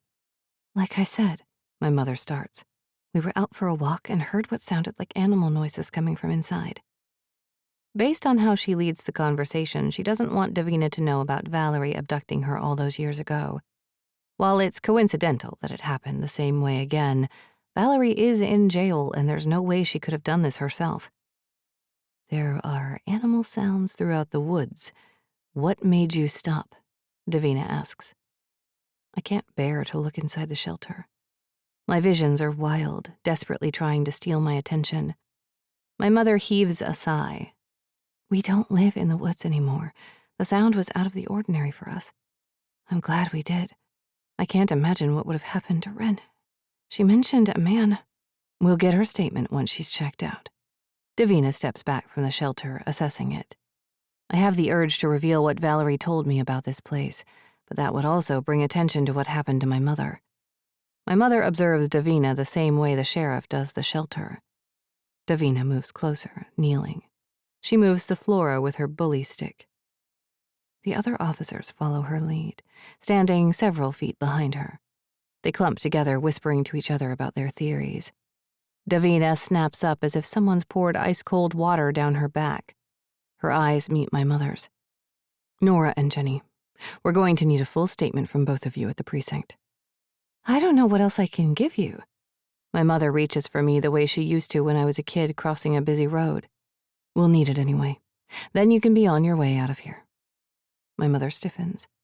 You promise? As long as you give us what we need, sure. Let's go then. I haven't held her hand this much in years, but she's a powerful force, pulling me from my spot. Davina ambles over to us. You're riding with me. My mother's hand tenses around mine. We have a car. I'd rather you were with me, Davina tells us, refusing to take no for an answer.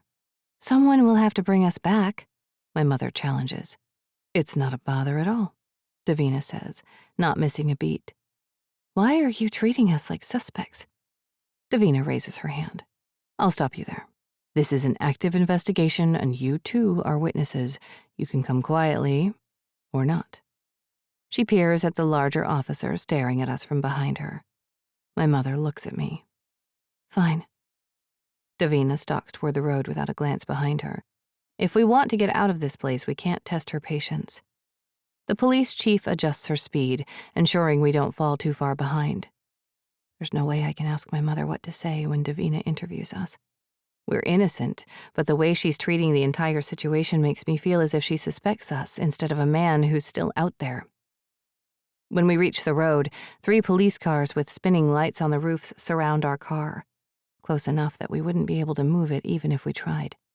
If the abductor had any thought of coming back to the site of the crime, the police would deter him. It's not as much of a comfort as I expect. I want the police to catch him, or else I'll never sleep tonight in that secluded house. This is a small town. Word of Wren's capture is going to get out. If the abductor is someone in town, they will know before the day is over. My heart thunders in my ears as Davina escorts us to her car. I fully expect her to shackle handcuffs to our wrists and throw us in the back seat. Instead, she offers the front seat, and my mother slips inside. I suspect she's protecting me from questioning, but I cringe at the hard plastic bench back seat. I slide onto it, and it's not smooth at all. We're innocent, but Davina will suspect everyone until they catch the criminal. It doesn't help that we were at the scene. The 2 people who stumbled into an abduction plot will appear at the top of her list, especially since Wren texted my mother before her disappearance. Davina cranes her neck to check the road before we take off. In my time in Orhaven, there haven't been many people on the roads. Davina seems to have the same idea as she accelerates the cruiser to higher speeds than normal. It's not like anyone will pull her over. Will you let me know any updates? My mother's voice is barely audible over the roar of the engine. Possibly.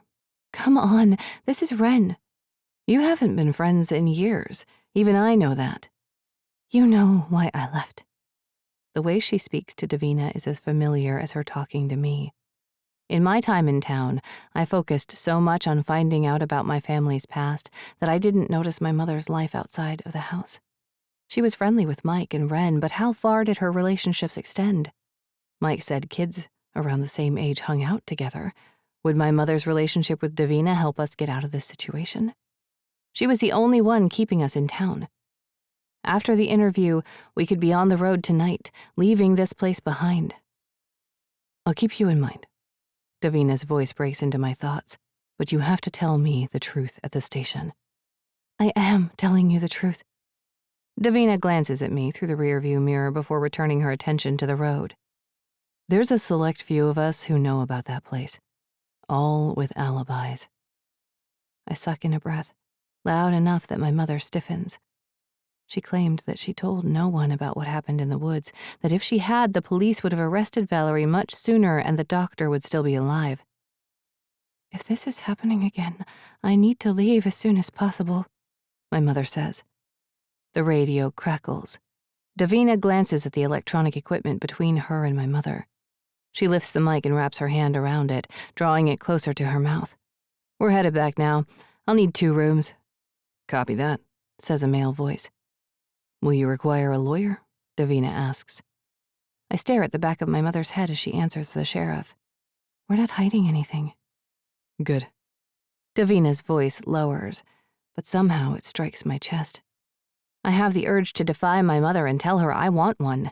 I'm an adult and can make my own decisions, but if it makes the process move quicker, I'll save the defiant attitude for later. You feel the same way, Jenny? Davina asks. My mother twists in her seat to stare at me. She's silently asking me to obey. She's lucky I have a different agenda. Yeah. I widen my eyes at her before facing the window again. I lean my forehead against the glass. It's warmer than I would like, but it prevents me from seeing her face. Why did she claim her abduction was a secret if Davina knows about it? Why was Valerie allowed to go on with her life while we had to run away to save ours? There's more to this story, and it doesn't just involve my family. The police station is a small brick building outside of the downtown area. The sign reads that it's also the town hall. I suppose in places like this, there's only so many municipal buildings. It makes sense that I saw Davina patrolling by the library the other day. Thinking of the library, Z's face appears in my mind. As much as her mother is about to face lifelong trauma over her situation, she's alive. I hope Z feels relief and can mend her relationship with her mother. I can't help comparing our situations. The difference is that Z will be there for her mother, while mine tried her damnedest to keep me out of it. I'm not sure which situation is worse. My mother stays close to me on the way into the building. Davina holds the front door open and follows us inside. We enter an empty waiting area. There are rows of mustard green chairs and the air has a faint scent of copper to it. We approach a massive wooden desk with a woman sitting behind it. Shirley, I called about the 2 interrogation rooms. My mother's staring at me, but I can't meet her eyes. She clears her throat, but I don't budge. This isn't the place to talk about her trust issues. I want to get this over with, and then we can go back to the house before leaving Orhaven for good. Davina turns to us. This way. Behind the front desk are rows of mostly empty desks. The computers look as if they were built in the 90s. A worn orange carpet stretches past that room into a tight hallway. Davina opens the first door on the left. You can go in there, Jenny. Why are you separating us? My mother's frail hands dig into her hips. Davina ignores the question. This way, Nora. My mother huffs out a breath and follows Davina away from the room. Inside, there's no one-sided mirror like every police procedural television show, only a table with 2 chairs opposite the other. The telephone rings in the main office as I sit. I clasp my hands together, placing them on the table. Davina's hard footfalls arrive quicker than I predicted. She enters the room and closes the door behind her. The ringing telephone fades, and the sound ceases as if I'm in a vacuum. Tell me in your own words what happened this afternoon. Walking through the scene in my mind, it's as clear as it was when we were there. Goosebumps roll up my arms, and I rub them to warm them up.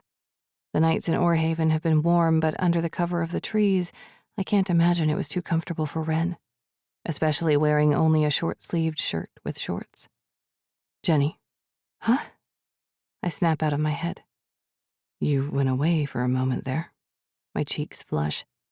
I never expected to find a missing person today. I'm a little overwhelmed. Davina's expression softens. I understand. Take it slow. That's not part of my plan. I give her the rest of my story, leaving out the smaller details. My visions try to dig deeper, to find meaning in every leaf and tree in the woods. The longer I take only delays our travel. Davina doesn't take notes, but I don't ask her why. There aren't any cameras in the corners of the room either. She must have a good memory for her report. Or she's keeping me here for another reason. I hesitate on that thought. By talking to me first, my mother is the one who has to wait. They were friends as children, but as Davina said in the car ride to the station, their relationships have changed since she left. If the people of Orhaven expect answers, will another Whitford woman take the blame for this crime? I need your take on what you and Nora were doing at that place. She sits across from me. Up close, I notice a small scar cutting down her right eyebrow. I recall Wren's broken body in the shelter. I blink and it's a younger version of my mother in her place. I stiffen. She told you. While the woods can be a place for hikers, it's not common here, especially wearing work boots. I tuck my feet under the chair. I can't help you unless you give me the truth. Help me how? Do you think we did this? She glances at the door. This abduction is a big deal, especially after how the doctor's murder shook this place. We won't recover until this person is brought to justice.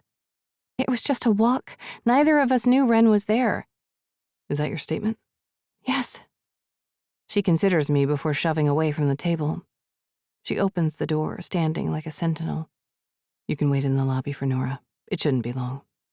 I stand on legs that aren't my own, grasping the table for purchase. Davina leans close enough that her breath presses against my cheek. Don't speak to anyone other than myself or Nora about this. I tilt my head. Who would I talk to? Just keep it close, okay? She pushes by me and enters the room next to mine. My mother's voice floats from the space before the door muffles it completely. I walk into the main area, and there are several more police officers than before. The ones from the woods glance at me and follow my path toward a bank of chairs by the entrance. I sit closest to the main desk so I can see my mother the moment Davina lets her out of the interrogation room. The man who took Wren is still out there, and Davina is wasting her time messing with my mother. I scroll through my texts. I want to reach out to Abby, but there's too much to write over text. She still hasn't responded to the other message I sent her. If I tell her about an abduction, I have no idea what she'll think. Maybe she'll have a million questions for me, and it will bring my mother's abduction into the open. Or she'll think I'm nuts. I hate that I'll have to lie to my best friend, but it's to protect my family. I inch nearer to the reasoning my mother had for all those years of shielding me. My finger hovers over Scott's number. He probably knows about Wren already. I hope. If Z is staying with them, then she'll be on her way to the hospital. I can't interrupt that reunion. A while later, Davina and my mother appear in the main area together. Heat springs to my face.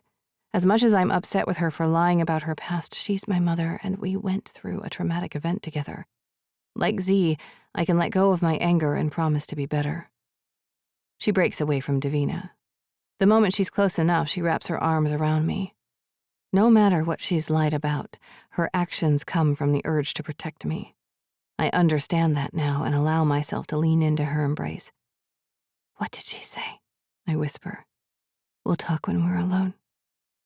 Davina stays at the station while one of her junior officers drives us back to our car. This time, we both sit in the back.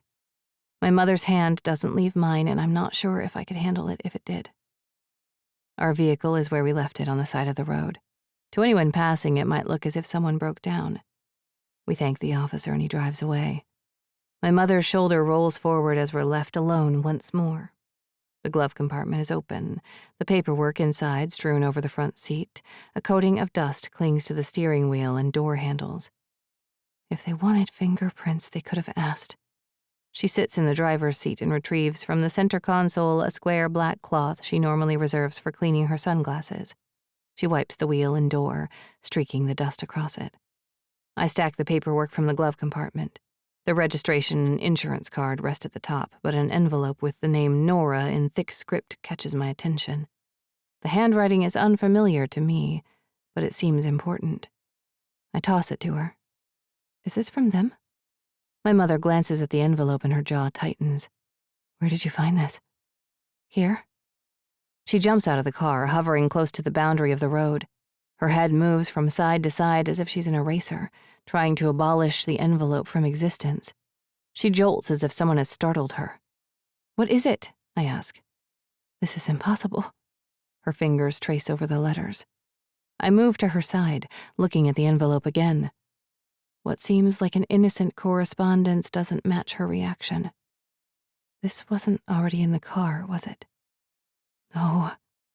Her hands tremble as she shoves a finger under the seam and rips it open. Thick black marker fills the index card. It's not over. 29. Jenny. I reread the short phrase. What's not over? Who is this from? Hundreds of scenarios fill my mind. It doesn't take much, especially since I'm already in a fragile mindset. She peers toward the woods, scanning the area. I don't believe this. Should we bring this to the police? Get in the car, Jenny. Where are we going? I obey her wishes, but I need to know who was inside our car while we were at the police station. Back to the house. You're freaking me out. Please tell me who it's from. Jenny, please. I have to think. We sit inside the car. She doesn't bother to buckle before she U-turns toward the house. I don't want to go back there. As long as we comply, we're safe. Comply with who? Val. Somehow she's doing this from afar. We should tell Davina. I'd rather sleep on the floor at the police station than go back to that house, especially if my mother thinks Valerie is involved. No. She already knows about your abduction. No, she doesn't. She mentioned it on the ride to the station. My mother's gaze darts over the road. No, she doesn't. No one does. But she mentioned the location. That's not what she meant. You didn't tell her about me and Valerie, right? No. A dull ache swells in my head. I'm unable to grasp onto what she means. Val is the only one who can explain what's going on here. Spit shoots from my mother's lips. I've never seen her calm facade crack as much as it has over this trip. How much will Valerie break her down until the pieces don't connect into the mother I recognize? What does that note mean? I ask. Val enjoys games, especially those she can win. It's not difficult when she's the one creating the rules. She lifts the envelope. She's working with someone. It has to be the person who took Ren. Why would she do that, and how? What are you not telling me? She throws a pointed glance at the rearview mirror. It's the closest she gets to looking at me. There is guilt in her glossy eyes. I didn't tell you the whole truth about why we came here. My stomach plummets, but I mask the flurry of responses my body is desperate to unleash. Pushing her too hard only results in her shutting down. I'm so close to the whole truth, it swells within me. Val started with the letters when she was first incarcerated. She contacted you? I don't know how she found us. I was so careful. Her voice cracks. But you were happy in Ridgefield. With her in prison, I knew she couldn't get to us. I endured the letters. I stopped reading them for a while. Then they came every day. That's when I opened one. She wanted me to visit. With you. You know I never wanted to expose you to my past. Since I didn't respond to the other, she threatened us. A tear slips down my mother's pale cheek. She doesn't wipe it away. 2 weeks ago, she said she would hurt me in the way she had in the past. That's when I contacted Walter. Her chin drops to her chest for a few seconds too long. The car drifts. I reach for the wheel as she snaps into the present and straightens us. I thought I could do it. But when I got here, it all came back. Then she found a way to keep us here. Ren? A heaviness blankets my entire body. The entire time we were in town, there was a person walking around knowing Ren was inside that shelter. What do we do? Tomorrow we'll visit Valerie. This has to end. I'll do what she asks so this can be over. Through the night and on the ride to the prison, my visions return with a vengeance. They work overtime, and without a wink of sleep, I don't have the energy to push them away. There's no clear path, as my other ones usually have. They start and stop as my mother and I walk into my mind's version of the visiting room.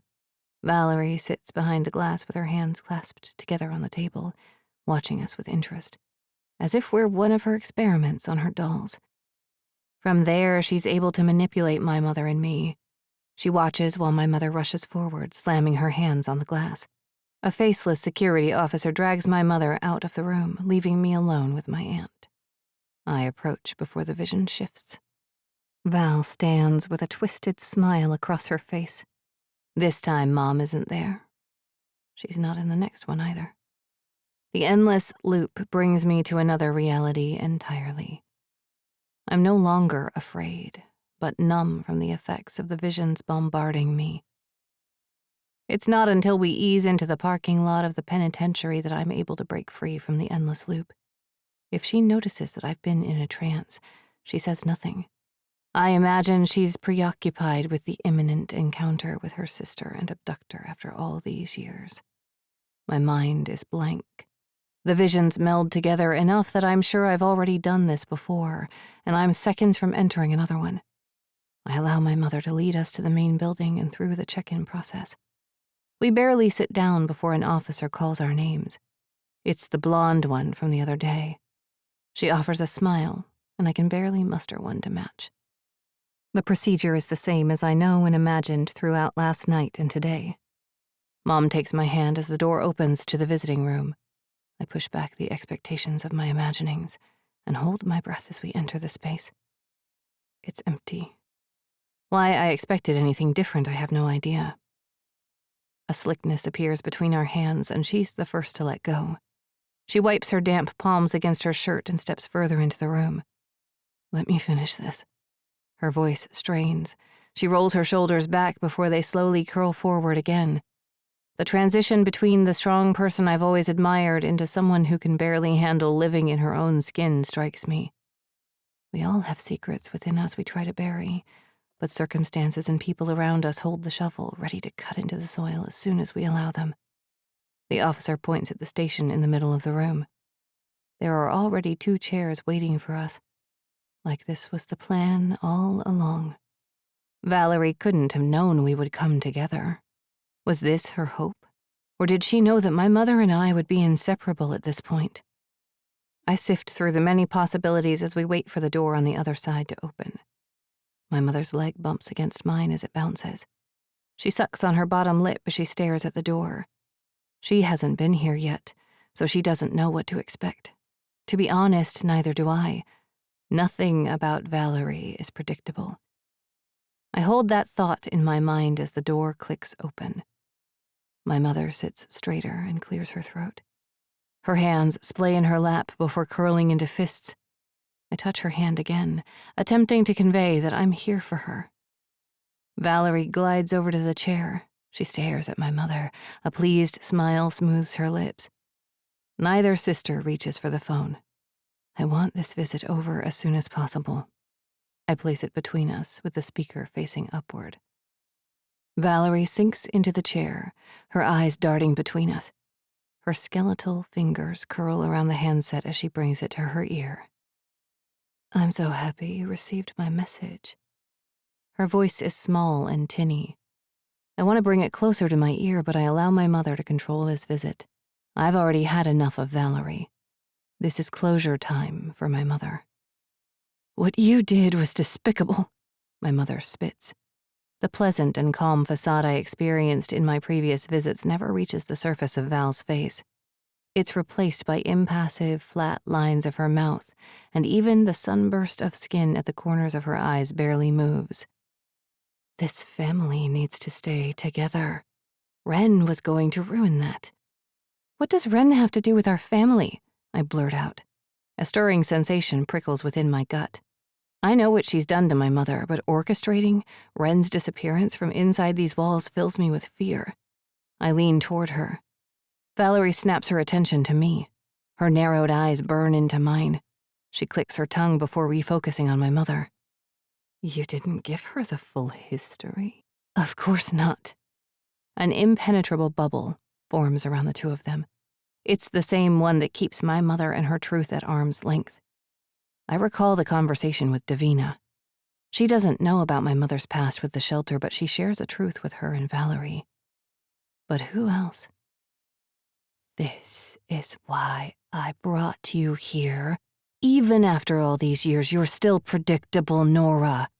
You never talk about the scary things, not even when they have significance to our history. Valerie speaks to my mom like a scolding mother instead of an older sister. The dynamic between them shifts in my mind.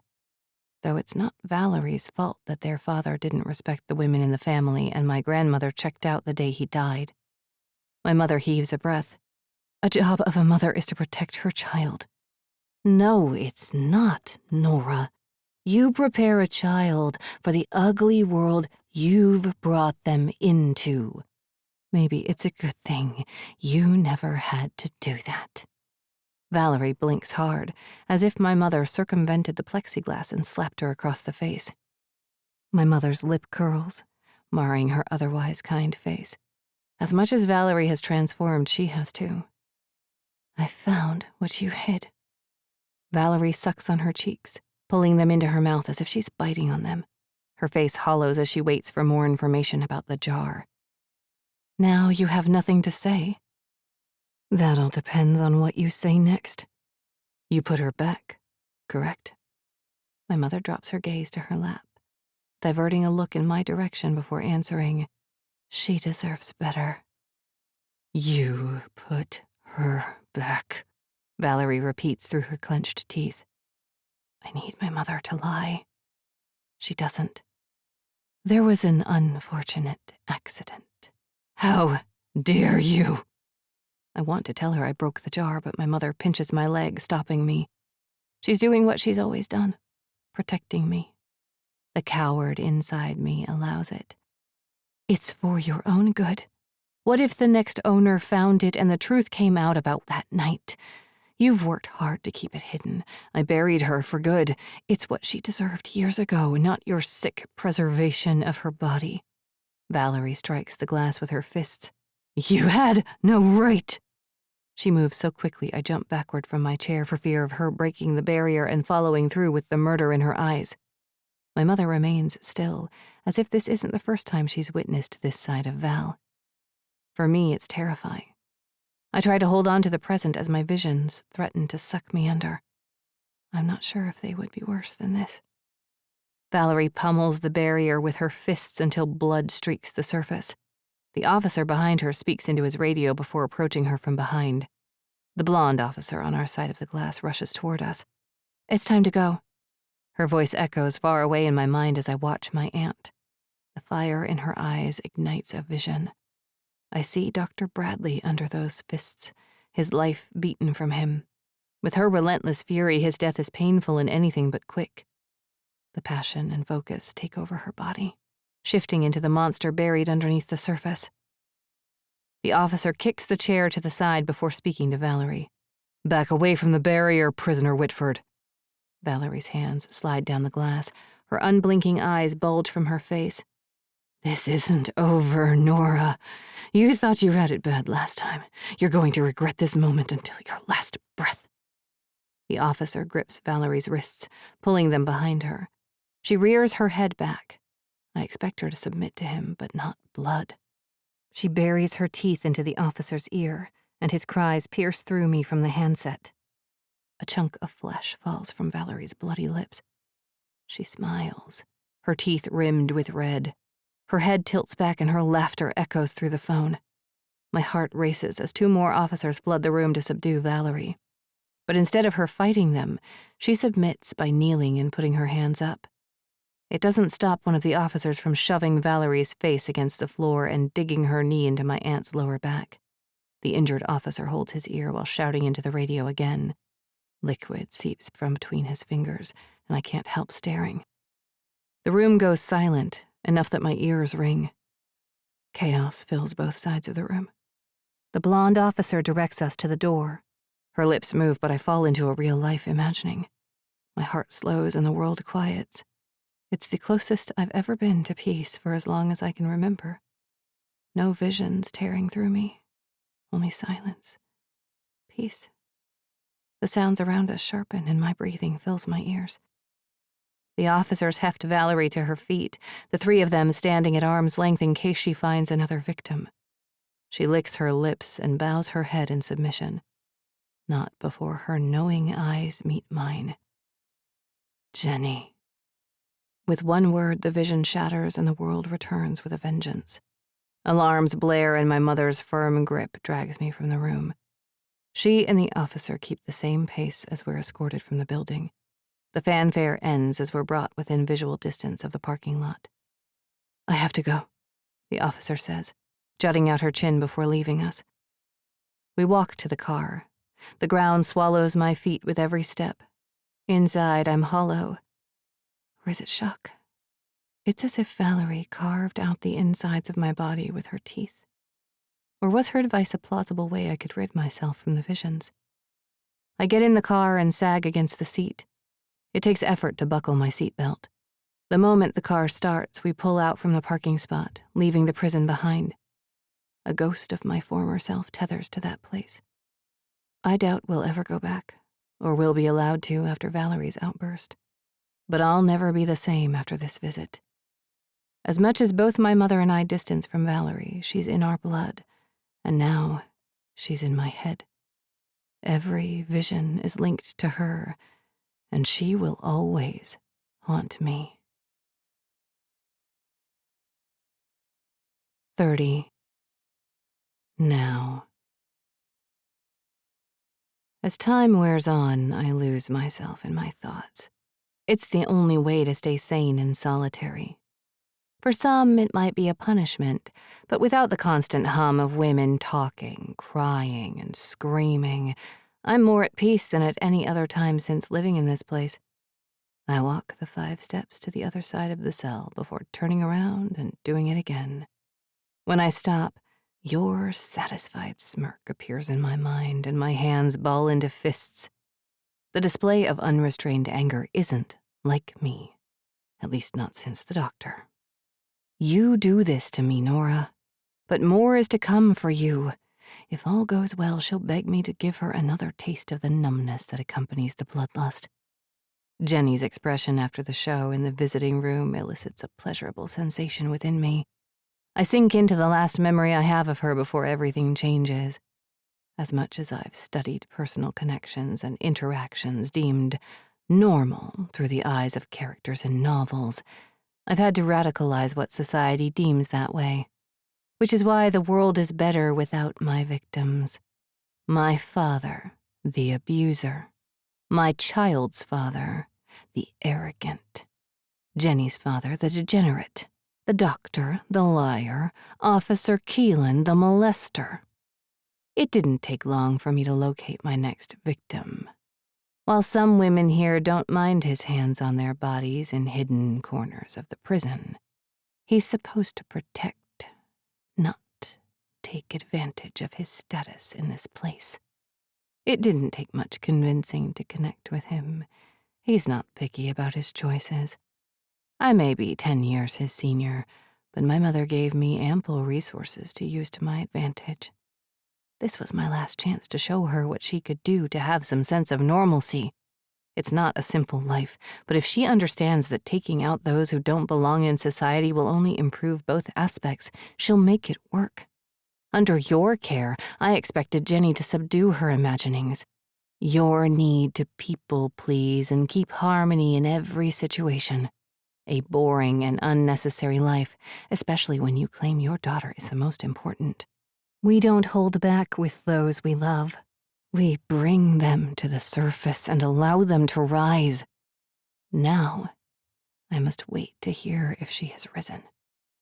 While waiting, I push away the sweet numbness which has cleared my thoughts and dive into the depths of my memories of each of them. It's enough to take the edge off. I want to prepare myself for the report of the newest death to add to the list. 31. Jenny. When we get back to the house, the tendrils of the remaining numbness fade out of me. It's time to face the reality of who my aunt is. We're leaving tomorrow, my mother says. I don't care what Davina says. She can call me if she needs more information. I stumble over a thick root bubbling from the ground. Why not now? I can't stay here another day.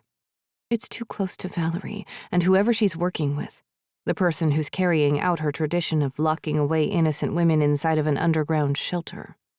I have to get the place in order. I'll bring the key to the lawyer tomorrow when they open. It will be first thing, I promise. What about the person who took Ren? He's still out there. No one is going to hurt us. She wants to scare us, but that can't stop us from living. A wave of imaginings fills my mind. A faceless person approaching the house with a similar mindset as Valerie. My mother thinks Valerie won't hurt us, but she's not the one stalking the town for another victim. By taking Ren, he has a taste for what Valerie does. With him, there's no personal connection to us to stop him from following through with what he craves. Movement from my side brings me out of it. My mother heads into the house. She disappears as the faces of those I've met in town flicker before my eyes. The copycat can be any of them. Memories of the kind smiles shift to knowing looks. My foot slams into the edge of the top stair and I stumble.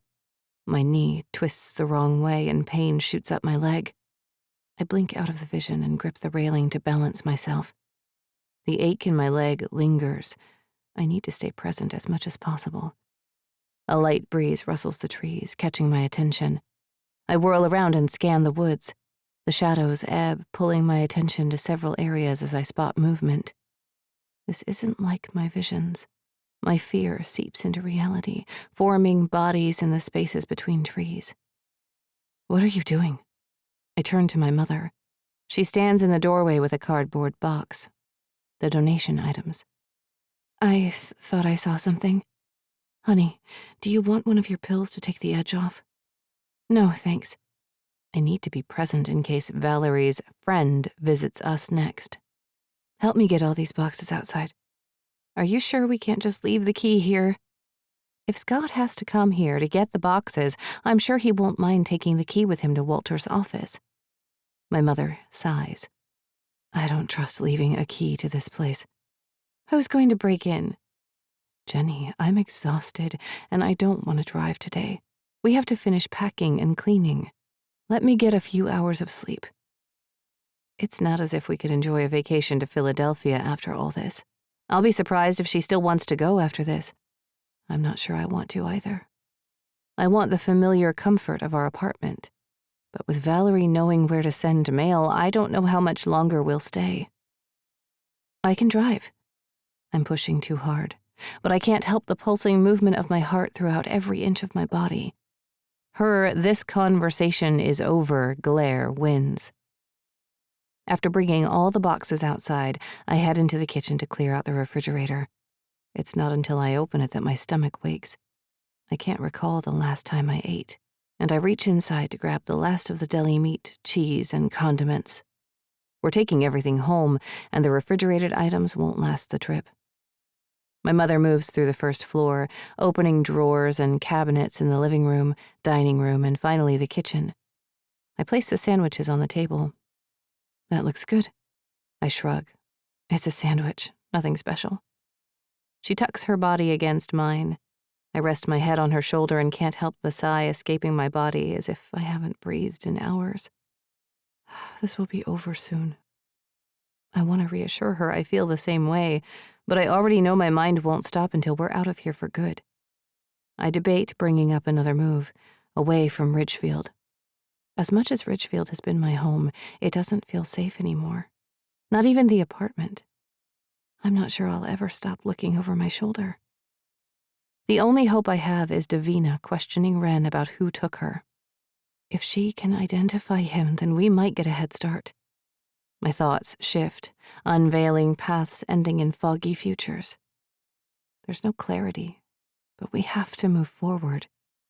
My mother and I have merged onto the same path, and I want to ease the responsibility to keep the secrets of this family buried from the world.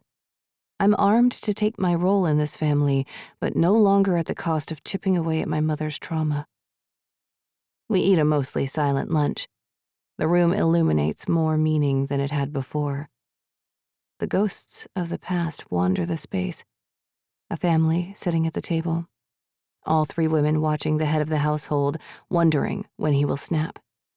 A version of the basement door opens as a young girl descends the stairs under the watchful eye of her father. A bone-shaking shiver breaks my vision.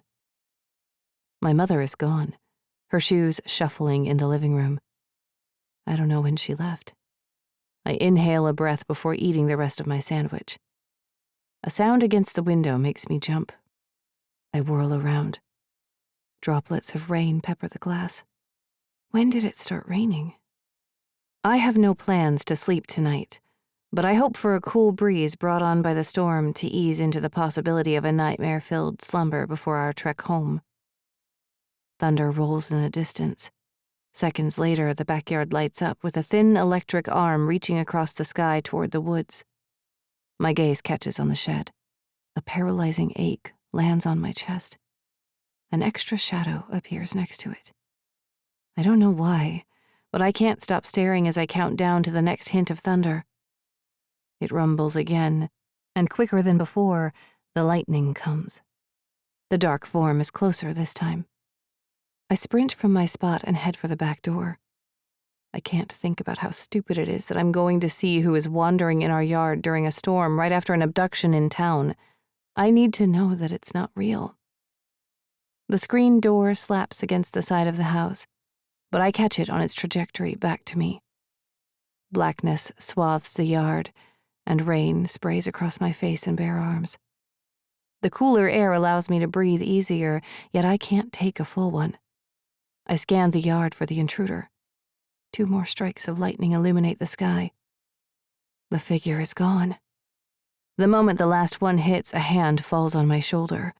I scream, whirling around. It's me. My mother holds her hands up between us. I didn't mean to scare you. I thought I saw someone.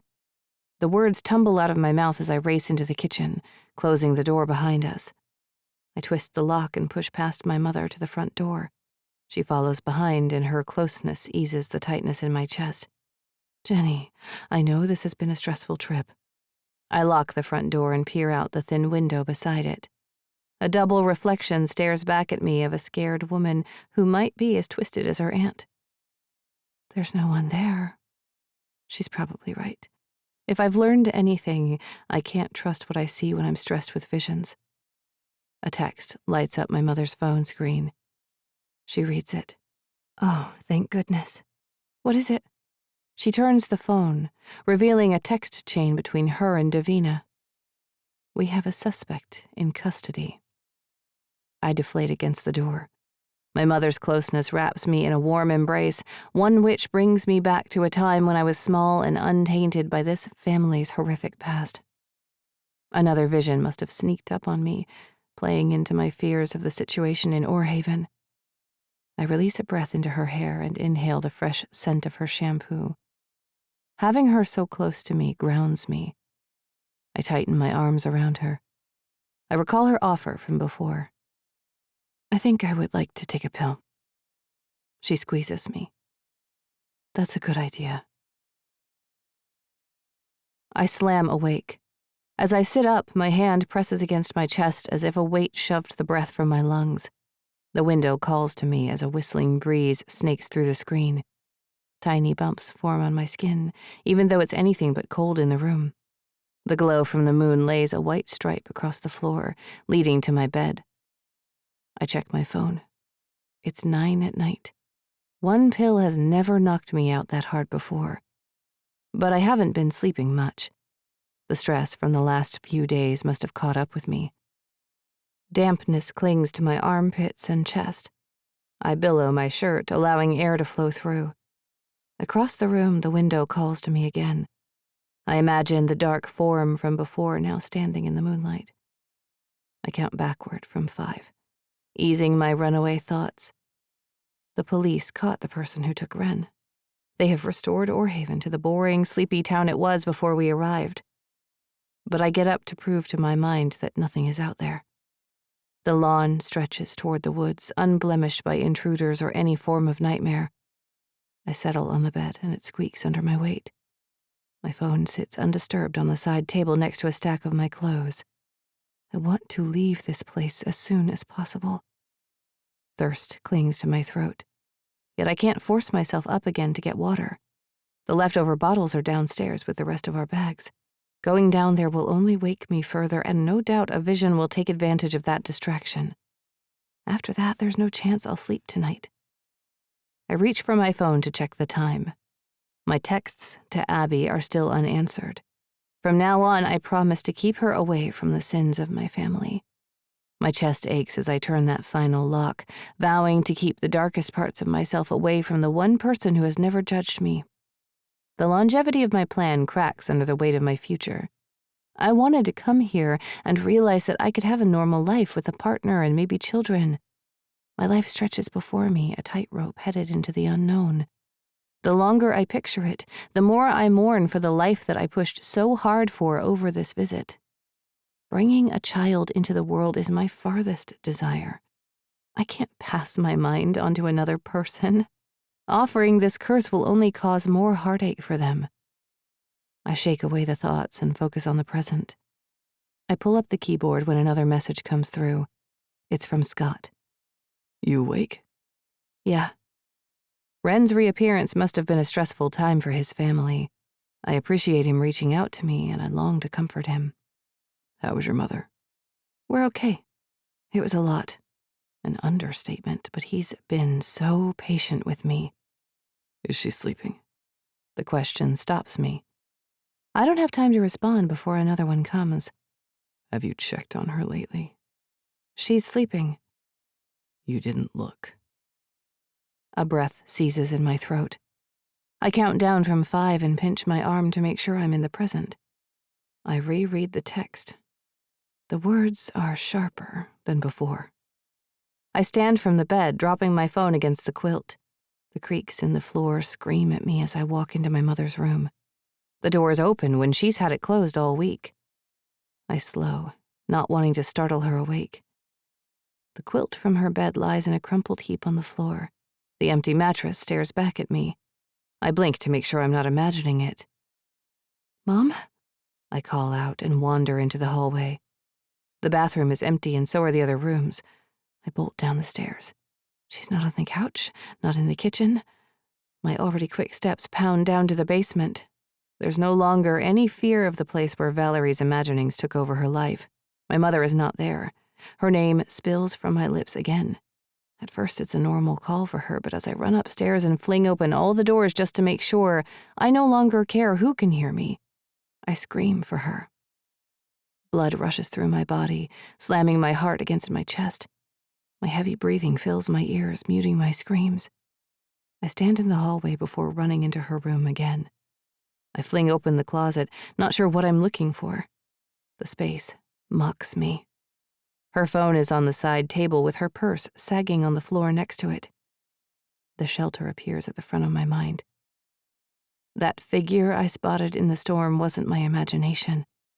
For once in my life, I ignored what was in front of me. The visions have always steered me to avoid the bad, yet the one time I allow my exhaustion to distract me, my mother disappears. A vision of her dead in the woods breathes to life in my mind. I close my eyes and count down from 5. When I open them, the world is blurry from my tears. I shove her phone in the bag and shoulder it. Whoever Davina claimed she had in custody isn't the right person. Scott has my mother. He must have weaseled his way into my life under Valerie's orders, waiting there like a snake ready to strike. I race into my room to grab my phone. There's another message from him. It takes reading it 3 times to understand the meaning behind the words. Find her before it's too late. 32. Jenny. Valerie's cold eyes peer at me from my mind.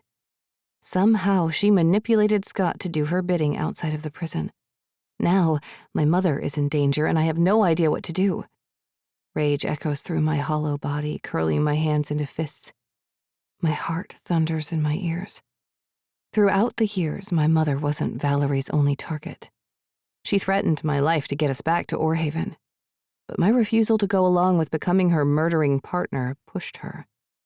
I can't do this alone. I know where Scott has taken my mother. It's only fitting he carries out Valerie's screwed-up vision of what she deserves. I debate calling 911, but my mother has a direct line to the sheriff. I find the text from Davina and call her. Davina answers after the second ring. Nora, do you have any idea what time it is? She's missing. My mother is missing. A rustling sound comes over the line, and then Davina's voice loses the grogginess of sleep. Jenny, slow down. What are you talking about? He took her. Whoever you have in custody isn't the guy, it's Scott. He texted me. She's not here, he has her. Okay, I need you to stay put. I think she's in the woods at the shelter. Did he tell you that? I don't know why I hesitate. My mother's insistence to keep her past dead and buried is a habit for me, but that's not how we're going to save her. Years ago, something happened there. She told you. She told me you didn't know about the abduction. What abduction? You just said... I stop, wondering what she's talking about. The sharing of information among the people in town makes me dizzy. Valerie is orchestrating this from prison. We went to see her earlier. It didn't go well. Valerie threatened her, and now she's gone. A sob erupts from my mouth, thickening my words. I'm headed to the woods now. We're going to help. I'll call you when we have her. The line goes dead. I pull the phone away from my ear and it rests in my hands. While my pulse has returned to normal, tingles under my skin force me to my feet. A breeze snakes into the room, slightly rattling the windows. The woods block any light from the distance. My mother is out there, reliving the worst moment of her life, and I'm stuck here. I glance at the phone again, regretting that I didn't dig into whatever situation Davina was on about. The holes in the details are where my thoughts come to life in the worst vision possible. My mind flickers as a vision takes hold.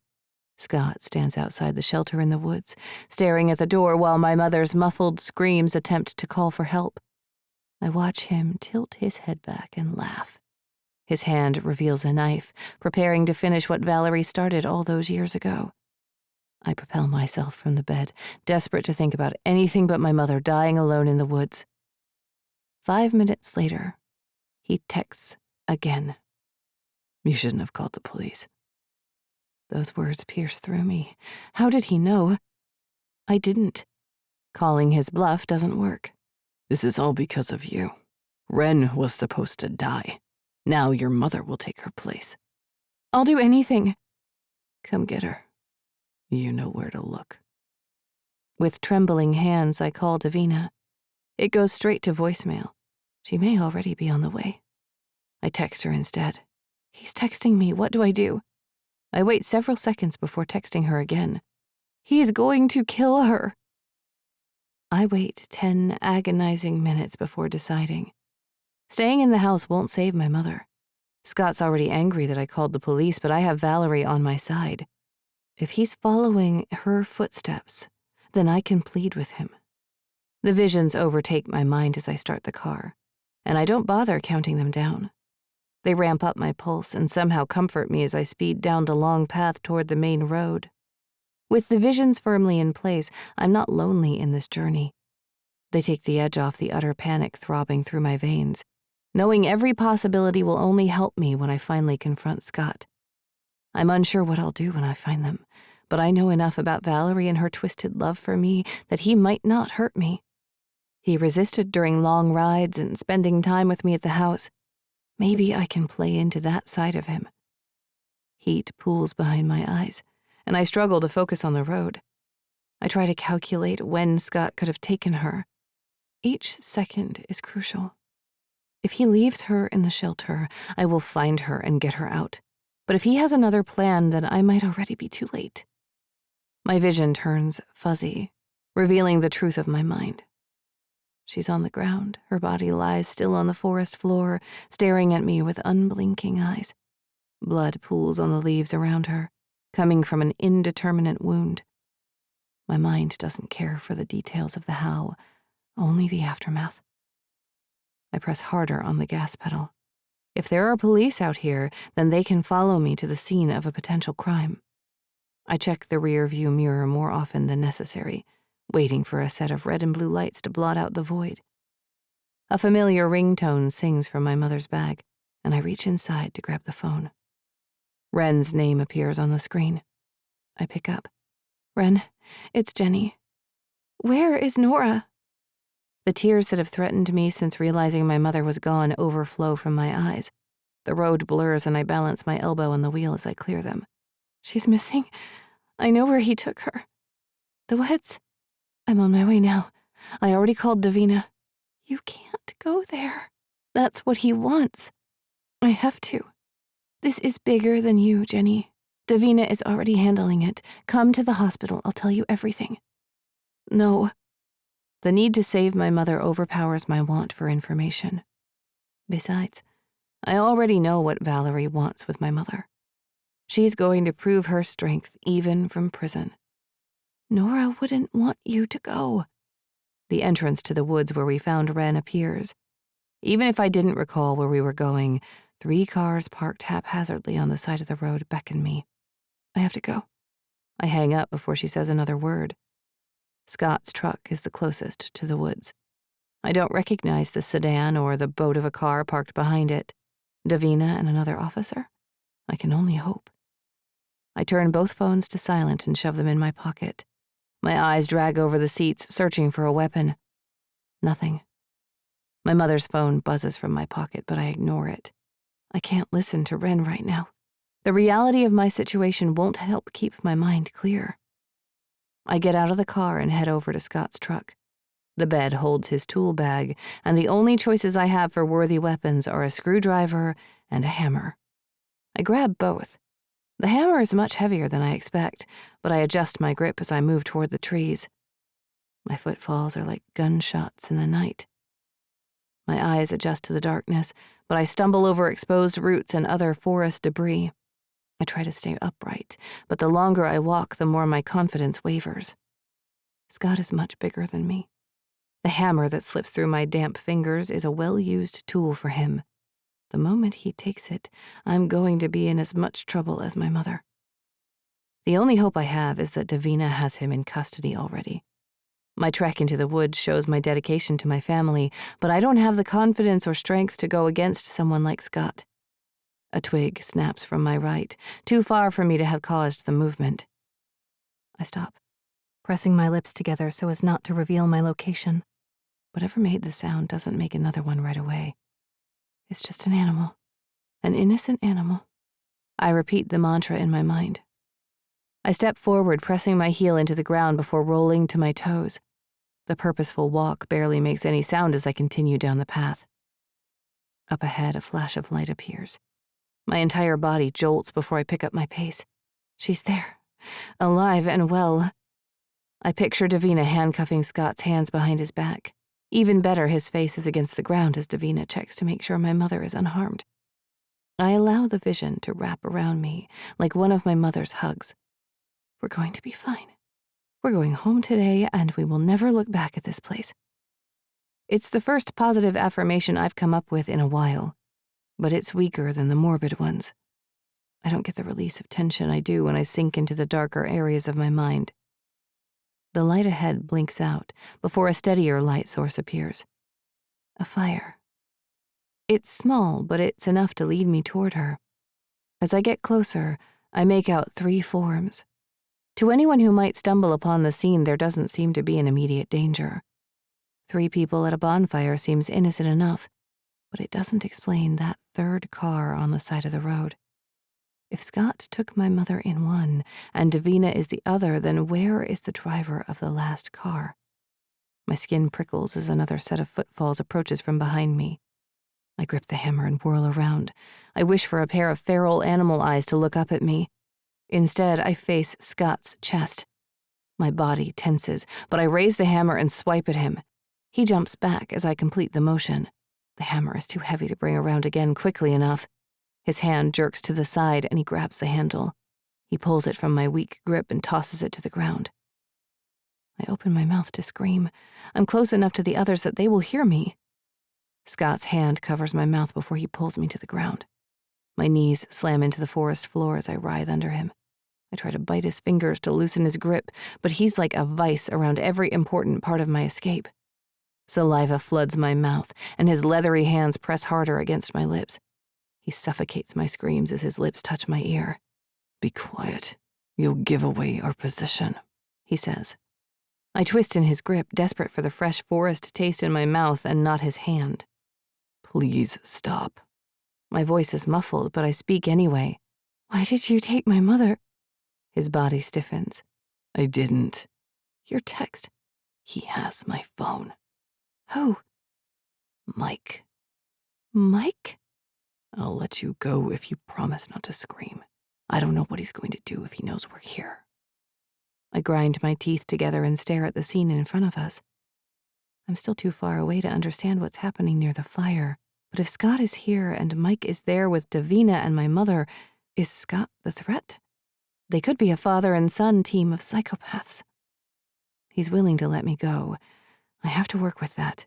If I can convince Scott that I trust him, he might let me go long enough to warn Davina. I sink into the moment. The world slows as his hand slips from my mouth. It rests against my chin, and I resist a shudder rolling through me at his touch. Mike took Ren. Davina has someone else in custody today, but once Ren woke, she told us everything. I went home to look for him, but he wasn't there. That's when I realized he took my phone. Ren told me everything about their past. I shake my head. Is that what Ren was trying to tell me before I came into the woods? He sighs, and his hot breath moves through my hair. There's a lot of shit neither of our parents told us. It's much deeper than our families, Jenny. I tried to call you from the house, but your number is in my phone. I've been searching for him all night. The shapes of the people at the bonfire sharpen. My mother is the one on the ground while Mike and Davina are standing. None have moved since I arrived. What do we do? Before you got here, I was going to talk Mike down. He has a collection of weapons, not all of them conventional. By the time I got to them, he'd cleared most of his arsenal. He's planning something big. My throat clenches. Has he already hurt my mother more than I expected? We can't leave them with him. I know. You should stay here. Are you kidding me? I don't trust him completely, but the way he's hiding in the woods away from his father pushes me more toward believing his story. I plan to get all the facts when I can, but I need to get her to safety first. Stay behind me. He stands and offers a hand to me. My body aches from his attack, but I allow him to help me up. In Scott's presence, the visions of him hurting my mother subside. What's in front of us is worse than any vision I can create. As we approach, the details sharpen. My mother is close to Mike, her arms stretching behind her. He must have bound her hands like Ren. Fabric stretches across her mouth, keeping it slightly open. Davina and Mike stand several feet from each other. Davina's arms reach out to Mike, but she has a gun in her hand. Mike faces my mother, his gun pointed at her. I squeeze Scott's arm. He's going to shoot her. He hasn't done it yet. Even as a whisper, his voice holds a timbre that rattles in my chest.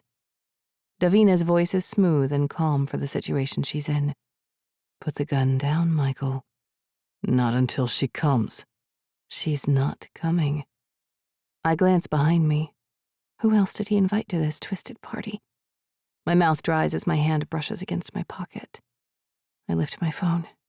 Scott's message. No, Mike's message.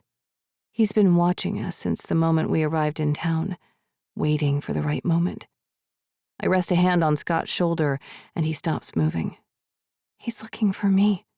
You can't go out there. What choice do I have? I can't sit back and watch him kill my mother. I won't be able to live with myself. My visions agree. There's no future beyond this moment. Not unless I create it myself. 33. Now. I tick the names off my fingers for the 100th time. I've been in solitary for at least half a day. If they expect me to give in to their will, they have no idea who they've locked in here. My memories of what I've done replay in my head, enough times to stave off any boredom they anticipate me experiencing. I don't know when I'll hear about what happened to you and Jenny, but I imagine the worst-case scenario for you, Nora. News will arrive soon enough. My hands move to the flat of my stomach, a place where new life lived for a short time, long ago. The numbness bleeds through me as my hands curl into fists. This world was never meant for her. I sink into the bed against the wall and lie down. When I go back to that night, I risk going too far, and I can't have anyone witnessing me at my weakest. My heavy eyes close as I tick the names again, falling back into the memory of that night. Nora, Davina, Calvin, Ren, Mike, Francis. Francis. The twist of his face that only appeared after he knocked back a few beers. That night was no different. He hadn't had a drink in the hours he'd spent driving home from his cross-country trip to Vegas. He was gone for 3 weeks with only one drunken phone call. That was was when I told him what he'd done. My mother said I was always the practical one, though aloof was the word most referenced. She could never see the world through my eyes, nor my father's. He numbed our reality with alcohol while I reveled in it. Francis wanted me to get rid of it. I waited those 3 weeks while he blew all the money he'd ever worked for at the casinos and with other women. My world didn't crumble without his love, but he needed to take responsibility. What better place than with his friends as witnesses to his true character? I never intended to kill him, Nora. It's something I never said to you, but you should have known. But that's what happens when you push a person past their breaking point. It's how our father ended up at the bottom of the stairs, a few missing screws in the railing after more than enough drinks, a small shove to tip him over. Francis could have taken his part of the blame. Instead, his denial that we were ever together struck me even more than him hitting me during our time together. I could take a hit. Maybe it was how I experienced a version of love, but I was in charge of keeping new life safe. No amount of love could explain away another physical altercation. A strategic blow to the head was all it took. The way he cracked his skull against the rocks surrounding the bonfire only added to the claim that his death was accidental. But I wasn't taking any chances. There are moments in life where everything changes. A deep shift within my body straightened my shoulders. I stood taller than I had in years. The fear in the eyes of the others reminded me of my mother. Like then, I was in control. Whatever happened next needed careful consideration. The others fell to pieces in their own way, including you. Davina, the sheriff's daughter, tried to help Francis. He was already dead. But the innate talent within her to protect and serve threatened my ability as a mother. Francis was a well-loved member of Orhaven, mostly because of his family. The town would demand justice. Wren sobbed, wrapped in your arms. It was the only time I didn't worry about you. You feared me enough to keep her quiet, to protect her. Your relationship always eluded me, even though I read enough books to understand most human interactions. Then there was Calvin, headed to college in the fall, a full football scholarship resting on his broad shoulders. It would disappoint those in his life if he was part of a murder. That stain would never come out.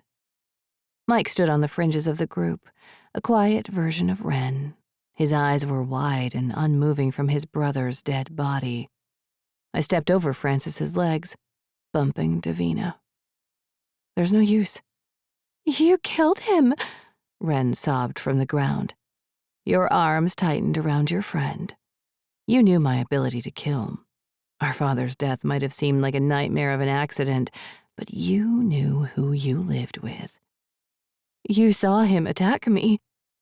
I forced the words out. I even threw a crack in my voice to convince all of you. Davina stood.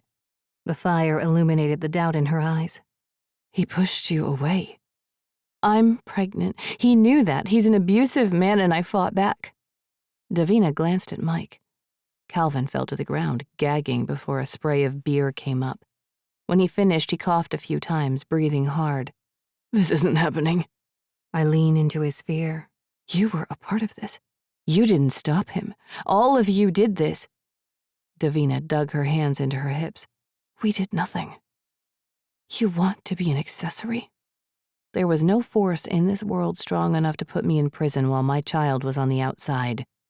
You were too weak to care for her, and she wouldn't stay with the Allen family, not when their son made his choice about my baby. Mike, are you okay? Davina sidestepped me to get to Francis's brother. Did she hope he would be the one to convince me to take the blame for this? Mike stared at the ground, his fists at his sides. His eyes darted to his brother, then back to his feet. He was considering both sides. I could work with that. He wasn't a good man. Mike looked at me. The world is better without him. Davina threw her hands at him. You don't mean that. It's not right. Her father's influence sickened me. An invisible line cut between me and Davina. It encompassed you, Wren, Francis, and Mike. Would Davina's strength of character tip Calvin? Their parents were more influential in Orhaven than the rest of us combined. Work the fear. The monster rarely came out when I was around others, but it would save me. I needed to press harder. Setting my sights on Calvin, he'd be the easiest to crack. Once I had everyone on my side, Davina would have no choice but to follow. As much as she claimed to have a strong moral and ethical line, she always caved to the crowd. If you tell, you'll be stuck here forever, Calvin, I said. His gaze snapped to mine and his breaths came quicker. His cheeks puffed up as if he were holding another round of vomit in his mouth. Watching Davina, I moved between him and Francis. Don't let her bully you. Davina's voice pulled him in. He nodded. Focus on me. As if the monster itself whispered in Calvin's ear, he turned to me, asking me to give him a better choice. You want to be like your grandfather? A doctor in a small town doing nothing with your life? We all saw what happened. Davina stepped toward me. Her forehead barely reached my chin, but her dark eyes bored into mine. If I was in any way weak, she might intimidate me. Too bad for her, I'd seen worse than her in my mind. The monster vibrated in my stomach, reminding me who I was doing this for. The truth will only destroy you, I said. Davina snorted. How? Guilty people go to prison where they belong. I expected nothing less from her. I will destroy your lives. It may not come tomorrow, but you will always have me hanging over your head. Tonight will stain any happiness you could ever want. Not if you're in prison. Davina always had to have a comeback. Screw Calvin.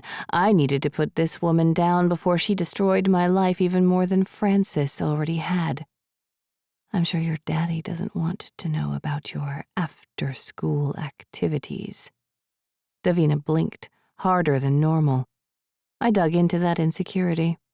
How would he react to your distribution of drug evidence to your friends? I'm not selling it. Will that matter to him? Will you be able to look him in the eye tonight, smelling the way you do, without him accusing you, too? Val, stop.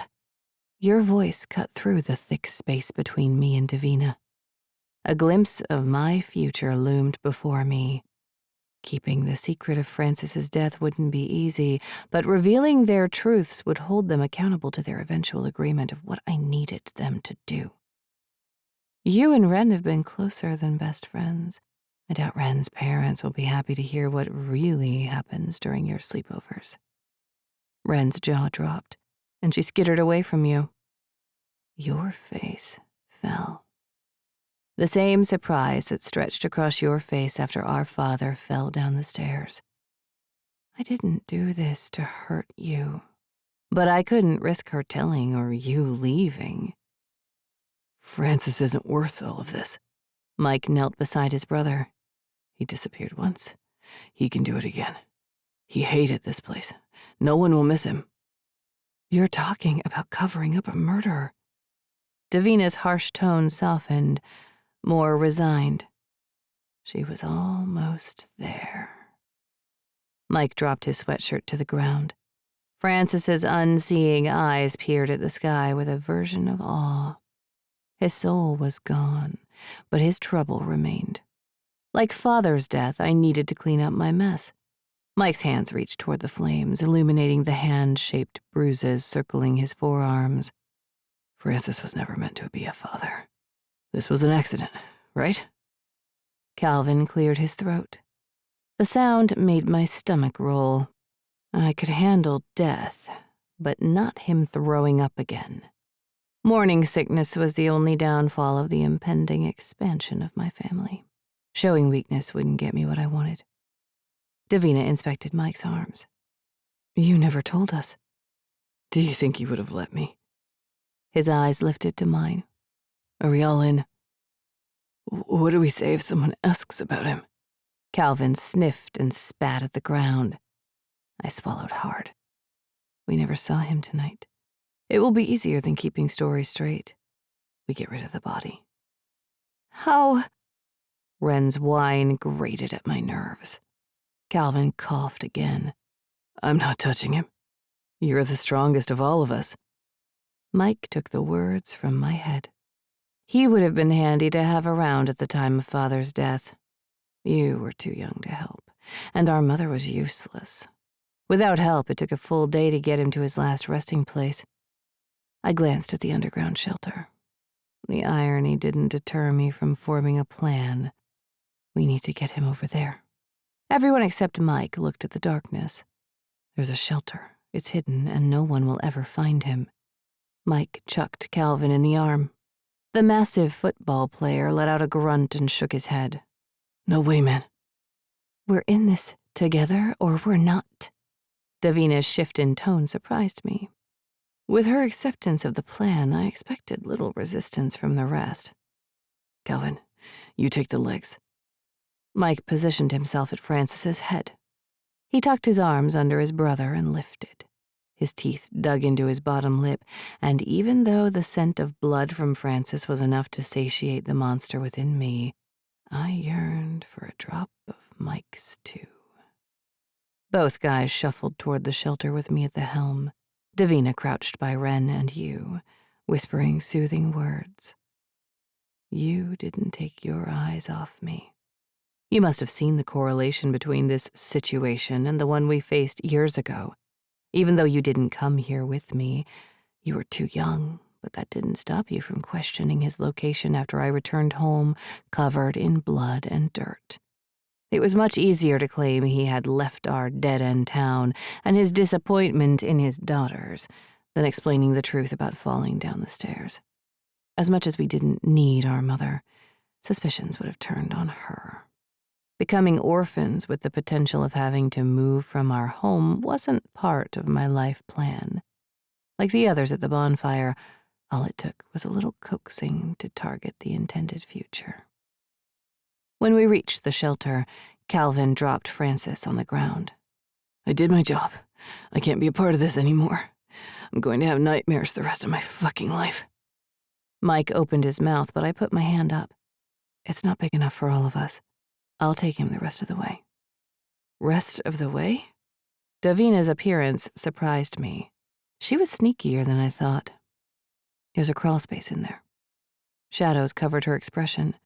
How do you know that? This is on my property. I balanced the truth and what I needed her to believe. If any of them stumbled upon my father's remains, there would be more questions and a possible dismantling of the already fragile situation. I can help you. Mike, the loyal soldier. He was the only person I could rely on. Davina and Calvin stood outside the shelter, silently witnessing us taking Francis into the open void. Without life, his body didn't move the way it should. It had been years since Father's death, but the heaviness of the body and memory weighed on me as I folded myself into the shelter. My grandfather had built it for hunting, but my father's secrets filled it for years after. No one knew about it except for us, and expanding that circle to these others was an invasion like no other. They would never return here without experiencing the full memories of their part in this plot. If they returned. The part I would play in their lives expanded with each second. The paranoia within me of the worst possible scenarios was a gift. Thick, twisted ropes formed between us, binding us together forever. Do we just leave him here? The voided space swallowed Mike's heavy breathing. There's a crawl space. It will conceal the decomposition. It sounds like you've thought about this, Davina accused. Or done it before. I silenced the beast. Mike seemed genuinely interested in what I thought. He would help me lead this group into compliance. I'm sorry for your loss. I was used to feigning emotion to my coworkers and patrons. No one ever suspected a librarian. Me too. Francis did this to himself. He always pissed people off. I doubt it will surprise anyone that he's gone. I reached for the door, which to anyone else looked like a part of the wall. That was Father's addition to the shelter. It was a small probability that anyone would find it on their own, but even less of a chance that anyone would inspect it for a hidden wall where he hid his secrets, and in turn, mine. The monster within me mused. The door caught on a rock, and I adjusted my grip on Francis's ankles as I shoved it aside. Once open, the tunnel revealed itself like a crematorium furnace. Mike or I could crawl toward the depths, but someone like Calvin would barely fit. Put him down, I instructed. Mike did as I asked and stepped aside as much as he could. Groans from outside showed Calvin's location. You can leave now, I said. Mike shook his head. I can help. You can, but I need to do this myself. There's not enough room in here, and Calvin needs reassurance. They all will, he mused. I suppressed a genuine smile. Those didn't come easily for me, but Mike would work for my affection. He wasn't as easy to look at as Francis, but I needed a partner who understood my urges, at least the surface ones. Little did he know he would do my bidding whether or not he agreed. Make sure Davina and the others get back to their cars. We need to stick to the story. Mike reached out to touch my hand but stopped a breath away. Can I come by tomorrow? We should keep away from each other for a little while. Mike's chin dropped to his chest. I stroked his hand with one of my fingers. The darkness inside of me felt nothing, but his eyes widened as if I'd given him a gift. You can call me. We have a lot to talk about. Yeah, he said. He shuffled outside and I closed the door behind him. I worked best with heightened senses. I closed my eyes to not distract myself and inhaled deeply. The imaginings fled my mind as I raked my hands over Francis's body. I pinched his wallet and tossed it toward the door. It might prove useful as breadcrumbs of his departure. I positioned his body feet first into the hole. His face was close to mine, almost as if we were about to kiss. I dug my fingers into his shoulders and shoved. He didn't move more than an inch. I adjusted my stance, digging the toes of my shoes into the dirt floor. If I knew I was going to bury another body, I might have dressed more appropriately. It took 13 pushes to conceal him. It was less than with Father, but not enough. As far as I knew, the tunnel was endless. Previously, I was smaller and able to get as far into the crawl space as my body would allow. Those memories pushed to the surface. When I had to do this again, I wouldn't have Francis getting in the way. Getting traction was easier the more the space caved in around me. The walls gave my feet enough purchase to push him further.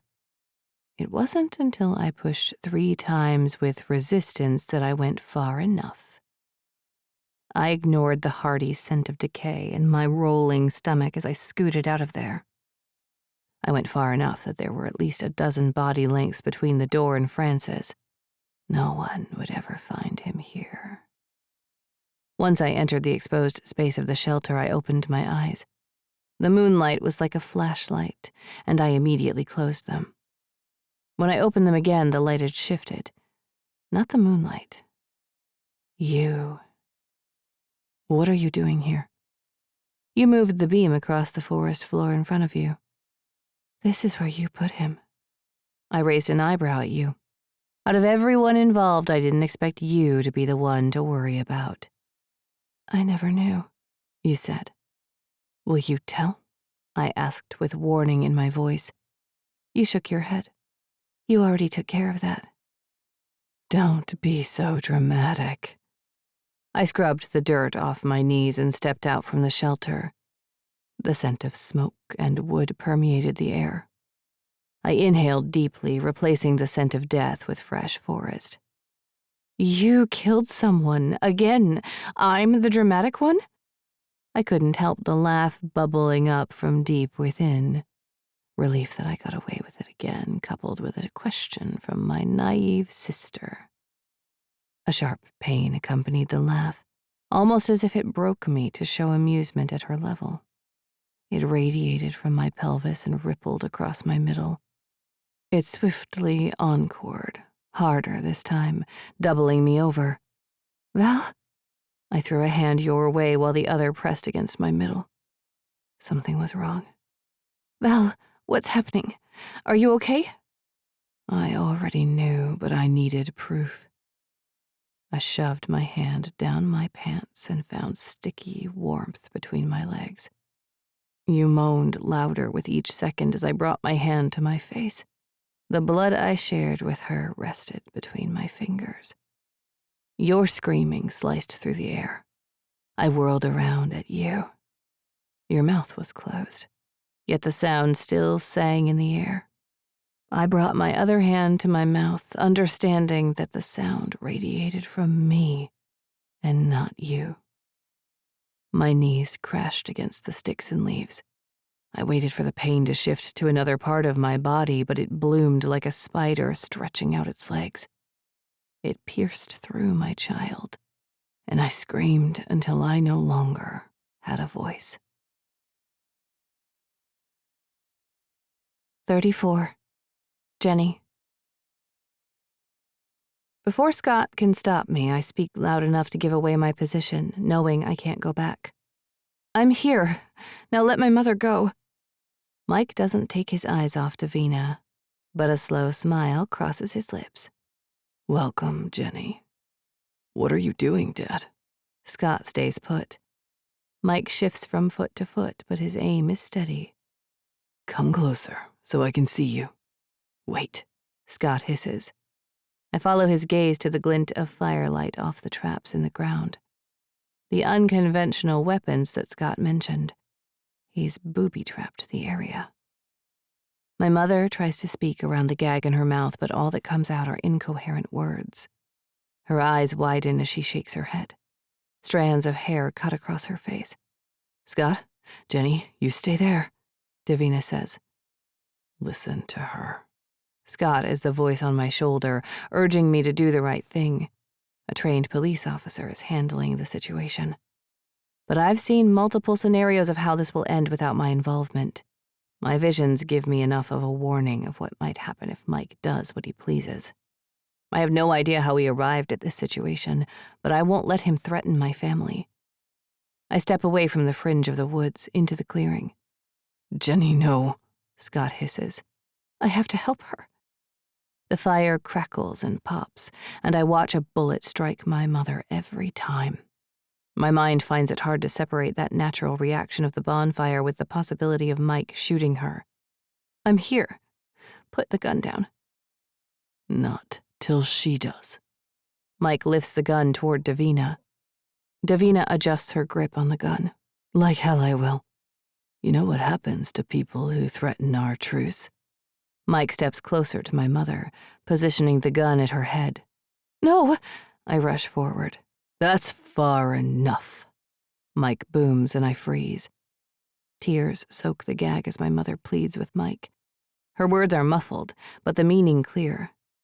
I want to tell her everything will be okay, but this scenario has too many possibilities for the words to come out.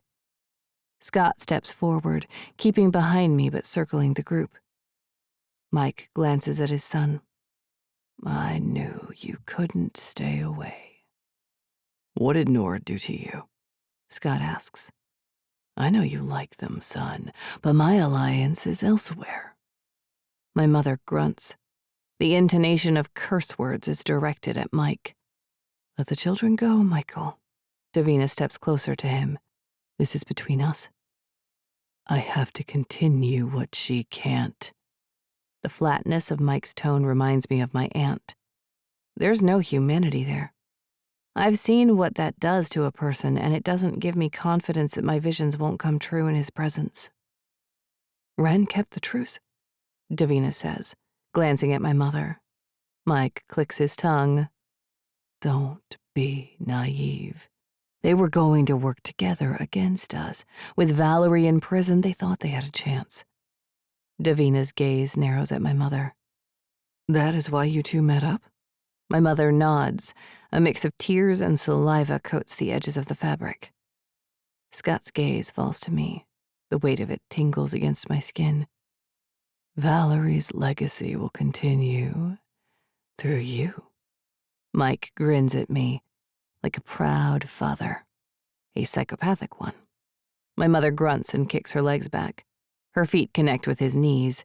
He wobbles. The gun momentarily points away from her. Davina sprints toward them and Mike recovers with Davina only a few feet away. Scott's hand grips my shoulder and pulls me backward as a gunshot pierces the air. My head bumps against Scott's chin and my vision turns red. No, I scream. When the world rights itself, the worst-case scenario plays out. Mike and Davina wrestle for her gun. My mother is on the ground, writhing in pain. There's no blood around her, but from her rocking movements, it doesn't look like she's getting up on her own. Mike cracks his elbow against Davina's jaw, and she cries out. He jumps to his feet, a gun in each hand. He raises them high, threatening both Davina and my mother. Stay there, Davina. You've done enough, he says. Davina rubs at her jaw and holds her hands up. You've assaulted a police officer. That's a federal offense. I've done worse than you know, Davina. But I'm not the only guilty one here, Mike says. Dad, tell me what's happening. We can fix this, Scott says. Mike slides back into his amused expression. He's on top of the world right now, and I can't stop him. Davina, do you want to tell my son what's going on? You were always a skilled storyteller. Or should I say story spinner? It's a talent even Valerie didn't know about at first, but it came in handy. It's been years, Davina says. There's no reason to involve anyone else in our sin. Scott steps closer to me, fitting his body between me and his father.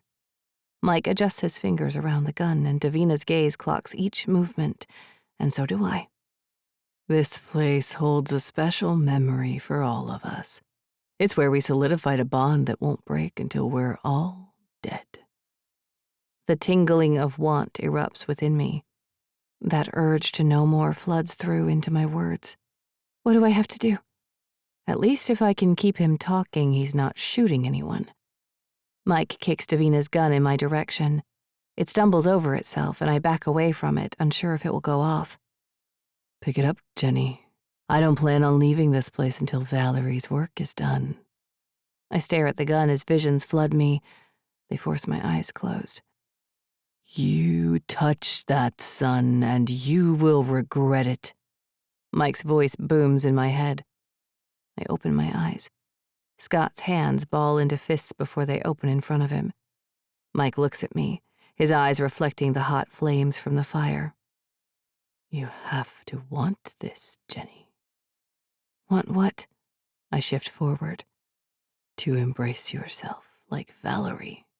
She's in jail, I spit. She wants more for you. You can be better. Valerie wants me to experience the violence in real life, to show me that the visions will subside. This was all a plot to bring me to her side. Believe her. Trust her. But then what? To become a murderer like her? Do her bidding like Mike? There you go. I see your ant in your eyes. There's no Calvin inside of you. My attention snaps to Mike. My father? He was the weakest. I shake my head. Mike tisks. Nora, you denied your daughter more than we thought you would. He left town. Davina's tone is firm, almost as if she's trying to convince herself. He left somewhere. Mike lifts his chin toward the shelter. Calvin was a part of our little troop, but he wasn't made for it, especially after knocking up Nora here. What did you do? Davina spits. Even with the secrets they held for each other, it seems where Valerie is involved, there are always more. He was a warning. Mostly to that loudmouth Wren. It lasted a while, but the moment Wren heard that Nora was returning to town, she tried to threaten our secret again. This time I got to give my version of a threat. Mike smiles again and my stomach churns. I glance at the gun. He wants me to take it to harm someone. Does he think Valerie has convinced me to be like her? Can I use that to get out of this? Give in to your urges. Valerie promises it will be worth it, Mike says. She won't hurt anyone, Davina says. She's nothing like Valerie. Mike twists toward her. Not even if I do this. In one motion, he tucks Davina's gun in the back of his pants and leaps at my mother. I lunge forward to stop him, but I'm too far away. My mother's neck disappears under his hands. Mike laces his fingers together and the slight tightening of pressure forces her eyes open. They bulge from her face. "Let her go!" I cry. Scott and Davina rush over to Mike, but my legs burrow in the dirt. Mike tilts his head toward his son and Davina. Keep back. This isn't the first neck I've snapped. Humans might require a little more pressure, but I can make it work. The sputtering and choking coming from my mother strikes something within me. A drive to step forward and pick up the gun sends a wash of tingles over my skin. This vision is different. But it's not until I raise the hard metal up that I realize this isn't an imagining at all. I'm doing this. I will protect my mother no matter the cost. Breaking through the possibilities and focusing on the one outcome makes everything sharper. The crackling fire becomes louder, beckoning me closer. "Give me the gun," Davina says. I ignore her. "Stop, Mike." Mike's grip loosens and my mother gasps for air. That's a good girl. She kept you from the truth. Valerie is a better teacher than you will ever find. Let go of the past, starting with your mother. All these years she's kept you weak. I raise the gun and a grin stretches across Mike's face as he focuses on killing my mother. Her breaths go silent again as he digs his hands deeper. Jenny, give the gun to Davina, Scott says. She will stop this. The voice of reason sends pinpricks of doubt through me. What am I going to do? Shoot this man? The fire burning in Valerie's eyes stares back at me through my mind. I inhale sharply and race the gun to Davina, releasing it to her as soon as humanly possible. Mike's face twists with anger as he leaps up from the ground, charging at me. We are not leaving here tonight until our secret is hidden once more. Valerie requires your help with that. This shouldn't be hard for you, Jenny. It lives within you. His saliva peppers me in the face as Davina and Scott shift their positions around us. Before anyone can move, Mike's thick hands cut my airway. My knees give out from under me as he grips my throat, crushing my windpipe. He twists us around, placing me between Davina and him. His eyes burn into mine as the blackness creeps into my vision. His breath is hot against my skin. You do this, or you die. The visions remain quiet, as if he's suffocating them, too. I try to inhale, but no air satiates me. If you don't give in now, I will make this worse for everyone. Zelda, Wren, Davina, even Scott. I'll push and push until everything you think you care about is gone. Valerie showed me what that looks like. She gave me a second chance at life by killing my brother. His voice fades as the forest blinks in and out of existence. My hands fall away from his, even though my body urges me to stop him. But I'm not strong enough. My heart pounds slowly in my chest, ticking away the seconds of consciousness I have left. I remember something and use all the energy I have to speak. "Okay," I grunt. His grip loosens slightly and I inhale the scents of the bonfire and forest into my lungs. Nothing has ever tasted sweeter. My fingers brush over my waist and wrap around the handle of the screwdriver. I steel myself and thrust the screwdriver upward. The sharp end drives through his throat. I do it for my mother, my father, everyone he and Valerie hurt. Oxygen floods my body, but too quickly and the world tilts. I remove the screwdriver from his neck, and his hands reach upward and circle his own throat. Blood fills the spaces between his fingers. Mike's eyes widen, staring at me in shock. She won't stop. She doesn't control us. You think so? Mike's mouth twists into a grin before he collapses to the ground. The sound of metal slicing through something fills my mind. I stiffen as I fall into a vision. One of the traps he'd set snapped around his neck. The night shadows cover the space between his head and where it should be attached to his body. That's no longer the case. Davina rushes forward and falls to the ground next to him. Her hands cover his, and I raise mine to my face. They're stained with red. Mike's blood is sticky, and I press my fingers together. Strings of the liquid stretch between the tips. Jenny, my mother's voice calls to me in a whisper. I walk over to my mother and take the gag from her mouth. Are you okay? She asks. Her voice is clear and alive. A warmth floods me as I check out my hands again. I inspect them, holding each of them up as if I'm a child learning how to count. My breathing fills my ears in a harsh roar. This vision feels different. It's clearer, like it was when I picked up the gun. A realization flits through me, but I don't allow it in. I'm not hurt. The flatness of my voice surprises me. I glance at Mike. His legs jerk, and a gurgling sound erupts from his mouth. Scott and Davina hover over him. I tilt my head to the side, waiting for reality to appear. Jenny, look away, my mother says. She's sitting up now. Help me get these off. I tug at the binds around her wrists. The blood on my skin transfers to them. With my back facing the others and their low voices, I can't quite hear what they're saying. Jenny, you did what you had to do, my mother says. I did what I had to do. I allow the words to turn over in my head as that remnant of a realization floods me until it steals my breath. I jerk away from her, realizing I'm not in a vision. It's real life. I scramble to my feet and rush over to Mike. No. Scott stands and holds his hands in front of him. Pain is etched across his face. You need to stay away. But He attacked you, Davina says, staring at the ground. But now I have to do my job. Scott's hands are fists against his sides. He's trembling. It's a reaction I expect from anyone seeing a dead body, especially someone they love. A normal reaction hasn't captured my body yet. I've shifted to survival mode. I didn't mean to kill Mike. I did what I had to do. It sounds logical, but the proof on the forest floor is more complicated than that. Even though Mike is slowly dying with no hope of rescue, he's grinning and his eyes stare in my direction. My mother's hands grip mine and tug me away. Her small body unleashes more strength than I've ever felt from her.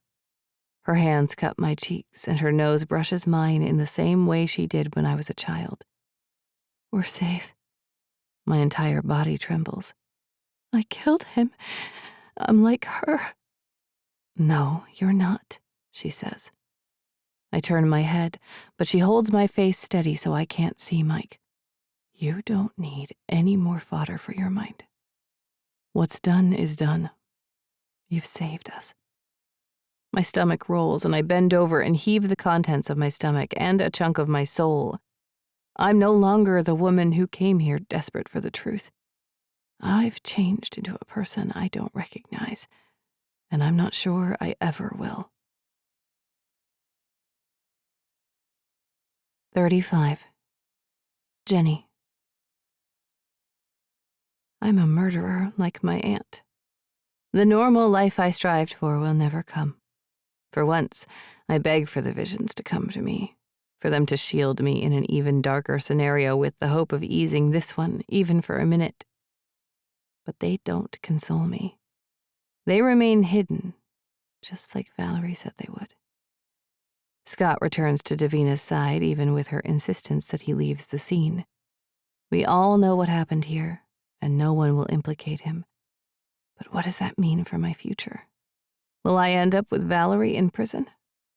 The consequences of my actions stack on top of each other, yet no vision comes to taunt a potential future. Instead, I focus on the present. I'm going to prison, I say. Not if I can help it. My mother glances at Davina. They've never gone away. Until now. Heat fills my eyes, but there are no tears. Valerie got into my head about it. I don't want to be like her, but I don't have a choice. You do, honey. This is not her. It's survival. When I escaped her, I couldn't think straight for days. You are stronger than your visions, and you are a better person than Valerie. You did something brave here, not selfish.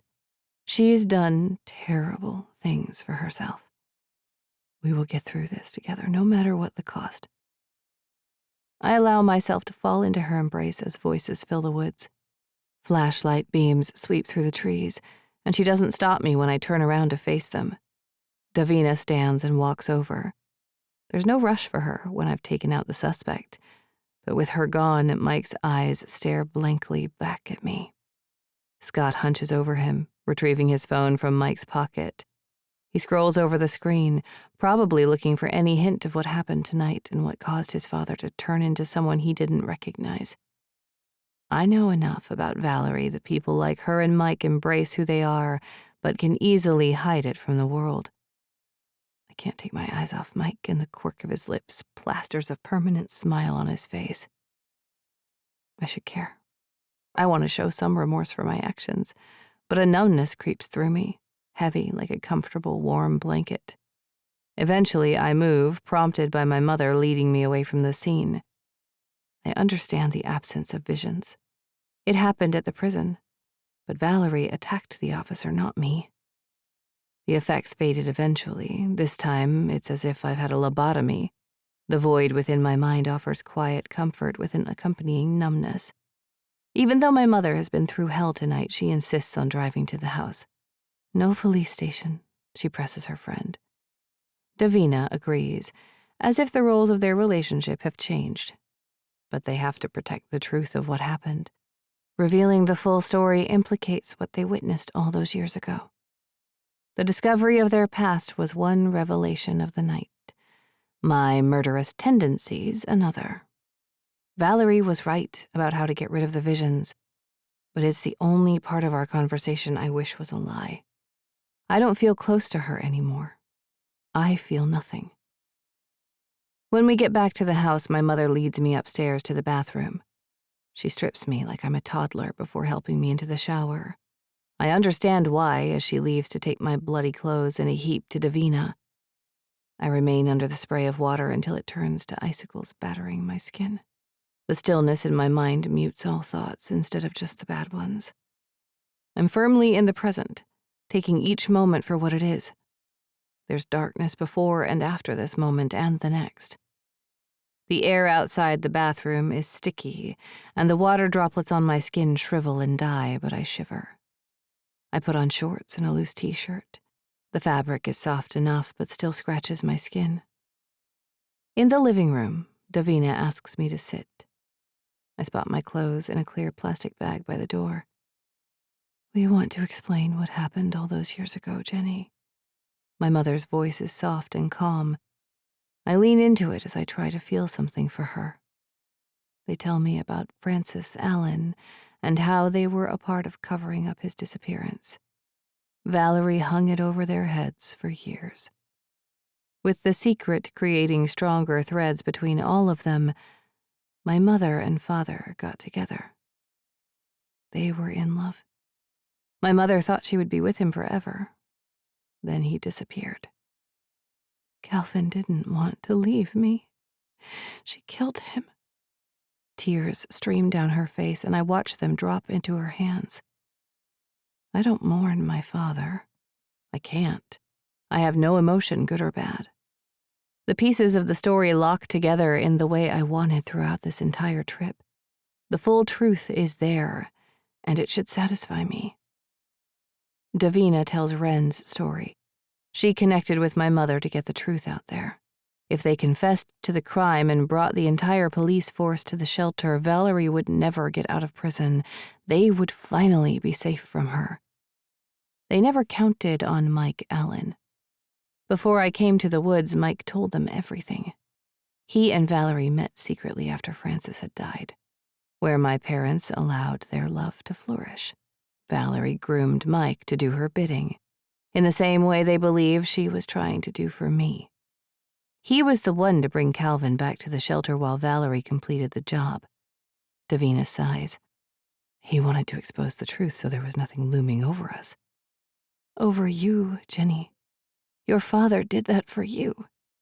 The truth hits my mother hard, as if Calvin just died instead of Mike. The effect of his death rushes over me as it had when I witnessed Valerie attack the officer. But the numbness lasts much longer this time. Even after washing the blood away with scalding water, the memory of his death lingers on every inch of my skin. When the story ends, they wait for me to say something. I have no words. After some time, my mother walks Davina out of the house, and my head falls to the couch. I curl into myself and stare out the window, waiting for any activity in my mind. Their muffled voices on the porch lull me into a dreamless sleep. No dreams haunt me, and I wake in the same position on the couch. Sunlight pours through the windows, bathing my mother in a yellow glow. She's on the other couch, asleep. She's lightly snoring and peaceful.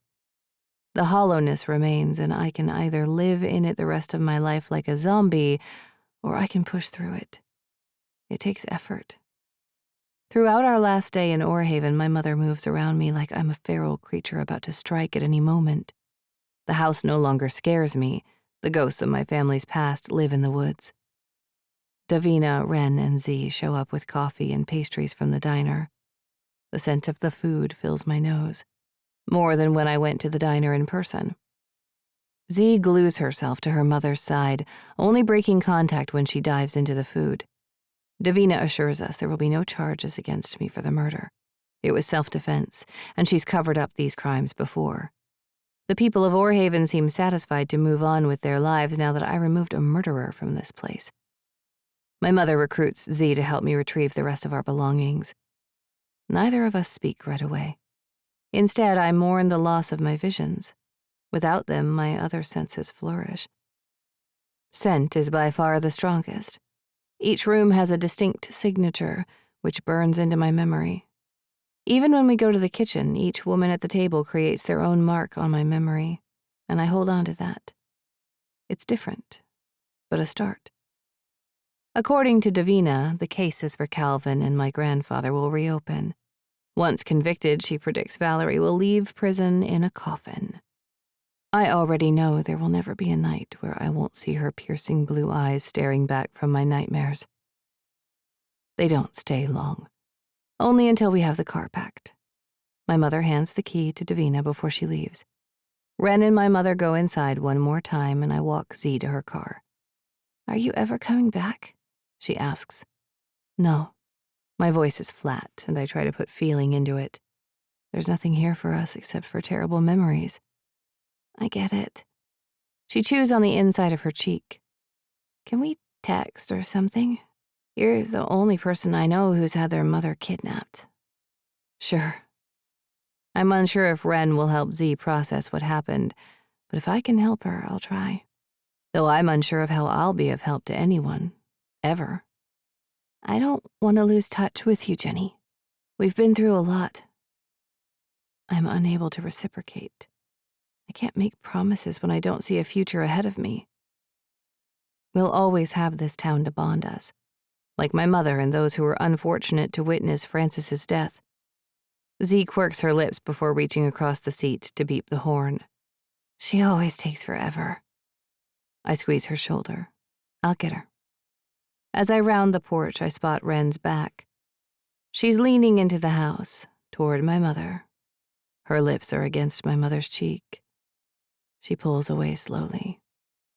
It's not a kiss between friends. It's more intimate. My cheeks flame, and I clear my throat loud enough for them to hear. They stare at each other for a few seconds before Wren heads toward me. The lost potential between them hovers in the air like a gray cloud. Wren won't leave here, and we're never coming back to this place. Knowing that my mother could be open to love makes me believe that someday she might find it again. Wren hugs me, and I inhale, memorizing her scent. I hope it brings a vision, but it doesn't. Thank you, Jenny. She searches my face and tucks a chunk of my hair behind my ear. Keep her safe. Always. Wren limps toward the car. Inside, she pecks Z's head before they leave for good. A part of me goes with them. Again, I wait for a vision. Maybe their car veers off the road to their certain deaths, but my lost companion remains locked away. I shiver again. The sun beats down over the lawn, yet I'm freezing. I reach for my phone, knowing I need to tie up a loose end. Mike's last text from Scott's phone stares at me. It came from a time before the woods, before I murdered him. I'm sorry. I stare at the screen. No hint of life appears on the other side, not as if I expected to. The last look Scott gave me as we left the woods will haunt me forever. The disgust and hatred pressing into every line in his face gave me enough of an answer about how our relationship stands. I'm his father's murderer. That's all. My mother comes outside and closes the door for the last time. I shuffle to the car and get in.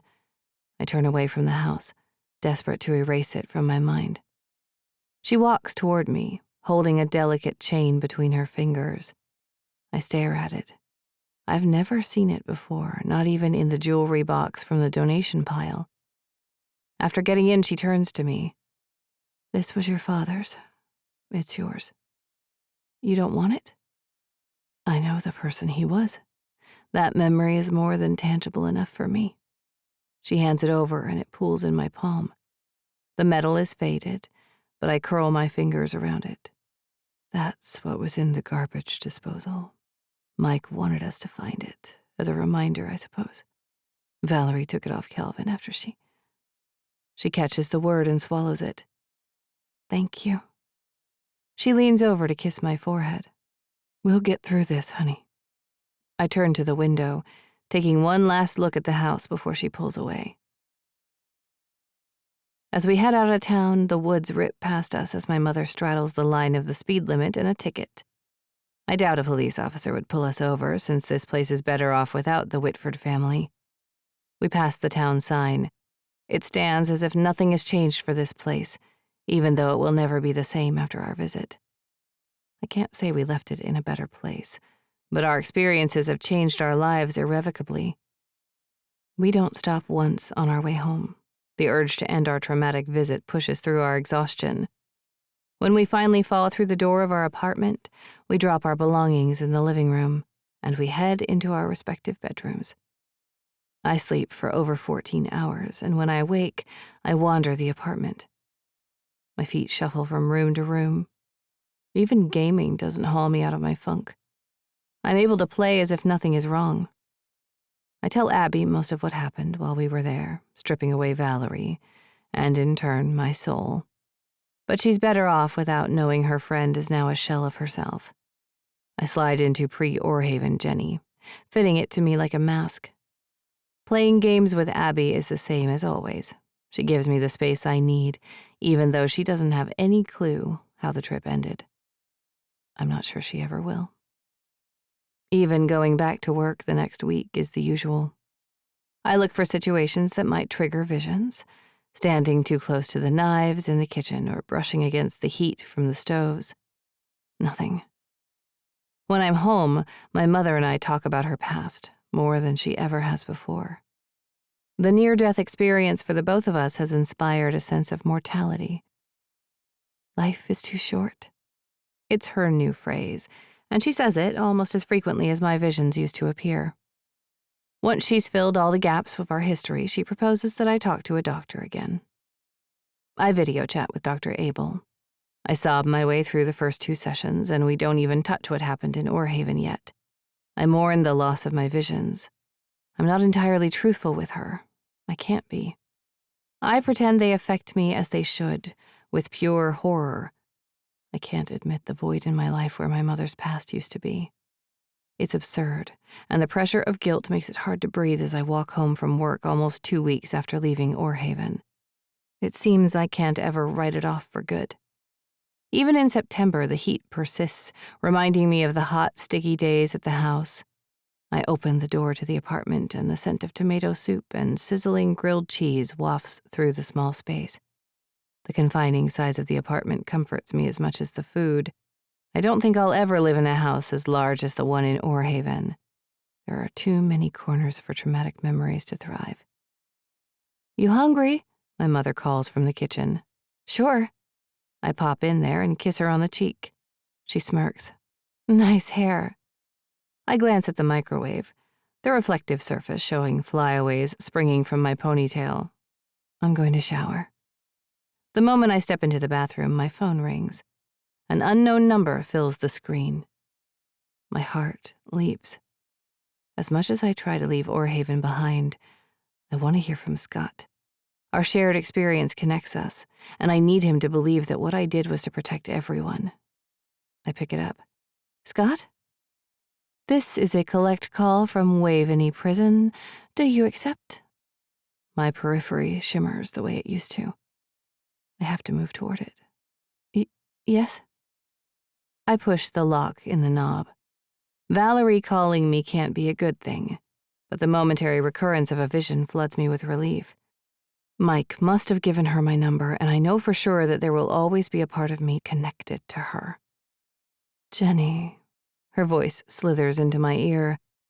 "How are you?" I dig my free hand against the countertop. "How do you think?" "You should feel free. As Mike did what he was supposed to do, albeit at his own demise. The relief won't last forever, but you will get a reprieve, longer each time. Killing Mike was an accident. I turn the shower water on so my mother can't hear me. I fought the urges for a while, too, after my father's fortunate passing. But when Calvin threatened to do what he thought was the right thing, I had to protect my family. By killing mine? I recall the memory of my mother breaking down on the couch shortly after we returned to Ridgefield. She's still mourning my father. He would only have complicated everyone's lives. How would you have turned out if we all went to jail for Francis's murder? She pauses. You'll come across people in your life that want to harm your family. You will fight. You will kill. The bloodlust is too strong, and it has a freeing side effect. Don't you want that? No. Her chuckle sends a shiver down my spine. I glance at myself in the mirror, focusing on the terror in my eyes. I'll never be like you. Don't you understand what you did? You're already like me. I told you it's in our blood. You shaped your world the night you chose your life over someone else's. You're not a pushover like your mother. You're strong, a survivor. You will do what it takes to protect those you love, yourself included. Stop. I'll never stop, Jenny. Not until the day I die. Nothing will keep me away from you, not even these prison walls. We are the same, and you will realize that eventually. The heaviness of my breathing drowns her words. Inky darkness tugs at my peripheral. My breathing slows as blood spills over my hand. I uncurl my fist, not realizing how deep my fingernails cut into my palm. An ache settles in the joints of my fingers. If anyone is going to die from my life, it's you, I say, ending the call. With her voice echoing in my mind, I pull open the cabinet for a bandage. Valerie's voice swirls around me like the morning haze over the landscape at the Orhaven house. It hovers at the surface, permeating my cracks. I turn the faucet on to rinse the blood from my hands. It circles the drain. I scrub my hands together, but the blood doesn't stop. How far had I dug my nails in? My mind races, and when I close my eyes, I return to that night. The scent of the woods floods my nose. But we're not all there. It's just me and Mike. He stands there with blood dripping down his neck, soaking his shirt.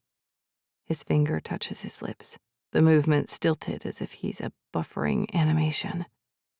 I can't take my eyes off him. He lifts his chin, revealing the gaping hole in his neck. I stare at it. The edges of the hole widen and shift. I want to open my eyes and return to the bathroom, to my real life, but I can't. I want to be here. That numbness lingers against my body, pressing closer, but not quite enough to give me the relief I want. Valerie is right about the visions.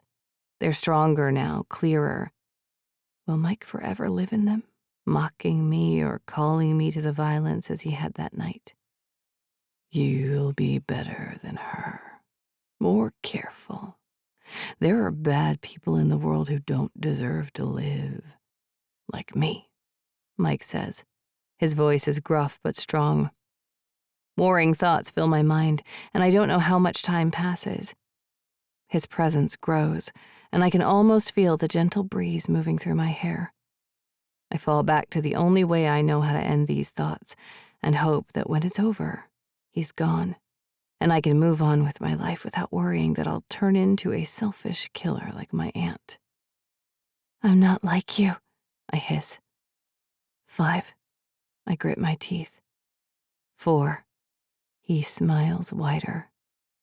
3. I open myself up to the idea that I can make this work. 2. The sweet numbness settles in. 1. I allow more of it to come through, and I can finally breathe. I open my eyes. The bathroom is exactly where I left it. Mike is gone. I don't know for how long, but there feels like more control within me. I won't be like Valerie, not if I can help it. And I'll spend every day working hard to keep it that way. Maybe even starting to live a life for myself. If you are interested in a free short story featuring one of the characters from Her Buried Lives, you can go to katlynduncan.com/no forwarding address. Author's note. Over the years, Her Buried Lives has taken on many iterations and titles, but the core message of family and hope has always lied under the surface. As I became a mother and engaged in therapy, I looked inward for a lot of answers to everything I felt at each moment of the day. While I won't go into the specifics of my mental health, one aspect are intrusive thoughts. While at times they are harmless and fleeting, other times they can linger and throw a mind into the darkest corners of possibilities. In the last iteration of this book, I was captivated by how my characters could deal with this very real issue, in that we are so much more than our thoughts. As an avid consumer of the thriller genre, I have obviously taken creative liberties in order to create a compelling and twisted read. In no way am I conveying that everyone who experiences intrusive thoughts, morbid obsessions, or family trauma will respond in the ways I've depicted, or have the symptoms portrayed. Like me, Jenny has suffered in silence for a long time, too afraid to rock the boat in her fragile relationship with those around her. But different perspectives show how trauma responses can be ingrained in our very being. Even in the darkest times, these women persevere, holding their values of family on their sleeves. I strive to better myself, as I hope they do long after the words of these pages end. This has been Her Buried Lives, written by Katlyn L. Duncan, narrated by Stella Hunter.